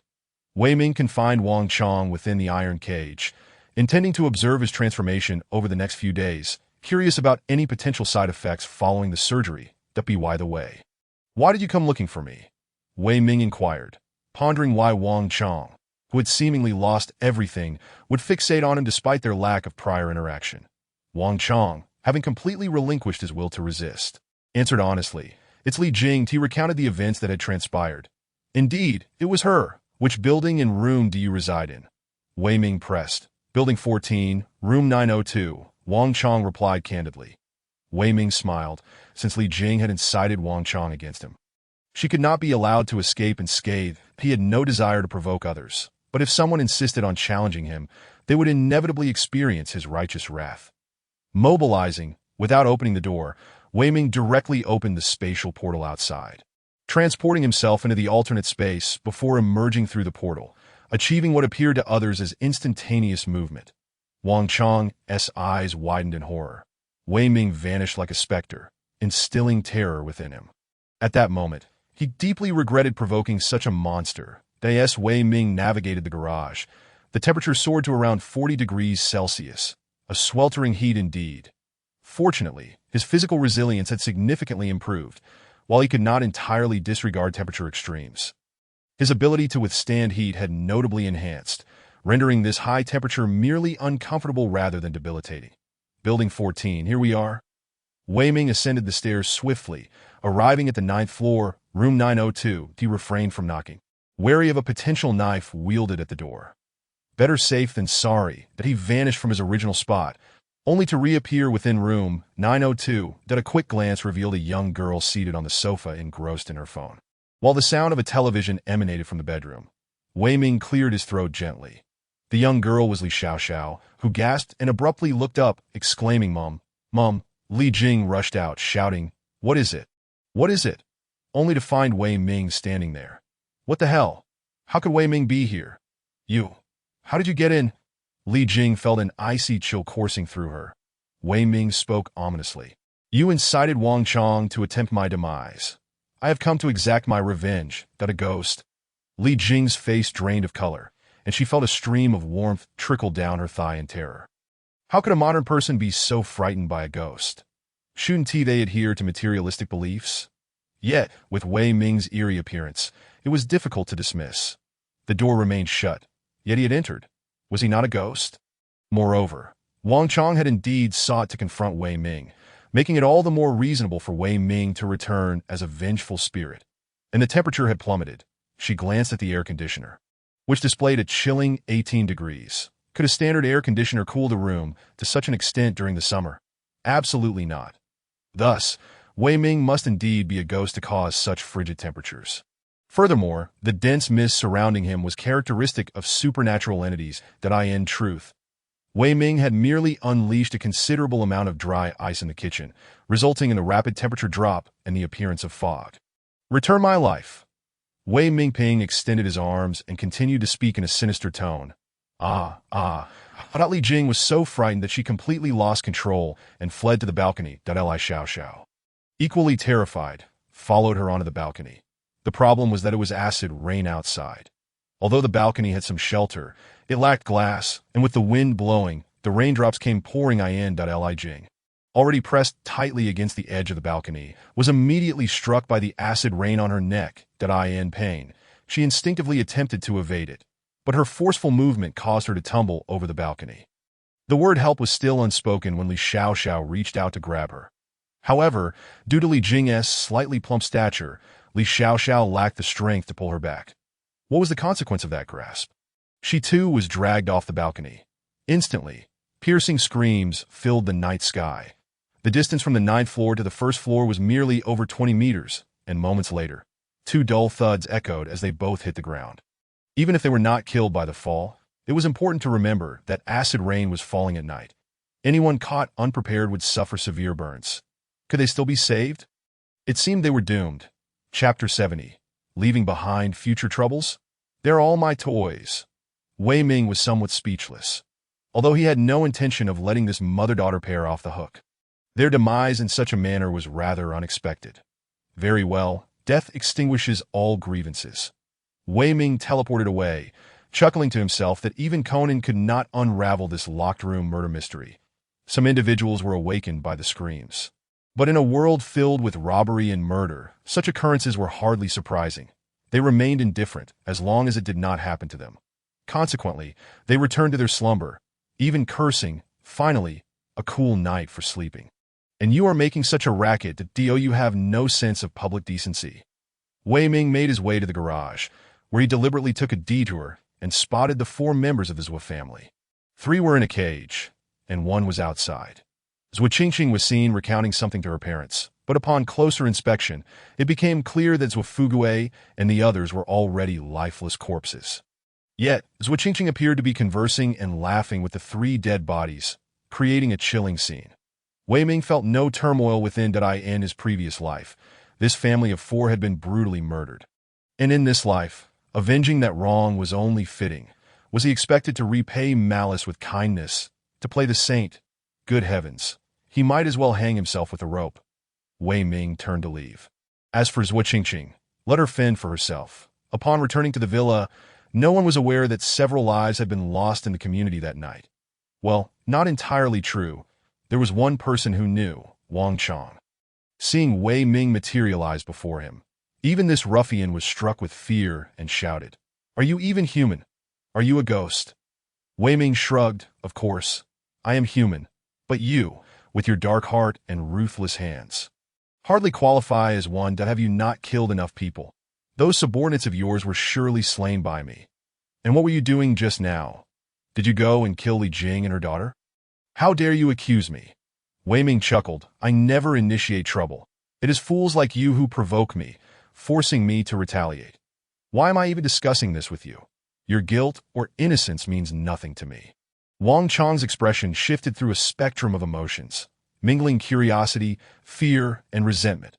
"How did you manage this? Tell me. Tell me." Wei Ming, of course, had no intention of satisfying his curiosity. When Wang Chong saw that he remained silent, he suddenly sneered, "Wei Ming, do you think that by killing me and Li Jing, you can protect your secret? I'm not as foolish as you think." Before setting off, I informed one of my subordinates that if I did not return by the agreed time, he would spread the word about your vast resources. Look at the group chat now. Aren't there many discussing this matter? Wei Ming was slightly taken aback. Observing Wang Chong's brutish demeanor, he had not expected such cunning. He pulled out his phone to check. Indeed, the owner's group was indeed buzzing with discussion. However, most had already gone to sleep, leading to fewer participants. But by the next day, it would undoubtedly be very lively. Scrolling to the top of the chat history, he found a video screenshot featuring Lin Wanxiu, with a table full of dishes, clearly showing delicacies like king crab and lobster. In this apocalypse, how could one indulge in such a lavish feast? Could you possibly have even more supplies?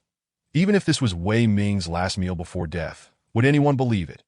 Many in the group were already clamoring for Wei Ming to stop being so selfish and quickly share the food, warning that such selfishness would lead to a collective uprising against him.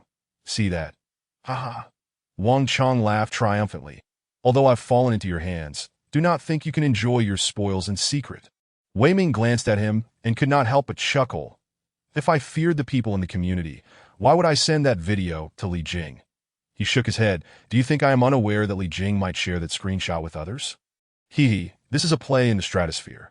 Just as he had said before, even if everyone in the community banded together against him, he would only smile lightly. Now there is something to enjoy.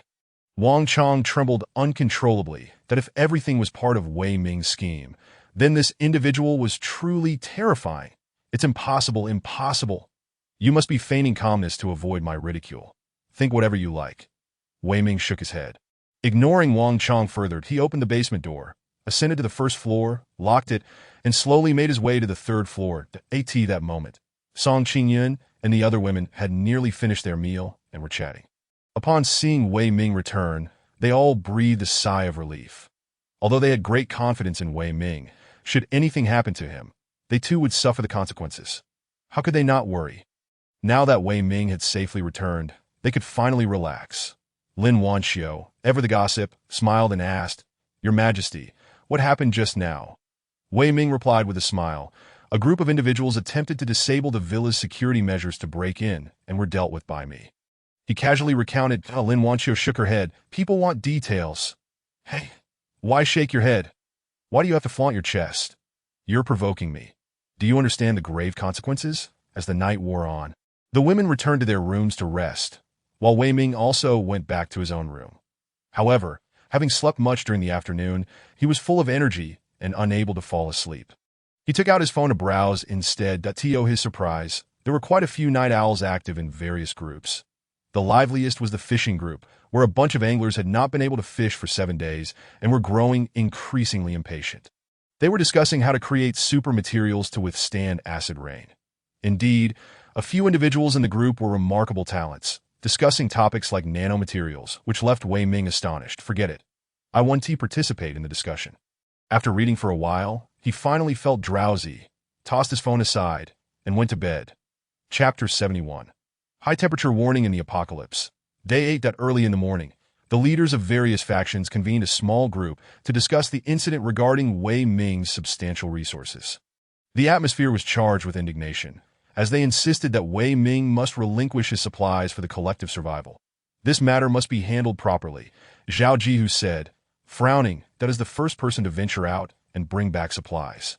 He held considerable respect and was elected as the leader of Building 13. However, Zhao Jihu was a decent person, genuinely seeking to help the people of Building 13 become self-sufficient and never harbored thoughts of robbing others. Establishing a faction was merely a means of self-preservation, to avoid being devoured by others. Now, with the people of Building 13 causing a ruckus, insisting he force Wei Ming to share his resources, he found himself in a difficult position. There were still some people of conscience, albeit few, who supported him. Sun Dai, the spokesperson for Building 1, had been a leader in a large company before the apocalypse. Possessing excellent communication and organizational skills, that he naturally became the leader of Building 1 when the community began to form factions. Unlike Zhao Jihu, Sun Dai was ruthless and had a penchant for exploiting male subordinates, making him indifferent to the discussions on how to deal with Wei Ming. On the contrary, he was looking forward to it, that if we could get Wei Ming, he sent a voice message, there's no need for meaningless chatter. We should focus on how to compel Wei Ming to surrender. Our ancestors said that water can carry a boat and also capsize it. Although we currently hold this position, if we mishandle this matter, we will all be ousted. All right, let me propose a strategy. Propose to Lei from Building 3 that the challenge is that Wei Ming's villa is as impenetrable as a fortress, akin to a turtle shell. However, we can change our approach. Instead of forcing our way in, why not make Wei Ming come out? He paused for a moment before continuing. The temperature is nearly 60 degrees now. During the day, we can only endure, but at night, when the temperature drops, we can cool off with air conditioning. But what if there is no air conditioning at night? One can endure a day or two. But what of 3 or 5 days? Should Wei Ming not simply emerge and surrender?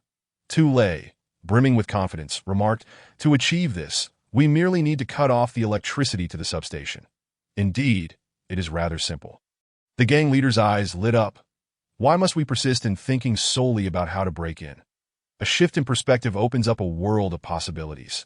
However, several buildings like Villa 28 are controlled by the same substation. If the power is cut, those buildings will also be plunged into darkness. Someone pointed out the flaw in this plan. This is straightforward. We can have the residents of the affected buildings mingle with those from other blocks. In no more than 3 days, Wei Ming will surely crumble. Tu Lei chuckled. Everyone nodded in agreement. The plan seemed sound. Even Zhao Jihu, known for his less ruthless disposition, did not voice any objections. They believed that sparing Wei Ming's life would be an act of mercy. Sun Dai added with a smile, as the saying goes, do not say you were not forewarned. We should first negotiate with Wei Ming, compelling him to surrender willingly. If he refuses, what consequences await him? This is called an overt strategy, making him aware that his plight will only worsen. That it is indeed true.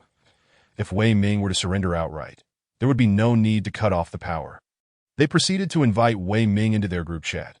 Yet, it took a full hour for him to join. Why? He was lounging in bed, with Lin Wanxiu falling gently beside him, providing a soothing massage. Just moments ago, Wei Ming had been the laborer. Now, it was her turn to exert effort. That a beauty of jade-like allure. Lin Wanxiu captivated Wei Ming's attention, but he inquired in the chat, what is the purpose of adding me to this group? We hope you will cooperate and surrender all your resources, which we will then manage and distribute collectively, Sun Dai responded. Wei Ming, distracted, focused solely on Lin Wanxiu, her enticing form proving too alluring to resist. After a pause of at least 3 minutes, he retorted, surely, you cannot still be dreaming. Wei Ming, I concede that your villa is akin to a tortoise shell, difficult to penetrate from the outside. But do you comprehend what is truly terrifying now? Sun Dai understood the implication behind Wei Ming's words and remained unfazed, sending voice messages. The heat. If we sever the power to your home, how long do you think you can endure in an oven-like environment? Tu Lei chimed in, I forgot to mention, we can ignite the numerous vehicles in the garage, collect the gasoline, douse your walls, and set them ablaze. that would indeed transform your abode into a veritable oven. This individual is indeed ruthless. Wei Ming chuckled softly. I will remember you. You shall be the first to perish. Was Tu Lei intimidated? He laughed heartily, declaring, I eagerly await your attempt to eliminate me. Once you leave the villa, what can you accomplish alone? You would only be hastening your demise and the appropriation of your resources. Unlike Sun Dai, who harbored interests beyond mere appearances, Tu Lei found himself smitten by Lin Wanxiu's photograph, determined to pursue this captivating woman. Very well. This evening, I shall end your life, Wei Ming stated, tossing his phone aside. Another opportunity for amusement awaited. He beamed, feeling a rush of excitement. After all, spending each day ensconced in the villa watching dramas, reading novels, and admiring beauties does lead to a certain aesthetic fatigue. Were they truly going to cut the power again? Lin Wanxiu glanced at him. Wei Ming nodded. The last time, Wang Chong and his crew cut the power to force a breach. This time, however, they have learned. The aim is to compel us to venture outside.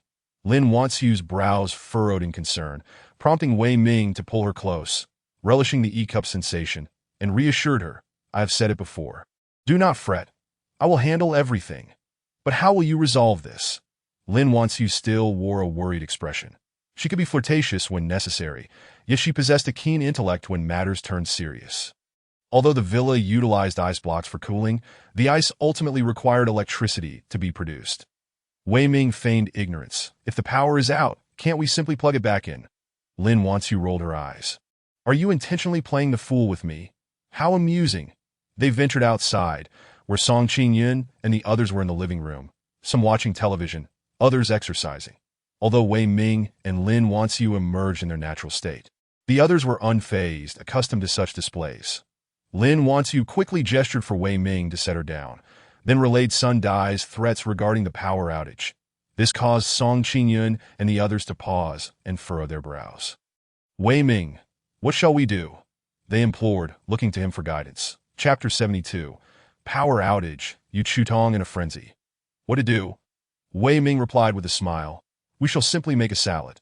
However, witnessing Wei Ming's calm demeanor instilled a sense of reassurance in Song Qingyun and the others. Since the apocalypse began, how many had plotted against the villa? Yet, none had succeeded. Naturally, they developed an unwavering confidence in Wei Ming. However, this time the adversary was different. They sought not to invade the villa, but to force their exit. Would Wei Ming be capable of turning the tables? They felt uncertain, a sense of unease creeping in.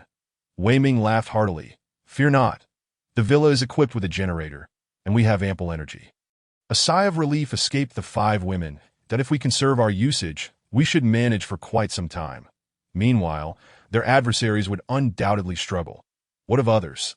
Their plight would be even more dire. If they could endure longer, they would surely emerge victorious. Mi Xiaolu expressed disbelief. We are in the same community. Why must they be so ruthless, sister? We are in an apocalypse. This is the end of the world. Chengya replied. Indeed, in these trying times, no act of depravity is surprising. Wei Ming merely smiled. Possessing a wealth of resources, he felt no worry whatsoever. Suddenly, an idea struck him. He glanced towards the neighboring villa. No. Point 18. Villa 28 was indeed connected to the same substation. Thus, if power were cut here, would Yu Chutong remain unfazed? Are they unwittingly assisting me in pushing Yu Chutong into my embrace? For that, I extend my gratitude. Upon Wei Ming's refusal to surrender, Tu Lei and the others were not overly disheartened. After all, such is human nature. One does not relent until the bitter end. That evening, they would act and cut the power. The other buildings prepared for the reception of this event, united in their efforts. The leaders of these factions nodded in agreement. The apocalypse had now reached its 8th day. Under the extreme heat, the community had already witnessed a significant number of deaths, primarily among those with poor health. Many young individuals, lacking physical fitness, fared worse than the elderly and children. Each building suffered considerable attrition, so while cutting the power would impact several blocks, the actual number of people affected was relatively small. They located the community's structural plans, identified which buildings were managed by the same substation as Villa 28, and preemptively evacuated those residents, urging them to retrieve perishable items from their refrigerators and leave their homes. As darkness would soon descend. Once the power was cut, The food within the refrigerators would spoil rapidly, and the elevators would cease operation. Descending from a 20-plus story building in such sweltering heat would surely result in profuse sweat and likely heat stroke. After a day of preparation, everything was in place. That night, a group set out, donning raincoats, and approached the substation, which was conveniently nearby and had already been forcibly opened. They swiftly cut the power to in an instant. Villa 28, Villa 18, Villa 8, and 3 nearby buildings were plunged into darkness. Wei Ming, this is your doing. In the sweltering heat of over 50 degrees at night, how would you manage to sleep? Surrender quickly. Do not wait until your phone's battery dies, rendering you unable to send a message if you wish to capitulate. I am still waiting for you to come and kill me. They all remarked in the group chat. With Tu Lei's words ringing particularly true, Wei Ming could not be bothered to engage in their verbal sparring. The power was out. He delayed activating the generator, choosing instead to set up a candlelit dinner on the balcony. Under his request, Song Qingyun and the other women donned kipeos, each boasting an S-shaped silhouette of perfection. While Song Qingyun, Mi Xiaolu, and Chengya were more slender, Lin Wanxiu and Lu Qing exuded a fuller charm, presenting a diverse array of allure. What shall we dine on today? Hot pot. Since you cut off my electricity, I shall feast on hot pot before your very eyes. Of course, the hot pot does not require electricity. It is fueled by charcoal. That I am indulging in a dual flavor pot, with one side brimming with a rich beef broth and the other with a delectable seafood base. Wei Ming savored a mouthful, and both were exquisitely delicious. Surrounding the hot pot stove, the table was laden with an array of fresh ingredients: Wagyu beef, salt marsh lamb, and various seafood. Everything one could desire. Song Qingyun and her companions were also enticed by the fragrant aroma, eagerly taking their seats to partake in the feast. Even though the room temperature hovered at a sweltering 29 degrees, the hot pot still made them feel a tad ethereal. Wei Ming then fetched several bowls, filling them with ice, placing one by each of their feet. This moment, all 5 women pondered whether it was time to don an extra layer, just as they were reveling in their feast. Yu Chutong emerged. Upon noticing the light from the adjacent room, she initially froze, only to realize it emanated from candles, which she found somewhat normal. But wait, how could this be normal? The air conditioning was out, and the temperature remained around a sweltering 50 degrees. How could they be enjoying hot pot? Were they not concerned about succumbing to the heat? And what was that by their feet? Good heavens, ice! Now it made sense. The melting ice would absorb a significant amount of heat, thus lowering the temperature. Surely, these ice cubes were remnants from the refrigerator, and now that the power was out, they would eventually melt. Was this then a celebration before their demise? Yu Chudong frowned and sent Wei Ming a voice message instead of a video call, mindful of her phone's dwindling battery. Why is there a power outage? Does it have anything to do with you? She inquired directly. Wei Ming readily admitted, indeed, someone is pressuring me to surrender. So they pulled the switch in the substation. Yu Chutong trembled in anger. Had she become collateral damage? Wei Ming glanced at the next room and chuckled. You need not feel affected by my predicament. With such beauty, many men would vie for you. Even without my involvement, it's merely coincidence that Yu Chudong initially wanted to scold him, but found herself at a loss for words, ultimately falling silent. Wei Ming's reasoning was sound. She was astute enough to recognize the harsh reality. A beauty like her, lacking formidable strength, was destined to become mere plaything. Did she truly believe that pleading with Sun Dai and others, claiming no connection to Wei Ming, would spare her? She was undoubtedly a coveted prize in the eyes of those men. What is your plan? Surely you do not intend to await death so passively. She prodded. Wei Ming smiled broadly. If you wish to join me, I wouldn't mind offering you refuge. Look, it's quite pleasant here. I don't even mind the heat of the hot pot. Lu Qing chimed in. Sixth sister, come join us. Sixth sister. Chengya echoed. How could this woman, who had previously carried herself with such haughty pride, possibly acquiesce? Yu Chutong coldly retorted. Do you not have enough ice? Regardless of how much you possess, it will all melt within a few hours after the power is cut. Wei Ming, I hope you remain this optimistic when that time comes. Chapter 73. The annoying relatives have finally departed. Yu Chutong stormed back into her room, feeling both hot and thirsty. Having depleted her supply of purified water, she resorted to drinking red wine, which soon intoxicated her. Perhaps it was for the best. She collapsed onto the floor, only to awaken shortly after. Drenched in heat, the alcohol only exacerbated her discomfort, making her feel even more miserable. She curled up, unable to suppress her tears. Did I end this moment? Thoughts of suicide crossed her mind, yet her strong-willed nature resisted the notion of surrendering so easily. Just hold on a little longer. She wanted to witness the outcome of Wei Ming and the others. That night, she was utterly exhausted, sleeping fitfully, waking repeatedly due to the heat. By morning, she bore 2 prominent dark circles under her eyes. Although she knew the garage would be cooler, she dared not venture outside. Surely, there were guards keeping watch over Wei Ming, preventing him from seeking refuge in the garage.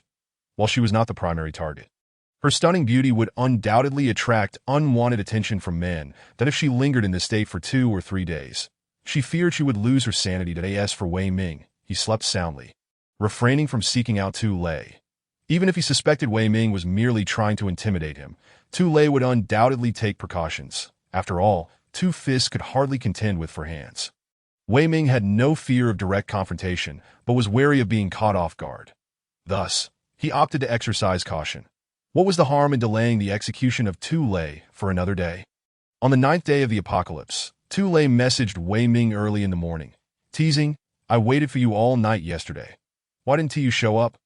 Wei Ming replied, "I have no interest in men." Tu Lei laughed, "You can only be so defiant for now, but how long can you maintain that facade? The sun has risen, and the temperature has risen as well. Wei Ming, how long can you endure?" "I suppose until I perish of old age," Wei Ming mused internally, already planning to eliminate Tu Lei. Moreover, everyone involved in this scheme would meet their demise. It was merely a matter of timing. No one could strike at him and escape unscathed. Wei Ming descended to the basement, where Wang Chong had been confined for over a day and night. Upon entering, he discovered that Wang Chong had perished, not from starvation, thirst, or overheating, but from excessive blood loss. How could this have happened? His left hand had exploded, leaving a gaping wound that was quite horrifying. Wang Chong could not have shattered his own hand. He lacked both the courage and capability to do so. Was this the result of an explosion? Wei Ming reviewed the surveillance footage, revealing that last night, Wang Chong had suddenly screamed in agony, blood gushing from his left hand, and shortly thereafter, he succumbed. Calculating the time, it aligned perfectly with the 24 hours following his surgery. Thus, even if I utilized the alternate space to temporarily extend his life, it could only last for 24 hours and came with significant side effects. Thankfully, I did not extend my own life. This was the only rational explanation Wei Ming could conceive. So, what if I were to bring someone into the alternate space and stabilize them beforehand? Could that allow me to continuously refill their life? New experimental subjects would be necessary. Wei Ming stored the iron cage, along with Wang Chong's corpse, but cleaning up the blood on the floor proved somewhat troublesome. With nothing else to do, he set about tidying up. Once completed, he returned to the first floor to have breakfast with Song Qingyun and the others. Afterward, Song Qingyun, her cheeks flushed, approached him quietly, saying, my relatives have left." Wei Ming was overjoyed. Lifting Song Qingyun in his arms and swiftly ascending the stairs, he could hardly wait to savor this exquisite delight. From morning until evening, Wei Ming and Song Qingyun remained ensconced in the bedroom. Leaving Lin Wanxiu and the others in it was evident that Wei Ming's affections lay firmly with Song Qingyun, to the extent that he neglected even lunch. Only in the evening did he emerge with Song Qingyun, who was utterly exhausted, unable to lift a single finger. Thankfully, her years of fitness training had endowed her with a resilience far surpassing that of Lin Wanxiu and her companions. What a beast! Did he not feel any pity after all this exertion? Teased by Lin Wanxiu and the others, Song Qingyun's face turned a deep shade of crimson, prompting her to bury her head in Wei Ming's embrace.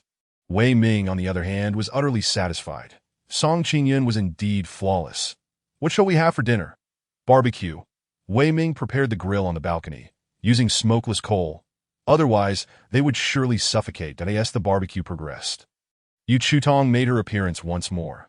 She gaped in disbelief at the flames flickering on the balcony of her neighboring residence. Utterly bewildered by the situation, in such heat, how could they possibly be starting a fire indoors? Were they attempting to commit suicide by carbon monoxide poisoning? No. She spotted the ice cubes. How could this be? Yu Chudong hastily sent a voice message to Wei Ming. and upon connection, she inquired, "How do you still have ice?" "There is plenty in the freezer. I simply took some out." Wei Ming replied with a laugh that he had effectively emptied the polar ice caps. If used solely for this purpose, it would last conservatively for over 1,000,000 years. Yu Chutong was exasperated that Dio not speak, as if it is all so simple. The power is out. Emphasizing that. The power is out. Given the current high temperatures after a day and night, how could any ice remain? Then it struck her. She had overlooked the most fundamental detail. You have so much water. The melting ice equated to water, and now water represented life. How precious it was. How could he waste it in a basin to melt? Having exhausted her clean water supply, she had been quenching her thirst with red wine for the past 2 days. Now, upon seeing the half-melted ice water, she could not help but swallow, yet her mouth was so parched that no saliva would form. At that moment, her resolve was severely tested. Her body instinctively urged her to surrender and obtain the refreshing water. But she was an incredibly proud person. Surrendering to Wei Ming, she could not bring herself to do it. At present, it is simply unattainable. She can endure a little longer, even though she herself is uncertain about the significance of such perseverance. Does she truly believe that by clinging on for a few more days, the apocalypse will simply pass? Wei Ming picked up a freshly grilled skewer of beef, devouring it in one bite. As he chewed, the marbled meat erupted with flavor in his mouth, juices gushing forth. And the aromatic spices mingled, prompting him to smack his lips in satisfaction. How delightful! What would barbecuing be without a refreshing cola? He took a sip, reassured by the existence of an alternate dimension, rendering him unperturbed by concerns of weight gain or suboptimal health. Song Qingyun, however, felt a longing for a drink but hesitated, acutely aware of the high sugar content. Indeed, finishing a can would require extensive exercise to burn off the calories. Just a small sip, she decided. Observing Wu Nu's lingering apprehension about potential weight gain, Yu Chudong felt an overwhelming envy. If they were hesitant, they could simply offer her the drink. After all, she no longer cared about gaining weight. Wei Ming, are you ready to surrender? A message pinged on Wei Ming's phone. Chapter 74. The Slaughterer L.E.I.T. was a message from Sun Dai, inquiring whether Wei Ming had endured enough suffering after a day and night. Being a man of profound understanding, Sun Dai was particularly proactive in this matter, as he was eager to vanquish Wei Ming. Not due to Wei Ming's handsomeness, but rather because he was a formidable opponent. Conquering such a person would foster a sense of accomplishment for him. Wei Ming casually snapped a photo to send to him. Upon seeing it, Sun Dai could hardly believe his eyes. You all still have the energy to indulge in barbecues? With no air conditioning, the temperature there must be at least 50 degrees. Are you out of your minds to stoke a fire? However, his eyes narrowed. The fact that Wei Ming could still partake in barbecues indicated that he possessed a considerable supply of resources. He smirked. I wonder how much longer you can maintain your bravado. That he said this without further ado. Wei Ming tossed his phone aside, deciding that tonight he would take action against L.E.I.T. couldn't always be them on the offensive. While I may be using you to pass the time, it does not mean I will swallow my pride and act like a subordinate that I am the one playing with you, not the other way around. Meanwhile, Yu Chutong glanced for a moment before reluctantly returning to her room. She could not bear to watch any longer, fearing that she might concede to Wei Ming at any moment. Wei Ming continued to savor his barbecue. Although he had ingested quite a bit today, a bit of exercise later would easily burn it off. They finished dinner around 8 o'clock, during which Wu Nu took turns showcasing their talents. Some sang, while others danced. Wei Ming held a particular fondness for Song Qingyun. She was nearly perfect and the only one who still yearned for light, possessing a sense of justice without being self-righteous. Never demanding that Wei Ming rescue anyone or refrain from violence. Such a woman, imbued with kindness yet devoid of naivety, was simply irresistible to him. Wei Ming took an emptied in the dead of night. He quietly rose and made his way to the first floor.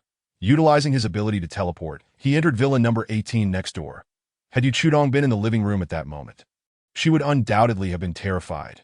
Are you a ghost? Subsequently, Wei Ming teleported to villa number 8 before entering the garage, where he noticed a total of 12 individuals guarding the entrance to the basement of Villa No. 28. He chuckled softly. You may continue. Wei Ming stealthily approached the entrance of Building 3's basement, striding in confidently, heading straight to the 14th floor. The old butcher resides on an unfortunate floor. Isn't the 14th floor a death sentence? Allow me to fulfill your wish. Room 1402. Wei Ming smiled faintly. Having checked the name used by Lei in the owner-s group, it was indeed 3-1402, the old butcher. Once again, he teleported and entered the room. Inside the master bedroom, the sound of snoring was thunderous, while the guest room and other areas were vacant. Confirming safety, Wei Ming pushed open the master bedroom door and switched on the light. Two figures lay on the bed. One male, unmistakably Lei, and one female, who was not his wife but rather a divorced woman from Building 3, who had been half coerced, half enticed by Lei to move in after the calamity. Now, with Lei as the head of Building 3, her status had risen, and she had come to accept her situation. The sudden brightness of the light jolted the woman awake. There is another person in the room. How did he get in? She hurriedly tried to shake Lei awake, but he was the type who could sleep through thunder. No matter how much she pushed or prodded, he remained in deep slumber, causing her to break into a cold sweat. Wei Ming chuckled softly. "I'm here," he pulled out a fruit knife, sending the woman scampering in terror beneath the bed, trembling as she pleaded, "Brother, please don't hurt me. I can give you whatever you want. Please don't." Wei Ming looked at her with disdain. "Wouldn't my energy be better spent on Song Qingyun and the others? With your appearance, only the old butcher would have any interest." Wei Ming approached, plunging the knife into Lei's arm. Damn. The sudden pain made Lei roar, finally waking up. Wei Ming." Upon seeing Wei Ming, his initial reaction was disbelief, as if he were dreaming. How could Wei Ming possibly be here? However, the excruciating pain in his arm and the blood trickling down confirmed the grim reality. How did you get here?" Lei stammered, panic rising as he realized Wei Ming wielded a knife while he was unarmed and in a state of casual indifference. Further diminishing his power, Wei Ming responded with surprise. "I thought we agreed I would take your life. Did you truly believe I was one to renege on my word?" While Lei exchanged glances with the woman, attempting to divert attention and feign calmness, he said, "You really are something. With 12 people guarding the garage, you still managed to make it here. What happened to them? Did you kill them at that moment?" The woman had quietly opened a drawer, retrieving a sharp knife. "Did I advise you to be kind?" Wei Ming turned to the woman, addressing her. The woman, knife in hand, hesitated. "Just throw it," Lei urged. The woman gritted her teeth, resolutely deciding. She raised her hand and threw the knife towards Lei. He caught it, disregarding his earlier nonchalance, and brandished the knife with newfound confidence, declaring, "You've come out at the right time. Killing you means all the supplies will belong to me." With that, he charged at Wei Ming. However, before he could reach Wei Ming, he vanished into thin air. The woman's eyes widened in disbelief. "What the hell?" Wei Ming smiled slightly and approached her. Naturally, she was terrified, letting out a scream as she fled, but barely taking a step before she too disappeared into thin air. "All right, that's a wrap." Wei Ming departed, retracing his steps and employing the same method. Without disturbing anyone, he returned home, took a shower, and then peacefully fell asleep. That night, he slept exceptionally well, awakening after 7 o'clock. Song Qingyun and the others had already risen, as Wei Ming had opened the doors to each floor in advance. They were busy in the kitchen, and by the time Wei Ming finished washing up and made his way to the dining room, breakfast was ready. While they enjoyed a harmonious morning, a storm was brewing for Sun Dai and the others. Lei had vanished, Chapter 75, setting fire to coerce Wei Ming into showing himself. Yu Chutong was in despair. Along with Lei, his mistress had also gone missing, which left everyone perplexed. There was no possibility that Lei had simply run away, especially given the dreadful weather. Where could he possibly go? So, could it be that Wei Ming was involved? After all, just days prior, he had threatened to kill Lei. The issue was that Wei Ming had not left the villa. Those 12 individuals were adamant that Wei Ming had never appeared. Could it be that he exited through the front door? After all, while acid rain was terrifying, with a short distance, a raincoat could effectively shield one. Yet, was Lei foolish enough to let Wei Ming in if he came knocking? And looking at Lei's front door, there were no signs of forced entry. Thus, unless Wei Ming possessed a key to Lei's residence, it could only mean that Lei had opened the door himself, a scenario even less likely. This left everyone baffled. If Wei Ming was not the culprit, then why had Lei disappeared? Could it have been one of Lei's subordinates? Sun Dai shifted his perspective to it as possible. Everyone nodded in agreement. Who would be willing to be ruled by another? Especially in this society, where being ruthless could elevate one to the top and allow for unchecked freedom. Thus, killing one S-boss to ascend was not unimaginable that if that were the case, the incident would lose its mystery, that if Lei's subordinates came knocking, would he have opened the door without a second thought? Yet a new problem arose. There were no signs of struggle inside Lei's home, and given Lei's ferocity, how could he have been overpowered without resistance? Was there someone with a gun? Zhao Jihu speculated. If Lei was threatened with a firearm, would he dare to resist? That would certainly explain the absence of any combat marks. The group deliberated, yet no conclusion emerged. Let us set aside the matter of Lei for now. Sun Dai frowned. That IT has been 2 days, and Wei Ming still hasn't yielded. My subordinates are losing their patience. Furthermore, a voice chimed in from the 5th floor. The leader Feng Lily stated, our building has taken in numerous people, leading to constant conflicts that if we don't restore power soon and let people return, internal strife is likely to erupt. That on the 6th floor, the leader Chen Yulong remarked, the situation is becoming increasingly dire. Let us address a very practical issue. The water supply has ceased, yet we still need to eat, drink, and attend to our personal needs. Without water to flush the toilet, can you imagine the stench that would permeate our homes? I propose that, aside from swiftly apprehending Wei Ming, we must also devise a solution to the sanitation problem. Otherwise, everyone nodded in agreement. The sanitation issue is manageable.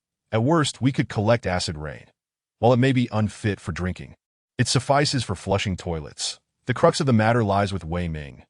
We have no choice but to resort to drastic measures. Set it ablaze. Everyone nodded in consensus. Truth be told, they were reluctant to employ such a tactic. After all, igniting a fire in their own community could lead to uncontrollable flames. Where could they possibly seek refuge? The sun's rays can indeed be lethal. Yet, as Wei Ming stubbornly resisted for 2 days, they felt compelled to take extreme action. With resolve, they proceeded to the garage, gathering gasoline and dousing the walls of Villa number 28 with it. Wei Ming, this is your final chance. Surrender immediately, or we shall ignite the flames, Sun Dai coldly declared. Wei Ming paid no heed, engrossed in studying Song Qingyun's exquisite physique, chuckling, I've inspected you closely, and astonishingly, you have no moles at all. Song Qingyun languidly reclined on the bed, utterly drained from the preceding exertions, to the point where she could barely keep her eyelids open. Yet, she still inquired, aren't you the slightest bit worried? Your man is formidable. Are you not aware from your recent experience? Wei Ming whispered teasingly in her ear. Unable to contain her laughter at the ticklish sensation, Song Qingyun quivered, her body swaying enticingly, which visibly amused Wei Ming. Why are you always so irreverent? She chided. Wei Ming laughed heartily. Fear not, just wait and see. Outside, noticing Wei Ming's indifference, Sun Dai and the others scoffed. Ignite it. A lit cigarette was hurled towards the wall, sparks igniting, and boom, the entire wall was engulfed in roaring flames. However, the wall was composed of a special alloy, not only resilient, but also highly heat-resistant. The temperature from the gasoline combustion was insufficient to melt or deform the metal, and while the heat penetrated within, it merely accelerated the melting of the ice blocks embedded in the structure. Nothing more. When Wei Ming initially constructed the safe house, he had anticipated the possibility of a fire attack. However, thanks to Xia Bing's modifications, the ice chamber was integrated within the walls, proving far more effective and aesthetically pleasing. As the fierce flames blazed, the ice quickly melted, flowing into the basement, and the indoor temperature began to rise.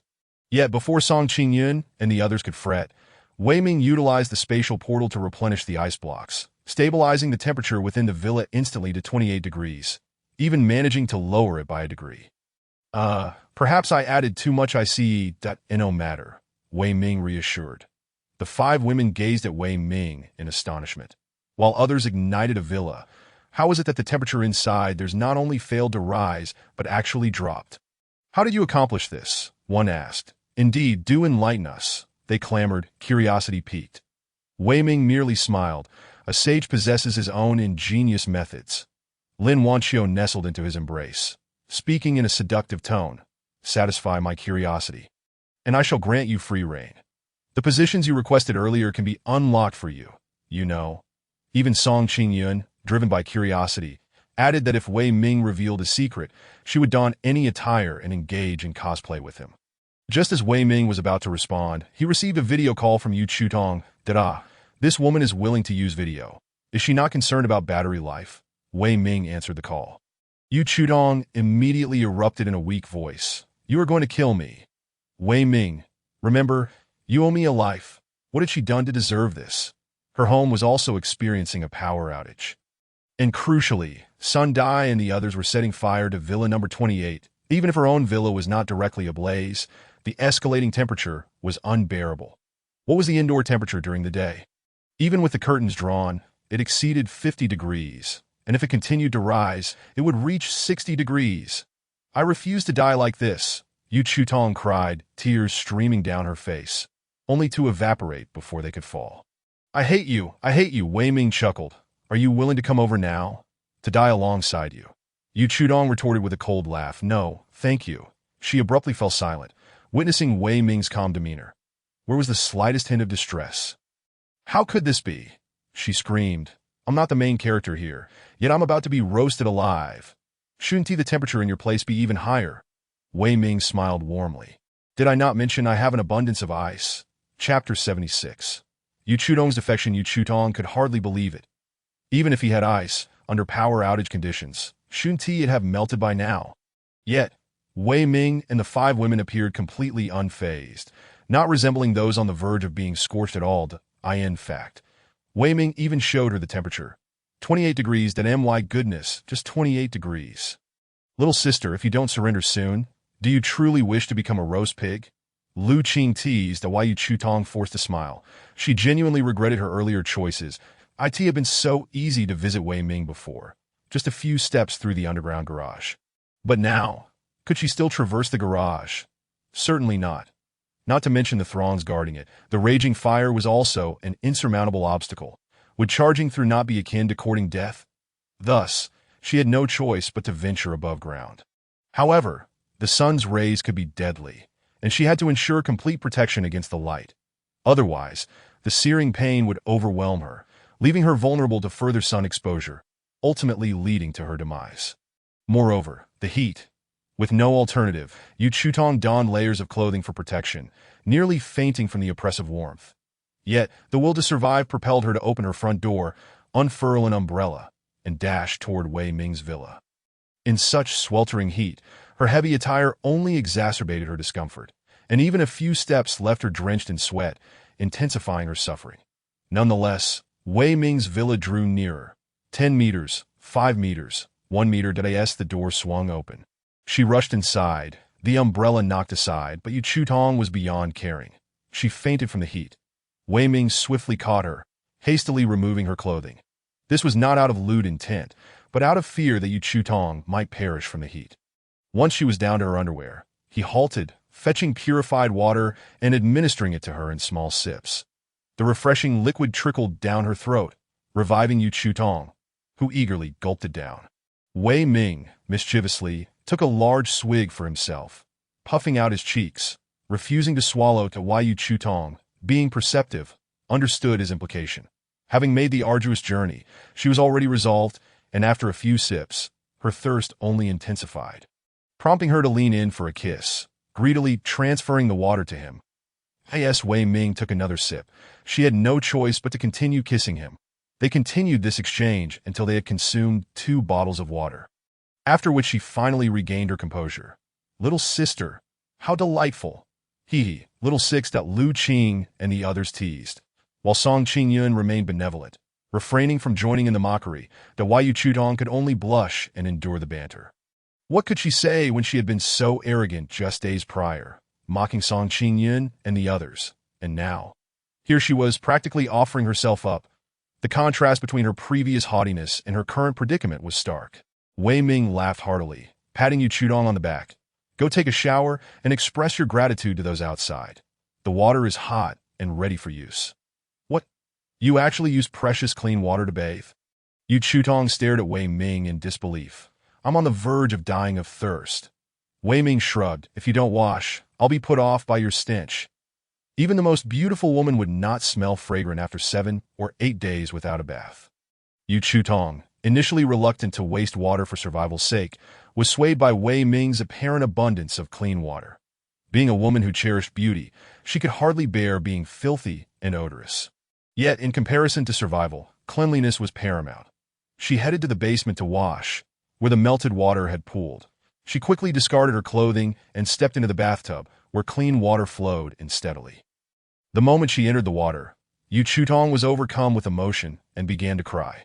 She had thought she would never bathe again, to her surprise. Yu Chutong had expected Wei Ming, the notorious lecher, to seize this opportunity to claim her. Yet he did not intrude. She bathed for over half an hour, reluctantly exiting afterward. Drain the water, Wei Ming's voice echoed, while Yu Chutong could hardly believe it. This water is merely dirty. It's not toxic. With a filter, it could be drinkable. Moreover, it could be used for washing clothes or even flushing toilets. Just let the water flow. Wei Ming chuckled that we have plenty at home, while Yu Chutong paused for a moment before pulling the bathtub's plug. As she listened to the sound of the water draining, she felt an inexplicable pang of regret. Suddenly, she halted and screamed, "Can you see me?" "Of course." Wei Ming chuckled. "This is my home. So naturally, I must keep an eye on you. What if you decide to steal something?" "No, you're the one peeking at me while I'm bathing." Yu Chutong wanted to express her anger, but helplessly abandoned the notion. Having entered this place, what pride could she possibly retain? Her very existence belonged to Wei Ming. If he asked her to leave now, would she even consider it? In this apocalyptic world, to find such a livable space was a miracle, and having witnessed Wei Ming's abundant resources, she realized that having never enjoyed such comforts before, once she did, no amount of coercion could persuade her to depart, remain here. She was willing to pay any price. Her pride had been entirely worn down over the course of these 9 days of the apocalypse. Especially after the villa had been scorched, she truly believed her fate would lead her to become a lifeless corpse. In contrast, her nobility, her restraint, and her principles had all been shattered to pieces. "Don't wear that anymore. It's filthy," Wei Ming remarked, halting Yu Chutong as she attempted to don the original dress. Although it was a limited edition Chanel piece, once valuable before the apocalypse, now it was merely a soiled garment. "What should I wear then?" Yu Chutong retorted, a hint of embarrassment in her voice. "Are you suggesting I go without clothes?" "Yes, I did indeed look down on you before, but must you humiliate me like this?" Wei Ming smiled. "Just provide me with your height, weight, and measurements, and I shall prepare something for you. Haven't you seen it all?" Yu Chutong gritted her teeth, fully aware that he was doing this on purpose.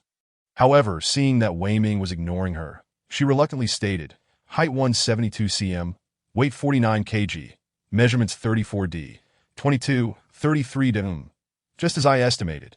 Wei Ming whistled. "This woman possesses a devilish figure, a waist of just 22 inches, nearly identical to Song Qingyun's. But she stands at 172 cm, a full 2 centimeters taller." He retrieved clothing of the corresponding size from an alternate space and made his way to the basement, placing the garments on a hanger. Yu Chutong covered her vital areas with her hands, noticing Wei Ming's refusal to leave. "Are you going to watch me?" she asked. "Indeed." Wei Ming nodded, unabashedly honest. Chapter 77. The women's curiosity about Wei Ming's resources. Could Yu Chutong refuse? If she could refuse, why would she have come here?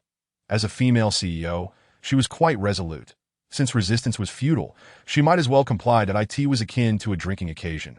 While she could choose not to drink when offered by subordinates, she had to oblige when a major client raised a toast unless she wished to forfeit the deal. The situation was no different now, except this deal concerned her very survival, and she had no right to decline. Moreover, had Wei Ming seen everything already? He could effortlessly possess her. Thus, she hastily grabbed the clothing and put it on. However, as she did, she realized something was amiss. This is so difficult to wear. Why? Because it was too small. Absolutely a size too snug. But what could she do? Was she to go without? After struggling, she finally managed to slip it on, only to look down and feel her face flush. The fit was far too exaggerated. Her ample bosom seemed to be pressed too closely together. "Did you not ask for my measurements?" Yu Chutong said with irritation. "Yes." Wei Ming replied with a smirk. "How else could I have accurately prepared a size smaller for you?" It was evident that he was doing this deliberately. Yu Chutong fumed, but at least she had managed to put on her undergarments and quickly don the dress, giving her a semblance of comfort. Yet upon wearing it, she couldn't help but grimace. This is a stepmother's dress. How excessive. She was accustomed to exuding the aura of a fierce businesswoman, and he had the audacity to give her a dress reminiscent of a stepmother. It looks good, Wei Ming clapped in genuine approval. After all, Yu Chudong's beauty and figure surpassed 90 points. She would look good in anything, but this stepmother's dress catered to Wei Ming's peculiar curiosities that let's eat. The two descended to the first floor. So soon, Lin Wanqiu was taken aback. Darling, have you been burning the midnight oil lately? Wei Ming was momentarily stunned, then responded with a playful slap to her backside. You wicked woman, I merely delivered clothing to her. Nothing untoward occurred. Oh, all 5 women, including Song Qingyun, knowingly nodded, yet wore expressions of disbelief. You all are something else. While I do have an affinity for beautiful women and have long harbored intentions toward Yu Chutong, I maintain certain principles that if I were truly desperate, I could have easily used a teleportation to take her by force. Could she have resisted? Now, although Yu Chutong has willingly approached, having been deprived for several days, with chapped lips and dark circles under her eyes, could I bring myself to take advantage? One must savor the exquisite delicacies slowly. Of course, this was contingent upon him having already indulged in the finest pleasures. When he had brought Song Qingyun back, he had not held back at all. Ugh, enough of that. In summary, I've already tasted the best, so I can approach finer things with ease. Naturally, the 5 women dared not mock Wei Ming outright. They teased him lightly before returning to the kitchen. Yu Chutong, being new, was eager to make a good impression and attempted to assist in the kitchen, but was swiftly shooed away. They think I'm more of a hindrance, Yu Chudong said, visibly hurt. Coming from a wealthy background, she had never set foot in a kitchen, and even if asked to chop a vegetable, she might end up cutting her fingers. Her presence would only cause chaos. Wei Ming smiled slightly. You'll just have to eat the ready-made meals. However, everyone has their role. Since you can't assist in the kitchen, why not serve me instead? How shall I serve you? Yu Chutong maintained a proper demeanor. Had anyone else said such a thing, they would likely receive a slap. Will you massage my legs and shoulders? Wei Ming inquired. Yes, I can do that. Yu Chudong quickly agreed and approached to begin massaging him. Over an hour later, Song Qingyun and the others finished their tasks and brought out dishes one by one. Outside, the heat was oppressive, even blazing, yet inside, it felt like a cool sanctuary. It was a stark contrast. Wei Ming, how long can we endure this? After a few bites of food, Song Qingyun asked earnestly. Indeed, the villa is limited in size. No matter how adept you are at hiding resources, there will come a time when they run out. And the number of people in the house is increasing, Lin Wanqiu added. Lu Qing, Mi Xiaolu, and Chengya looked at Wei Ming with anxious eyes. They were self-aware. They were not as beautiful as Song Qingyun and the other 3 exquisite women. And having been married before, they were considered second-hand goods, making it impossible to compare with the original. They were also not foolish. Why would Wei Ming choose them? Was there not an element of revenge in his choice? Thus, they felt particularly insecure. If food shortages or lack of clean water truly occurred, would they be cast out? They would rather die. Yu Chutong, having just arrived, was purely curious. How could Wei Ming possess such abundant resources? Setting aside everything else, just the ice was baffling. The power had been out for 2 days. How could any ice remain frozen? In truth, the 5 women had harbored such doubts for quite some time, but had kept them to themselves. However, with the power outage, Wei Ming still managed to produce large quantities of ice, which piqued their curiosity to an extreme level, making it unbearable not to inquire. Wei Ming merely smiled. As long as I am here, you need not worry about food or water, but he would not answer the question for now. When will you reveal your secret? After the internet goes down. Wei Ming needed to ensure his secrets couldn't be disseminated online. Thus, when society regressed to a primitive state, relying on legs for transport and voices for communication, even if he revealed his secret, it would only be confined to an infinitesimal circle. Otherwise, if these women boasted about his alternate space and the countless resources within, would it not attract the attention of others? If a missile were to strike, could Wei Ming withstand it? Unless he could enter the alternate space at the moment of explosion, emerging a minute later to let the shockwave pass. But would a missile give a warning? Even if it did, how fast would the missile travel, and would he have time to enter the alternate space? He could barely dodge a bullet, let alone a missile. Hence, no one would be allowed to know his secret unless they were destined to die, in this apocalypse. Laws, morals, and order had ceased to exist. Why would Wei Ming act so conspicuously, inviting scrutiny? Seeing Wei Ming remain silent. The women had no alternative, but at least they received his assurance. Although it still lacked certainty, it provided them with a modicum of comfort. Time to eat, Wei Ming declared with a smile. Chapter 78. Complete Power Outage. Neighbors in despair after lunch, Wei Ming still did not hasten to take advantage of Yu Chutong, that he was in no rush, in fact. He did not exploit Yu Chutong's presence, but instead engaged in affectionate banter with Song Qingyun. Among the women, he favored Song Qingyun most, but it was merely a preference, love. He has long since forgotten the essence of love, merely acting out of a sense of obligation. After all, he has just transformed Song Qingyun into a woman, and he feels a deep pang of sympathy for her. Lin Wanxu's companions are consumed by jealousy, yet they dare not show their disdain towards Song Qingyun. Instead, they resolve in silence to be more attentive and strive to earn a greater share of Wei Ming's affection whenever they are graced by his favor. Yu Chutong observes this dynamic with a quiet sigh. Wei Ming has these women firmly under his control. With a mere flick of his wrist, he prevents them from forming alliances, compelling them to vie for his attention. Must she, too, become a part of this game? She smiles bitterly in Wei Ming's villa. The air is filled with the promise of spring, while those outside endure torment. Even the underground parking garage reaches scorching temperatures exceeding 45 degrees during the day. And now, due to the raging fire, the heat has soared above 50 degrees, in truth. It has become scarcely distinguishable from the confines of home, and the acrid scent that lingers is overwhelming, to the point of inducing dizziness with prolonged exposure. The most alarming aspect is that this ordeal has persisted for over a day and night, yet Wei Ming remains unyielding. Could he have perished? Feng Lily inquires within the group of leaders. I don't know. Let me ask. Wei Ming, are you alive? Before long, Wei Ming responds with a photograph, capturing a moment where he dines with 6 women in the image. The 7 of them appear as if partaking in a corporate team-building event, smiling broadly at the camera while flashing peace signs. What the hell? Upon seeing this photograph, the leaders are filled with exasperation, followed by a sense of despair. After 2 days of power outages and a day of fire, how can Wei Ming and his companions appear so unfazed and well-fed, with each surrounded by either cola or fresh water? The clarity of the photograph reveals that both beverages are chilled with ice. You've been without power for 2 days and endured a day of flames, and yet there's still ice. The leaders collectively express their disbelief. Could it be that he has a generator? Sun Dai muses, furrowing his brow. It must be so. Otherwise, how could he possibly make ice? Chun Yulong concurs. What shall we do? Are we to simply wait until he exhausts his generator's resources?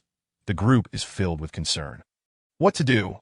What to do? Finally, Zhao Ji speaks up. Let us abandon this. We can't afford to waste more energy on him. Sun Dai displays a look of discontent. After 2 days of effort, are we really going to give up now? Sun Dai, we've been unable to take down Wei Ming in 2 days. I don't know what your situation is, but my subordinates are on the verge of rebellion. Qin Sheng, the leader of Building 7, states, his face etched with anxiety, that he is not alone.